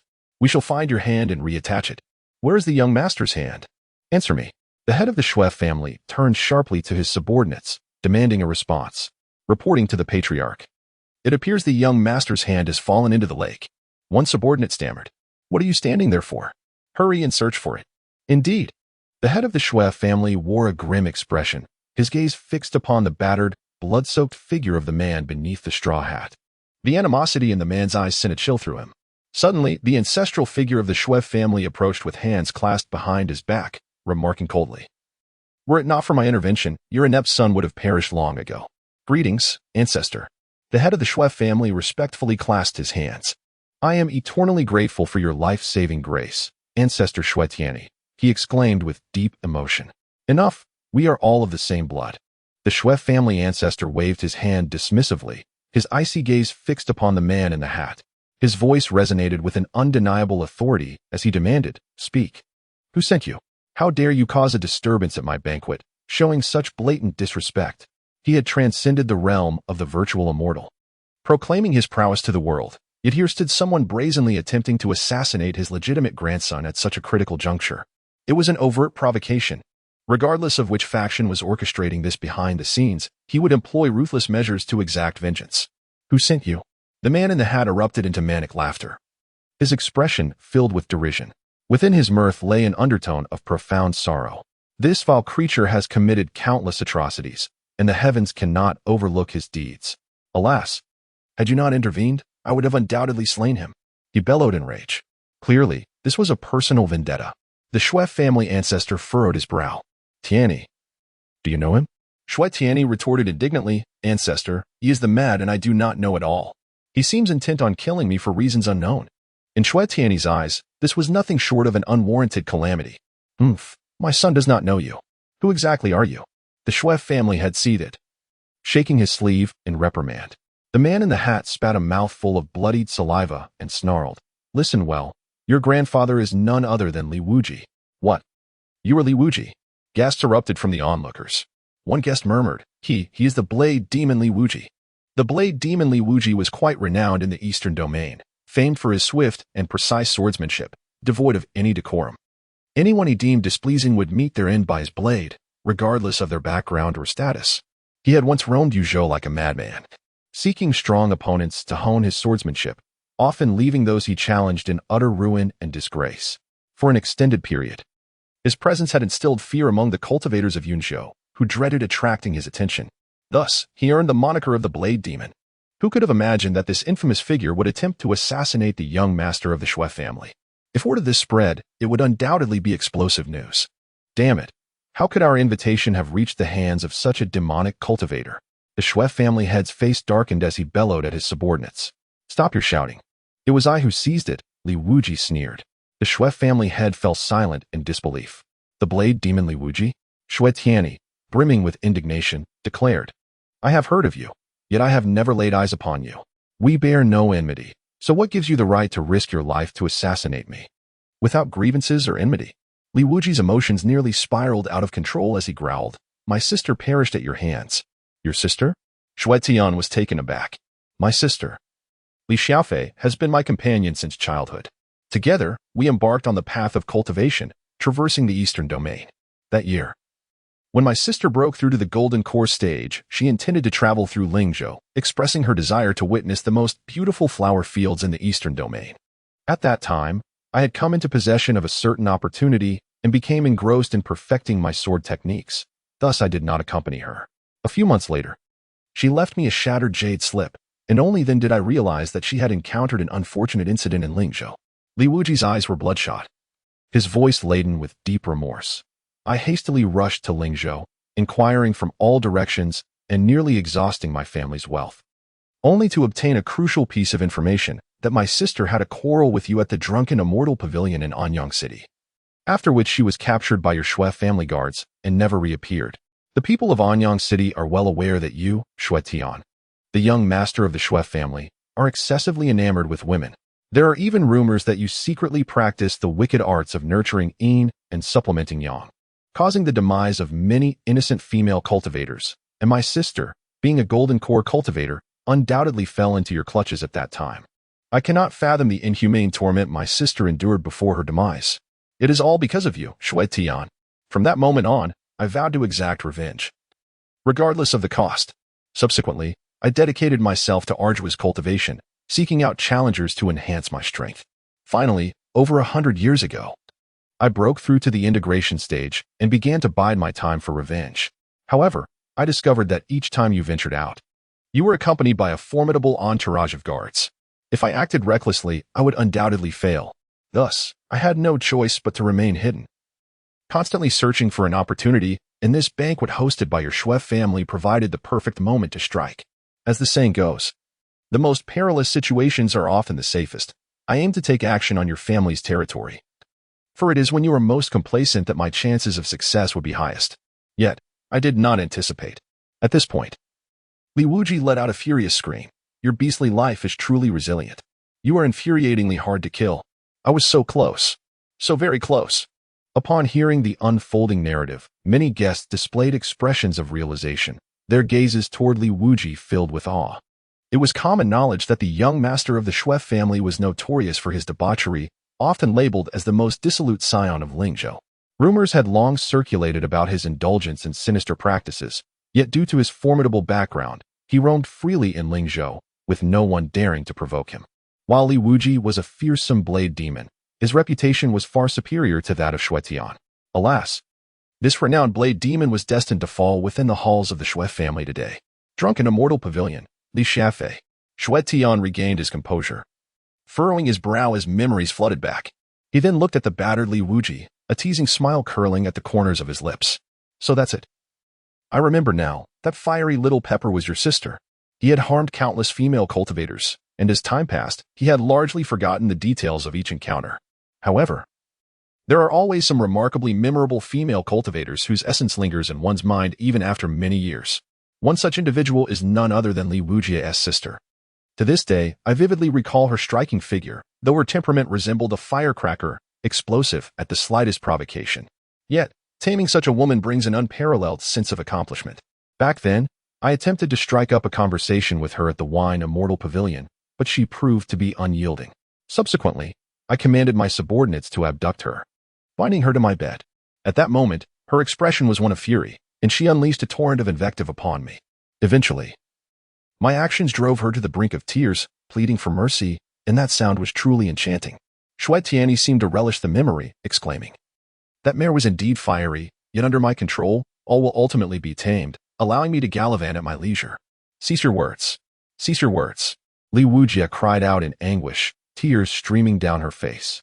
The more she reacted this way, the more exhilarated Shui Tianyi became.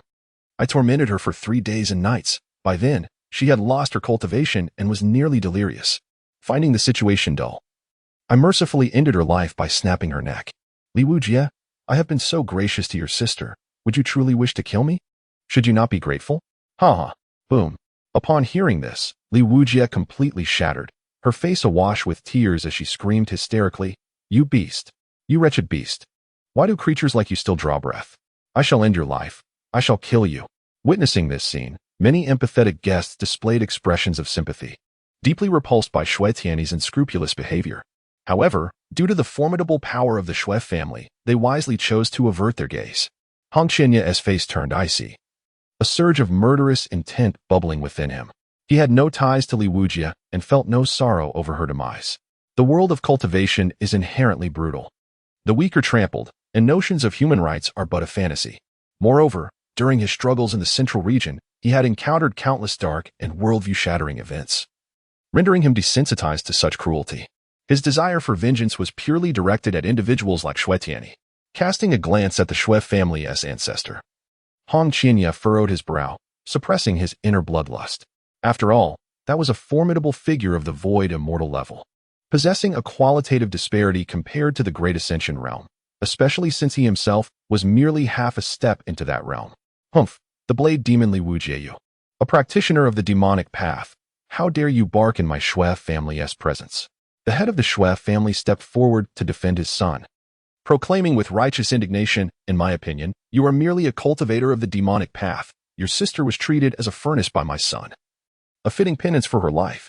Furthermore, her worthless life does not warrant your attempt to harm my family as prodigy. For this alone, you Li Wujie deserve death.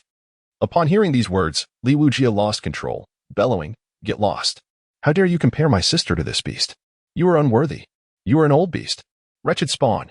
Shui Tianyi, filled with righteous indignation, exclaimed, silence.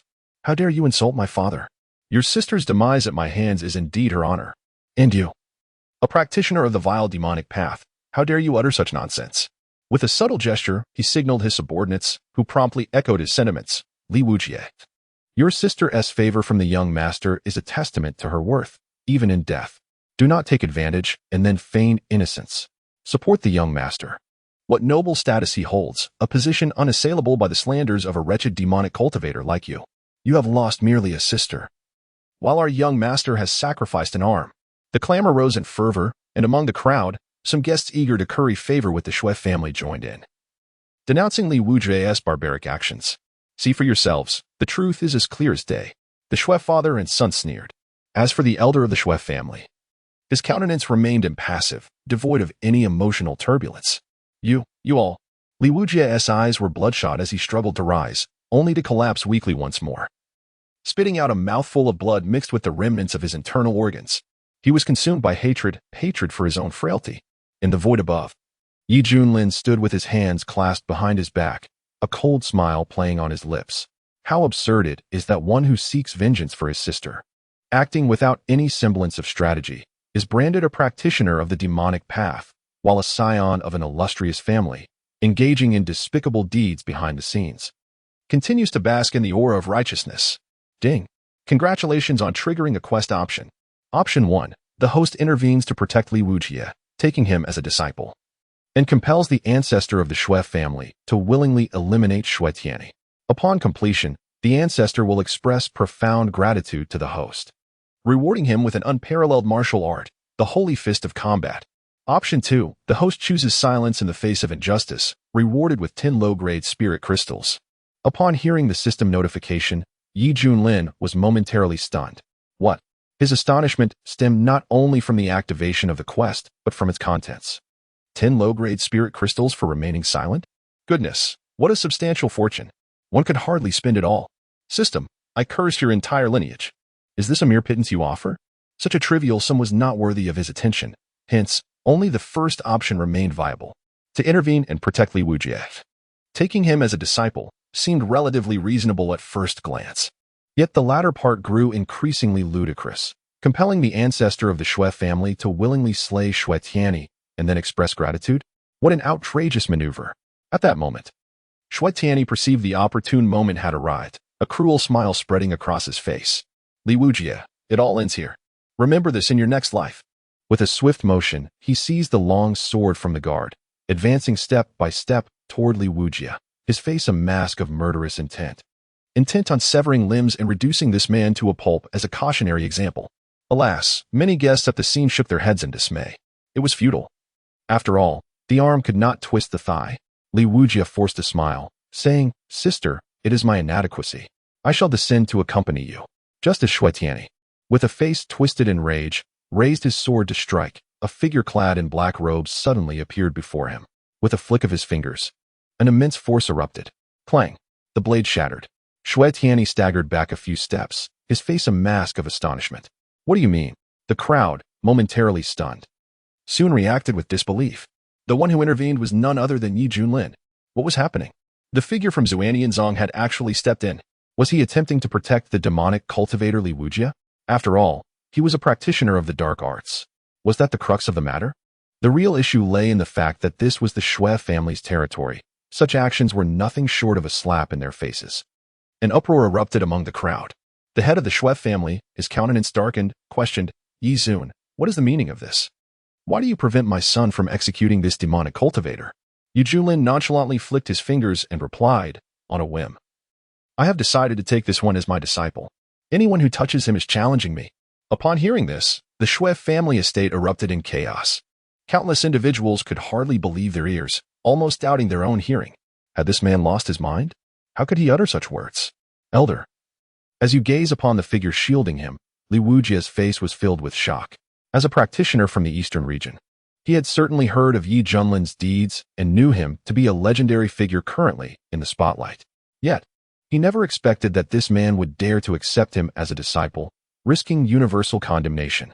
The Shui family's ancestors' expression darkened, having never witnessed such audacity from a junior who dared to act brazenly under the watchful eyes of a virtual immortal. Yi Junlin, you must consider the consequences. If you leave now, I will treat this as if nothing has transpired.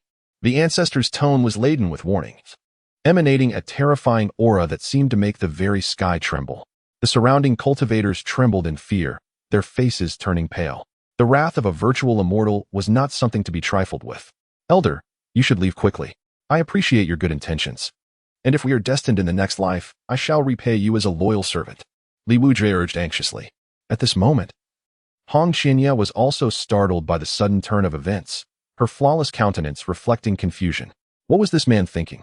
Did he truly believe himself invincible? That all cultivators across the realm would bow to him? He was merely a virtual immortal at the tribulation stage. In Hong Qinya's eyes, risking one's life to defend a stranger out of mere sympathy was utterly foolish. Yi Junlin, contemplating something, cast a playful glance at Hong Qinya. Little Hong, why are you still standing there in a daze? Hurry and join your master to protect your new junior. What folly has possessed you? Should you wish for death? Do not involve me in your demise. Within the heart of Hong Qinya, countless reluctances brewed, yet compelled by the formidable presence of Yi Junlin. She braced herself and approached with trepidation. Ah, a teachable spirit. Yi Junlin nodded in satisfaction. The corner of Hong Qianya's mouth twitched, her fury nearly reaching a boiling point. Humph. Do you truly believe that my family, the Shui clan, is easily intimidated? The ancestral figure of the Shui family glared with icy disdain, his roar echoing through the heavens like the rumble of thunder, resonating across the vast expanse. All beings upon the floating islands trembled in fear. The wrath of a void immortal is akin to divine retribution. Boom. Hong Qinya felt an immense pressure akin to Mount Tai upon her, her internal energy nearly ceasing to flow. Gritting her teeth, she muttered, how infuriating. This is the chasm that lies between us. The little mouse has ceased its drinking. The little mouse shall drink no more. Bai Xiaoxi, startled from her daze, was instantly awakened, waving her tender little hands. Her mouse-like visage filled with terror as she cried out. In the face of the oppressive aura emanating from the void immortal, Yi Junlin felt no fear. Rather, he was invigorated, secretly anticipating, yes, just like that. Unleash your power upon me. Whether I succeed in my mission remains uncertain, but I am certain of my advancement. Suddenly, the sky dimmed, and another overwhelming aura surged forth, its might causing the very mountains and rivers to pale, forcefully suppressing the ancestral figure of the Shui family. Who is it? The elder of the Shui family felt a cold sweat trickle down his forehead, his voice filled with astonishment. The newcomer was also a void immortal. Yet their aura was even more formidable than his own. Where was Yi Junlin? An authoritative voice, icy and indifferent, echoed from the heavens above, devoid of any emotion. Who dares to bark like a dog? Yi Junlin raised an eyebrow, sensing a palpable hostility in the air. Suddenly, a formidable figure emerged in the heavens, radiating a magnificent and blinding brilliance, akin to a resplendent sun illuminating all beings, exuding an aura of sacred inviolability. In an instant, cultivators from the eastern realms were struck with awe, their hearts swelling with a sense of submission. This presence overshadowed that of the Shui family's ancestor, wielding an intensity far superior. May I inquire which esteemed friend graces us? The Shui family's patriarch's eyes brimmed with trepidation, the turmoil within him unspeakable. After laboriously breaking through to the celestial realm, he had aimed to bask in the admiration of fellow cultivators at this gathering, only to have a mightier adversary emerge and eclipse his glory. The most disheartening aspect was that the opponent's cultivation was on par with his own. Both newly ascended to the early stage of tribulation, yet the disparity in their imposing auras made him feel like a counterfeit. As the golden sun in the sky drew nearer, it resembled a second sun, emitting countless rays of blinding light, leaving many island inhabitants parched and unable to open their eyes. Esteemed elder, please withdraw your divine power. Cries for mercy echoed incessantly. The crowd felt a piercing discomfort, as if their very souls were being scorched. This blinding radiance seemed to possess a peculiar disruptive quality, specifically targeting those with cultivation present. Who on earth is putting on such a show? Junlin donned a pair of specialized sunglasses, managing to discern the figure cloaked in sunlight. It was a middle-aged man adorned in golden robes, his thick, golden hair intricately braided, cascading down his chest and back, emanating an unfathomable aura of destruction. I hail from the feathered ascension sect, known as the Great Sun. His resounding voice reverberated through the skies, reminiscent of a deity communicating from the celestial realms. Upon hearing this, many faces drained of color. I recognize him. He is renowned as the most powerful elder of the feathered ascension sect, rumored to be the master of the sect's holy sun. The Great Sun Elder? No. We must now refer to him as the Great Sun Celestial. With his arrival, it was evident he intended to take matters into his own hands. Junlin was in grave peril. The Shui family's ancestor realized the implications, a cold smile dancing upon his lips. This Junlin of the Xianyun sect is truly digging his own grave. It appears I need not intervene personally, for this child is destined to meet his end today. This works to my advantage, placing all responsibility upon the feathered ascension sect, allowing my Shui family to remain unscathed. With thoughts racing, he gazed upon the radiant golden figure, attempting to forge a connection, and with a beaming smile, he clasped his hands in greeting. Congratulations, esteemed friend, on your breakthrough to the tribulation stage. Now standing alongside me in the celestial realm, I have come to seek out Junlin. As I have heard, he is also attending your Shui family's banquet. The revered immortal of the giant sun spoke coldly, utterly dismissing the ancestral figure of the Shui clan. In his estimation, despite both being immortals, the disparity in strength was as vast as the heavens and the earth. The Shui clan's ancestor was merely a third-rate entity. Indeed, the individual was present at the scene, yet the immortal encouraged his peer to attend to his personal matters without concern. Observing this, the Shui clan's ancestor forced a few hollow laughs, feeling a profound dissatisfaction within, yet he could only suppress it. He could sense the formidable power of the giant sun immortal. The guests exchanged bewildered glances, aware that whispers had leaked. Junlin, with an air of indifference and donning dark sunglasses, boldly directed a middle finger towards the golden figure in the sky, exclaiming with audacity, "Here I am. What brings you here?" Upon hearing this, the expressions of the guests turned to sheer horror, gazing at Junlin as if he were a madman. In an instant, the once thronged crowd scattered like frightened birds, avoiding Junlin as one would a plague. Even Li Wujia, who lay on the ground, felt a prickling unease, contemplating whether to crawl further away. He had always prided himself on his own audacity and madness since his debut, yet in comparison to this individual, he felt like a mere novice in the presence of a master. All is lost. Hong Qinya stood dazed, murmuring softly. The ancestral elder of the Shui family had yet to be dealt with, and now an even more formidable presence had emerged. Survival seemed nearly impossible. Boom. A cataclysmic beam of light pierced the vast firmament. Zhu Yang, the ethereal immortal, wore an expression of fury, his golden hair wildly cascading, and his eyes blazed with a brilliance akin to the scorching sun, rendering them nearly unwatchable. His furious roar reverberated across the surroundings, causing the entire floating island cluster to tremble violently. Many men, women, and children experienced a piercing pain in their eardrums, blood seeping from their ears as they writhed in agony on the ground. Confronted with such a terrifying display, Junlin dug at his ears and impatiently shouted, "What are you barking at like a dog? I ask you, what are you barking at like a dog? You scoundrel, die now." Zhu Yang's emotions spiraled into a furious rage as he raised his hand to conjure a golden orb of light, which he decisively hurled forward. Whoosh! The golden orb rapidly expanded in the air, radiating a blinding, searing brilliance, its surface entwined with countless runes. It descended upon Junlin's position like a sun, enveloping the surrounding area with an overwhelming pressure that extended for miles. No. The golden sphere of light before her expanded rapidly, sending chills throughout Hong Chenya's body. She attempted to retreat, only to find herself unable to break free, as if the very fabric of space around her had been sealed. Such is the power of the void immortal. Meanwhile, the elder of the Shui family, watching from the sidelines, felt a twitch at the corner of his mouth. If this golden sphere were to descend, would there be a Shui family estate left standing? Yet, given the current circumstances, they could only allow the adversary to unleash their wrath upon them. Boom. The enormous golden sphere loomed ever closer, and Junlin felt the blood within him ignite. Ding. The system detected that the host was under attack by an enemy at the early stage of the tribulation realm, triggering the passive effect of becoming stronger in the face of adversity, granting him the cultivation of the mid-stage tribulation realm.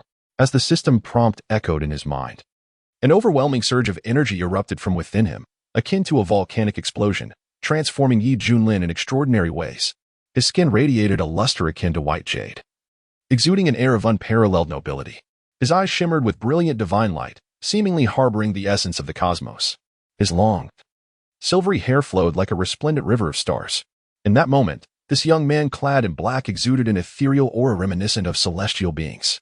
You are also a void immortal. Upon sensing this terrifying presence, Hong Chenye's mind nearly shattered, disbelief etched across her face. Merely a trifling skill. Junlin scoffed as he raised his hand, gently flicking his fingers. Boom. An invisible and terrifying force erupted instantaneously, propelling the enormous golden orb away as if it were a mere glass ball. What? The golden sun void immortal's eyes bulged in disbelief, his voice faltering. A thunderous roar erupted as a golden orb exploded in the sky, engulfing him in a blazing and resplendent glow, while a terrifying wave of energy surged forth. Witnessing this scene, the crowd stood frozen like lifeless statues, their mouths agape, expressions brimming with incredulity. What? Mid-stage of the tribulation realm? The patriarch of the Shui family was utterly stunned, his heart racing. This individual, silent until now, possessed a cultivation that surpassed even his own. The Shui father and son felt as if they had plunged into an icy abyss, their faces drained of color, trembling as they murmured, "A void immortal? How could he possibly be a void immortal?" Especially Shui Tianyi, whose mental state crumbled entirely. The reason he believed this person's status was more exalted than that of Junlin was solely due to the backing of the Shui family's void immortal patriarch. Little did he expect that this person was, in fact, a void immortal himself. The guests were left speechless, their understanding profoundly shaken. Goodness.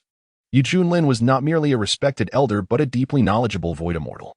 No wonder he had been so audacious. It turned out he had ample reason to be fearless. He had played everyone for fools. If not for this banquet today, how much longer would he have concealed his true identity?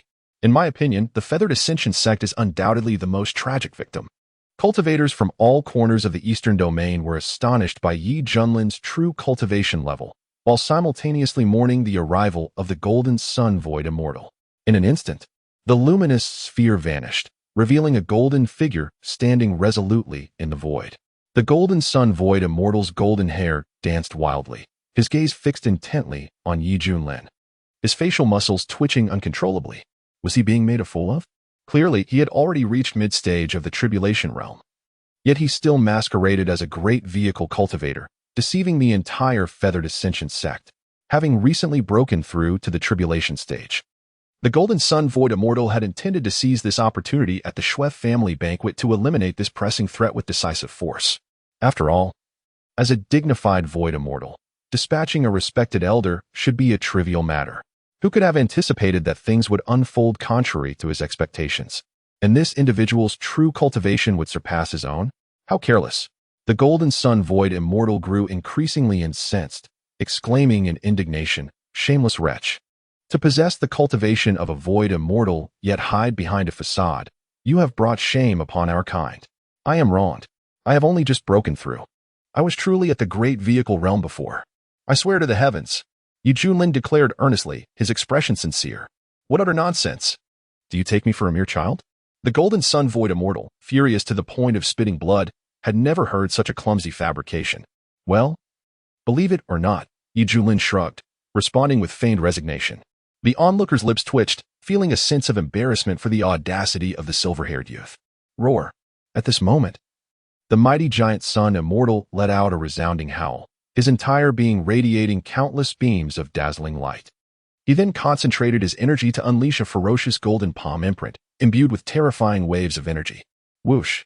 A golden palm imprint, spanning 1,000 fathoms. Manifested in the heavens, its surface adorned with innumerable shimmering runes intricately woven together. At the center of the palm, a colossal luminous orb floated, its immense heat sweeping across the land, leaving parched mouths in its wake. Yet, Junlin stood resolutely before this onslaught, arms crossed, a mocking smile playing upon his lips. Perish! The towering figure of the giant sun immortal, incensed by his opponent's arrogance and blatant disregard for him, seethed with fury, his face radiating an aura of lethal intent as he roared. The heavens trembled as a resplendent explosion illuminated the sky, energy currents tumultuously disrupting the atmosphere. The patriarch of the Schwef family, beads of cold sweat forming on his brow, was astounded by the vast disparity between himself and the other. Despite being at the same initial stage of the tribulation, the gulf in their capabilities was staggering. If he were to withstand that strike head-on, his fate would be dire. Standing idly by to endure such an onslaught would undoubtedly lead to his immediate obliteration. Relying on one's superior cultivation to look down upon others. He deserves to suffer at the hands of my esteemed friend, the giant sun. The patriarch of the Schwef family scoffed, yet the very next instant, his eyes widened in disbelief, exclaiming, "How is this possible?"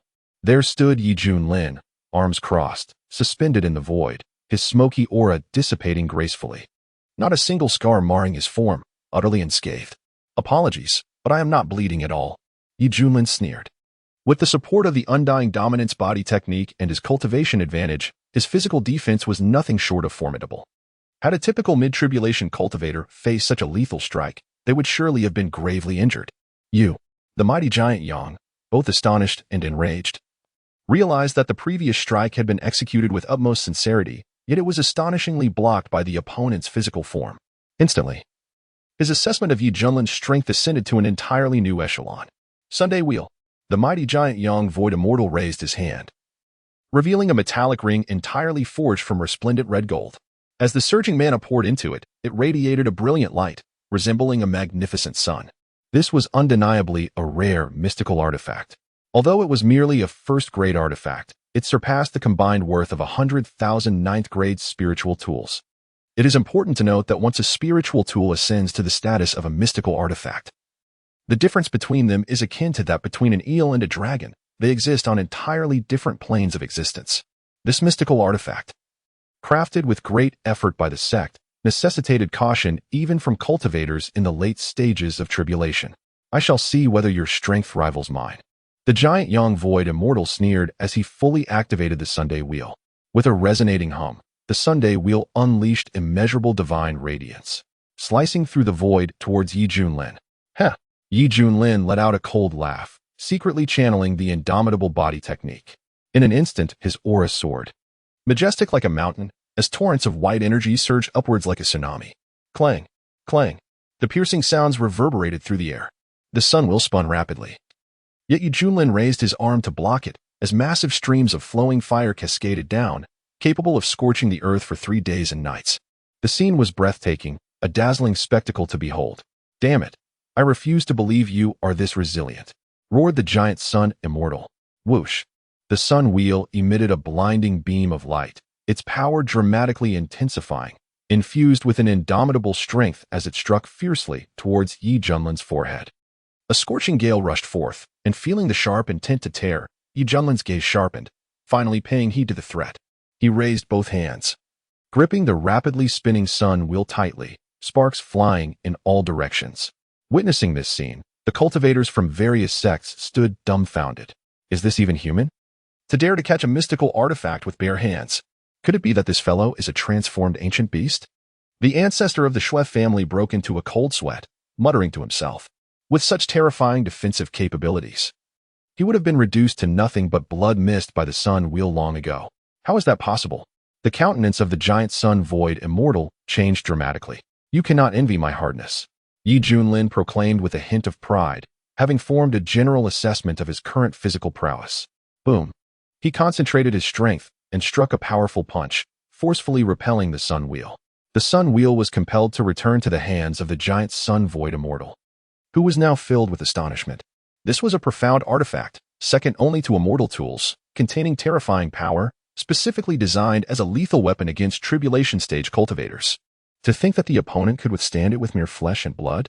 He had never encountered anyone so resilient. Junlin shook his head and sighed. Considering your assistance in my breakthrough, I can grant you another chance to fight for your life." Upon hearing this, the giant sun void immortal felt mocked, a sense of humiliation washing over him as his pride was trampled upon. An aura of violent terror emanated from him, and his eyes turned a blood-red hue, looking exceedingly fearsome. Yi Junlin, I shall not rest until you are dead. Buzzing sounds arose as silver-white patterns began to emerge on his skin, shining with a brilliant luster. The giant sun void immortal was enveloped in a sacred aura, as if he were about to ascend to the heavens at any moment. Oh, I recognize your technique. It is called the feather ascension technique. Yi Junlin teased. Silence. You shall not insult the secret arts of my feather transformation sect. The giant sun void immortal's eyes nearly blazed with fire. He bellowed. At this moment, a triangular pattern appeared on his forehead, his silver eyes flashing with brilliance. And his aura was vastly more formidable than before. Kill. A fierce roar echoed. The sun will radiated in immense brilliance, rapidly spinning and fracturing into thousands of phantoms, enveloping Yi Junlin like a swirling vortex. In that moment, Yi Junlin acutely sensed the impending threat. He summoned the surging, oceanic energy within him and, with a mere gesture, unleashed the sovereign seal, shattering a multitude of the sun wheel's illusions. Subsequently, he advanced toward the great young immortal, intent on subduing it. You shall not succeed. The giant sun immortal bellowed in a fit of rage, exerting every ounce of strength to resist the seal. Every pore of his being radiated a resplendent golden light. With a thunderous roar, the insignia of the King of Men was dispelled. Ninth day of celestial conflagration. The great sun immortal, drenched in blood, wore a countenance twisted in madness as he fervently invoked the ascension technique. His skin, adorned with intricate patterns, began to fissure, yet the power he summoned was beyond imagination. With a swift motion, golden suns appeared one after another in the heavens, as if the sky had suddenly been graced with 9 blazing suns. An endless cascade of radiant light enveloped the earth, unleashing scorching waves of heat, creating a scene both magnificent and terrifying. On the island, countless inhabitants were engulfed in smoke, emitting harrowing cries of despair. The formidable giant Yang Xuxian was about to unleash his full power. Many guests felt a prickling sensation on their scalps and hastily summoned their magical artifacts to shield themselves from the searing rays of light. I concede, my esteemed opponent, that your strength is remarkable. However, should I employ this technique, how would you counter it? The giant Yang Xuxian sneered. This was his most potent skill, augmented by the secret arts of his sect, rendering him virtually unmatched among those below the tribulation realm. 9 resplendent golden suns hovered in the sky, an overwhelming sense of pressure descending upon all, instilling fear and trepidation. Widen your eyes and behold. Yi Junlin, with a smile that danced on the edge of mockery, slowly raised his hand above his head, where a magnificent orb of multicolored light swiftly coalesced, expanding at an astonishing rate. Boom! A vast and boundless 5-colored divine sun ascended from the heavens, illuminating the ages with its eternal and indestructible brilliance. The great annihilation technique of the 5 extremes reincarnation. The countenance of the towering giant, Yang Xuxian, was initially one of shock, yet it swiftly morphed into a visage of ferocity. His features contorted, veins bulging, as a torrent of blood surged through his body, igniting with an infernal blaze. He bellowed, "Today, it is either your demise or my survival." No sooner had his words echoed than the 9 golden orbs, illuminating the heavens, descended with relentless force. How dare you? Yi Junlin scoffed, unleashing a radiant orb of 5-colored light. The orb, imbued with overwhelming power, shone with a brilliance so intense that it began to collide with the 9 golden orbs. A thunderous roar ensued. The 5-colored divine radiance surged forth like an immense ocean, systematically engulfing the golden spheres, their boundless energy cascading towards the great sun void immortal. Witnessing this spectacle, the great sun void immortal initially froze in disbelief. Then, in a fit of madness, he clutched at his hair and cackled wildly, proclaiming it all to be a fabrication. Who would have thought that a newly ascended void immortal could be driven to the brink of insanity? Soon, amidst the astonished gazes of countless onlookers, the figure of the great sun void immortal was consumed by the overwhelming 5-colored divine light. After a considerable time, the sky was clear, the sun shone brightly, as if nothing had ever transpired, much like the now utterly vanished great sun void immortal. At last, the glare has diminished. Yi Junlin removed his sunglasses and cast a meaningful glance at the middle-aged figure nearby.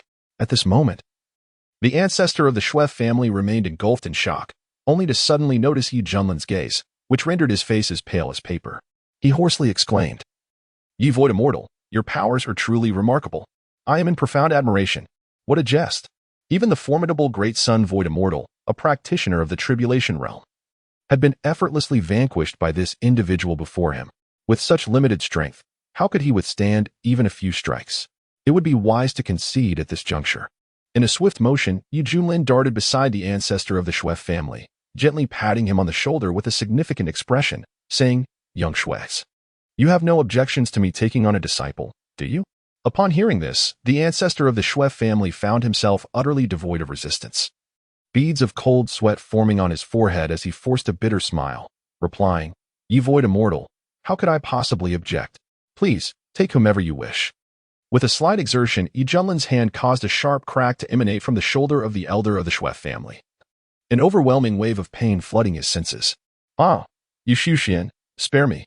The elder gasped, his face contorted in agony, a profound fear gripping his heart. Having learned from past encounters, he dared not resist, helplessly allowing the silver-haired youth to manipulate him at will. "My disciple, Li Wujia, has been so grievously wronged by your Shui family. As his master, it is only just that I seek retribution on his behalf. Do you not agree?" Junlin spoke with an air of indifference. "Indeed, it is quite reasonable. Yet, I find myself curious about your intended course of action," Yi Xuxian, the elder replied, his tone laced with bitterness. "There is no alternative for you. In your current state, you are but a malleable figure, easily shaped by my will. I demand that you personally eliminate the members of the Shui family present here." Junlin's eyes narrowed, his voice suddenly turning icy, the murderous intent radiating from him chilling the air around them. "What?" The patriarch of the Shui family felt as though struck by lightning. "Is this demand excessive?" Junlin replied nonchalantly. The patriarch's expression darkened considerably. This demand was not merely excessive, it was utterly inhumane. The Shui clan, residing in the floating islands, numbered at least several million. Now, to require him, as the elder, to annihilate them all, does this even make sense? Yi Xuxian, could you perhaps reconsider your demands? Many members of the Shui clan are innocent, the patriarch pleaded, humbled and desperate. "Humph, what you stand to lose are merely your clansmen, while my disciple stands to lose his sister. You old fool, do you possess no shred of compassion?" Junlin retorted, filled with righteous indignation. "You are indeed correct." The Shui patriarch replied, his facial muscles twitching, sensing the oddity of the statement. "Broaden your perspective. You have now broken through to the realm of Xuxian, with a lifespan stretching over hundreds of thousands of years. Is it not sufficient for you to remarry, sire offspring, and expand your lineage?" Junlin continued to press. The patriarch, his face a mask of despair, lamented, "If I were to do so, I would inevitably be plagued by inner demons. How could I continue my cultivation thereafter? I beseech you, Yi Xuxian, show mercy. I truly cannot bear to do this." The Shui patriarch implored, his voice tinged with anguish. Junlin regarded him for a lengthy moment, and finally, as if arriving at a momentous decision, he sighed deeply and shook his head. "Very well. Who am I to reason? In that case, you may eliminate the instigator of this calamity." Upon hearing this, the Shui patriarch was momentarily stunned. But then elation surged within him. With gratitude, he clasped his hands and said, "I thank you, Yi Xuxian." Transitioning from the annihilation of the entire Shui family to merely having to eliminate one individual as atonement was a most fortunate turn of events. Then, the patriarch's gaze turned icy as he directed his attention towards a middle-aged man in the distance. "Elder, the head of the Shui family looks pallid, and a sense of foreboding grips his heart." Unbeknownst to the outside world, Junlin had already ensured their conversation was soundproofed, leaving all observers oblivious to the true nature of the dialogue. At that moment, the venerable ancestor of the Shui family decisively extended his hand, instantly reducing the head of the Shui family to a mist of blood with a resounding thud. "Master of the house," exclaimed the members of the Shui family in horror. Shui Tian was taken aback for several moments, and upon regaining his senses, let out a heart-wrenching cry. "Father!" He truly had not anticipated that his own ancestor would suddenly take action and slay his father on the spot. "Why? Ancestor, why have you done this?" With bloodshot eyes, Shui Tian demanded an explanation. The ancestor of the Shui family ignored his pleas and tentatively inquired, "Yi Xuxian, are you satisfied?" Junlin, his face darkened, retorted, "Satisfied? Are you a fool? I instructed you to eliminate that imbecile. Why did you kill his father?" The ancestor of the Shui family wore an innocent expression and replied, "You referred to the root of the problem. I considered it a case of poor upbringing. Is the responsibility not with his father?" Junlin. "Remarkable, a top-tier interpretation." Junlin said with irritation, "Very well, let us make it a pair. Please take care of him as well." "Indeed." In the depths of his despair, Shui Tianyi suddenly felt an overwhelming pressure surging through him. His bones cracked ominously. His internal organs felt as if they were ablaze, and his complexion turned an alarming shade resembling that of a liver. His eyes bulged, almost popping from their sockets, as he gazed incredulously at the assailant. Why, ancestor? Shui Tianyi's worldview shattered. He had never fathomed that one day he would meet his demise at the hands of the very pillar he had once proudly relied upon. You wretched being. You nearly led our entire clan to ruin. Die for me. The elder of the Shui family spoke with palpable disdain, his hand clenched tightly. Bang. Shui Tianyi's body erupted in a spectacular explosion, a cloud of crimson mist dispersing into the air. Countless onlookers were left in awe, captivated by the surreal scene before them. Very well, let bygones be bygones. Yi Junlin nodded in agreement. The elder of the Shui family expressed heartfelt gratitude, proclaiming, Thank you, Yi Shuxian. I extend my deepest thanks on behalf of the entire Shui family for your immense kindness. At that moment, Li Wujie, overwhelmed with joy, laughed heartily. Tears streaming down his face as he exclaimed, Sister, do you see? This scoundrel has finally met his just deserts. With a swift motion, Yi Junlin appeared before the bloodied figure, his expression grave as he inquired, Li Wujie, now that vengeance is fulfilled, would you consider becoming my disciple? Li Wujie was momentarily taken aback, gazing at the silver-haired youth, tears cascading down his cheeks. Perhaps overwhelmed with emotion, his voice trembled as he declared, I, Li Wujie, willingly submit to your tutelage. From this day forth, my worthless life belongs to you. Command me as you wish, even if it leads to my demise. I shall not flinch. Should I betray my master, may I, Li Wujie, find no rest in death. His voice resonated with unwavering determination, each word ringing with conviction. In front of the assembled crowd, Li Wujie struggled to maintain his kneeling position, willingly bowing his head forcefully to the ground, exerting all his strength as he proclaimed. Disciple Li Wujie pays homage to the esteemed master. Yi Junlin revealed a smile. A sound echoed in his mind. Ding, congratulations to the host for completion. You were rewarded with the supreme fist technique, the holy fist of combat. Another notification followed. Ding, detecting the qualifications of the host's disciple. The system provides a complimentary upgrade service package. Yet another chime sounded. Ding, rewarded with the supreme blade technique, the chaotic celestial blade art. And then, ding, rewarded with a Qinyuan blood ignition pill, activating the latent frenzied bloodline within the host's disciple. Frenzied bloodline, a remarkably rare constitution across myriad realms, allowing the possessor to significantly enhance combat prowess for a brief period. However, their mind may descend into chaos, resembling madness, and if the condition worsens, they may lose their sense of self, becoming a relentless harbinger of destruction until their life reaches its terminus. Unexpectedly, I have stumbled upon a treasure. Yi Junlin mused with surprise. It seemed that Li Wujie's audacious behavior and utter disregard for rules stemmed from his inherent frenzied bloodline. If activated, his strength could soar to extraordinary heights in a short span. Yet, the downside was that such power could not be sustained for long, otherwise. It would severely affect his mental state, turning him into a mere machine of annihilation and carnage. As thoughts swirled in his mind, Yi Junlin extended his finger and gently tapped, Li Wujie, I shall now impart to you a new blade technique. Upon hearing this, Li Wujie momentarily held his breath. He was currently practicing a primary blade technique of the esteemed rank, derived from the legacy of a certain great ascension ancestor. Yet, his newly appointed master was at the tribulation stage. He wondered what caliber of blade technique would be bestowed upon him. A flicker of concern crossed Li Wujie's mind, for he perceived Yi Junlin not as a blade cultivator, but rather someone who might possess only a superficial understanding of the art. Was there a possibility of a disconnect in comprehension? After all, it is said that every craft has its own specialization. However, in the next moment, Li Wujie realized his mistake. Within his consciousness, a luminous scroll appeared, adorned with bold characters that exuded an audacious and unrestrained spirit. As if it could sever the very fabric of eternity, Li Wujie's body trembled, and he silently chanted, Chaotic celestial blade art.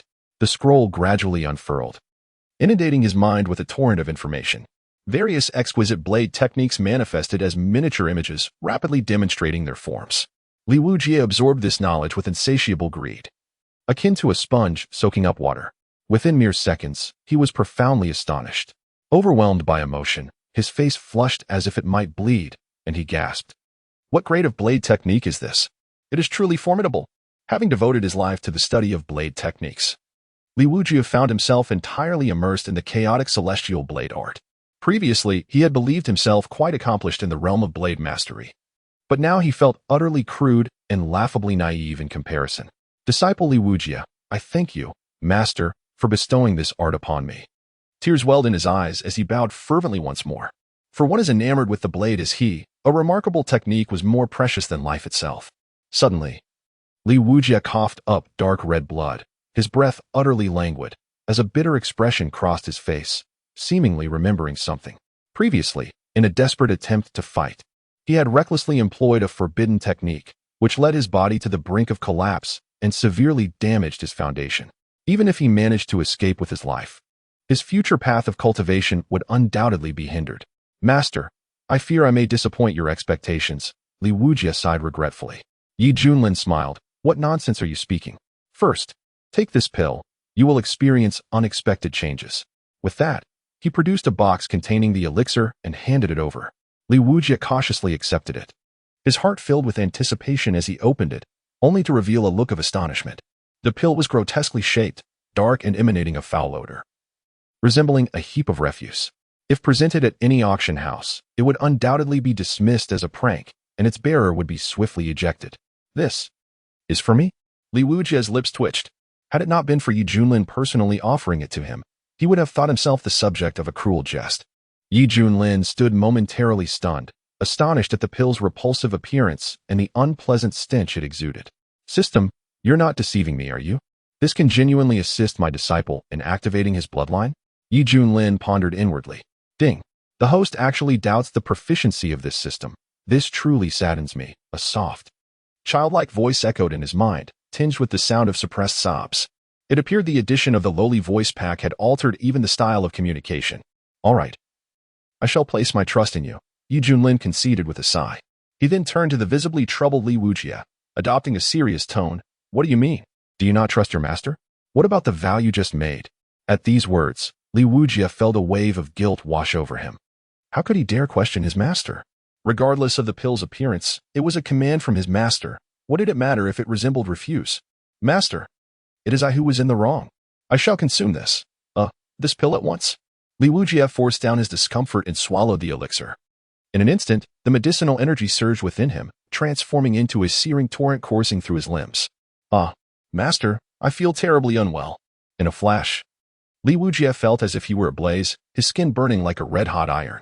The wounds covering his body began to heal rapidly, his eyes turning a fierce crimson, his visage twisting into a grotesque grimace, and his teeth gleaming white as saliva dripped, resembling a feral beast devoid of reason.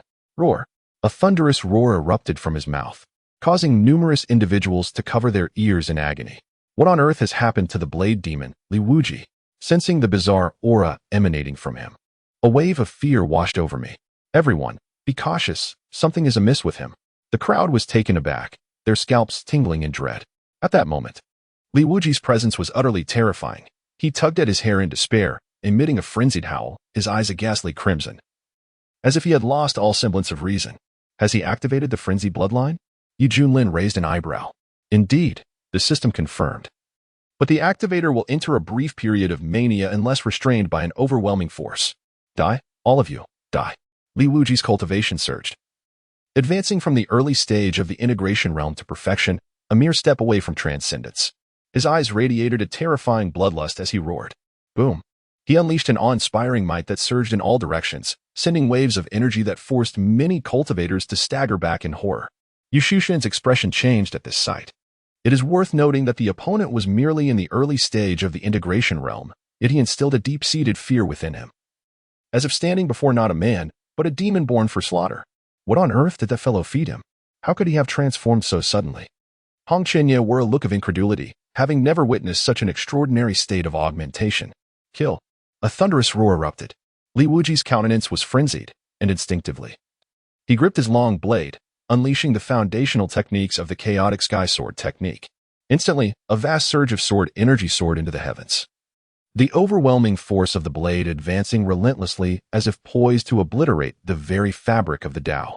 Indeed, after awakening his bloodline, he felt as if he had gained the wings of a tiger. Yi Junlin observed with satisfaction. Suddenly, a fierce wind howled towards him. He beheld Li Wuji's eyes ablaze with crimson fury as he swung the long blade downwards with tremendous force. Clang! A resonating metallic sound echoed through the skies. As a flat, transparent ripple surged forth, causing cracks to appear in various grand edifices. The long blade, wielded with all of Li Wuji's might, was deflected by Yi Junlin's deft flick of his fingers. Roar! Li Wuji retreated several paces, unleashing a furious howl, preparing to once again gather his strength for an assault. Boom! From the void descended a radiant hand of blinding white light, its intricate patterns vividly visible, suffused with resplendent runes. Akin to the five-finger mountain that subdued the Monkey King, it firmly pinned the frenzied Li Wuji in place. The earth trembled, clouds of dust swirling around. Li Wuji's desperate roars echoed as he attempted to break free from the grasp of the colossal hand. Yet, before Yi Junlin, his strength was utterly insignificant. How could a mere harmonization realm cultivator possibly wield such power? Among the onlookers, a venerable elder from a prestigious sect, at the pinnacle of the ascendant realm, broke into a cold sweat upon witnessing Li Wuji's display, feeling a profound sense of helplessness. If he were to wield that blade, even with all his might, he would struggle to evade a fate of utter annihilation. Li Wuji, I command you to awaken immediately. Yi Junlin's expression was grave, his voice imbued with immense magical force resonating within Li Wuji's ears. Upon hearing the voice of his master, Li Wuji was momentarily taken aback. His expression underwent a frenzied transformation as the dense malevolence surrounding him gradually dissipated, and the crimson hue in his eyes faded, revealing a look of bewilderment. Master, what just happened to me? A sense of trepidation gripped Li Wuji as he vaguely recalled his recent madness, during which he had lunged at the silver-haired youth before him with a blade. In that moment, he felt as though he had lost himself, consumed by thoughts of slaughter. Unperturbed even by the prospect of opposing the entire world, conduct a thorough self-examination and discern any differences from before, Yi Junlin instructed. Upon hearing this, Li Wuji hastily scrutinized himself, and after a brief pause, his face illuminated with astonishment. I have ascended to the pinnacle of the harmonization stage. Not only that, but all the latent dangers within his body and the damage to his foundation had been resolved, rendering it even more robust. He felt as if he had been reborn. Li Wuji was exhilarated, fully aware that this transformation was a result of his master's benevolence. Disciple expresses profound gratitude to master. Yi Junlin nodded and discreetly conveyed, Li Wuji, you bear the bloodline of madness.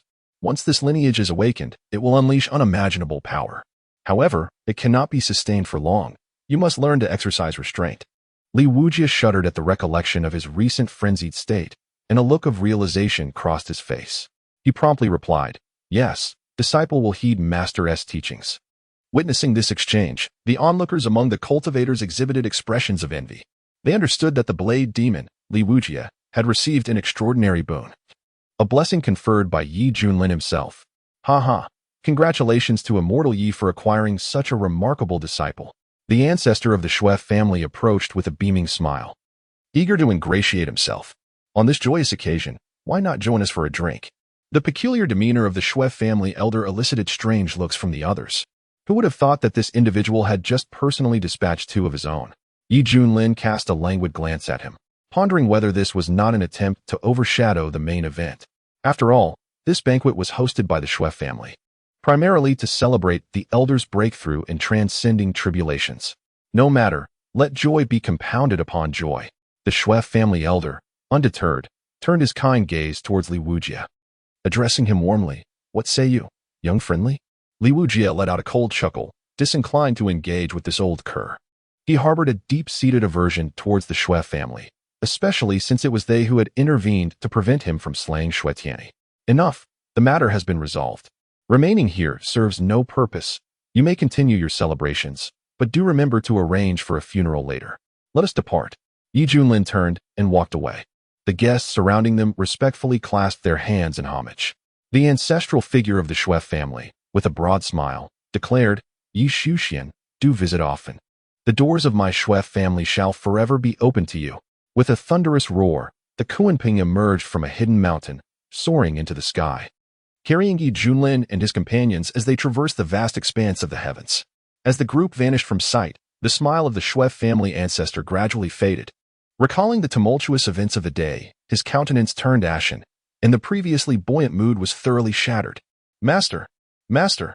I have finally located the young master's hand. Suddenly, an enthusiastic shout echoed from a distance. A guard, clutching a severed arm in both hands, jubilantly raised it above his head as he rushed forward. The others struggled to suppress their laughter, their faces flushed with restrained mirth. Where's the master?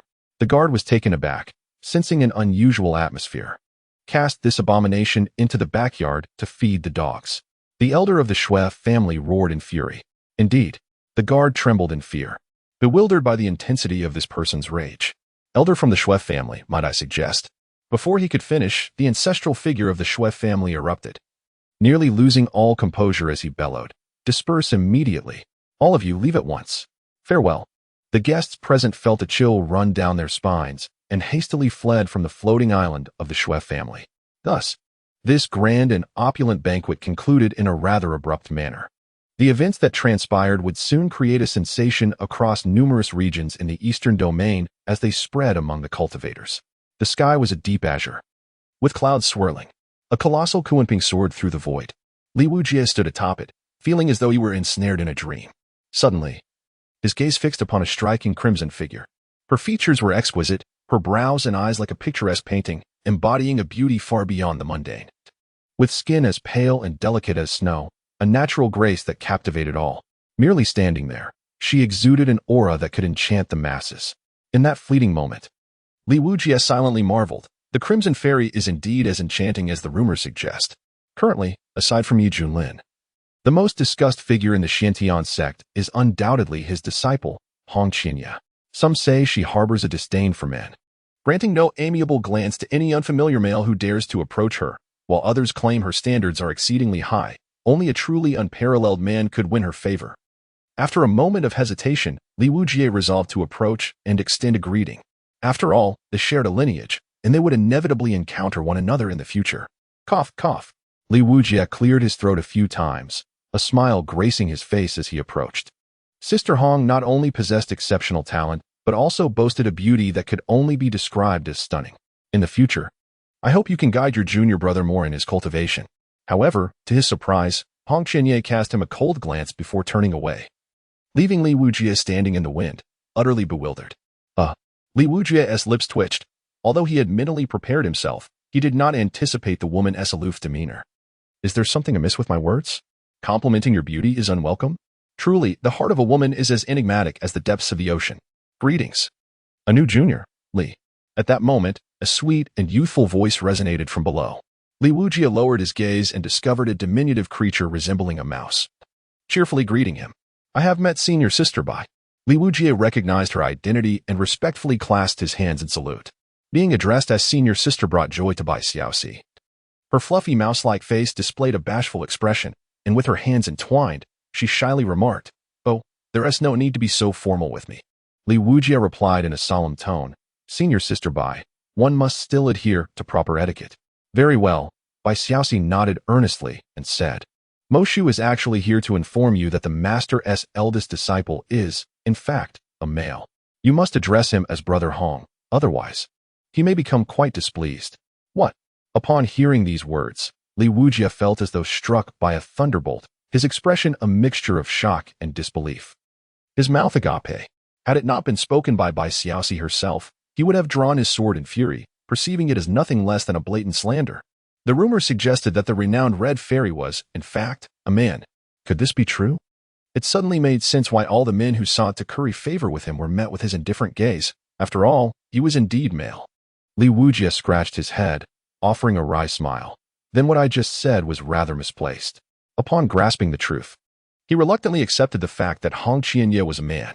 Noticing the direction they were headed, he queried, Bai Shiji, is this not the route to Huashu? Bai Xiaoxi tilted her head, seemingly rephrasing her thoughts before responding. Shizhuan expressed a desire to wander freely, to traverse the vast expanse of the world and experience the vicissitudes of life. Li Wujie was momentarily taken aback, then sighed. Shizhuan's realm is truly unparalleled. Such a carefree and liberated disposition is indeed a model for our kind. Haha, indeed, Bai Xiaoxi replied, scratching her head in slight embarrassment. In truth, she merely embellished Yi Junlin's original words, which had been rather crude. Darn it, My steed is so impressive, it's only right to flaunt it everywhere. Akuan, charge forward. As Kuanping soared for several months, news of the events at the Shui family banquet spread rapidly throughout the eastern realm of cultivation, leaving various factions in utter astonishment. Was Yi Junlin not a revered figure? Instead, he was a mere virtual immortal. The esteemed Yu Huaman Zun Yang had broken through the tribulation, seeking out Yi Junlin only to be met with his demise. This was nothing short of a trap. Who would dare provoke him now? After many years in the cultivation world, I have never encountered such absurdity. Let us mourn for our comrade, Zun Yang. One must blame Yi Junlin for his sheer shamelessness. Time and again, he concealed his true power. Cursing under his breath, one wondered if sincerity still existed among people. In tea houses and taverns, discussions erupted, with many cultivators speculating that Yi Junlin was an ancient being, here merely to toy with the world. As for his currently revealed tribulation power, some boldly conjectured whether it was merely for show. In any case, one must not view this with ordinary perception. In Sangzhou, rich in spiritual energy and abundant in resources, the Dazhou Empire faced an unprecedented crisis. The war drums resounded, and the battle cries shook the heavens. 100,000 soldiers clad in metallic battle armor, mounted on beasts resembling tigers and leopards, raised their great swords high, charging forth like a meteor shower. In an instant, the atmosphere was saturated with a chilling sense of impending doom. This was no ordinary mortal army, but the legendary tiger-leopard cavalry of the Dazhou Empire. Each soldier possessing the cultivation of the Golden Core realm, truly the elite among elites. They rode upon their tigers and leopards with a swiftness akin to lightning, forming a battle array while communicating their arcane powers. The terrifying blade lights they unleashed possessed a compounding amplification effect. Such a well-trained force of 100,000 tiger and leopard cavalry would cause even the most formidable nascent soul cultivators to retreat in trepidation, fearing entrapment from which there would be no escape.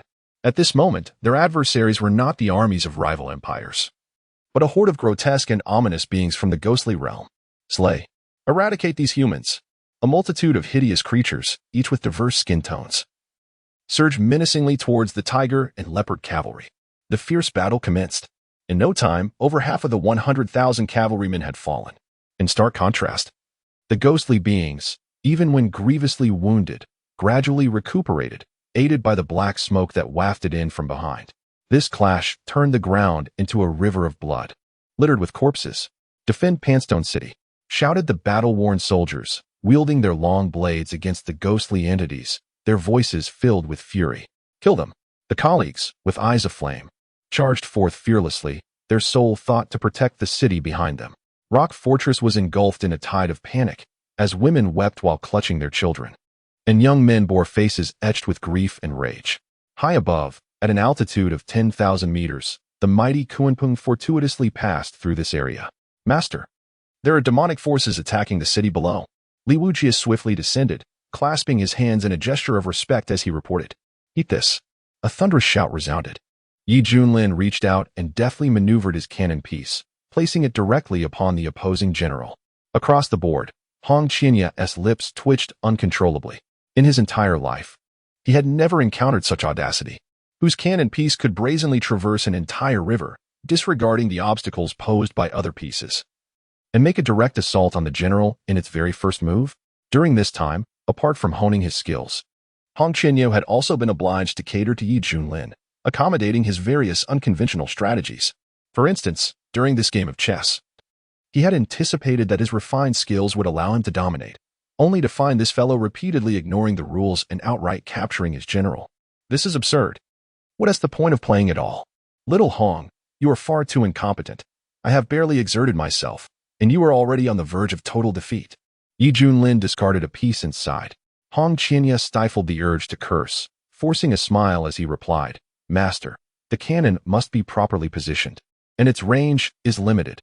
Even a child knows this fundamental principle. Yi Junlin glared, asserting with righteous indignation, Master is employing a mortar. Is that not permissible? To hell with your mortar. Wait, what exactly is a mortar? Hong Qianya was nearly apoplectic with rage, convinced that his opponent had concocted yet another nonsensical term merely to cheat and claim victory. It appears you are quite dissatisfied. Are you questioning Master's skills? Yi Junlin raised an eyebrow, his tone laced with warning. Disciple dares not, Hong Qianya exclaimed, hastily lowering his head. Although he had recently transcended to the great ascension stage and believed himself unmatched among those of lesser realms, he understood that, in the presence of this individual, he remained woefully inadequate. Xiaoxi, what do you think of your master's chess skills? Junlin inquired, turning to the adorably bewildered face of the mouse behind him. Xiaoxi was diligently massaging Junlin's shoulders, and upon witnessing this, she nodded without hesitation. Mouse thinks master is the most formidable. Hong Qianye observed this exchange, silently grumbling to himself. This wretched rodent certainly knows how to flatter. Alas, Xiaoxi is the only one who comprehends my true capabilities. Junlin's face revealed a look of contentment as he then shifted his gaze to the scruffy-looking middle-aged man. Li, what did you just say? Suppressing the urge to laugh at the sight of this master-disciple duo, Li Wujie had come to understand that his master was not the stern, ancient figure rumored in the outside world, but rather possessed a rather peculiar style and unconventional thoughts. Poor Brother Hong had become the greatest victim of this dynamic. What the disciple says is true. A battalion of the Ghost Clan has been spotted attacking the city. The situation is dire. Ghost Clan?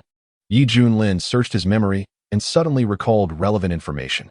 The Ghost Clan is one of the prominent factions of the Dark Races, originating from an ancient forbidden land in the eastern domain known as the Abyss of Darkness, which serves as the stronghold for many dark races. According to legends, in ancient times, creatures from the Abyss attempted to invade the outside world, prompting the human cultivators to unite and engage in a large-scale battle against them. Ultimately, the creatures of the Abyss were defeated and retreated, leading to a long-standing peace where both sides respected each other's territories. However, the emergence of the Ghost Clan's forces attacking human cities raises the question, does this signify the end of a stalemate that has persisted for millennia? If so, it is time to investigate. Junlin rose to his feet, standing with his hands clasped behind his back. The Kuanping flapped its wings, soaring towards the destination. Below, smoke billowed, and the sounds of battle echoed in all directions, the battlefield a scene of utter devastation. Cease your futile resistance. Capturing this city is merely the beginning. Other strongholds will soon fall to the assault of my Ghost Clan, and the entire dynasty shall swiftly perish, declared the fierce-looking Ghost Clan leader with a cold laugh. Mounted on a skeletal horse wreathed in green flames, wielding an ancient spear adorned with runes, he exuded an imposing presence. Silence! You shall not succeed, roared the middle-aged commander, charging on a mythical beast with a large blade raised high. With his nascent soul cultivation and the enhancements from the battle formation, he demonstrated formidable strength, rivaling that of a sect's elite. Clang, clang, clang. The clash of metal rang out intensely as the Ghost Clan leader and the middle-aged commander exchanged blows. Yet, as dark mist enveloped him, the leader's condition improved, while the Tiger Leopard cavalry faced dwindling numbers, diminishing the battle formation's advantages, causing the middle-aged commander to gradually find himself at a disadvantage. With a swift motion, the Ghost Clan leader brandished his spear, trailing dark malevolence, channeling energy to pierce through the void and strike directly at the commander's chest. Alas, the middle-aged commander swiftly raised his sword in defense. Yet the force of the impact was overwhelmingly powerful, propelling him off his steed and causing him to spew forth blood.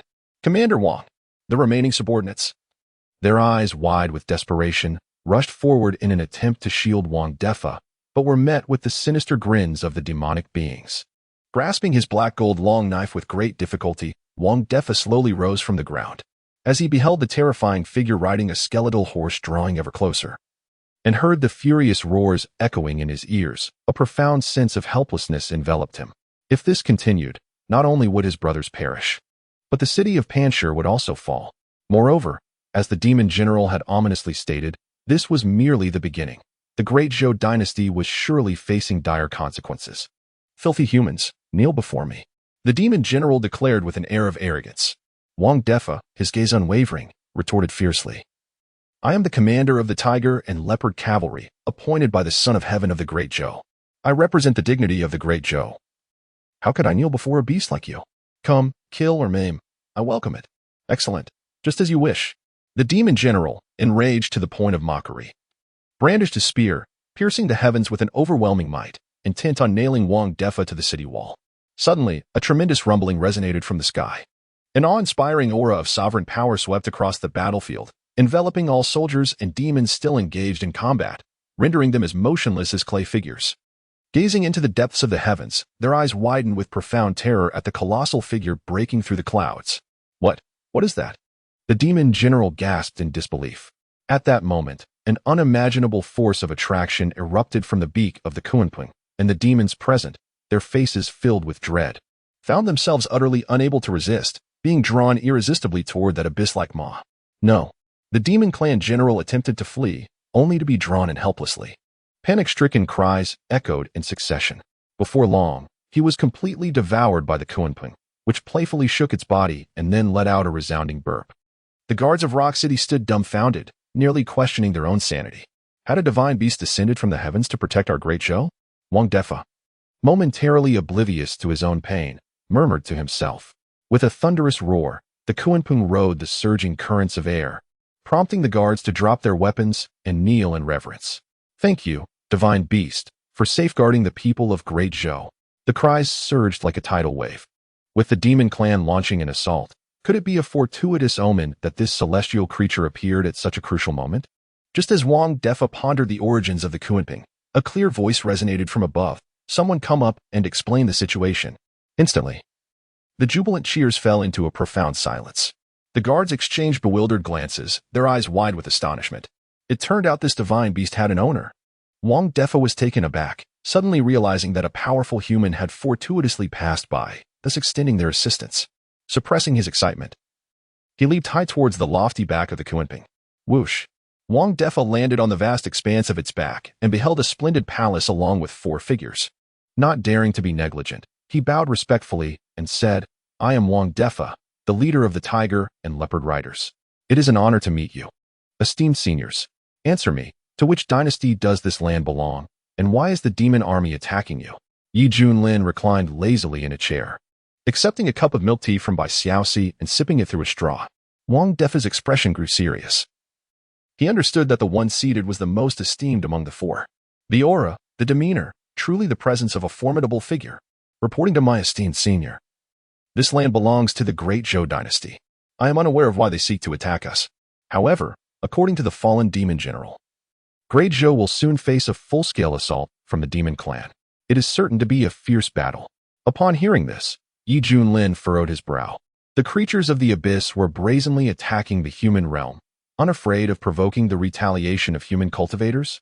After all, the demon clan was a prominent faction from the abyss, and if they were so openly aggressive, perhaps other dark races harbored similar intentions. Li Wujie pondered. The demon clan favors environments heavy with yin energy and moisture. What benefits would they gain from conquering Great Zhou? Hong Qinya replied nonchalantly, why overthink it? If they come, we will simply eradicate them. Upon hearing this, Wang Defa's heart leapt with joy as he gazed at the enchanting figure in red, tentatively asking, esteemed fairy, do you intend to assist Great Zhou in overcoming this crisis? I would like to express my gratitude on behalf of the people of Great Zhou for your immense kindness. Heh. Hong Qinya scoffed, her gaze drifting elsewhere, exuding an air of indifference as if the matter did not concern her. Wang Defa's expression was awkward, yet upon reflection, he found it quite understandable. After all, they were merely strangers. Why should anyone wade into such murky waters? Yi Junlin stroked his chin, sensing that there was more beneath the surface. At that moment, a familiar system notification echoed in his mind. Ding. Congratulations, host. You have triggered a mission to vanquish the invading ghost army of the Great Zhou dynasty. Upon completion, you shall receive commendable rewards. Very well, if that is the case. I shall temporarily consider this place as my base and see if I can extract any clues from the ghost clan. Yi Junlin resolved within himself, cleared his throat, straightened his posture, and declared solemnly, the foreign race wreaks havoc, indiscriminately slaughtering the innocent. As a powerful being of the human race, I cannot stand idly by. Convey this message. I will take action.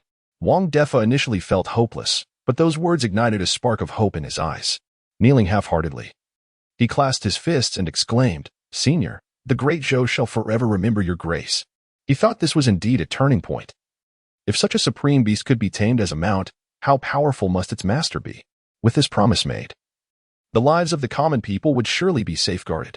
Li Wuji admired, Master is wise. He genuinely wished to stay and assist the Great Zhou. As he was a native cultivator of the eastern region, fiercely opposed to the invasion of the underworld creatures, Hong Qianye curled her lips, thinking to herself, truly meddling in affairs that do not concern you. By the way, may I ask how to address you, esteemed senior? Where do you hail from? Wang Defa inquired cautiously. Xintian sect, Yi Junlin, Yi Junlin replied, sipping his milk tea. Boom. Wang Defa felt as if struck by lightning, his head buzzing. Combining what he had heard in rumors with the features of the person before him, he suddenly realized that this individual was none other than the recently renowned white-haired god of death, the one who had repeatedly trampled the face of the foremost immortal sect of the eastern region. Yi Zuanzhong, I am in awe of you. Wang Defa's forehead broke into a cold sweat, forcing a smile as he trembled with fear. Clad in an imposing black robe adorned with gold embroidery, complemented by striking silver hair, it was no wonder he found this combination oddly familiar. However, Wang Defa had initially conjured an image of the revered Yi Junlin as an ancient figure, white-haired and decrepit. He never anticipated that the true visage would be so youthful. Your Excellency? Yi Junlin's expression was somewhat peculiar, likely due to the outdated information in this place, as they seemed unaware of the events that had transpired at the banquet. However, it mattered little. It was merely a title. Let us proceed. Take me to meet your sovereign. Indeed.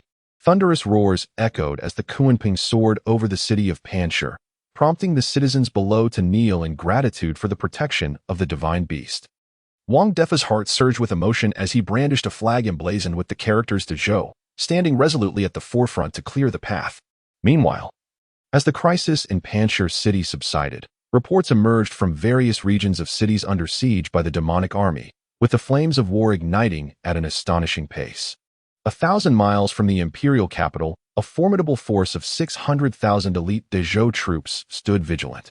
The ground was densely occupied by colossal bronze elephants, atop which sat armored soldiers radiating a silvery glow, wielding long spears that gleamed with a metallic luster. Warships blotted out the sun, exuding an overwhelming sense of pressure, while countless archers drew their bows, arrows charged with tempestuous energy. Such a formation could spell doom for even a deity, and formidable beings of the combined body realm would think twice before engaging.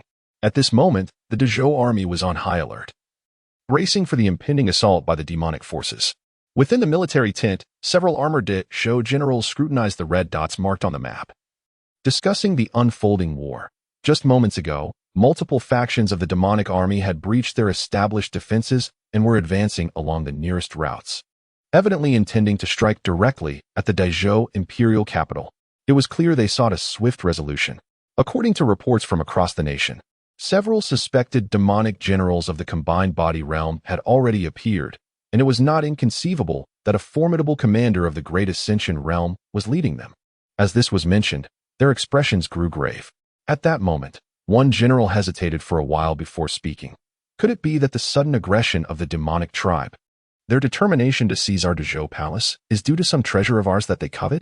Upon hearing these words, the faces of the other generals shifted subtly as they cast a furtive glance at the imposing figure beside them, clad in golden armor and draped in a crimson cloak. This was the established crown prince of de Zhou, the heir to the throne. The crown prince pondered for a moment and replied, I understand your concerns, yet regrettably, as the crown prince, remain uninformed. Your Highness, I apologize for my impudence, the general who spoke up said, his face flushed with embarrassment as he clasped his fist in contrition. The crown prince waved his hand, his voice grave. No matter. Our task in the face of this grand invasion by the demonic tribe is to resist as much as we can. If we cannot withstand them, we must prioritize the evacuation of as many common folk as possible. As long as life endures, hope remains. What a blessing for our de Zhou to have such a compassionate prince. The generals exclaimed in admiration. The crown prince sighed. Alas, this is merely a contingency plan. I hope that other powers in Songzhou, recognizing our shared humanity, will extend a helping hand to assist de Zhou in resisting the demonic forces. Just then, a clamor erupted outside the military tent. Strange, could the demonic army be upon us? A general exclaimed, his face pale with alarm. As his words fell, a vice commander rushed into the tent in a flurry, exclaiming, Your Highness, there's a new development outside. You must come and see. Could it be that the demonic tribe was up to their tricks once more? The prince's heart grew heavy as he led several generals out of the military tent. Upon witnessing a colossal and extraordinary creature soaring through the skies, propelled by mighty currents, their expressions changed dramatically, disbelief etched upon their faces. What manner of beast is this? One general, his scalp prickling with unease, exclaimed in desperation, Why has such a creature appeared in our great Zhou? Quickly, order all soldiers to prepare for battle and fend it off. Do not act rashly. This is the divine beast Kunping, the prince admonished sternly. His gaze filled with reverence for the immense being. Yet, what astonished him most was the sight of Wang Defa, who stood aloft on the creature, proudly brandishing the banner of Great Zhou. Ah, I recognize him. That is Commander Wang of the Tiger and Leopard Cavalry. The general nearly doubted his own eyes. But upon closer inspection, he gasped in astonishment. What? The crowd was taken aback. Wang Defa raised the flag in his hand, which fluttered majestically in the wind, drawing all eyes to him, and he felt an immense sense of satisfaction within. As the Kunping descended upon the military tent, Wang Defa immediately leaped to the ground. Kneeling on one knee and respectfully declared, Commander of the Tiger and Leopard Riders, I pay my respects to His Highness the Crown Prince. The Crown Prince hastily inquired, Commander Wang, what is the meaning of this? Does this divine beast have a connection to our Great Zhou? Wang Defa replied gravely, Your Highness. This divine beast is under someone's command, and that individual has already pledged to assist our Great Zhou. Hiss. The crowd inhaled sharply. Who in the entire eastern region could possibly ride a Kunping? The Crown Prince was equally astonished. Yet what stirred his emotions the most was the information revealed in the latter part of the statement. Commander Wang, is this truly the case? Is that esteemed elder genuinely willing to assist my Great Zhou in overcoming its tribulations? Absolutely. The Crown Prince felt a surge of joy, suddenly believing that the Great Zhou had hope with such formidable support. How shall I address this esteemed elder? Once our endeavors bear fruit, the Great Zhou shall surely repay him. Your Highness, that esteemed elder is known as Junlin. Upon hearing this, the Crown Prince was momentarily taken aback, his heart racing. Tentatively, he inquired, Junlin? Is he the infamous white-haired god of death from the Shantian sect? Wang Defa, startled, quickly lowered his voice, Your Highness. You must tread carefully. Lord Yi is, in fact, quite affable and is nothing like the rumors portray him to be. The crowd swallowed hard. The term affable seemed rather incongruous in relation to him, considering that the Yuhua sect had suffered the loss of 1 million practitioner army due to him, including 18 core elders of the Great Ascension realm. This was no mere exaggeration. The Crown Prince steadied his breath, taking a few steps forward and respectfully clasped his hands, saying, I am the Crown Prince of the Great Zhou. It is an honor to meet you, Lord Yi. He dared not display even a hint of negligence. Should the elder take offense, he could easily reduce the capital to rubble. His own army of 600,000 would likely not even qualify to warm up for him. Suddenly, a thunderous rumble echoed in the distance, as a vast expanse of black mist surged forth like a tide on the horizon.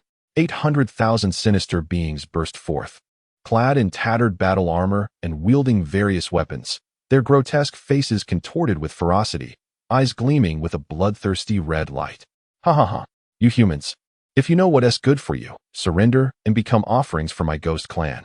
A chorus of mocking, sinister laughter reverberated through the skies. The Crown Prince's expression darkened with anger. Just as he was about to retort, a somewhat disgruntled voice emerged from the Kunping.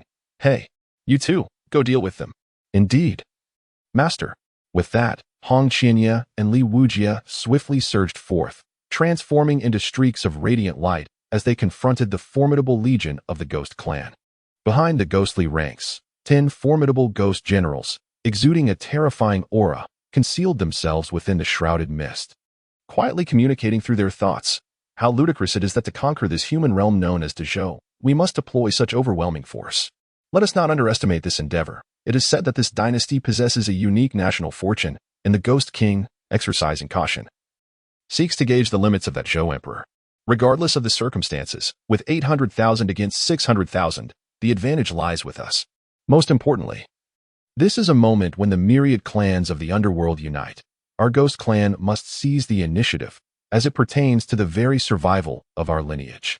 Indeed, the fall of this world is inevitable. Once we have influence over the Eastern Domain, our prior merits will afford us a measure of authority. Meanwhile, Hong Qianye and Li Wujie landed a short distance from the advancing ghost army, observing the relentless tide of ghostly beings surging forth. Brother Hong, my skills with the blade are lacking. I shall go first and reveal my inadequacies.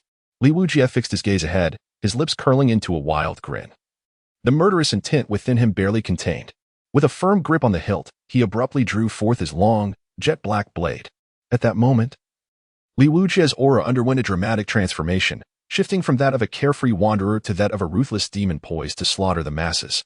Slash! The chilling voice echoed in all directions. With a swift motion, the dark as ink blade radiated forth, transforming into a gaping maw of the abyss, devouring countless souls of the demon clan. A heart-wrenching scream pierced the air, sending many of the demon race into a state of sheer terror. Who among the human warriors could wield such power? With but a single strike, they had claimed the lives of 100,000. Li Wujie exhaled heavily, reflecting on his previous maneuver, feeling it lacked a certain finesse. Suddenly, a terrifying force akin to a volcanic eruption surged forth beside him. The temperature around them soared dramatically, leaving everyone parched and gasping. Hong Chenye summoned the surging magic within, his disheveled black hair swirling wildly, exuding an overwhelming aura. With a single hand, he formed a mystical seal, pointing his fingers into the distance. A torrential wave of crimson-golden flames erupted, engulfing the surroundings and causing the very fabric of the void to ripple. A cacophony of anguished wails echoed from the expanse engulfed in crimson flames, as countless spirits of the demon clan were reduced to mere ash. This is dire. We must act swiftly. Among them, several dozen demon generals. Their expressions a mask of horror, unleashed surging waves of ghostly energy, uniting their strength in a desperate attempt to alter the dire situation. Yet, their struggles were destined to be in vain. One by one, they were ensnared by the inferno, meeting their demise on the spot. In the blink of an eye, from the grand army of 700,000 demons, a staggering 400,000 had perished. The scene was nothing short of terrifying. Li Wujie lamented. Brother Hong possesses formidable prowess. I, your junior, am truly in awe. Ha! A subtle smile graced the corners of Hong Chenye's mouth, a flicker of pride igniting within him. Even though that shameless fellow had taken in an oddity, I, Hong Chenye, remain the mightiest of the senior disciples. Let us conclude this swiftly, lest we become a source of ridicule. Hong Chenye spoke coolly. In the next moment, he was enveloped in a searing inferno, carrying an overwhelming force as he surged forward. The ground behind him was reduced to charred earth, a sight both awe-inspiring and terrifying. Li Wujie nodded gravely, asserting, Senior Brother Hong is right. We cannot bring shame to our master. Armed with a long blade, he leapt into the fray, unleashing a flurry of strikes amidst the ranks of the ghostly army. Under the onslaught of these two, the ghostly forces suffered grievous losses in a remarkably short span, their numbers dwindling at an astonishing rate. At this pace, annihilation was imminent. Witnessing such brutal carnage, the soldiers of the Great Zhou were rendered pale and cold, their hands trembling. The commanding officers swallowed hard, beads of sweat forming on their foreheads. The prince, too, felt his hair stand on end as the muscles of his face twitched involuntarily. Truly, he was the disciple of the white-haired god of death, inheriting his ruthless style. What they had anticipated to be a fierce battle turned out to be remarkably swift and decisive. Damn it, who are these two humans? From the depths of the black mist in the rear, 10 ghostly commanders were both astonished and enraged, the unfolding events igniting a sense of urgency within them. It appeared that these were formidable beings sent by the great Zhou dynasty. We must strike them down. No one shall thwart the plans of my ghostly kin. Up! At this moment, Hong Chenye soared through the air, effortlessly annihilating countless entities of the demon race. Suddenly, he sensed something and turned his gaze towards the source. A cold smile gracing his lips, something interesting has arrived. With a thunderous roar, 10 formidable figures, exuding a powerful aura of demonic energy, ascended into the sky.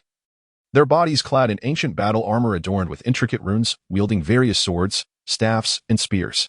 Such a potent presence. These are the demon generals of the Great Ascension realm. The prince and his companions gasped in astonishment. The weakest among them was at the mid-stage of the Great Ascension, while the strongest reached its pinnacle. You two humans shall perish. A green-haired demon general at the mid-stage of the Great Ascension was the first to charge forward, thrusting a jet-black halberd with ferocity. Haha, this is just the opportunity one need to hone my skills, Li Wujie exclaimed, his face alight with excitement as he eagerly prepared to test his limits, unleashing his blade technique. Swish! The blade's radiance shattered the void, imbued with the momentum to sever the heavens. With a piercing sound, the green-haired demon general, in disbelief, watched as his halberd shattered, a searing pain erupting from his chest as green blood gushed forth. Fear filled his heart. When did the human cultivators of the harmonization realm become so formidable? Such power, transcending great realms, has been exceedingly rare in the nether abyss for millennia. Survived a single strike? Then I shall deliver another. Li Wujie, feeling a need to preserve his honor, gathered all his strength and swung his long blade once more. Swish! A devastating arc of light flashed. Boom! The green-haired demon general had no time to scream before being obliterated beneath the weight of that terrifying blade's radiance. What? The 9 ghost commanders were struck as if by lightning. The prince and his companions gaped in astonishment, murmuring, "Is the disciple of the esteemed Yi truly this formidable?" "Ha! This is absolutely exhilarating." Li Wujie laughed heartily, wielding his long blade as he continued to strike at the other ghost commanders.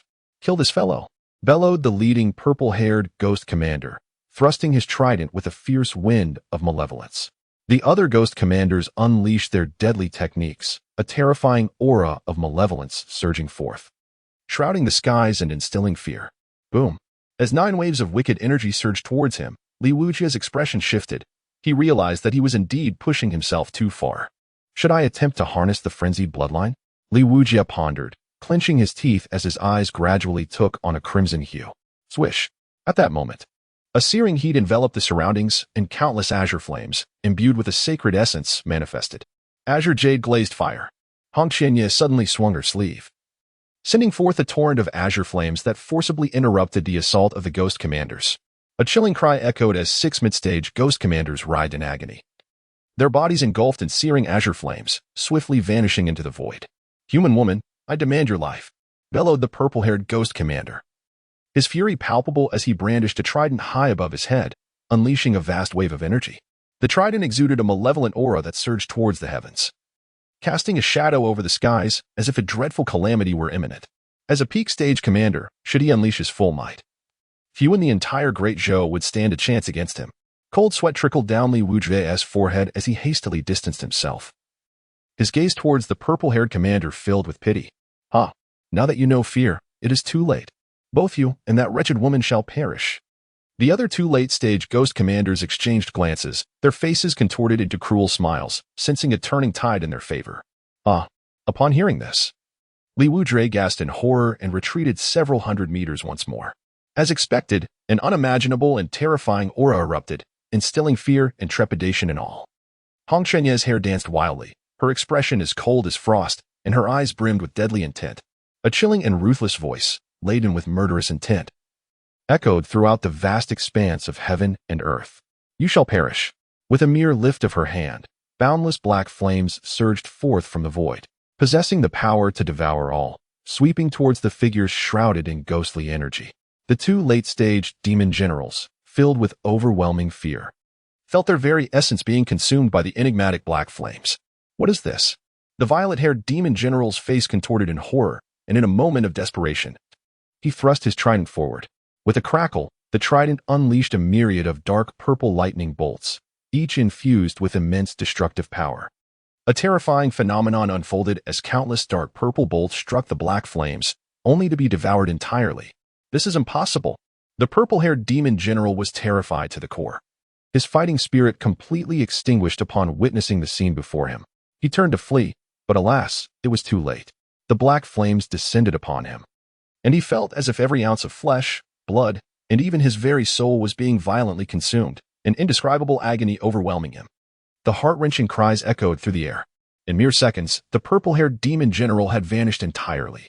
As for the remaining spirits of the demon clan, they too were engulfed by the black fire, leaving the battlefield in utter devastation, where only the mournful howling of the cold wind could be heard. The soldiers of the Great Zhou gazed in disbelief, their hearts filled with profound dread as they beheld the imposing figure clad in red, radiating an aura of overwhelming power. "The Red Fairy truly possesses a celestial grace," the prince murmured after a moment of hesitation. "I can't help but feel she is nothing but a female demon." A commander whispered, only to be nudged by his comrade, urging him to silence his thoughts.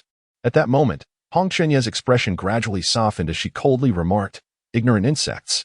She turned her gaze towards the distant Li Wujie, who remained hidden, offering no words as she prepared to report back. Li Wujie sighed, reflecting on the fury of his senior brother Hong, whose prowess in battle was truly unmatched, a testament to being the first disciple of their master. In the next instant, a thought struck him. He tightened his grip on the hilt of his sword, a manic smile spreading across his face, his eyes alight with excitement. "This is splendid. If we were to spar, I would relish the chance to unleash my fury upon him." Hong Qianye felt a shiver run down her spine, as if something was amiss. She abruptly turned her head and discovered that Li Wujie had silently followed her. With a hint of suspicion, she murmured to herself, Could it be that I have been mistaken? Upon their arrival on the Kuanping, they bowed their heads and clasped their hands, addressing their master, Master, as per your instructions. Everything has been resolved. Yet, no response awaited them ahead. A wave of anxiety washed over Li Wujia. Oh no, could it be that Master is dissatisfied? What mischief is he up to now? Hong Qinya tentatively lifted her gaze, nearly fuming with indignation. Before her lay a reclining chair, occupied by a handsome young man sprawled carelessly, donning a sky-blue eye mask, drooling as he succumbed to slumber, utterly oblivious to the world around him. Master, please awaken. Bai Xiaoxi softly urged at his ear. Yi Junlin lazily stirred awake, casually removing his eye mask. Has it been resolved? Indeed, we have annihilated the enemy forces. Hong Qinya struggled to suppress the urge to pummel him, gritting her teeth as she spoke. Yi Junlin stretched languidly, moving between them to pat their shoulders. Adopting a tone of commendation, well done, keep up the good work. Straightening his posture, he strode away with an air of authority. Thank you for your praise, Master. Li Wujia exclaimed, filled with excitement. Hong Qinya curled her lip in silent disdain, mentally grumbling. You were supposed to take action. Instead, we are left to do your bidding. Meanwhile, the prince and his companions felt a palpable tension. At that moment, they noticed a young man in a black robe approaching, his silver-white hair cascading elegantly, each strand gleaming. His refined features exuded an ethereal charm. We pay our respects to the esteemed Yi. The prince gasped in surprise, hastily bowing. Everyone else followed suit, exclaiming in unison, we pay our respects to the esteemed Yi. Now that the crisis has passed, will you not extend your hospitality to me? Yi Junlin smiled. The prince replied respectfully, esteemed Yi, you are our most honored guest. We shall surely treat you with utmost warmth. Yi Junlin nodded in acknowledgement. He had deliberately descended to experience the local vibrancy. As they soared through the clouds to the bustling capital, news of the vanquishing of the ghostly army had already spread throughout the city. The populace rejoiced, celebrating with exuberance. Look, there is the esteemed Yi. It is said that he single-handedly vanquished the ghostly army, exclaimed a tea-house owner. Esteemed Yi, please accept my humble bow. Many rushed forward, fervently paying their respects. Countless praises followed, extolling Yi Junlin, elevating him to celestial heights. Yi Junlin sighed, alas, this is truly the merit of my disciples. How can it be claimed as my own? Cough, cough, the crown prince remarked, his expression one of embarrassment. After traversing nearly the entire street. You choose now to bring this up? Upon hearing this, Li Wujie responded without a moment's hesitation, as disciples, our achievements are but reflections of our master's glory. Hong Chenya's face twisted in disdain. This individual truly lacked fortitude. Xiao Hong, what are your thoughts? Yi Junlin inquired earnestly. Hong Chenya immediately replied with solemnity. I believe what junior brotherly said is utterly correct. A student worthy of teaching, my efforts as a master have not been in vain. Yi Junlin sighed with emotion. Within the palace, all the officials and generals were eagerly anticipating the arrival. We humbly welcome the esteemed Yi. Upon spotting the silver-haired youth accompanying the crown prince, they instantaneously grasped his identity, bowing in reverence. This was the formidable individual who had single-handedly decimated the million-strong army of the Feather Transformation sect, truly unmatched in the realm. Save for the Emperor of Zhou, the crown prince spoke solemnly. Respected Yi, my father awaits you inside. Yi Junlin raised an eyebrow, noting the old fellow's impressive demeanor as he awaited his arrival inside. At that moment, a rich voice tinged with regret resonated. Esteemed Yi, please forgive my inability to welcome you from afar. My physical condition is quite inconvenient. As Yi Junlin stepped into the grand hall, his expression froze. Before him sat a middle-aged man draped in a dragon robe, adorned with a crown, exuding an air of authority from the throne. A radiant halo of white light enveloped him, seemingly signifying a certain power that either aided in healing or adapting to his current state. This was none other than the reigning emperor of the Great Zhou. Your Majesty, Yi Junlin's gaze sharpened slightly. From his recollections, this dynasty differed from sects and noble families, possessing a mysterious force known as national fortune as its trump card. The essence of national fortune was profoundly enigmatic. It could aid in cultivation, heal injuries, and enhance strength. Moreover, the populace served as the foundation for this national fortune. For a ruler to gain its favor, they must earn the recognition of the common people, thus establishing a mutually beneficial relationship, much like the adage that water can both carry a boat and capsize it.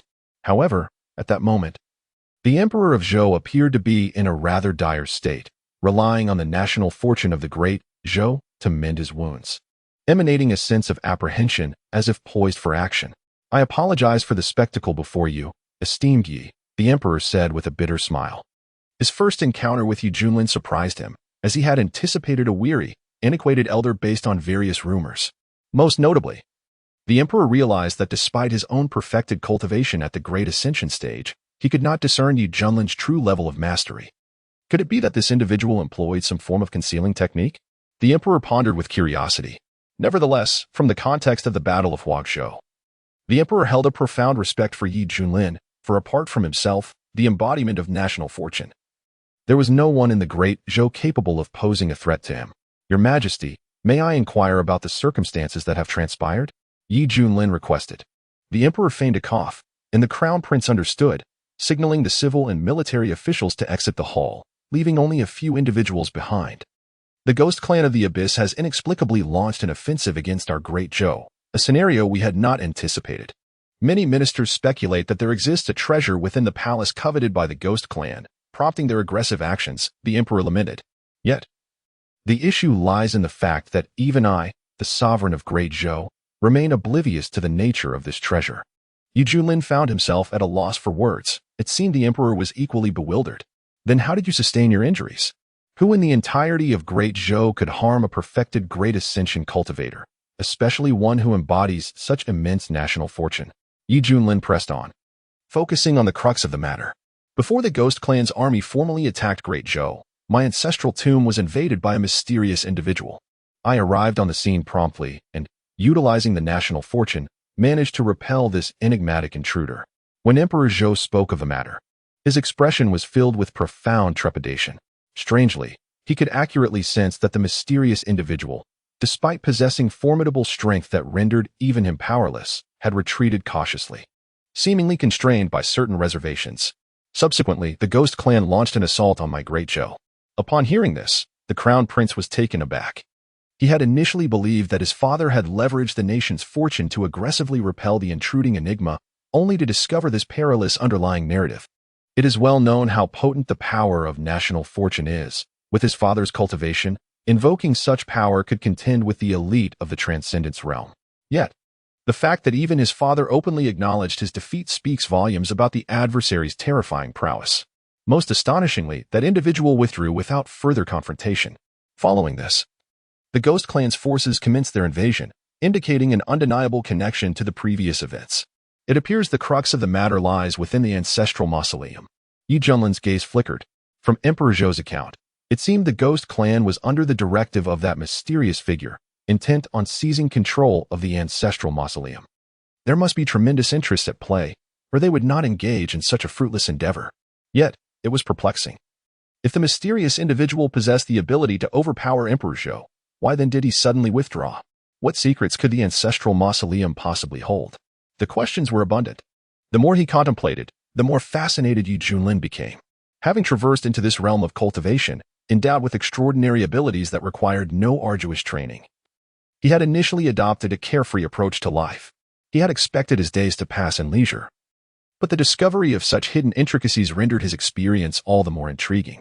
Such extraordinary occurrences exist? Li Wujie furrowed his brow. Beside him, Hong Qinya narrowed her eyes, a glint of sharp clarity flashing within, as if recalling certain rumors she had heard in the central domain. Emperor Zhou, if you do not deem it too forward, might you allow me to visit the ancestral mausoleum? Junlin stated directly. Seated upon the dragon throne, Emperor Zhou fell into contemplation. How audacious.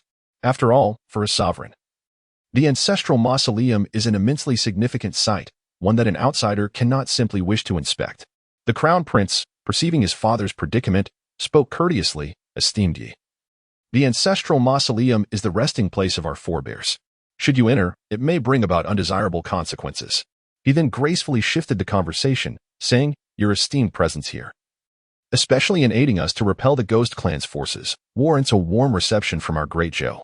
The imperial banquet prepared by the royal kitchen is about to commence. Might we adjourn to the Tianhe Hall to partake in the feast?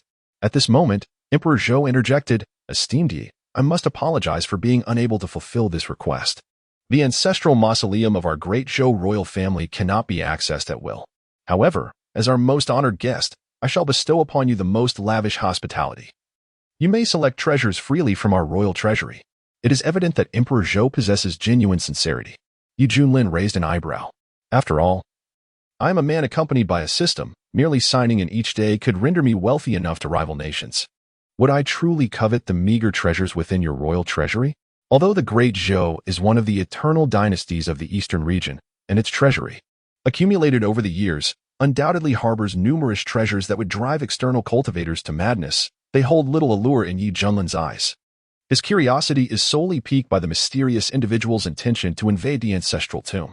Since he is unwilling to reveal it, Yi Junlin will not impose upon him. He is, after all, a rather easygoing individual. Very well, Yi Junlin waved his hand dismissively. The crown prince secretly exhaled in relief, his face alight with a smile, and said, I knew that Master Yi is a man of understanding. Please, everyone, this way. Subsequently, the group proceeded towards the imperial banquet. At this moment, beyond the borders of the Great Zhou Kingdom, there stood a mountain shrouded in a sinister atmosphere. Despite the sun shining brightly in the sky, its rays could not penetrate this foreboding place. Along the path, one could see several ghostly soldiers clad in battle armor, armed with long spears, standing guard with expressionless faces, exuding a palpable aura of malice. Deep within the mountain, there lay a palace constructed from piles of bones. The table was laden with dishes containing processed flesh, various organs, and starkly contrasting eyeballs. The air was thick with a nauseating stench of blood. Seated upon a throne draped in human skin was a ghastly creature of the ghostly race. Its skin a pallid gray, with a single horn protruding from its forehead. It grasped a multitude of eyeballs in its enormous hand and began to chew them with a grotesque sense of pleasure. My king, this is your drink. At its feet knelt a disheveled human female cultivator, her body marred with wounds, trembling as she offered a bronze tripod cup filled with thick, crimson blood. This is the blood of a newborn. The Horned Ghost King took the cup, downed its contents in one gulp, and carelessly tossed the vessel aside, forcibly pulling the female cultivator into its embrace, laughing heartily, delightful. It was exhilarated, having the opportunity to lead its kin from the abyss into the outside world, escaping the drudgery of a lifeless existence. After countless years, this chance had finally arrived, and it was determined to seize the moment to showcase its prowess. Should it successfully conquer the Great Zhou dynasty, its stature among the ghostly race would soar. Most importantly, if it could gain the favor of a few esteemed individuals. Perhaps there would be a place for it among the influential figures of the Eastern Domain in the future. The Horned Ghost King mused with a sinister smile. The female cultivator trembled in despair, her delicate face etched with hopelessness. She was a golden core loose cultivator from Sangzhou, who had been unfortunate enough to fall into their clutches, suffering relentless torment day and night. During this harrowing period, she had witnessed too many inhumane atrocities, causing her spirit to fracture. She yearned for death, yet the overwhelming power of her captors rendered her incapable of even that. How long must she wait for news? With the strength of Kunta and others, they should be able to compel the Zhou Emperor to act. The one she feared the most was that being who bore the weight of the nation's fate. The Horned Ghost King's gaze turned menacing. At that moment, a strange black mist wafted into the grand hall, and a mysterious figure cloaked in black emerged. From beneath the hood, a deep, raspy voice filled with uncontainable fury reverberated. Useless, what are you still doing here? Upon hearing these words, the Horned Demon King not only felt no anger, but was instead struck with terror. Tumbling from his throne to kneel upon the ground, trembling as he spoke, I humbly greet the esteemed messenger. Confronted by the wrath of the enigmatic figure, the Horned Demon King was engulfed by dread, daring not to utter a single complaint. For the being before him was one of the masterminds behind the curtain, a presence upon which all denizens of the abyss relied, their fates intertwined with its will. In this moment, as the myriad clans of the abyss prepared for the holy war, how could you, as the Demon King, sequester yourself in the rear, indulging in revelry? Has the Demon Clan deemed itself resigned? The figure clad in black robes spoke coldly. Unjust. I have dispatched troops to assault the Great Zhou dynasty, and I believe the Emperor will soon be forced to act. At that time, his true nature will be laid bare, and I shall be more than capable of dealing with him. The Horned Demon King, filled with trepidation, hastily offered his defense. Should this lead to a misunderstanding, jeopardizing the future of the entire Demon Clan, would not the other Demon Kings unite to rend me to pieces in their fury? The black-robed messenger, infuriated, laughed derisively. Fool. The 800,000 troops you dispatched have already been annihilated outside the capital just moments ago. Your actions have had no impact on the Emperor of Zhou whatsoever. How is that possible? The Horned Demon King's mind buzzed, his expression one of disbelief. This contingent of 800,000 was bolstered by dozens of demon generals at the harmonization realm, along with 10 commanding demons at the ascendant realm. Surely, if the Emperor did not intervene, they could have turned the Great Zhou upside down. Yet, they could not even breach the city before meeting utter destruction? Just how formidable was this Great Zhou dynasty? The Horned Demon King's countenance darkened. The black-robed messenger stated coldly, "The force that obliterated your 800,000 troops was not the Great Zhou dynasty, but rather a solitary cultivator who happened to be passing through." The citizens of the capital referred to him as Master Yi. Respectable one? The Horned Demon King was momentarily taken aback, only to be consumed by indignation. How dare an outsider of the Great Ascension stage disrupt its meticulously crafted plans? Truly, they must be courting death. Although it was astonished by the other's formidable strength. For a being of its level, the mere presence of a Great Ascension practitioner was hardly a concern. To err on the side of caution. "This infernal essence pill is for you. Ensure that you conquer the Great Zhou. I will not tolerate another failure." The voice of the cloaked envoy was cold and unyielding. A purple pill, intricately adorned with enigmatic patterns, slowly floated before the Horned Demon King. Understanding that this was its final opportunity, the Horned Demon King resolutely proclaimed, "I shall undoubtedly fulfill the envoy's wishes on this venture." The dark-robed envoy let out a cold chuckle, his entire form dissolving into a swirling mass of black mist. As if he had never existed at all. With a sigh of relief, the Horned Demon King wiped the cold sweat from his forehead, his heart seething with anger at the thought that their plan had nearly been thwarted. Suddenly, a terrifying aura erupted violently, causing the entire mountain to tremble. The Horned Demon King cast a glance over his shoulder, swiftly seizing the trembling female cultivator huddled in the corner, his eyes glinting with menace as he growled, "Do you think my earlier display was laughable? Speak." The female cultivator, pale with fear, stammered, "Master, I assure you, I did not." Silence. The Horned Demon King, in a fit of rage, crushed her with a single motion before soaring into the sky, his roar echoing like thunder in all directions. "All warriors, march forth with me." Indeed. Following this exclamation, countless spectral figures trailed behind the Demon King, enveloped in a billowing black mist as they surged towards the Great Zhou. In the Hall of Harmony, several exquisite maidens, adorned with veils, danced gracefully in synchrony with the enchanting melodies played by the geishas, creating a unique and captivating ambience. At this moment, Junlin and his companions were partaking in the grandest banquet that the Great Zhou had to offer. The ingredients were far from ordinary. They were either rare fowl or exotic beasts, or derived from precious celestial and earthly treasures.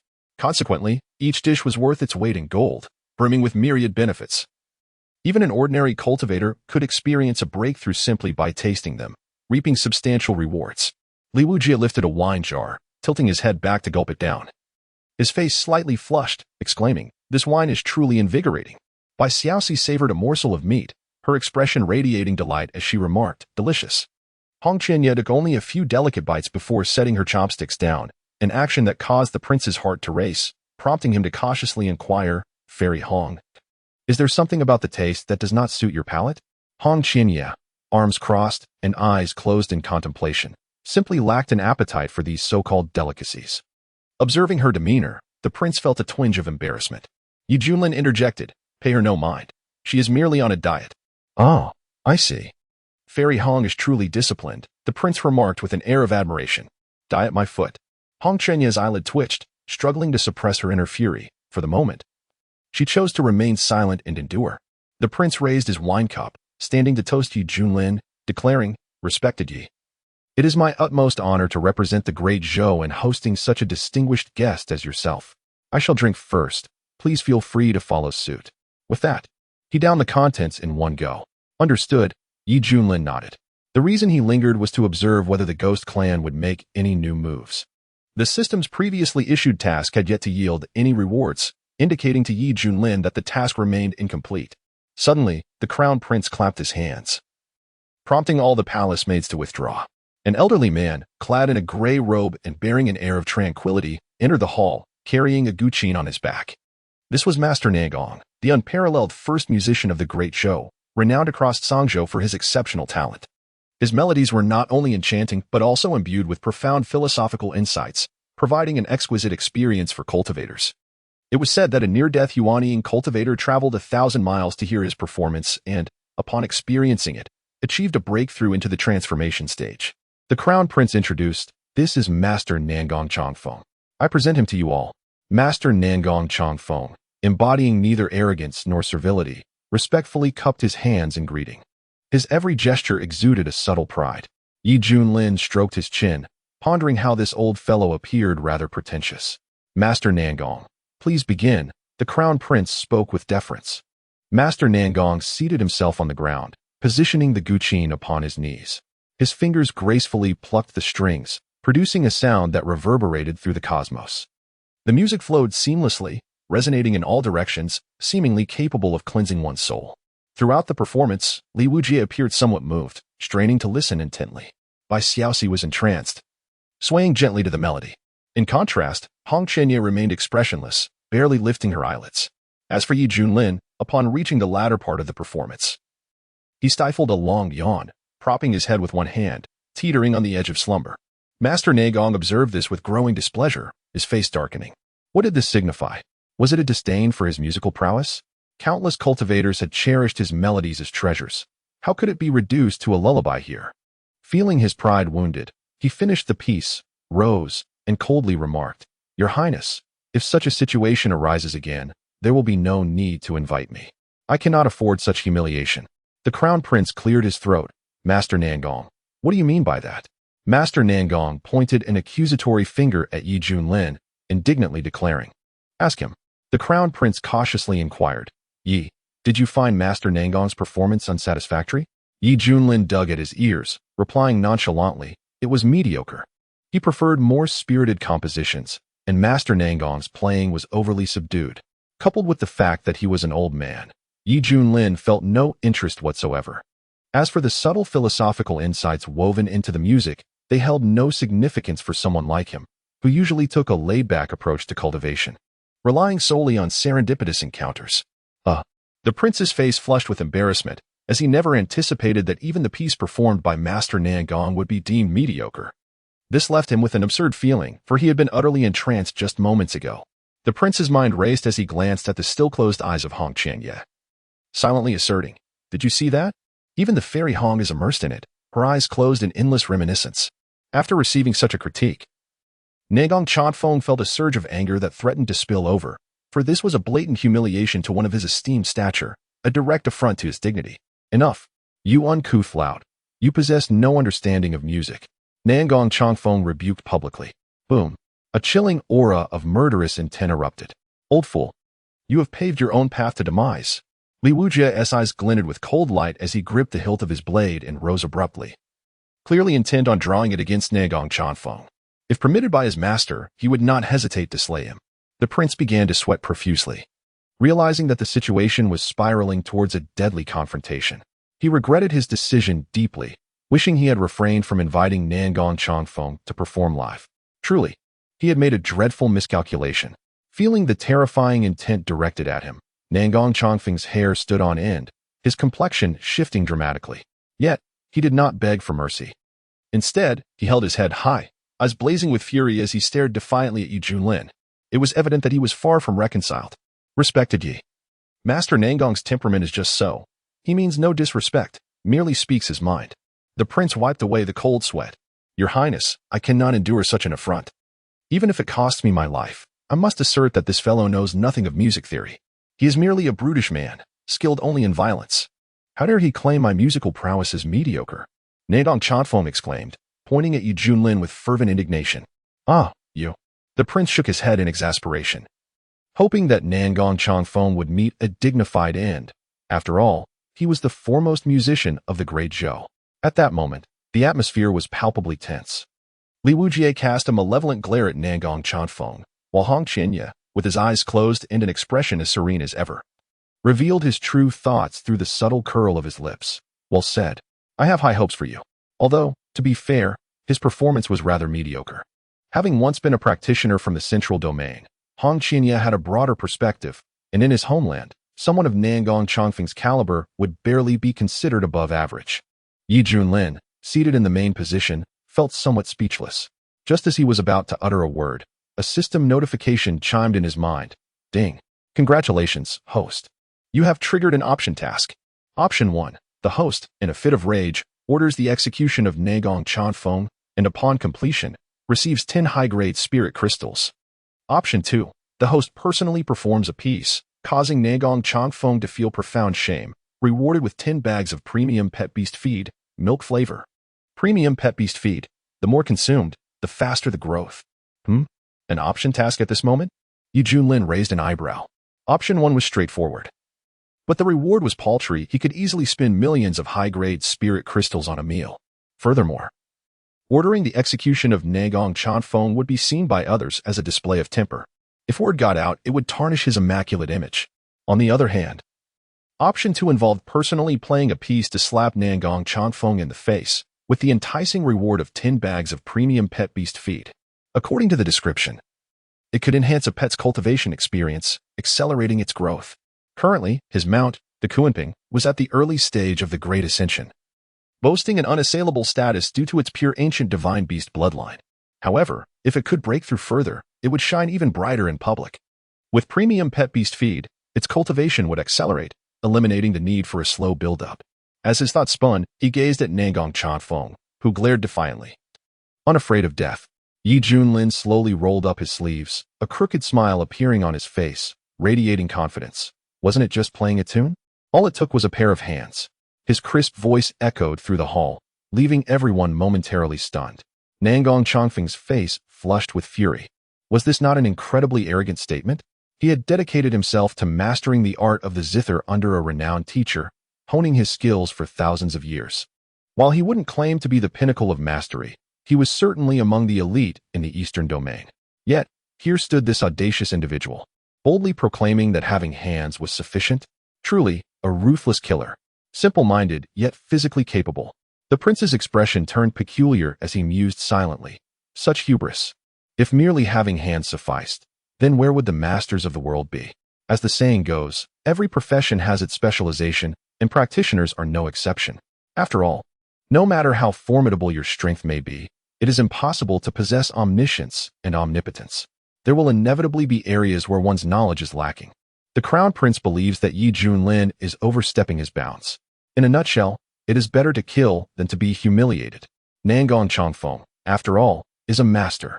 If he has offended you with his words, you may slay him, for your status and strength are superior. However, to boast in such a manner now is quite beneath your dignity. The master is indeed correct. As long as one has hands, one can play? Li Wujia puffed out his chest, feeling quite pleased. Although he did not understand the reason for his delight, he believed that whatever the master said was worthy of blind admiration from his disciple. Come, if you have the courage, then do it. I shall lend you the Fuyo Qin to perform. Let us see what earth-shattering melodies you can produce. Nagong Changfeng, filled with rage, laughed mockingly, saying, What now? Are you afraid? Ha ha ha, I knew you were merely boasting. If you could indeed play something, even a sow would climb a tree. With your kind of practitioner, who knows only fighting and killing, what do you understand of the art of music? The Crown Prince lowered his head, drenched in cold sweat. Having thought it was merely a matter of feasting and revelry, unaware that events would escalate to this extent, he stole a glance at the silver-haired youth, genuinely fearful that the latter might lose his temper and unleash a massacre on the spot. Surprisingly, Junlin did not display any anger. Instead, he smiled and said, Very well, I shall give it a try. Take this. Nagong Changfeng was momentarily taken aback, but soon his cold laughter echoed, eagerly anticipating the folly of this arrogant individual. The Fuyo Qin floated gracefully before Junlin, each string radiating a lustrous glow, exuding an extraordinary aura. As Junlin gently caressed the instrument, he inwardly pondered, System, what level is my Qin Dao skill at? He recalled that during a previous sign-in, he had received an experience package related to learning musical instruments, which allowed for effortless upgrades at the mere press of a button. Ding. Friendly reminder, the host Qin Dao skill has currently reached the pinnacle of excellence. The system's notification resonated. The skill levels were classified as Initial Insight, Entry Level, Exceptional Talent, Transcendent Mastery, and Pinnacle of Excellence. Individuals like Nagong Changfeng, who had diligently studied for nearly a lifetime, had only barely attained the entry level. Yet even so, he was renowned within the confines of Zhangzhou, sought after by countless cultivators. Now, however, Junlin's Qin Dao skill had silently ascended to the pinnacle, a truly terrifying feat. Come on, stop dawdling. Nagong Changfeng's face displayed disdain, believing Junlin was merely engaging in theatrics. Silence. My master is seeking inspiration. Li Wujie interjected, his tone solemn. The prince rubbed his temples, feeling a sense of dread. He could already anticipate the cacophony that Junlin was about to unleash. With his left hand pressing the strings and his right hand plucking the notes, Junlin took a deep breath, deftly strumming the strings. Suddenly, the sound of the qin erupted, the melody soaring with fervor, imbued with a fierce, commanding presence. There was an undeniable grandeur, a bold declaration of supremacy. With a start, Hong Chenya's eyes flew open, disbelief flashing across her face. This is incredible. Junlin unleashed his full momentum, his playing growing increasingly fervent. The melody surging with passion, creating a magnificent spectacle. The piece he played was a tribute to sovereign power from his past life. Nangong Changfeng initially stroked his beard with a sneer, but soon furrowed his brows, ultimately left speechless, having plucked out his own beard in shock. The prince felt a jolt of energy surge within him, his blood boiling, his breath quickening. Li Wujie's face flushed crimson, his heart racing as if it might leap from his chest, the rhythm akin to the beating of war drums. Fiery. This is truly exhilarating. Junlin was lost in the moment, his fingers moving with such speed that they became a blur, leaving shimmering trails on the strings. His long silver hair danced wildly, his eyes sparkling with brilliance, his skin radiating a lustrous sheen akin to polished jade. In that instant, everyone felt a peculiar illusion. As if an ancient divine king were performing unparalleled qin music before them. How could such a sublime melody have been produced? This level of mastery would be considered top tier even in the central region, where none would dare challenge him. Hong Chenya's countenance reflected profound shock. As she absorbed the profound truths embedded within the music, and combined with her past experiences of dominance in the central region, she found herself awakening to new insights. Boom. The aura of Hong Chenya soared progressively, ascending from the initial stage of the Great Ascension, through its mid and late stages, reaching its pinnacle, and ultimately attaining perfection. He was but a step away from the tribulation crossing realm. Li Wujie stood motionless as if carved from clay, entering a state of sudden enlightenment. With a crack, the bottleneck shattered, and his realm surged from fusion to great ascension, releasing a formidable presence hundreds of times more powerful than before. His jet-black hair billowed as his eyes sparkled with a fierce brilliance. He gazed at Junlin, his eyes brimming with fervor. Boom. At that moment, an overwhelming aura erupted from Junlin. The crown prince was taken aback, exclaiming, mid-stage of the tribulation crossing realm, "You are indeed a virtual immortal." With the enhancement of his cultivation, combined with his unparalleled mastery of the qin, Junlin played as if aided by divine intervention, commanding the world. Clang, clang, clang. Waves of extraordinary ripples spread out, resonating with the Tao, their sound traversing the vast expanse of mountains and rivers. The common people living on this land bathed in the cleansing melodies of the qin. Those suffering from grave illnesses, confined to their beds for years, experienced a remarkable transformation. Their ailments vanished, and they rushed outside, invigorated and jubilant. The soldiers of the Great Zhou, along with practitioners from various sects, found themselves in a state of enlightenment, their cultivation levels breaking through one after another. This was a miracle, a veritable miracle. Heaven bless our Great Zhou. The crowd, moved to tears, cried out in gratitude. Buzzing imperceptibly, the fortunes of the Great Zhou surged dramatically. In the Xinjing Hall, the Emperor of Zhou was enveloped in a radiant white light. Suddenly, he seemed to sense something, and with the aid of national fortune and years of accumulation, he directly shattered the shackles that had bound him for so long. From this day forth, the Emperor of Zhou officially ascended to the tribulation crossing realm, becoming the only virtual immortal sovereign among the great immortal dynasties of Zhangzhou. Who could this venerable predecessor be that aids our Great Zhou? The source of this qin melody seems to originate from the Hall of Heavenly Harmony. Could it be? The Emperor of Zhou breathed heavily, his eyes filled with awe. Meanwhile, the army of the Ghost Clan, led by the Horned Ghost King, surged fiercely into the territory of the Great Zhou, intent on breaching the capital. However, to their astonishment, the tide of battle began to shift. The resonant and passionate melodies of the zither echoed across the heavens, imbued with an extraordinarily profound power. For the human race, the music played by Junlin was immensely beneficial, yet for the creatures of the abyss, it proved to be lethally destructive. Within the vast shroud of darkness, anguish cries echoed, creating a haunting symphony of despair. Numerous beings of the ghostly clan were enveloped in a haze of white smoke, their flesh and blood rapidly disintegrating. Even the most earnest attempts to wield magical powers for protection proved futile against this insidious harm, akin to a curse. "My lord, save us.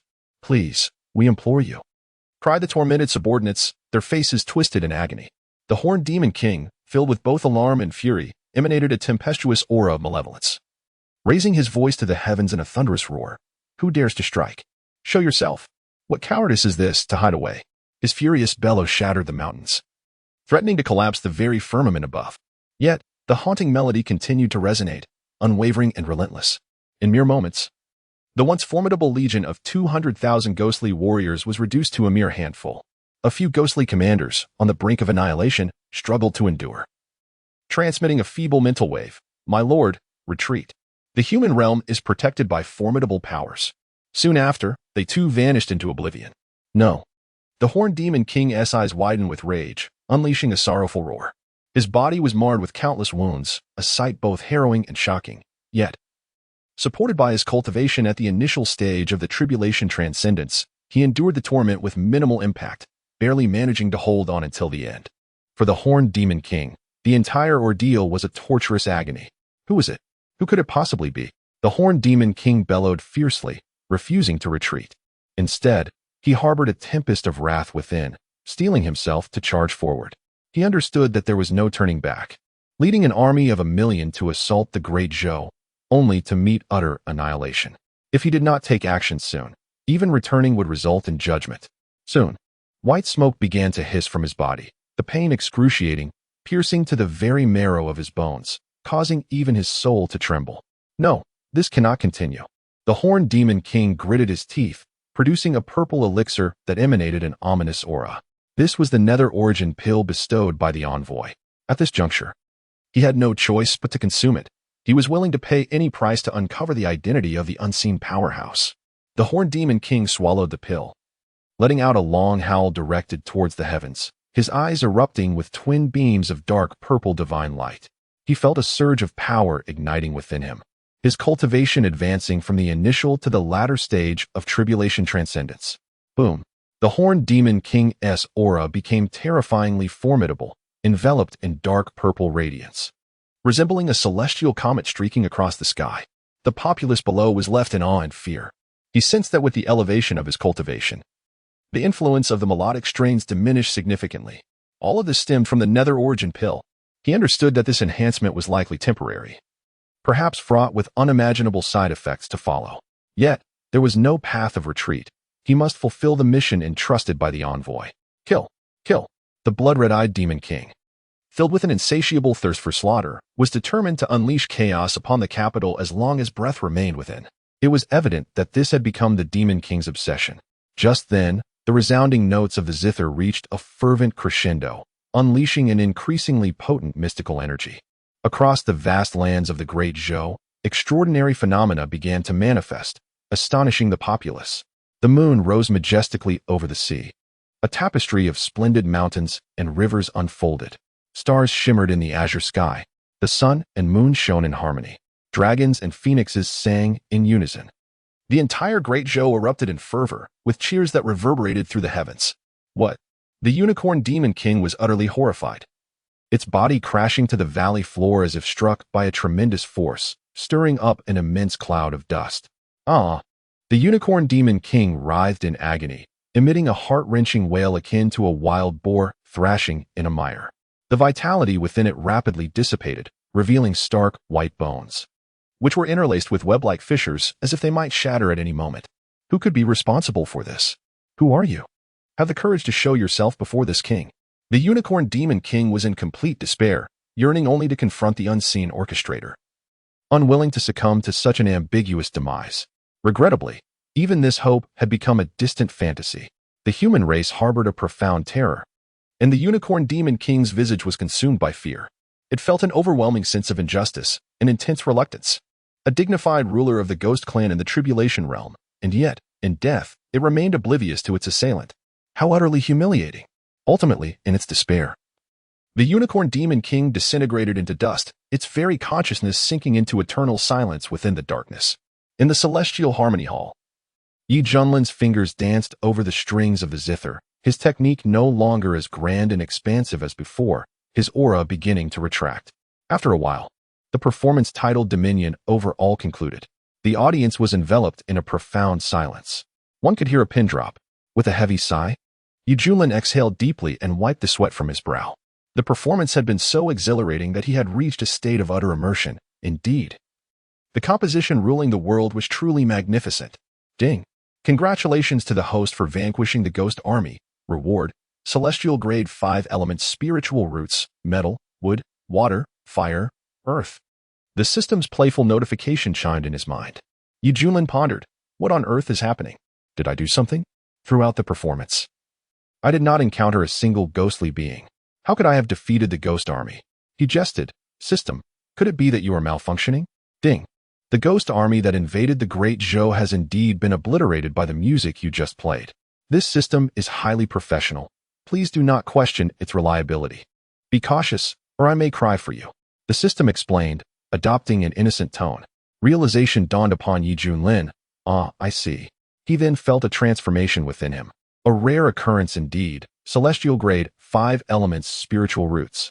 With such roots, he could effortlessly wield elemental magic, and the potency of his spells would be greatly enhanced. For instance, should he continue to cast the Grand Destruction technique of the 5 extremes, its overall lethality would amplify tremendously. Once unleashed, it would be akin to a calamity descending upon the earth. How enchanting! Exclaimed by Xiaoxi, snapping back to reality. Our master is truly extraordinary. Feigning a cough, Junlin nonchalantly remarked, as I said, as long as one has hands, it suffices. With a flourish, the ethereal qin floated gracefully before Nangong Changfeng. At that moment, Nangong Changfeng trembled, his eyes reddened with tears of regret, murmuring, what an extraordinarily brilliant piece. Marvelous, simply marvelous. He felt as though his very being had been cleansed, his soul transcending to a higher realm. Compared to this divine artistry, his own abilities seemed utterly insignificant. Poor fellow, he had been so pleased with himself. Considering himself a master of the qin, believing he deserved throngs of admirers, yet he was merely a frog in a well. The elder was right. My playing is indeed mediocre.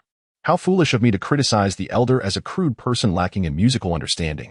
I deserve to be condemned. I truly deserve it. Overwhelmed with shame, Nangong Changfeng fell to his knees, embracing his beloved ancient qin and weeping bitterly, his cries filled with sorrow. The crown prince of Nangong stood in shock. No, I am unworthy of the title master. The elder is the true master. I am but a jester, a complete jester. He cried in despair. Ding. Congratulations to the host for completing the optional task, receiving 10 bags of premium pet food. The system notification rang out, and Junlin understood the objective had been accomplished. Yi Xuxian, how would you like to handle him? Upon realizing that Junlin was a formidable being of the tribulation stage, the prince's demeanor grew increasingly respectful. He cautiously inquired. Junlin waved his hand, indicating for him to withdraw. Having successfully humiliated his opponent, there was no need for further contention. At these words, the prince felt a surge of admiration, clasping his hands and declaring, Xuxian, your magnanimity is truly commendable. He then turned to the disheartened elder, sighed, and commanded, bring Nangong Changfeng down. 2 armed guards rushed in and dragged the weeping Nangong Changfeng away. Li Wujie scoffed, this old fool is fortunate. Otherwise, I would have had no choice but to end his life. Subsequently, he gazed at Junlin with awe and exclaimed, Master, I owe my recent breakthrough to your melody. I have ascended to the great ascension stage. Indeed, Junlin nodded. A fleeting glance at Hong Qianye revealed that he had already attained the pinnacle of the great ascension. Junlin felt a twinge of emotion, reflecting on the extraordinary nature of those who had transcended mortality. Their breakthroughs seemed to come with remarkable rapidity. Hong Qianye, feigning calm, was internally tumultuous. He had not anticipated that Junlin possessed such prowess. Merely through a single melody, he had alleviated thousands of years of his arduous cultivation. Was this the means possessed by one of great fortune? It was truly terrifying. Wait, could this not be a fortuitous development? I could leverage his abilities to expedite my own recovery. With this thought, Hong Qianye regained his confidence, silently vowing, Junlin, await your reckoning. I shall soon surpass you. A slothful individual like you does not deserve to bear such immense fortune. The humiliation you have inflicted upon me shall be repaid tenfold. At that moment, Hong Qianye had already devised various elaborate torments for Junlin, envisioning scenarios such as compelling Junlin to wash his feet and then drink the water, all while expressing gratitude. Merely imagining such scenes filled him with exhilaration, causing the corners of his mouth to involuntarily curl upward. Suddenly, A figure clad in a dragon robe appeared within the hall, exuding a terrifying aura of the crossing tribulation realm. "Father, you have broken through," the crown prince exclaimed with joy. With a true celestial-level powerhouse overseeing matters, the status of the Great Zhou in Songzhou became even more secure. Coupled with the overwhelming national fortune, who within the crossing tribulation realm could rival his father. To his astonishment, Emperor Zhou gazed at the silver-haired youth seated in the main position and, without a hint of hesitation, bowed deeply, exclaiming, "On behalf of the people of Great Zhou, I express my profound gratitude to you, Xuxian, for playing the divine melody that blesses the populace." The crown prince was taken aback. How could a sovereign of a nation, a formidable crossing tribulation expert, lower himself to such a degree? Just how powerful must this figure from Xiantian's sect be? "Rise. Your breakthrough is a testament to your own abilities." Yi Junlin gestured dismissively. As Emperor Zhou stood, his tone was filled with reverence. "Yi Xuxian, you jest. It is thanks to your divine melody that Great Zhou's national fortune has reached an unprecedented zenith. I merely seized this opportunity to fortuitously break through." Previously, his cultivation was at the pinnacle of great ascension, and he regarded Yi Junlin with a degree of apprehension. However, he believed that even with enhanced national fortune, he could still suppress him. After all, this was Great Zhou, his stronghold, not some remote and desolate region. Yet now, having absorbed the profound essence of that melody imbued with the principles of the Tao, the newly ascended Emperor Zhou experienced a moment of epiphany. Finally grasping the terrifying strength of the enigmatic leader of Xiantian's sect, it dawned on him that what he had witnessed before was merely the tip of the iceberg. The chasm between their strengths could not be bridged by national fortune alone. Realizing this, Emperor Zhou swiftly cast aside any notions of royal dignity, humbling himself to the utmost. Better to cling to the powerful first. Yi Junlin appeared contemplative, seemingly genuinely appreciative of my sentiments. "Indeed, as long as Yi Xuxian speaks, I, the Emperor of Zhou, shall wholeheartedly cooperate with anything within my capabilities." The Emperor of Zhou declared solemnly. "Very well, then guide me to the ancestral tomb for a visit." "Certainly, please follow me. I shall lead the way," the crown prince remarked. The ancestral tomb is the most heavily guarded area of the entire imperial palace, serving as the final resting place for the sovereigns of the Great Zhou dynasty. With a wave of his hand, the emperor dispelled various restrictions and led Yi Junlin and his companions into the tomb. The interior of the ancestral tomb was vast, imbued with an ancient aura. In truth, apart from the burial artifacts that might pique the interest of grave robbers, the rest of the place was rather unremarkable. Even I am at a loss to comprehend why such a presence would fixate on this site, even inciting the ghostly tribes to wage war against the Great Zhou merely to claim it. The Emperor of Zhou lamented. "In this day and age, peculiarities abound." Li Wujia commented. They reached the end of the passage. Yi Junlin raised an eyebrow, having detected no anomalies. "Forget it. Let us return the way we came." Just as Yi Junlin shook his head, preparing to depart from this mundane locale, Hong Qinya behind him narrowed her eyes. With a single hand, she performed a gesture, tentatively casting a spell forward. Boom! The air reverberated with the sound of grinding stones. Gradually, an ancient and majestic stargate began to materialize, exuding an enigmatic aura. Huh? The Emperor of Zhou widened his eyes, completely unprepared for this occurrence. Why would such a phenomenon exist in the Zhou ancestral tomb? As the emperor, he was entirely unaware. Yi Junlin turned to look at the source of this spectacle, Hong Qinya, and saw her expression mirrored his astonishment. Wow, this door is exquisite. Bai Xiaoxi's eyes sparkled as she curiously circled the stargate. When she reached out her tender hand to touch it, she discovered she could only pass through as if it were an illusion. The stargate did not truly exist. Yet, Yi Junlin understood that this stargate undoubtedly existed. It simply had not yet materialized in the physical realm. To fully activate it might require some form of sacrifice. "Emperor, how long has this dynasty existed?" Yi Junlin inquired. The emperor's expression was somewhat proud as he replied to Yi Xuxian, "Our Great Zhou has endured for 120,000 years.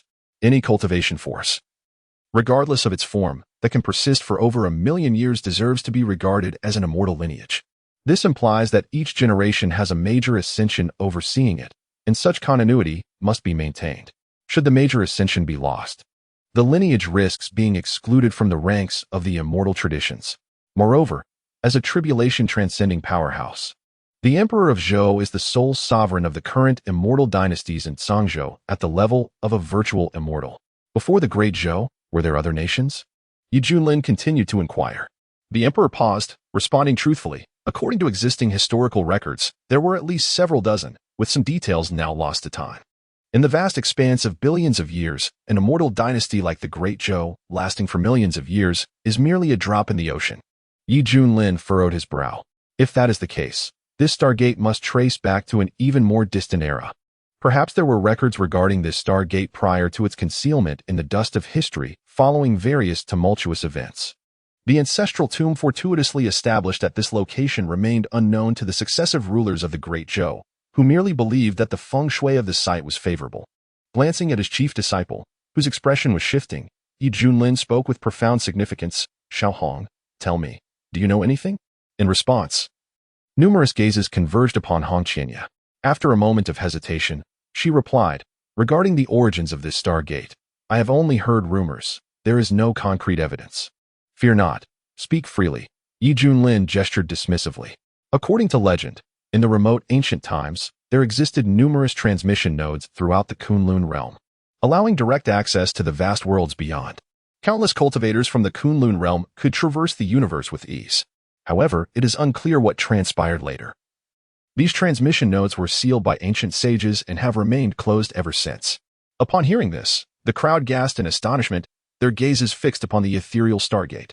Such an artifact possesses this capability? It is said that the Kunlun realm is a colossal cultivation planet, and many such planets are scattered across the boundless universe. In the past, cultivators could travel freely. Any who reached the transformation stage could soar beyond the Kunlun realm and explore the cosmic void. Yet, at some point, an invisible force confined the cultivators of Kunlun, preventing them from venturing into the universe, forcing them to live out their days in this world until death.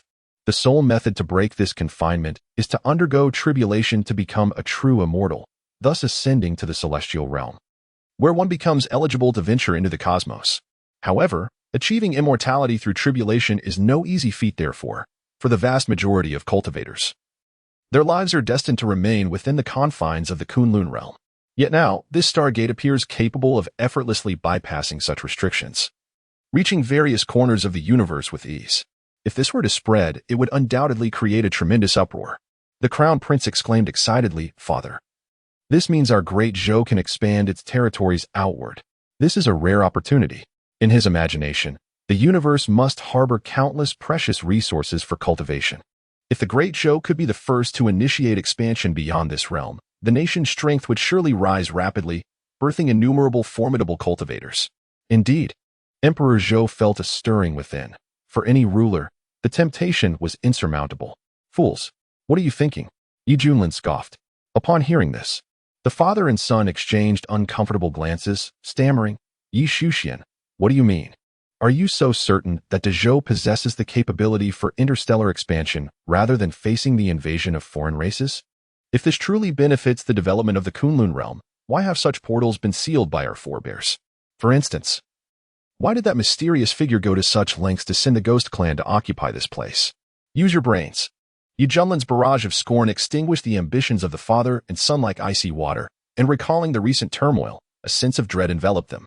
Until now, many cultivators in the Kunlun realm believed this world to be a cage, destined to never witness the scenery beyond. However, it now appeared that this may be a form of veiled protection. Moreover, do you know how to open it? Junlin derided them. The father and son shook their heads once more, their faces burning with shame, feeling utterly humiliated. Indeed, they were fantasizing about territorial expansion without even knowing how to activate the portal. What a laughable notion. Well, continue your efforts. As long as this portal exists, the prosperous days of Dezhou are surely ahead. Junlin turned to leave the ancestral tomb. Initially, he had come to uncover the truth. And with his curiosity now satiated, he felt no inclination to linger. Alas, they could only remain vigilant. Emperor Zhou's expression was bitter as he realized that the future of Dezhou would be fraught with challenges. Fortunately, he was currently at the tribulation crossing stage, bolstered by the immense fortune of the nation. Even if the Ghost Clan were to invade again, he believed they could be repelled. After all, the current Dezhou dynasty was enjoying unparalleled prosperity, which gave Emperor Zhou a sense of confidence. Master, if what you say is true, those dark creatures from the underworld truly deserve to be condemned. They willingly betray the Kunlun realm, becoming pawns of foreign races. Li Wuji behind him spoke, his eyes radiating a fierce killing intent. Junlin's gaze flickered. What intrigues me most now is what transpired in the Kunlun realm back then. The answer, I fear, must be sought from the celestial realm. After all, only by ascending to the celestial realm can one gain the right to traverse the cosmos. From this perspective, it undoubtedly relates to the significant figures in the celestial realm. The celestial realm. Li Wuji expressed solemn reverence. It was the place countless cultivators yearned for. It is said that the spiritual energy in the celestial realm exceeds imagination. Even if one were to cast a foul stone from a latrine into it, over time it might awaken intelligence and embark on the path of cultivation. Yet the celestial realm, too, is a realm of the survival of the fittest, likely even more brutal than the lower realms. The gaze of Hong Qinya sparkled with a glimmer of brilliance, secretly mocking. When he ascended to immortality after overcoming his tribulations, he chose not to immediately soar into the celestial realm. Instead, he remained in the central domain to hone his skills. Having heard whispers of the rigid hierarchy in the celestial world, where one might even lose their freedom, in this era, those who successfully transcended were all exceptional prodigies, able to command storms in the Kunlun realm and revel in the adoration of countless cultivators. Yet, after enduring the arduous journey to ascend to the celestial realm, one would have to begin anew from the lowest echelon. How many could endure such a stark contrast? There is a saying, it is better to be the head of a chicken than the tail of a phoenix. If one possesses connections in the celestial realm, guidance from elders may ease the way. However, lacking such support would render the path far more treacherous. Hong Qinya, having risen from humble beginnings, relied solely on his own efforts to become a formidable, true immortal, due to the multitude of adversarial forces he had attracted in the central domain. Should he ascend to the celestial realm, he would likely face relentless pursuit. Remaining in the central domain at least afforded him the chance to survive. After all, the immortals above were not easily accessible, resulting in true immortals in the lower realms being limited to their peak strength. Regrettably, the cultivation environment below was abysmal, making breakthroughs exceedingly challenging. Thus, it is a double-edged sword. For this reason, many cultivators who successfully transcended would opt to remain in the lower realms, only ascending when their lifespan was nearly depleted and they were left with no choice. Subsequently, the group rode the Kunping away from the Great Zhou, basking in the resplendent sunlight. Junlin reclined in a lounge chair, hands behind his head, fully relaxed as he contemplated the myriad events encountered in the Great Zhou. His thoughts swirling. It was evident to any discerning observer that the sudden onslaught of the creatures from the abyss was orchestrated by unseen forces, aiming to seize the star gates and facilitate the invasion of foreign races into the eastern domain. Eventually, the other four major domains would face a similar fate. A crisis targeting the Kunlun realm was quietly looming. However, Junlin felt little concern, for he was originally a traveler from another world, endowed with an extraordinary system. Should any threat arise against him or his loved ones, he could effortlessly eliminate it with a mere flick of his finger. Junlin adhered to the principle of embracing tranquility when necessary and flaunting his prowess when the moment called for it. There was no need for undue urgency or self-imposed pressure. Life, after all, should be lived freely and without constraint. Oh, how could I almost forget? Junlin suddenly recalled something and retrieved a bag of feed from his system's inventory. Upon opening it, a rich aroma of milk wafted through the air. Indeed, this was the finest beast feed. So fragrant. Bai Xiaoxi's nose twitched, and upon seeing the bag of feed in Junlin's hand, her eyes sparkled with excitement as she hurried over. Master, may I have a taste? Observing the drool-worthy expression on Bai Xiaoxi's face, Junlin couldn't help but chuckle. After all, this was intended for his pet. Pet beast? Bai Xiaoxi tilted her head, but a mouse is indeed a beast. Upon hearing this, Junlin couldn't help but chuckle at the sight of the fluffy mouse head before him. He almost forgot that his apprentice was, in fact, a little white mouse, taken in with the intention of keeping it as a pet, which perfectly fit the definition of a pet beast. All right, this bag is yours to snack on, Junlin declared. Yay, thank you, master, Bai Xiaoxi exclaimed, joyfully holding the feed above her head like a child. In the distance, Hong Qinya, sitting cross-legged, scoffed internally, thinking, this foolish mouse spends all her time indulging in food rather than cultivating, sharing the same odious trait as that fellow named Yi. Hong Qinya could discern that Bai Xiaoxi possessed an exceptionally strong constitution, yet ever since joining the sect, she had neglected serious practice, willingly becoming Junlin's #1 follower. Up until now, she had merely reached the early stages of the transformation realm. To him, this squandering of talent was tantamount to squandering life itself. Bai Xiaoxi reached out, grabbing a handful of feed, each piece resembling a milk jujube, radiating a white gleam. Then she began tossing them into her mouth, munching happily with her eyes squinted in delight. Delicious. Bai Xiaoxi indulged in the food with great delight, growing increasingly addicted and unable to stop. Soon, her body radiated a brilliant luster, and every pore exuded pure vitality. In the next moment, the energy within her erupted, and Bai Xiaoxi's cultivation soared rapidly. Mid-stage transformation, late stage. Peak, perfection, breakthrough, integration stage. Yet, this was not the end. As Bai Xiaoxi consumed more, her cultivation continued to ascend. By the time she finished the entire bag, her realm had directly surpassed to the ascendant level. Red Qianye was left utterly astounded, his preconceived notions shattered by this spectacle. And he suddenly realized he could no longer comprehend this world. It was simply outrageous. The snacks provided by the master were truly delectable. At this moment, Bai Xiaoxi was still immersed in the deliciousness of the feed. It was only when she came to her senses that she noticed the change in her realm. It was an unintentional and effortless rise. Hey, how did the mouse break through? Bai Xiaoxi's eyes widened, her adorably confused face displaying a hint of bewilderment. Junlin was equally surprised. He hadn't anticipated that a single bag of premium beast feed could yield such extraordinary results.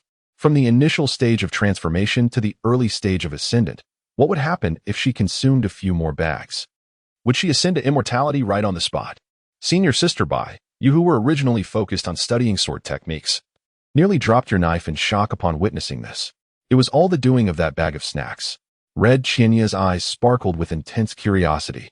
Fixated on the packaging in Bai Xiaoxi's hands, her heart stirred by tumultuous waves. She was genuinely intrigued. What caliber of treasure did Junlin possess, enabling him to produce such astonishing items? Red Qianye felt an insatiable urge to seize everything from him, if it weren't for her awareness of her own limitations. Xiaoxi, do you still wish to eat? Junlin inquired. Bai Xiaoxi's eyes gleamed as she nodded eagerly. Yes, yes. The mouse wants more. Junlin produced 4 more bags of beast feed, eager to observe whether Bai Xiaoxi could continue to break through. Upon seeing the 4 adequately filled bags, Bai Xiaoxi was overjoyed. She hurriedly took one, opened it, and sniffed, revealing her delight. Subsequently, Bai Xiaoxi began to scoop the feed with her paws, stuffing her cheeks as she chewed, looking utterly adorable. Junlin closely monitored Bai Xiaoxi, noting that after finishing the 3rd bag, her cultivation only progressed to the late stage. He understood now that the effects of consuming repeatedly diminished significantly. The further one went, the more challenging it became, ultimately requiring a substantial quantity to achieve results. However, Junlin didn't mind. To him, it was merely a type of pet feed. Subsequently, Junlin produced 5 bags of exquisite pet food and called out to the colossal creature beneath him. Akun, you have been working hard lately. Here are some treats for you. With a swift motion, the 5 bags of premium pet food levitated in the air, radiating a brilliant glow as they soared towards the eyes of the Kunping. The majestic creature was elated, opening its enormous mouth to consume the offerings. Ordinarily, such a modest amount would scarcely suffice to satisfy its hunger. However, this specially designed sustenance was unique. It essentially released energy, proportionately fulfilling its cravings. After indulging in the 5 bags of exquisite pet food, the Kunping emanated a series of dazzling blue luminescence, perhaps due to its pure divine beast lineage. Its cultivation elevated from the initial stage of the great ascension to perfection. The Kunping emitted a joyous call, transmitting waves of exuberance to Junlin, exuding happiness akin to that of a child rewarded by their parents. This. Li Wujie nearly lost his composure, his eyes widening in disbelief. Goodness. Just consuming that trivial morsel elevated one's realm as if it were a mere game. Indeed, his master was unfathomably profound. Li Wujie sighed, casting a gaze filled with greater admiration towards the silver-haired youth. Hong Qianye, initially taken aback, soon wore a look of indignation. Silently pondering, is such a method of enhancing one's cultivation fair to those who toil diligently? I must vehemently condemn this on moral grounds. Most importantly, it undoubtedly carries adverse effects. Even if offered to me, I would refuse. Though these thoughts swirled in Hong Qianye's mind, his eyes remained fixated on the bag of feed in Bai Xiaoxi's hands. At this moment, Bai Xiaoxi had no intention of hastily devouring the contents. Rather, she began to savor each morsel, slowly chewing and relishing the delightful flavors of her new snack. Hong Qianye stealthily positioned himself behind a phoenix tree near the palace, discreetly conveying a message. Xiaoxi, Come here for a moment. Bai Xiaoxi, momentarily taken aback, followed the direction of the voice and spotted Hong Qinya gesturing for her to approach. It's senior brother Hong calling for me, she thought, her heart swelling with joy, for he often treated her with indifference. There have been several occasions when she mustered the courage to approach him, only to be met with a disdainful rejection. This had left her feeling somewhat dejected. Yet now, with Hong Chenya's invitation, Bai Xiaoxi felt a sense of acceptance. With her little legs moving eagerly, she ran over, exclaiming, "Senior brother, did you call for me?" Hong Chenya gazed at her adorably foolish visage, internally chuckling, this silly little creature. He cleared his throat and adopted a serious tone, saying, "I wanted to inform you that what master has given you is poisonous." Bai Xiaoxi was taken aback, shaking her head fervently. This was inconceivable. Her master would never harm Shushu. Moreover, Shushu had consumed it and was experiencing a steady increase in cultivation. Every situation possesses duality. Even the elixirs ingested by practitioners leave residual medicinal properties within their bodies, necessitating subsequent refinement to eliminate these remnants. Otherwise, it would adversely affect their foundation. Consequently, most cultivators who rely heavily on elixirs end up with a significantly weak foundation. Hong Qinya crossed her arms and raised her chin slightly, adopting an admonishing tone as she addressed her junior. What you have consumed may appear to facilitate a breakthrough, but in reality, it is akin to forcing the growth of seedlings. There is a possibility that it is accumulating a substantial amount of toxins within you. Continuing to consume it would be tantamount to a slow form of suicide. Bai Xiaoxi froze at her words, halting the motion of chewing. After a difficult swallow, she weakly responded, "But the fact that master gave this to Shushu indicates that the snack is safe, right? Hong Shixiang, could there be a misunderstanding?" Furthermore, Shushu did not feel any discomfort at all. Upon hearing this, Hong Qinya furrowed her brows and placed her hand on Bai Xiaoxi's head, closing her eyes to sense her condition. When she discovered that Bai Xiaoxi's meridians were intact, her foundation remarkably solid, and even a pure innate essence was circulating throughout her body, Hong Qinya was astonished. There truly seemed to be no side effects. This was even more effective than consuming drugs. At that moment, her previously steadfast beliefs were shattered. Hong Qinya gazed at the bag of feed in Bai Xiaoxi's hand, her eyes gleaming with a covetous light concealed beneath a veneer of restraint. Under such scrutiny, Bai Xiaoxi felt quite uncomfortable and cautiously said, "Hong Shixiang, if there is nothing else, Shushu will take her leave and leave the snacks." With an imposing presence, Hong Qinya fixed her gaze on Bai Xiaoxi, declaring, "Look at the snacks in your hand. You haven't eaten enough yet. Hurry, I am your senior brother. You must heed my words." But this was given to Shushu by master.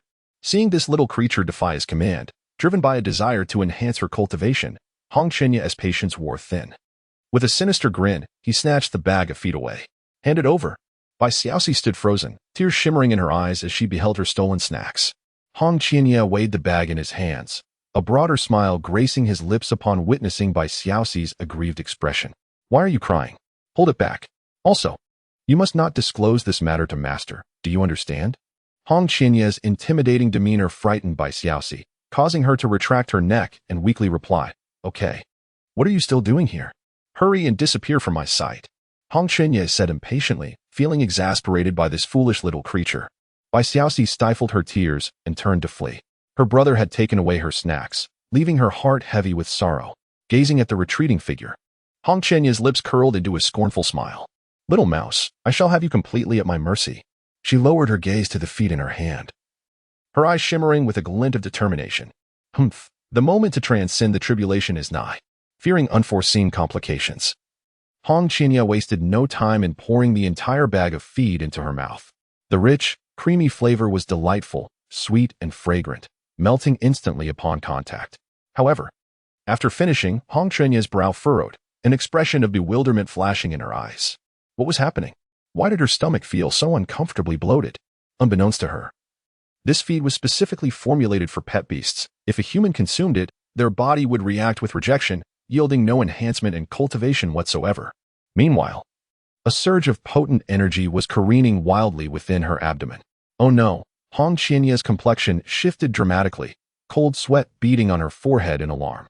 If this energy continued to wreak havoc, her body would surely suffer. She needed to act swiftly. As thoughts raced through her mind, Hong Chenya decisively grounded herself, directing the tumultuous energy within her abdomen. Her originally fair complexion flushed a vibrant red, beads of sweat cascading down as her breaths grew increasingly rapid. With a resounding release, a powerful burst of energy erupted, akin to a bomb detonating, sending clouds of dust swirling and causing the trees to rustle. Hong Qianye felt an invisible force erupt beneath her, propelling her body skyward. Meanwhile, ever since her snack was snatched away, Bai Xiaoxi had been morose. Junlin, as usual, reclined on a lounge chair basking in the sunlight. Noticing Bai Xiaoxi's downcast demeanor approaching, he inquired with curiosity, "Little she, what troubles you? You're usually so carefree and full of energy. What's with the long face?" Bai Xiaoxi opened her mouth to respond, but the consequences of speaking held her tongue captive. The little mouse was burdened with sorrow, yet chose silence. She felt that if she disclosed the matter to her master, he would surely reprimand senior brother Hong, and her resentment would only deepen. Silently, Bai Xiaoxi moved aside and picked up the milk tea from the table, sipping it to lift her spirits. Sweet treats were a balm for her troubled heart. Junlin frowned, about to probe further when a thunderous explosion resonated, causing the entire island to tremble slightly. What on earth is happening? Junlin abruptly sat up from the lounge chair, his eyes wide with astonishment.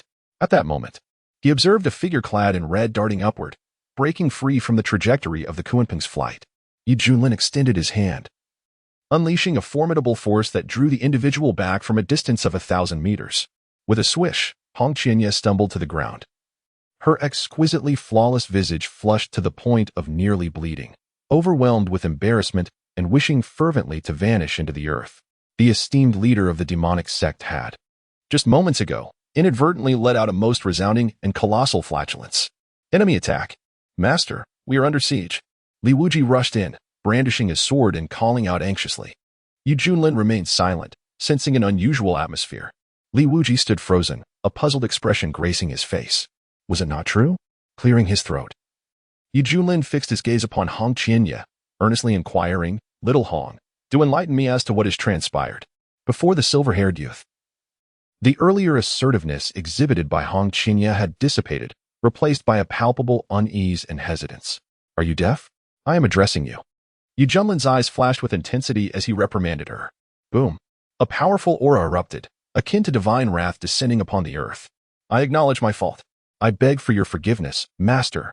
Hong Qianye's psychological defenses crumbled, and she instinctively knelt upon the ground, bowing her head in supplication. She understood that the individual before her held a particular fondness for that foolish rat, and should her misdeeds come to light, she would face dire consequences. Junlin rubbed his nose, feeling somewhat vexed. It was merely a flatulence. Why must it incite such fear? Was he truly too harsh in his treatment of his disciples? Suddenly, Hong Qianye felt cold sweat trickling down her forehead, her facial muscles twitching uncontrollably, her body shaking with an overwhelming tremor, as if she were struggling to suppress something that proved exceedingly difficult. "What is the matter with you?" Junlin raised an eyebrow. A loud sound erupted, followed by a powerful gust of air that sent Junlin's silver hair swirling chaotically, his expression filled with astonishment. Once again, Hong Qianye was propelled into the air, launched skyward by the force of the sound. "Red senior brother!" exclaimed Li Wuji in astonishment. Bai Xiaoxi sniffed and her mouse-like face displayed surprise. The odor emitted by Red senior brother was surprisingly delightful. Indeed, the gas released by Hong Qianye was devoid of any foul scent, instead suffused with a rich aroma of milk that uplifted one's spirits upon inhalation. Junlin was utterly bewildered. What on earth was happening? Why would a cultivator of the great ascension stage suddenly pass gas? Moreover, it was rather fragrant. Suddenly, Junlin recalled something and turned to Bai Xiaoxi, inquiring, "Did that fellow steal your snacks?" Bai Xiaoxi's expression turned tense as she cautiously replied, Yes, the mouse gave it to him. Red senior brother said he wanted to try it too." "Heh." Junlin scoffed, instantly deducing that Hong Qianye had been tempted by the allure of the exquisite beast feed, snatching it from Bai Xiaoxi's grasp. However, this feed was specifically designed for beasts and held no benefit for humans, leading to the current predicament. Even taking something from his fellow disciple revealed his inherent mischievousness. It seemed he required some proper guidance. Bai Xiaoxi timidly inquired, "Master, should we assist senior brother Hong?" "Pay him no mind. He brought this upon himself. He will come to his senses once he finishes his business," Junlin replied with a cold snort. He reclined lazily on his chaise, inhaling the sweet aroma of milk wafting through the air, his expression becoming somewhat entranced. Suddenly, he came to a jarring realization, his face darkening. What on earth? Was he, as a master, actually smelling his disciples' flatulence? With a grim expression, Junlin waved his sleeve, dissipating the pleasant scent that lingered in the air, his demeanor softening considerably thereafter. Li Wujie stood in a daze, utterly bewildered by the bizarre events of the day, struggling to grasp the reality before him. I should take my leave and practice with my sword, he mused. At that moment, Hong Qianye gritted his teeth, still absorbing the energy within, as bursts of gas sporadically escaped him, propelling him across mountains and seas in pursuit of the vanishing Kuenping. Finish your business and return to accept your punishment. A cold voice echoed from afar. Yes, Hong Qianye's expression was one of bitterness, deeply regretting his actions. Fortunately, this scene had not been witnessed by his past enemies. Otherwise, he would find it impossible to face the world again. Hey, look, what a beautiful fairy. In a secluded village, the villagers looked up in unison, excitedly shouting at the sight of Hong Qianye soaring through the sky. What is that strange sound? Someone perked up their ears, detecting a series of puffing noises, widening their eyes in curiosity. Why do I feel like that sound resembles flatulence? A bewildered cowherd exclaimed. Nonsense. Such a lovely fairy could never pass gas. The old village chief, wielding a cane, scolded the cowherd by tapping his head. He then turned his gaze toward the striking figure of Hong Qianye, exclaiming with excitement, This is a fairy bestowing celestial energy. It blesses our Heba village. Everyone, inhale the celestial energy. Quickly. Celestial energy? So that's what it is. No wonder it smells so delightful. The villagers of Heba became animated, eagerly chasing after Hong Qianye. Inhaling deeply, their faces radiating joy as if the more they inhaled, the greater the benefits they would receive. This incident would eventually transform into a legend for the village, recounting how, on a bright sunny morning, a beautiful fairy in red fortuitously passed through Heba village. Witnessing the simplicity and kindness of the local villagers, a celestial aura descended, bestowing blessings upon them. As a result, the villagers thrived, full of vitality and vigor. 3 months later, under a brilliant sun and swirling clouds, a luxurious treasure ship glided gracefully through the air towards a distant destination. The vessel resembled a grand resort, housing numerous cultivators from all corners of the world. Some engaged in spirited discussions over wine, while others debated esoteric matters. Many boasted of their backgrounds, and others indulged in merriment. Oh, how I long to reach Wuzhou swiftly. It is said that the Valley of the Medicine King is about to open. I cannot afford to miss this rare opportunity. Alas, the competition will surely be fierce. Look around. Our entire ship is filled with those headed to Wuzhou. Indeed, I've heard that in the VIP area, the elite alchemists occupy the seats. We, mere foundation-building novices, can only stand outside and be buffeted by the wind. What's more, I've heard that even higher up, in the Dao-class private rooms, there are more than a dozen celestial lords from the immortal sects. Goodness, celestial lords? Those are formidable beings at the integration stage. The Valley of the Medicine King has long been shrouded in enchantment throughout the eastern domain. It is a land brimming with opportunities. Legend has it that the Valley's earliest master, known as the Medicine Sovereign, possessed unparalleled medical skills and was revered by cultivators during ancient times. The Valley of the Medicine King cultivated a variety of renowned herbs and housed enormous spiritual gathering formations that absorbed a significant portion of Wuzhou's spiritual energy for nurturing. Even a single ordinary precious herb tossed outside could incite a storm of bloodshed. Logically, such a place would inevitably attract the covetous gaze of various factions. Yet, the Valley of the Medicine King managed to remain unscathed, not only due to the Medicine Sovereign's healing prowess and his wide-reaching benevolence, but also because of his terrifying strength and unfathomable cultivation. Eventually, the Medicine Sovereign ascended to immortality through his medical path, using his immense powers to transform the valley, setting up various magical formations before soaring into the heavens, leaving behind an endless legacy.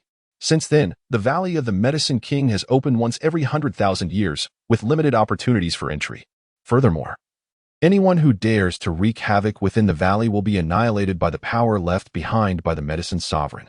His intentions were twofold: to bless humanity and provide future generations with a chance to alter their destinies, while also maintaining the valley's integrity to prevent the precious herbs from being squandered. As fate would have it, the time for the Valley of the Medicine King to open once more has arrived. Countless cultivators flocked to Wuzhou, eagerly awaiting the opening of the valley. For ordinary cultivators, it was undoubtedly a golden opportunity to rise from obscurity, while those of higher status sought to advance their cultivation further. On the treasure ship, a cacophony of voices rose and fell. Suddenly, a cold, aged voice resonated, imbued with an undeniable authority, commanding, "You there, halt." The once swiftly sailing treasure ship came to an abrupt halt, causing the thousands of cultivators aboard to stumble and their faces to darken with frustration. "Who on earth is so audacious?" roared a burly man clad in animal hide, exuding the formidable aura of a nascent soul. "What on earth is happening? Why did we stop so suddenly?" chided a young gentleman in a flowing robe, his countenance as striking as jade, his eyes aflame with fury. Even a clay figurine possesses a degree of temper. How much more so these cultivators capable of commanding the winds and rains? The unexpected disruption of the treasure ship incited discontent among many present, who sought an outlet for their agitation. "My esteemed friends, kindly present your valuables." "Do not compel me to take matters into my own hands," echoed a hoary voice from the front. "What? Are we being robbed?" An uproar erupted within the ship. "Who possesses such audacity to intercept us so brazenly?" "Humph! Our vessel is under the protection of a heavenly monarch. Does any fool dare to provoke us?" "Attendants, simply crush him." The air was rife with furious shouts. Whether from the heavenly or Taoist compartments, waves of murderous intent surged forth. Thunder rumbled ominously as dark clouds gathered, hinting at an impending storm. The atmosphere was charged, on the verge of eruption. "Captain, why haven't we activated the protective formations to eliminate these brigands ahead? Our guests are expressing considerable dissatisfaction." A subordinate rushed in, laden with urgency. "No, we must not." Beads of sweat trickled down the captain's forehead as he stammered. "If we proceed thus, we shall all meet our doom." The subordinate was taken aback. "It is imperative to understand that this treasure ship is crafted from spiritual materials, with formations set by a master of a race. When unleashed to its full potential, it could bring even the mightiest celestial sovereigns to their knees, serving as an unparalleled guardian for its guests. Moreover, the vessel is filled with cultivators from all corners of the world, each possessing some degree of influence. Who, then, possesses such audacity to threaten them all? May I inquire, esteemed sir, your name?" The host approached the bow of the ship, tentatively clasping his hands, seemingly wishing to confirm his suspicions. In the distance, shrouded in mist, stood an elder clad in a black robe embroidered with gold, his long white hair billowing wildly. He stood upon a celestial crane, hands clasped behind his back, his gaze sharp and composed. "Xiantian sect, Yi Junlin," he declared. Beside him stood three figures, a tall young woman in a fire-red dress, her skin as pale as jade, her arms crossed, exuding an air of superiority.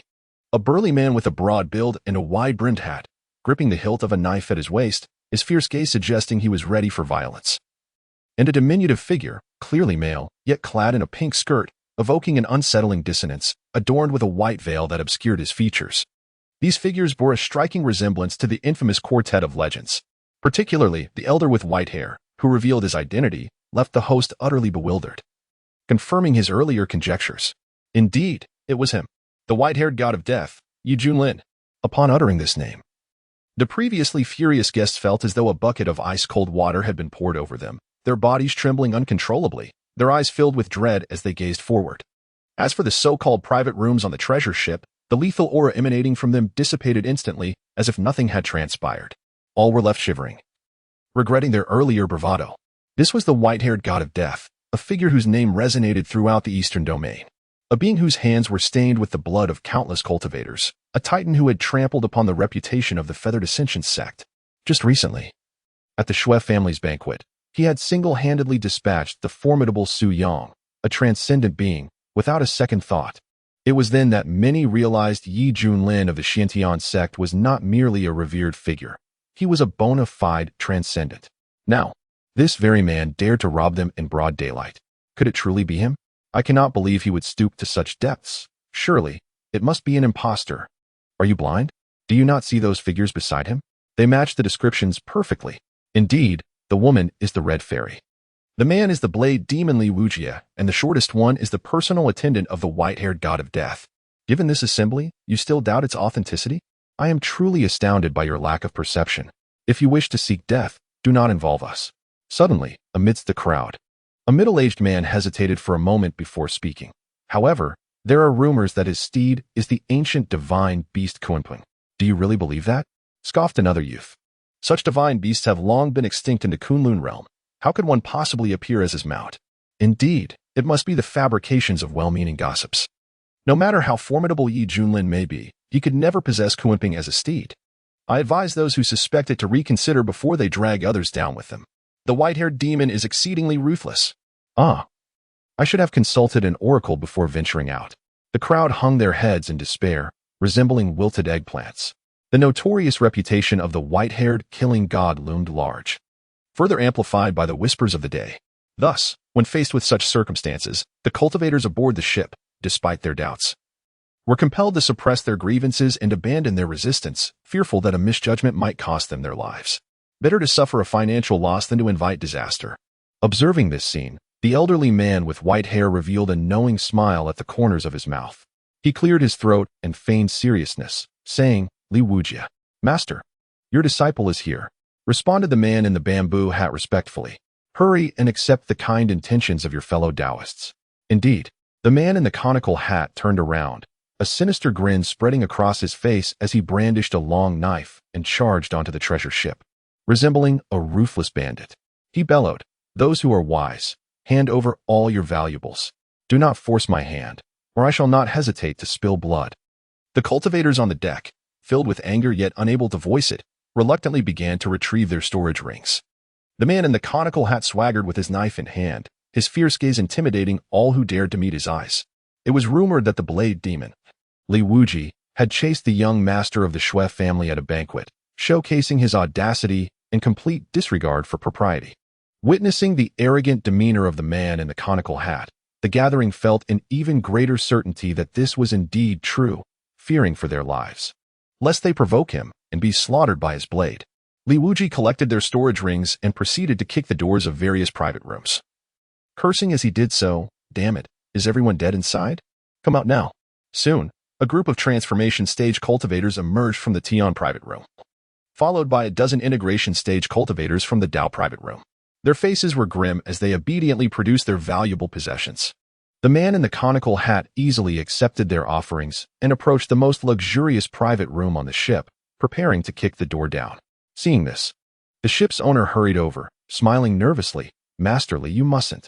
There are two esteemed guests from Guangzhou inside. They hold significant standing. Please consider." With a fierce expression, the man in the conical hat retorted, "No matter their status, they must respect my master. If they have any sense, they will come out willingly. Otherwise, when my master intervenes, you shall all meet your demise." Hearing this, the ship owner turned pale with fear. Just then, the door suddenly swung open.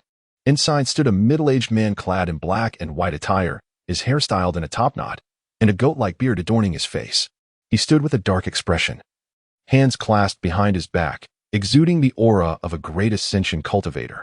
Beside him sat a slender woman in yellow, her skin as smooth as jade, her round eyes wide with fury, her delicate features contorted in anger. The man in the conical hat froze in place. To his astonishment, there was indeed a genuine revered being present. After a brief moment of mental blankness, he quickly regained his composure, raising his long knife and pointing it at the middle-aged man with arrogance, declaring, "Are you looking for a fight? Do you believe my master will not annihilate you?" Bang! The woman in yellow, embodying the temperament of a spoiled heiress, stood up and shattered the 1,000-year-old wooden table with a single strike, glaring fiercely, clearly ready to engage in combat. Behind her, shadowy figures resembling stars began to materialize, as if aiming to illuminate the world, a terrifying pressure enveloping the entire room. Though young, she had already reached the integration stage and appeared to possess some unique constitution, promising a boundless future. The man in the conical hat felt a tremor in his heart, nearly fleeing in panic. However, thanks to his seasoned acting skills, he steadied himself and forced a mocking smile, saying, "You insolent girl, are you trying to play tough with your masterly? Who are you calling an insolent girl?" The woman in yellow retorted angrily, her fists brimming with radiant starlight, ready to unleash her fury upon the man in the conical hat. A chill ran down his spine, as he realized this time, he might truly be in over his head. At the critical moment, a large hand seized the wrist of the woman in yellow. The middle-aged man, clad in a striking black and white attire, spoke in a deep voice, "Miss, do not act impulsively. Allow me to handle this matter. Uncle Fan." And Miaoi expressed her reluctance.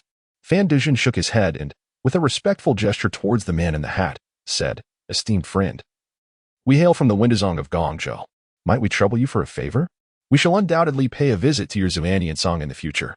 The man in the hat's eyelids flickered, The Windazong was indeed a formidable presence, ranking among the top 10 sects of the eastern region, reputed to have produced several immortals in ancient times. Goodness, this time he had truly encountered an iron wall. But wait, why should I be afraid?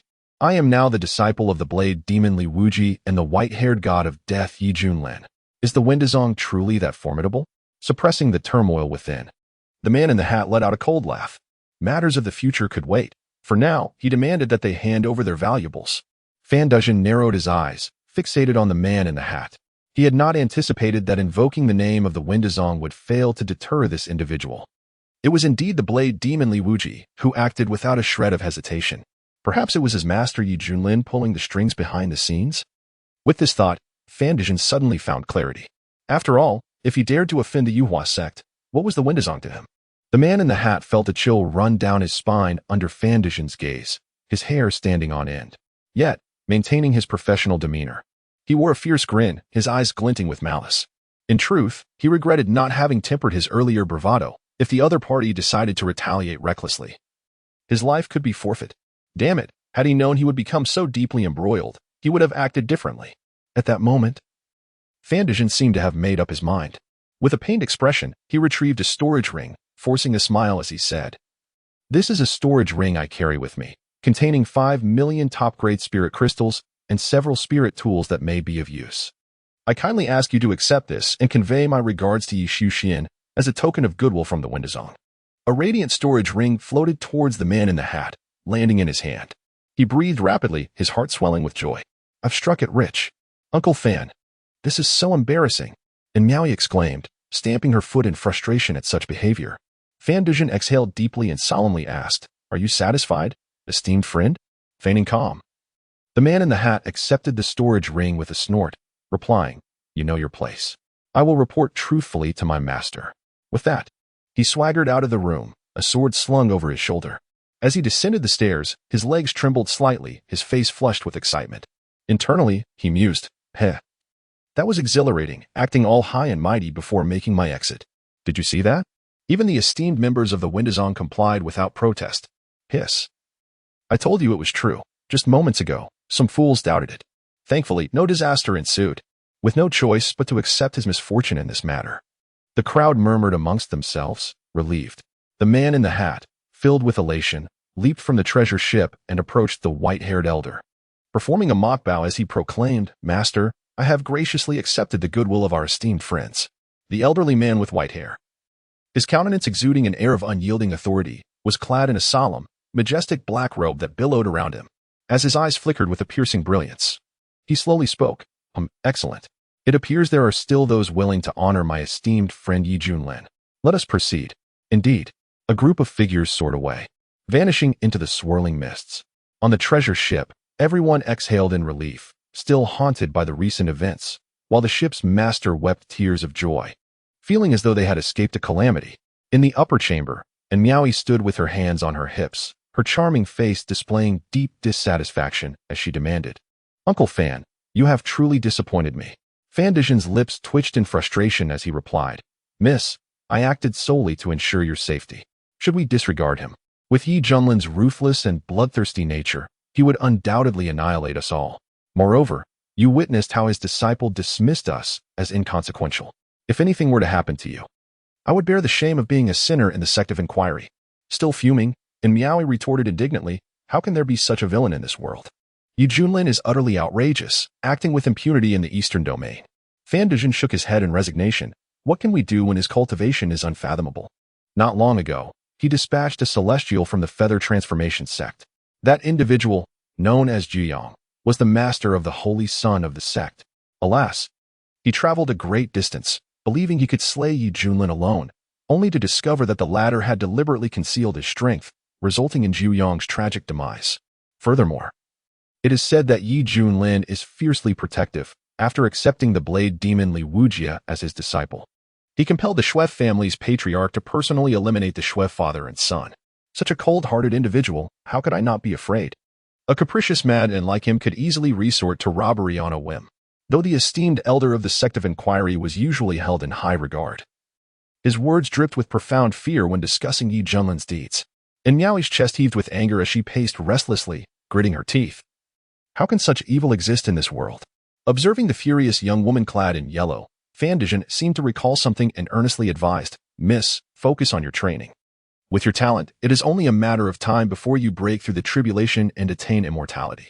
Do not forget, you possess the stellar immortal body, a physique not inferior to the solar immortal body of the Holy Son of the Feather Transformation sect." Upon hearing this, and Meowie's eyes sparkled with determination. "Rest assured, Uncle Fan, I shall strive diligently in my training.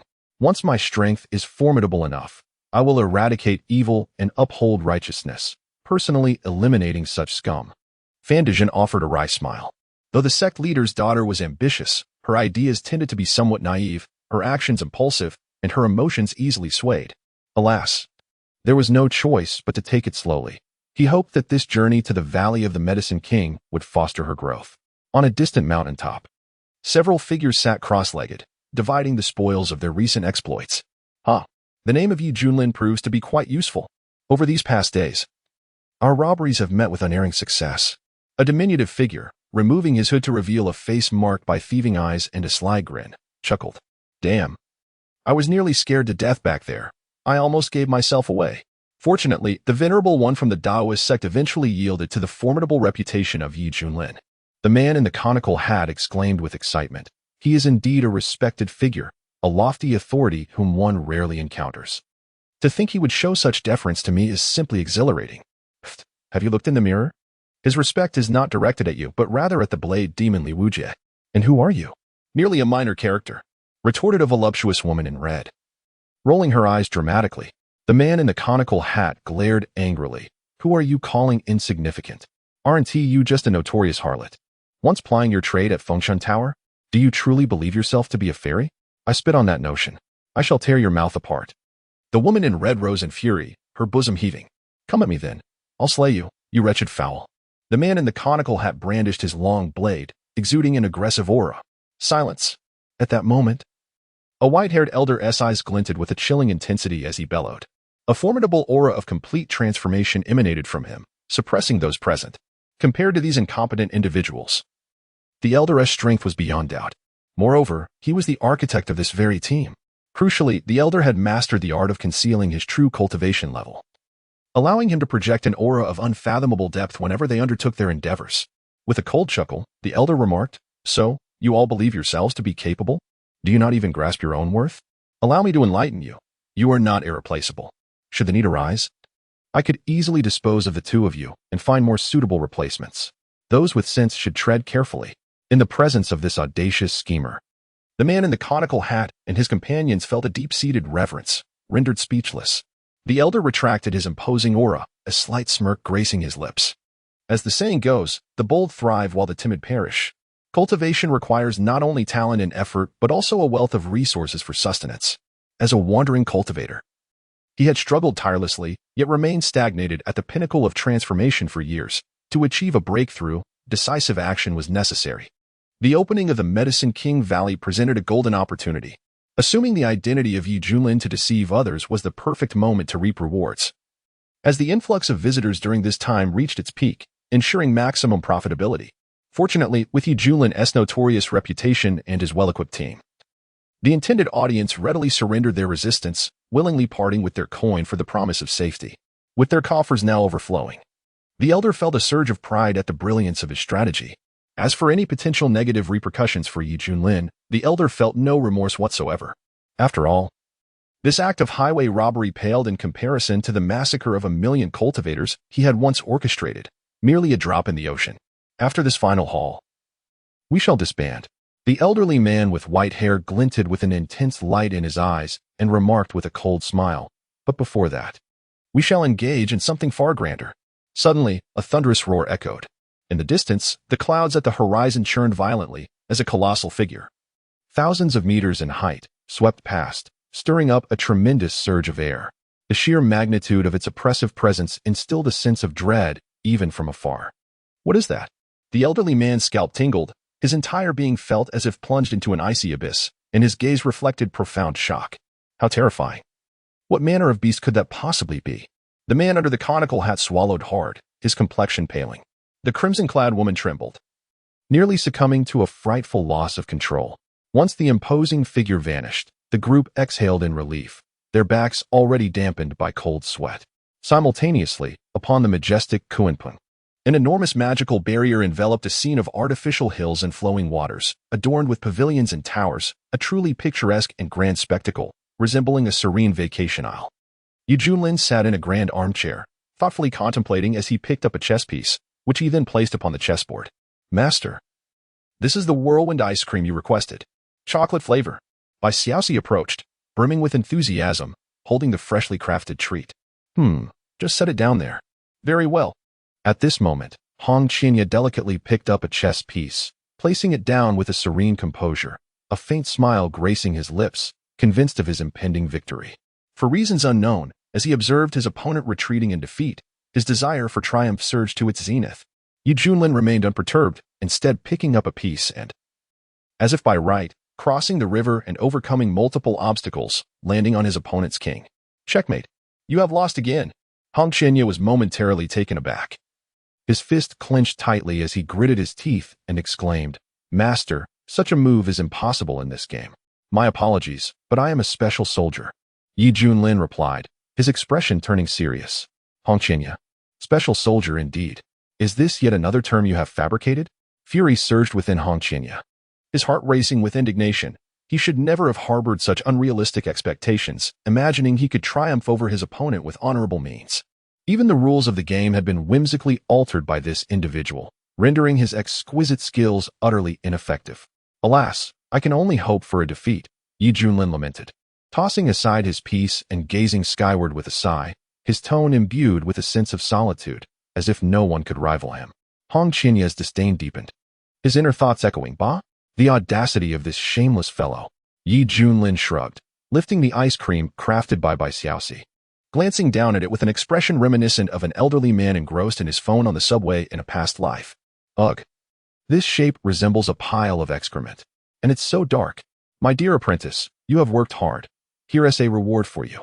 Xiaoxi, prepare me a vanilla-flavored one, but please replace the shape with a round ball. Very well. Hong Qinya regarded the peculiar object before her. Her expression akin to that of someone grappling with constipation. Is this meant for consumption? Ultimately, Hong Qinya suppressed her inner discomfort, scooping a spoonful and gradually bringing it to her lips. In that instant, her eyes sparkled. It was not so repulsive after all. Chillingly refreshing. It melted upon contact. Could this be ice cream? Surprisingly delightful. Master, we have arrived in Wuzhou. It is said that the Medicine King Valley will open in a few days. Li Wujie exclaimed as he approached, his gaze shifting to the side where Hong Qinya was indulging in black ice cream, his expression peculiar. Senior brother Hong appears to be enjoying it. At that moment, Junlin raised an eyebrow. What exactly is the Medicine King Valley? Ding. The system's prompt resonated within his mind. Detection complete. Host has entered Wuzhou. The sign-in location has been refreshed. Please sign in at the Medicine King Valley to receive significant benefits. Oh dear. Junlin stroked his chin. Since he was already here, he might as well pay a visit to the Valley of the Medicine King. After all, there were benefits to be gained. Master, your vanilla ice cream. Xiaoxi scampered over on her little legs. Junlin took it, savored a spoonful, and praised her with satisfaction. Well done. There's been noticeable improvement. Aha. Xiaoxi scratched his head, filled with a sense of accomplishment. By the way, my master has entrusted you with a task. Junlin produced a hefty volume, inscribed with the title The Complete Guide to Pastry Making. This was a complimentary gift obtained through daily sign-ins, encompassing a plethora of pastry recipes. The book is undoubtedly a commercial secret. In a previous life, it could have established an empire of confections. My master hopes that you will learn something truly valuable. Not just for my sake, but for your own as well, Junlin stated earnestly. Xiaoxi opened the thick tome. His eyes dazzled by the myriad of pastry illustrations within, his eyes sparkled, and his mouth nearly watered. The mere thought of being able to savor the delights depicted within filled his heart with indescribable joy. Indeed, it is clear that my master is the best to me. Go ahead and be busy. Indeed. Xiaoxi, clutching a hefty tome, dashed towards the workbench, brimming with enthusiasm to engage in practical exercises. Observing the shameless display, Hong Qinya stood dumbfounded, her understanding of the situation profoundly challenged. It was evident that she had a craving of her own, yet she sought excuses. The most absurd aspect was that this foolish mouse genuinely believed it. watching the petite figure busily attending to the workbench. A rare sense of pity welled up in Hong Chenya's heart. Here was a formidable cultivator of the great ascension realm. Endowed with a unique physique and supported by a multitude of capable subordinates, such advantages could easily carve out a dominion in the central region, establishing a reign of supremacy. Yet, she willingly sank into the role of a cook, performing menial tasks while feeling an inexplicable joy and contentment. Just as Hong Chenya lamented by Xiaoxi's fate, she noticed that Junlin, seated across from her, had arranged a chessboard, smilingly proclaiming, "Good disciple, let us continue. Should you lose again, there will be a penalty." Glaring at the silver-haired youth with a smile that belied his intentions, Hong Chenya clenched her fists, yearning to strike him fiercely, to obliterate him in one blow. "You wretched creature, if you wish to torment me, just say so. Why resort to the guise of a chess match? What's the matter? Do you not wish to engage in a game of skill with your master?" Junlin's smile grew colder. "Master, you jest," Hong Chenya replied nervously, forcing a smile. "To play chess with you is my honor." There was no alternative. Even in her vexation, she could only suppress her feelings within. At that moment, she realized that her plight seemed more pitiable than that of the foolish mouse. In the distance, Li Wujie, practicing the chaotic heavenly blade technique, glanced towards the two figures beneath the willow tree, engrossed in their game, a flicker of envy crossing his eyes. Indeed, Master favors senior brother Hong the most. In Tianling City, throngs of cultivators converged as the nearby Yawang Valley was set to open in a few days. Every inn and tavern was bustling, filled to capacity. Strolling down the street, one could encounter cultivators every 5 steps, with foundational cultivators and golden elixirs appearing frequently. Although occasional conflicts among cultivators arose, they were swiftly quelled, as the presence of powerful figures in the vicinity instilled fear of inadvertently crossing paths with someone formidable and meeting a grim fate. At the Longmen Inn, the atmosphere was vibrant and lively, for hooded figures stood before the entrance, gazing at the sign.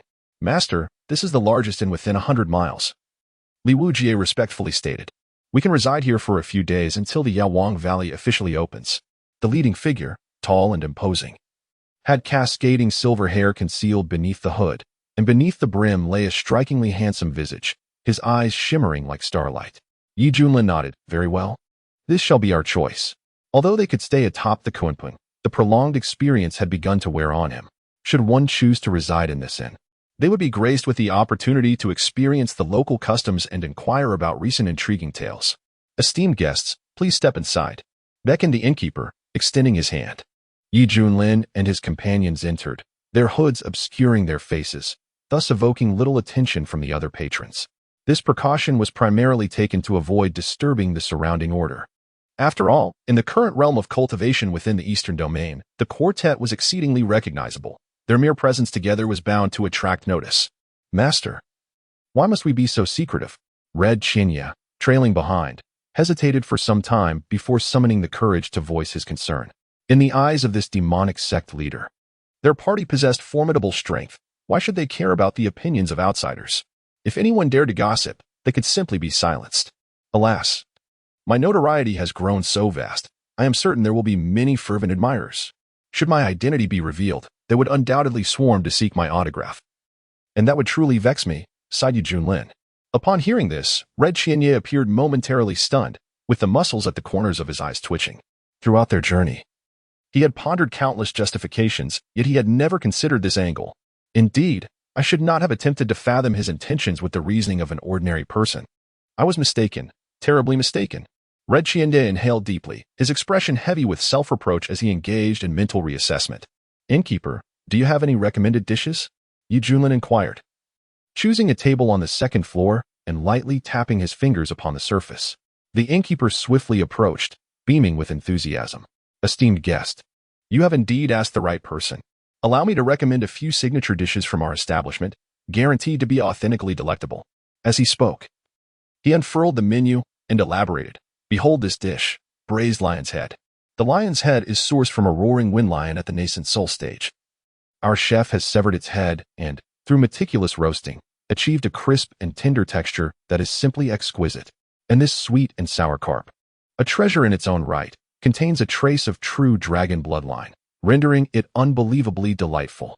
Not to mention this stir-fried beef, sourced from a celestial bowl of the transformation stage. Consuming it endows one with immense strength and invigorates one's vitality. As the innkeeper extolled these signature dishes, he discreetly observed Junlin's expression.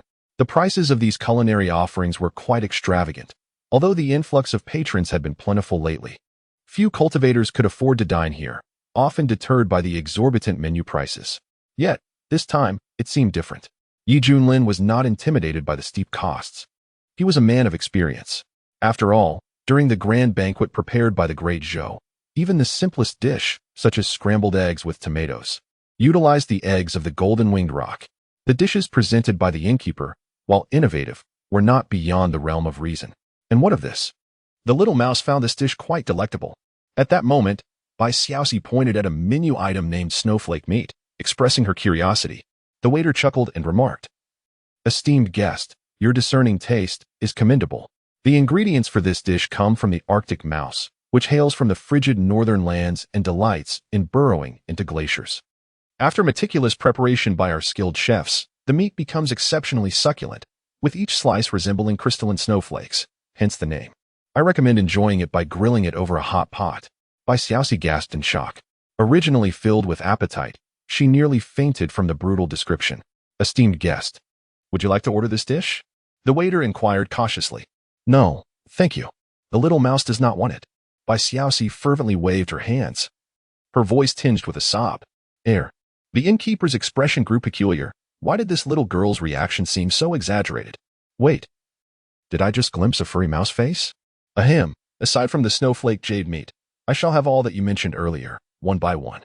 Junlin extracted a storage ring and, with an air of extravagance, slammed it onto the table. The innkeeper was taken aback, his consciousness diving into the ring to discover a mountain of high-quality spirit crystals within, leaving him parched and his heart racing like a drum. Good heavens! This is a wealthy patron.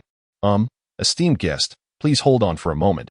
I will notify the kitchen to prepare your order immediately. The innkeeper trembled in fear and hurriedly departed. Junlin shook his head. The amount of spirit crystals accumulated from his recent sign-ins was enough to purchase an ordinary dynasty. The sum he had just spent was merely a drop in the bucket. "Oh, why must we eat such adorable creatures?" Bai Xiaoxi lamented, cradling her head in her hands, her eyes brimming with tears for her kind's plight. Junlin affectionately patted her head, finding the situation somewhat amusing. Suddenly, a vast and overwhelming aura surged forth, impacting the entire Dragon Gate Inn. Fortunately, the inn was exceptionally sturdy, constructed from mysterious iron. It merely trembled slightly. What is happening? Junlin followed the source of the disturbance. The aura of a nascent soul? Which fellow cultivator has made a breakthrough? An elderly golden core practitioner exclaimed with envy. Suddenly, a massive figure, entirely crimson, soared from the upper floor and landed with a thud on the table, startling several seated patrons who stared in astonishment and exclaimed, "What on earth?" Instantly, a multitude of spiritual senses converged upon the scene. It soon became clear that this was a transformed lobster creature, standing 3 meters tall. Its shell blazed with fiery red, and its formidable pincers exuded an imposing presence. Its eyes darted around, reflecting a hint of panic as it surveyed its surroundings. To the astonishment of many, this lobster creature had attained the initial stage of the nascent soul. It was the one that had just undergone a breakthrough. Just as the newly ascended lobster creature prepared to leap away from the Dragon Gate Inn, a dazzling blade of light, akin to a cascading ribbon, sliced through the air and struck it fiercely. With a pained cry, the lobster creature collapsed onto the table, its eyes dimmed, and its aura extinguished. The wielder of the blade emerged, a middle-aged chef, wearing a tall hat and an apron, wielding a gleaming kitchen knife. With a face full of remorse, he addressed the guests. "My sincerest apologies, esteemed patrons. I intended to prepare spicy lobster, but this creature, witnessing its companions being slain, broke free from its restraints in despair and narrowly escaped my blade. Thankfully, I managed to rectify the situation. If this has caused any inconvenience, I sincerely apologize on behalf of this establishment." The middle-aged chef then dragged the lobster creature's lifeless body away, wearing an earnest smile. Though his fierce demeanor coupled with the display of strength had compelled many disgruntled cultivators to swallow their grievances. Ruthlessness. Truly, it was astonishingly ruthless. This Dragon Gate Inn even had chefs of such caliber? Surely, no one dared to dine in Dash since its opening. The cultivators whose meals had been interrupted by the lobster creature exchanged glances at the overturned bowls. The leader among them snapped back to reality, slamming his hand onto the table with a resounding thud, and bellowed with authority, "Damn it! Bring us a plate of stir-fried lobster to accompany our meal." Using that very lobster. The ingredients from a nascent soul-level beast would undoubtedly be exceedingly valuable, but these individuals were determined to vent their frustrations. Excellent. The innkeeper exclaimed with delight, draping a towel over his shoulder as he enthusiastically declared, "For these esteemed guests, I shall prepare a platter of stir-fried lobsters." As the commotion settled, the Dragon Gaiden returned to its usual ambience. Junlin retracted his gaze, chuckling, "This establishment run by cultivators is rather intriguing." Li Wujie, arms crossed and possessing a wealth of experience, remarked sagely, "In my humble opinion, that chef wields his knife with remarkable skill, swift, fierce, and precise. His technique embodies a vigorous and domineering style, though his aura seemed a bit unstable moments ago, likely due to haste. He is not only a master of the blade, but also a blade enthusiast." "Hush, do you hear? It seems someone is discussing us," Hong Qianya observed with a focused gaze. "Naturally, I have a multitude of admirers." Junlin feigned nonchalance while keenly straining to catch the whispers. The murmurs within the inn grew louder, coalescing around a singular topic. "What a misfortune! Not long ago, I encountered that despicable scoundrel, Junlin. All the spirit crystals I toiled for over half my life were snatched away by him. Damn it, I too. It wasn't merely spirit crystals. He also pilfered 6 7th-grade treasures, 30 mystic-grade talismans, and 5 earth-grade pills, all taken by that vile thief. Wow, it seems many a fallen victim. I thought I was the only one unfortunate enough to be caught by that old dog. Ah. Seeing my fellow cultivators suffer as well somehow brings me a sense of balance." The fervent discussions filled the air, with nearly 80% of the patrons at Dragon Gate and stepping forward to denounce Junlin as a shameless rogue, a despicable villain. It resembled a grand assembly of indignation, where the crowd unleashed a torrent of curses upon him, their collective outrage palpable. As if Junlin were a heinous criminal deserving of divine retribution, destined for eternal damnation, reduced to ashes and cast into the abyss. With a soft chuckle, Hong Qianya lowered her head, her shoulders trembling as she suppressed her laughter. At this moment, the leader of the demonic sect was utterly delighted. Reveling in the cacophony of guests vehemently denouncing Junlin, he felt a profound sense of justice, every pore in his body relishing the moment, as if his very soul was on the verge of liberation. "Ha ha ha, brave heroes. Your words resonate with my innermost thoughts. Junlin, you too can be scorned by the masses. Behold, this is the will of the people." As a fellow victim, Hong Qianya felt an innate connection to the anger directed at Junlin, experiencing a genuine catharsis. What a refreshing and exhilarating moment. Li Wuzhong was taken aback, completely unprepared for this turn of events. In his mind, his master was not the type to engage in such underhanded tactics. Soon, however, a murderous intent replaced his astonishment. Gripping the hilt of his dagger tightly, he rose, ready to unleash his wrath. "To insult my master, you shall perish." At that moment, a large hand pressed firmly on his shoulder, forcing him back down. Li Wuzhong's eyes widened in disbelief. "Master, Junlin shook his head, urging him not to act impulsively. "Listen to their words. It is evident that someone is impersonating me to deceive them. Being unjustly criticized is irksome for anyone. Truly, it rings true that misfortune can strike without warning." Junlin struggled to maintain his composure, his expression growing grim as he caught sight of his eldest disciple, who was bowing his head. With a knowing tone, he remarked, "Xiao Hong, if you wish to laugh, do so, do not stifle yourself." Upon hearing this, Hong Qianya felt a chill run down her spine, beads of sweat forming on her forehead. Quickly regaining her composure, she lifted her head, her face contorted with fury, her eyes nearly ablaze with rage. "Damn it, these ants deserve their fate. Master, at your command, I shall act immediately, leaving no survivors." Junlin merely chuckled. He understood that, given this individual's cunning nature, witnessing his scolding must have brought him immense joy, almost revealing his true self in his excitement. And then there was that knife-wielding demon, Li Wuzhong. That wretched creature was truly inhuman. Under the guise of his master, Junlin, he wielded authority over us, compelling us to submit. Indeed, in that moment, seeing his arrogant demeanor, I felt an overwhelming urge to spit in his face and declare, "What are you even worth? Why weren't you beaten to death at the Shui family banquet?" Humph. In my opinion, he is nothing more than a mad dog raised by Junlin, unleashed to bite indiscriminately. Suddenly, the surrounding victims began to direct their ire towards Li Wuzhi, exchanging various endearing remarks that could very well invoke ancestral curses. At that moment, Li Wuzhi, still seething with indignation over the slander directed at his master, found his fury intensifying upon hearing these words. How dare they include me in this scorn? Am I to be considered an impostor as well? Moreover, judging by their tone, that individual seems to have performed quite well. Junlin cleared his throat softly and reassured. Little Li, fear not, for I stand by you. Li Wuji's face turned a deep shade of crimson, and after a prolonged silence, he finally exclaimed, Wretched scoundrel. Should I ever catch that impostor, I shall ensure he meets a most gruesome end. Despite his notorious reputation as a blade demon across multiple states, he had always earned his fame through honorable battles. Yet, now he was confronted with a thief shamelessly exploiting his identity to swindle and seize ill-gotten gains, a despicable act he had never encountered before.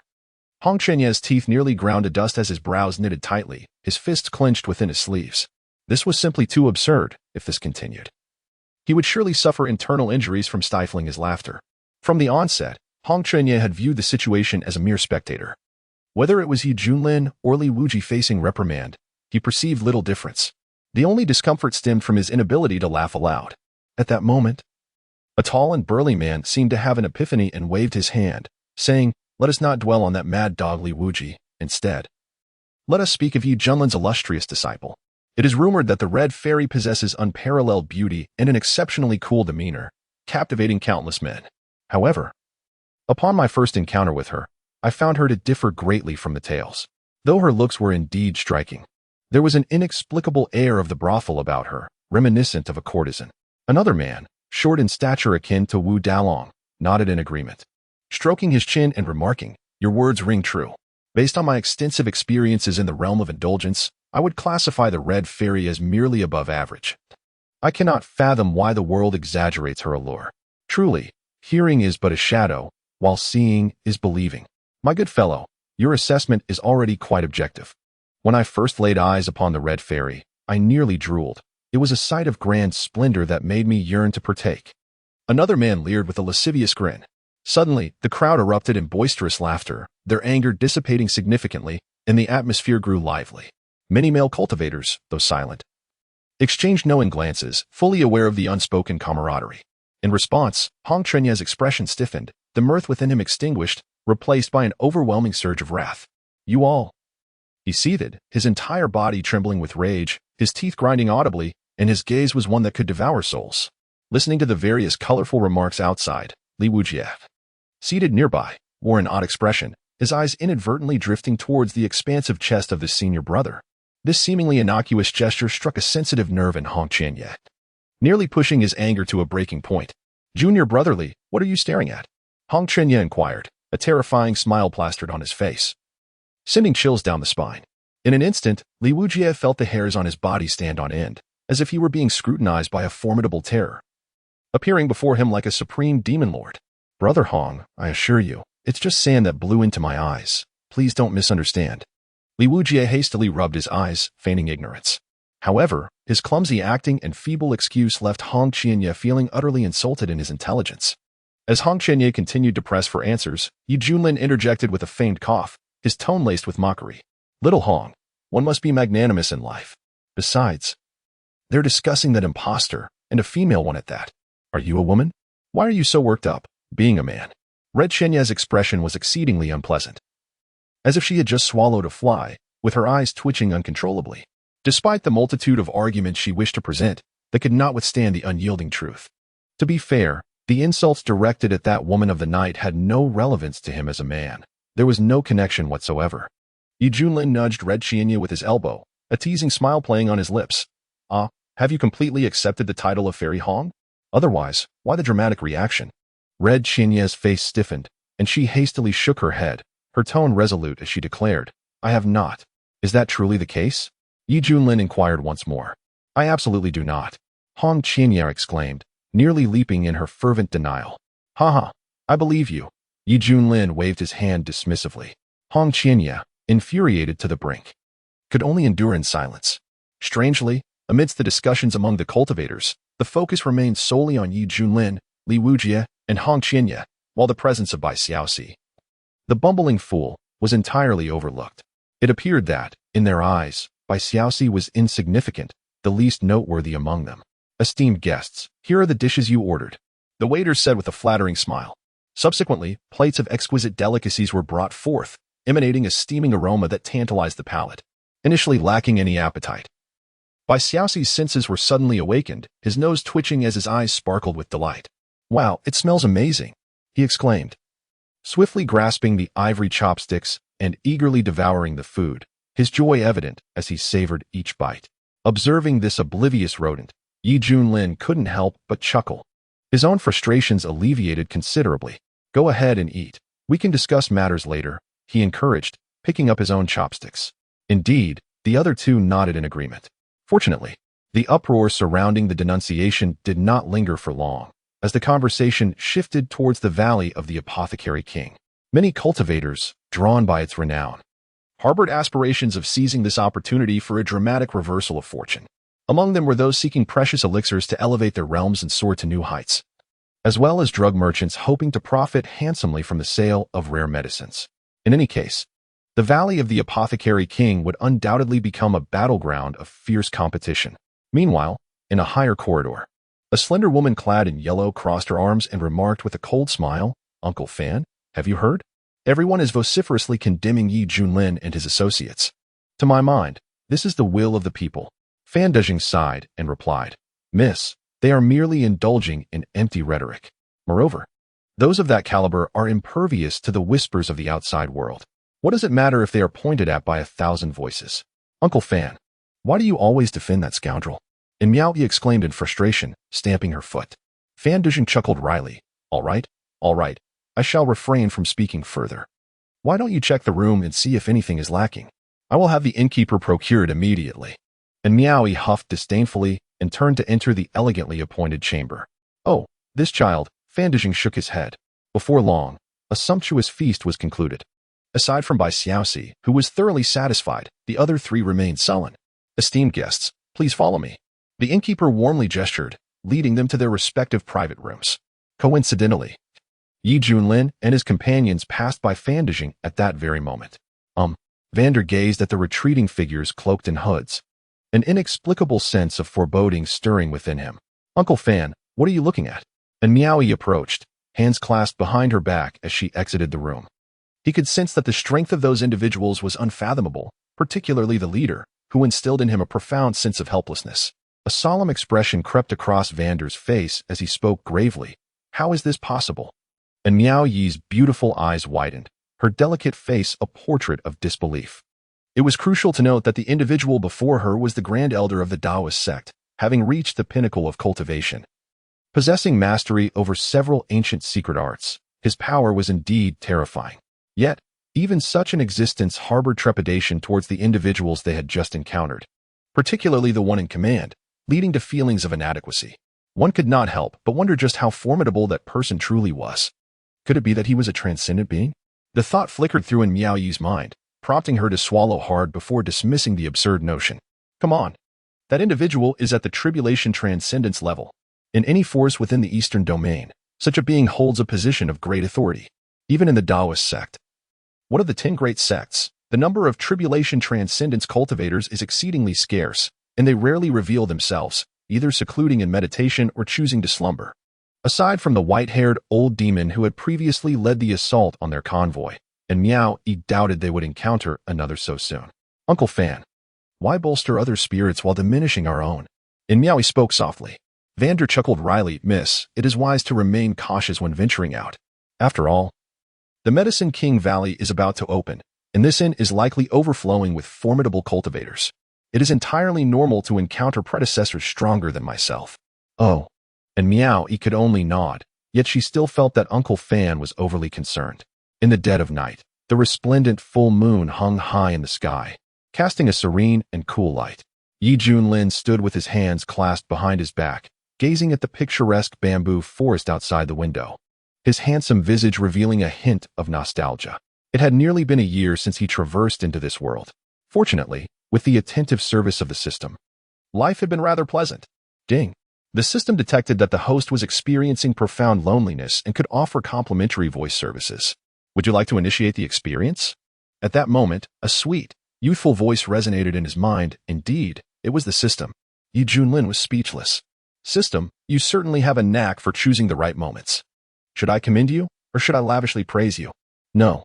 Junlin resolutely declined. Engaging in a conversation with the system's voice? What an outrageous maneuver. If this were to leak, where would the dignity of a Chinese time traveler be placed? Ding. The host has unexpectedly rejected, and this system feels quite disheartened, sobbing softly. Yi Junlin. Knock, knock, knock. A gentle knocking sound resonated. Master, it's me, Shu Shu. A tender and melodious voice called out. Come in. The door creaked open. Bai Xiaoxi approached with a tray, placing a cup on the table. Master, this is your cappuccino. The coffee bore an innocent smiley face, steam wafting from it, filling the air with a rich aroma. Naturally, the ingredients used were far from ordinary. Mere mortals might find them overwhelming, with the potential for grievous consequences. Yi Junlin lifted the cup, savoring a delicate sip, as the fragrant essence enveloped his palate, a true delight for his taste buds. The flavor is exquisite. But perhaps a touch less sugar next time, Yi Junlin remarked. Very well. Bai Xiaoxi nodded earnestly, etching the words into her heart. Return now, and as a reward, I shall grant you the pleasure of preparing a cup for yourself. Thank you, master. Bai Xiaoxi felt her efforts had been rewarded and joyfully dashed outside. How fortunate I am to have such a generous and magnanimous mentor. Yi Junlin took another sip of coffee and sighed. Initially, he had envisioned cultivating this white-furred mouse into a formidable enforcer. After all, possessing the Deluo immortal body and supported by top-tier techniques, it ought to dominate the contemporary realm. However, it now seemed that this path had diverged entirely, transforming into a being adept at both the grand hall and the kitchen. Yet, even so, this little white mouse reveled in the experience, engrossed in the fulfillment of culinary creation, retaining its innocent and pure-hearted nature. So be it. The tasks of violence and conflict could be entrusted to the other two disciples. Meanwhile, in a shadowy corner of the Dragon Gate Inn, sinister figures with serpentine heads and human bodies emerged, their eyes glimmering a dark purple, tongues flickering menacingly. Each bore an aura of malevolence as they cast their ruthless gazes upon the inn. Honorable priest, shall we proceed with the plan now? A subordinate respectfully inquired. Yi Jialu, adorned with a silver crown and resplendent robes that signified his status, gripped a staff set with emeralds, radiating a mysterious green glow in the night. His hissing tongue and cruel, fierce gaze, coupled with a voice as cold and somber as that from the depths of hell, proclaimed that the massacre intended to weaken humanity's resistance would commence tonight from this inn. All for the holy war of the abyss. His followers intoned solemnly. Indeed, these creatures hailed from the abyssal serpent clan, led by a high-ranking priest, with the specific aim of infiltrating Tianling City to execute assassination missions. They understood that with the imminent opening of the Apothecary Valley, the city would attract cultivators from various regions of the Eastern Domain, including many formidable human experts. Thus, it seemed prudent to eliminate a portion of the core strength at this opportune moment, laying a solid foundation for the abyssal forces' counteroffensive in the east. Of course, their audacity stemmed from a sense of security. Presently, the Dragon Gate Inn, with its highest occupancy, had become their target. Act immediately. Commence the arrangement of the Dream Illusion Array, Yi Jialu commanded coldly. The Dream Illusion Array, an extremely ancient formation, had nearly faded from external records, yet was meticulously preserved among the Serpent Clan. This formation could lull individuals into a silent slumber and immerse them in dreams woven from their desires, until the spirit is extinguished, reduced to a mere shell of its former self. This process must remain uninterrupted, for any disruption bears the risk of failure. With swift movements, a dozen beings from the Serpent Clan took their positions throughout the Dragon Gate Inn. They utilized small blades to incise their palms, allowing purple blood to flow forth, which they then used to inscribe intricate patterns upon the ground. These ancient and cryptic designs gradually took form, exuding an unsettling aura, illuminated by a mesmerizing violet radiance. Unbeknownst to them, an enigmatic and extraordinary force quietly enveloped the inn. The Serpent Clan members, dedicated to maintaining the formation, remained vigilant, afraid to show even the slightest sign of fatigue, lest any error arise. A single misstep could create a breach, awakening slumbering cultivators and disrupting the entire scheme. Within Yelgu, the magical energy surged tumultuously, fervently channeling into the staff he wielded, the emerald gem radiating an awe-inspiring brilliance. Yelgu was confident that with his profound mastery and the support of a dozen elite members from his clan, fully unleashing the Dream Illusion formation would be sufficient to ensnare all beings beneath the tribulation realm. Many of the inn's occupants began to drift into an unknowing slumber. Some rested their heads on tables, drooling, while others maintained meditative postures, yet their minds had succumbed to dreams. At that moment, they all found themselves in blissful reveries, realizing long-held aspirations within the realm of dreams. Amidst the shattered battlefield, cultivators across the Kunlun realm fell into despair, helplessly witnessing the foreign army ravage their lands. The scene grim and reminiscent of an apocalyptic end. Heaven seeks to annihilate us, Kunlun, lamented an elderly man with white hair. The foreign forces, like a swarm of locusts, laid waste to every city and clan in their path, leaving mountains of corpses and seas of blood in their wake. Just then, a blinding flash of blade light descended like divine retribution, cleaving through the enemy ranks and unleashing catastrophic shockwaves. As countless foes let out piercing wails, their souls extinguished. Who among the powerful has intervened? The foreign commander exclaimed, his face betraying his fear. It is I. A resounding and commanding voice reverberated through the heavens. Above the firmament stood a towering figure, his hair billowing wildly in the wind. As his eyes opened and closed, they emitted a piercing cold light that seemed to tear through the air. Grasping a colossal blade measuring 40 meters in length, he exuded an unparalleled aura of dominance. It was he. It was he. The blade god, Li Wujie. Countless men and women wept tears of joy as the savior of the Kunlun realm made his appearance. The blade god. Is it truly you, the most formidable sword cultivator in the Kunlun realm, the foremost master of the blade throughout history? The alien commander displayed a look of horror, nearly shouting at the top of his lungs in fear. Humph. Li Wujie's gaze was as sharp as lightning, and his tone left no room for doubt. Those who dare to offend Kunlun shall meet their demise. With that, he swung a colossal blade measuring 40 meters in length, delivering a devastating strike that cleaved through the very fabric of existence. The entire realm was severed, the cosmic stars dimmed, and even the great Tao was obliterated. The anguished cries of those alien beings echoed as they were obliterated by the earth-shattering blade's radiance, dissolving into nothingness. Blade god Li Wujie, you are our great hero. A fervent cheer erupted throughout the Kunlun realm, with all kneeling in worship, tears of gratitude streaming down their faces. I shall guard the Kunlun realm. Li Wujie's countenance grew solemn as he raised the colossal 40-meter-long sword, unleashing a sound mightier than the heavens themselves. In another illusion, a tall figure ascended the lofty throne. Their gaze, piercing and commanding, made all the powerful beings of the world bow in submission, akin to obedient servants kneeling in silence. Hong Qinya tilted her chin, a wicked smile curling at the corners of her lips. All former foes had been vanquished. No one in this world could rival her. I hereby declare the era of the flame-worship demon sect's dominion has begun.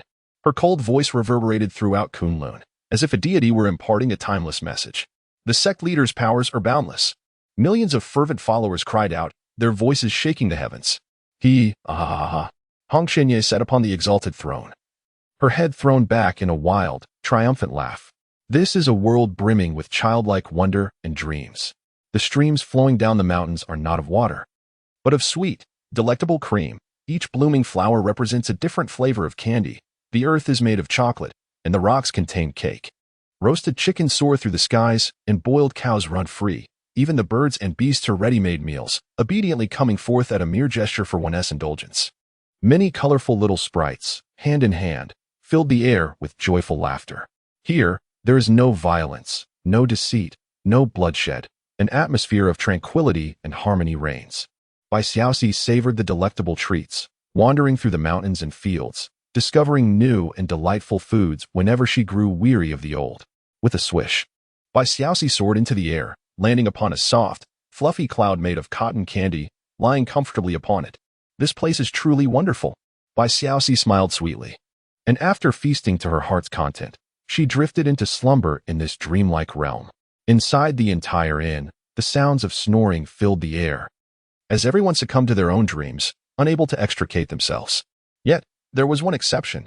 At that moment, Junlin gazed out at the bright moon, feeling a sense of gloom as he recalled being unjustly blamed. He had thought that with his looks and strength, he would garner immense fame and a plethora of fans in Wuzhou. To his dismay, they were all but haters. All of this was the work of treacherous villains, who, under his banner, deceived and tarnished his image of valor and justice. Junlin sighed, lamenting, alas, how the world has fallen, and how the hearts of men have grown cold. Ding! A notification sounded, detecting that the host had not checked in for 2 consecutive months. Would you like to complete the check-in? Sign in, Junlin remarked. Ding! Congratulations, host, you have received 1 million exquisite spirit crystals. Ding! Congratulations, host. You have obtained 5 top-tier fire explosion talismans of the noble rank. Ding! Congratulations, host. You have acquired 10 bags of premium pet food. Ding. Congratulations, host. You have received the first ever flute of the myriad realms, the Eternal Flute. All rewards obtained from signing in have been automatically stored in the system space. Junlin raised an eyebrow. The Eternal Flute? System. What is its grade? Ding. It possesses no grade. The flute's power entirely depends on the host's proficiency in playing it, as well as their own cultivation level. The system replied thoughtfully. Junlin suddenly recalled that his flute-playing skills were indeed of the highest caliber. As he felt the long, quiet night and remembered the tumult he encountered earlier today, Junlin inexplicably felt compelled to play a tune to alleviate his inner turmoil. With a swift motion, a shimmering azure flute appeared in his hand, its entire body glowing with a verdant light, exuding a mysterious and ancient aura. This was the Eternal Flute. Junlin held the flute with both hands and placed it to his lips, beginning to play. In an instant, the sound was clear and melodious, resonating with an ethereal quality. Junlin refrained from using any cultivation power, relying solely on his intuition to play. Even so, waves of wondrous ripples emanated, creating a certain resonance with the world around him. A gentle breeze arose within the room, as Junlin's silver hair floated gracefully, his eyes sparkling fiercely. His entire demeanor transcendent and ethereal, much like an immortal from the heavens playing the flute. What is that sound? The expressions of the several beings from the Serpent clan changed dramatically, fearing someone would intervene and disrupt their formation. Strangely, they felt no harm. It seemed merely a simple melody, strikingly beautiful. What enchanting music! It reminds me of my childhood in the tribe, one of the clan members exclaimed, utterly entranced, his tongue flicking out as his body involuntarily swayed, dancing to the rhythm. Tulu, what are you doing? Yulugu noticed something amiss and admonished sharply. Yet, that clan member remained oblivious, dancing gracefully to the flute's melody, perhaps due to their serpentine nature, exhibiting remarkable flexibility. This was not the end. One by one, the beings of the Serpent clan abandoned their effort to maintain the dreamlike formation, immersing themselves in their own world. They danced with abandon, some twisting their waists, others shaking their hips, creating a rather eye-catching spectacle. You all are. Yulugu was astonished, his eyes wide with disbelief, having never witnessed such a bizarre scene in his life. Soon, Yulugu realized that it was all due to that captivating and melodious flute sound. The melody had the power to evoke the serpentine instincts, compelling his kin to dance along. Who was daring enough to wield such power? Step forward, you shameless one. Yulgu's visage was fierce, with sharp fangs glinting ominously. Suddenly, its pupils began to lose focus, and it cupped its hands above its head. Imagining itself as a radiant sunflower, swaying gently in the breeze, a mysterious smile gracing its lips. As they danced, the illusory grand formation came to a halt. Within the Dragon Gate Inn, Fandujing abruptly awoke, a wave of trepidation washing over him. I have fallen into a trap. Fandujing was acutely aware that at his level of cultivation, one does not unwittingly succumb to dreams. There must be a hidden hand at play. Alas! Vander thought of something, and in an instant, he vanished from his original spot, directly entering the adjoining chamber. Before him, Meowie sat cross-legged, her demeanor tranquil and serene, with her eyes tightly shut, showing no signs of awakening. A faint, enigmatic smile graced her lips, evidently indicating she was lost in a delightful dream. My dear lady, do awaken, Vander urged, gesturing with one hand to cast a stream of light that entered the center of the yellow-clad woman's brow. And Meowie shivered slightly, her long eyelashes fluttering, and when her beautiful eyes opened, a look of confusion crossed her face. Uncle, what brings you here? She inquired. We have fallen into a trap, Vander replied gravely. Are we caught in a trap? And Meowie furrowed her delicate brow, as if recalling something that sent a shiver of apprehension through her heart. No wonder she felt an aversion to awakening. The deeper she sank into this state, the more fatigued her spirit became. If her intuition served her correctly, the enemy had ensnared them within a dream-inducing formation, one of the ancient and malevolent arrays rumored to exist in ages past. It could render individuals oblivious to their surroundings, plunging them into a sleep from which they would silently perish. Fandujing's countenance darkened. Even a formidable cultivator who had achieved the pinnacle of the great ascension found himself ensnared and unable to extricate himself. If this situation persisted, his life would indeed be forfeit, extinguished without a trace of struggle. The mere thought chilled him to the bone, and he felt a surge of relief at his awareness. And Meowie could hardly believe the malice behind such intentions. What could be their purpose? Was it merely to kill for wealth? Miss, please do not wander. I shall investigate the situation outside, Fandujing said in a grave tone. With a swift motion, he vanished in an instant, ascending to the heights above the inn. His pupils constricted as he beheld creatures from the abyss. Simultaneously, Yi Lu Gu and the others ceased their dance, abruptly roused by the sudden cessation of the flute's melody. Their expressions a mixture of confusion and concern. "My lord, some of our kin are on edge, deeply troubled by the bizarre occurrences. Can this plan proceed?" Yi Lu Gu's gaze was suffused with a menacing intent as he coldly remarked, "Though interrupted, the majority of human cultivators will likely choose to remain in slumber, enchanted by the allure of dreams. If remedial action is taken promptly, there is still a chance." "Stop!" A furious shout rang out. Vander swiftly approached, his gaze piercing like lightning, filled with indignation. "How dare the abominations of the abyss strike against us, the human race?" Yelvagu, betraying a hint of trepidation, coldly retorted, "And what of it? The army of the abyss will surely sweep through the eastern domain. It is hardly excessive to eliminate you cultivators in advance, is it? You possess quite the audacity. This is the territory of our human race." With a grand gesture, Vander brandished his 3-foot blade, its radiant light sparkling like stars, exuding a sacred aura. "Do not presume that this priest will fear you, great cultivators of the human race." Despite being 2 minor ranks lower, Yelvagu remained resolute and unyielding. Who do you think you are? Merely a creature of the abyss." Not far away, Li Wujia appeared, his eyes sharp as a hawk, wielding a long knife with an imposing presence. Soon, a chilling voice filled with murderous intent echoed, "You filthy, despicable beings dare to plot against me?" Swish.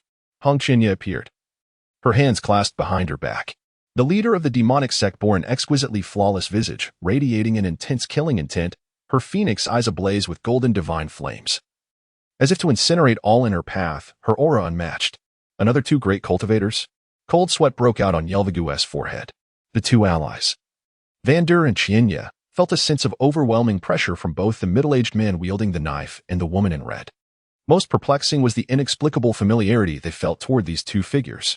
Both Hong Qinya and Li Wujia, clearly having realized they had fallen into a trap during the lull in the formation, reluctantly emerged from their dreamlike state. Upon regaining their senses, they were filled with ire. On one hand, they loathed the underhanded tactics employed by their adversaries, while on the other, they experienced the stark contrast of a beautiful dream shattered, returning to the harshness of reality. Thus, they hastily attributed the blame to Yelvagu and his companions. The priest's subordinates trembled in fear, recognizing that they were up against 3 formidable opponents. Yelvagu initially panicked but quickly regained his composure, solemnly commanding, "Channel all your power into me, swiftly." "Yes." The subordinates immediately complied. An overwhelming force surged into Yelvagu. With a thunderous roar, Yelvagu's eyes widened in fury, as a dense aura of malevolence emanated from his entire being. He raised his staff high above his head, the emerald at its pinnacle trembling violently. Suddenly, cracks resembling tortoise shells appeared, and a colossal, ethereal green light orb was unleashed, enveloping Yelvagu and his companions. A pang of anguish struck Yelvagu's heart, for he understood that his most cherished weapon had been rendered useless. Yet, the prospect of securing a chance to escape made it worthwhile. A sense of alarm washed over him. They must flee. Vander's expression changed dramatically as he brandished his sword, preparing to strike with all his might. Not a chance. Hong Qinya and Li Wujie attempted to intercept. It was futile. "This staff is a sacred artifact bestowed upon me by the clan leader in years gone by.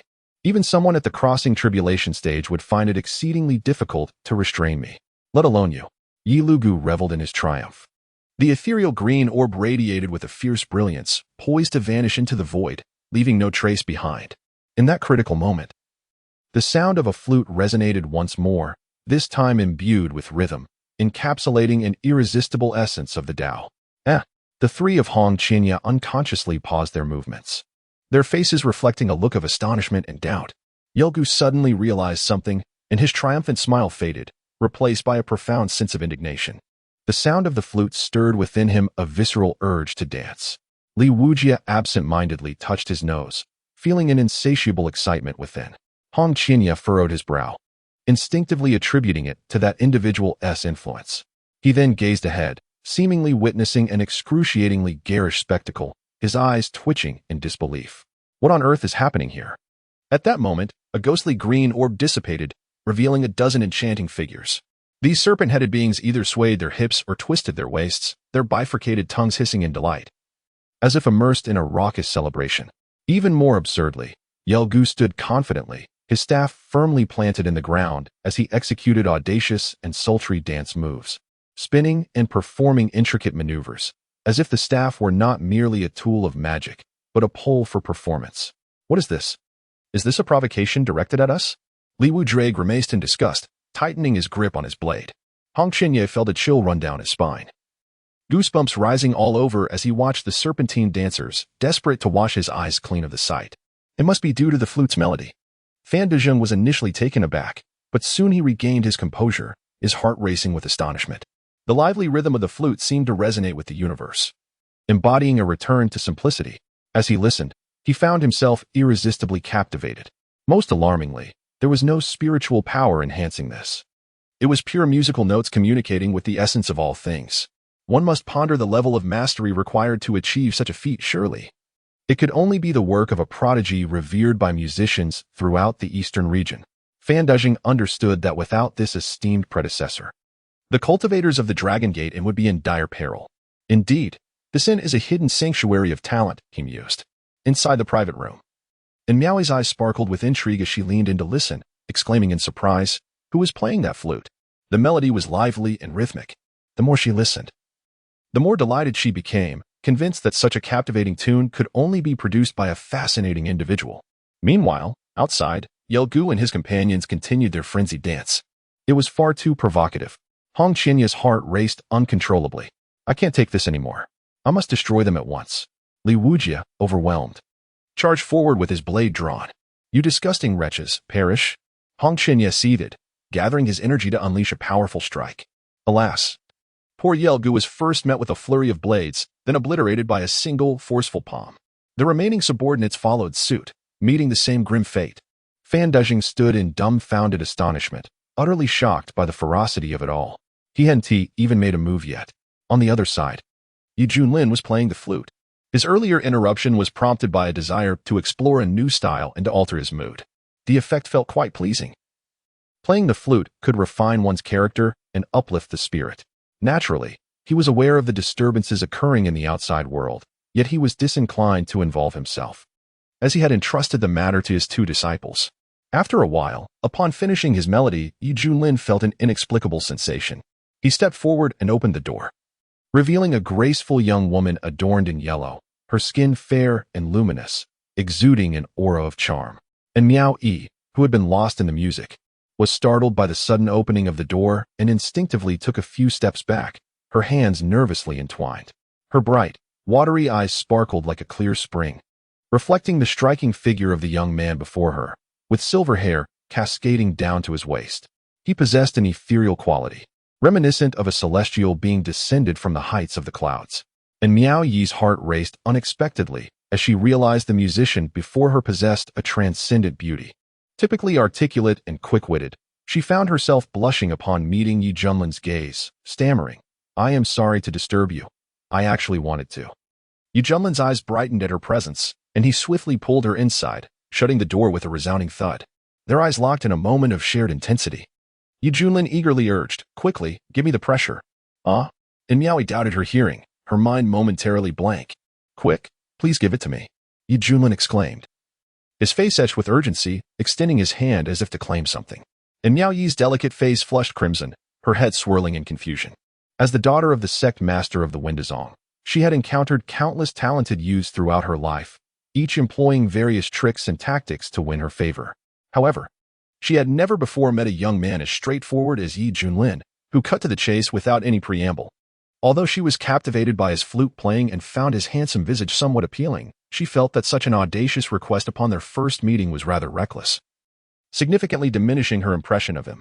As her thoughts raced, and Miao Yi abruptly pushed the silver-haired youth away and shook her head, saying, "Sir, please maintain some decorum. I am not the kind of woman who is easily swayed." Now it was Junlin's turn to be bewildered. "What do you mean? I merely desired a pin."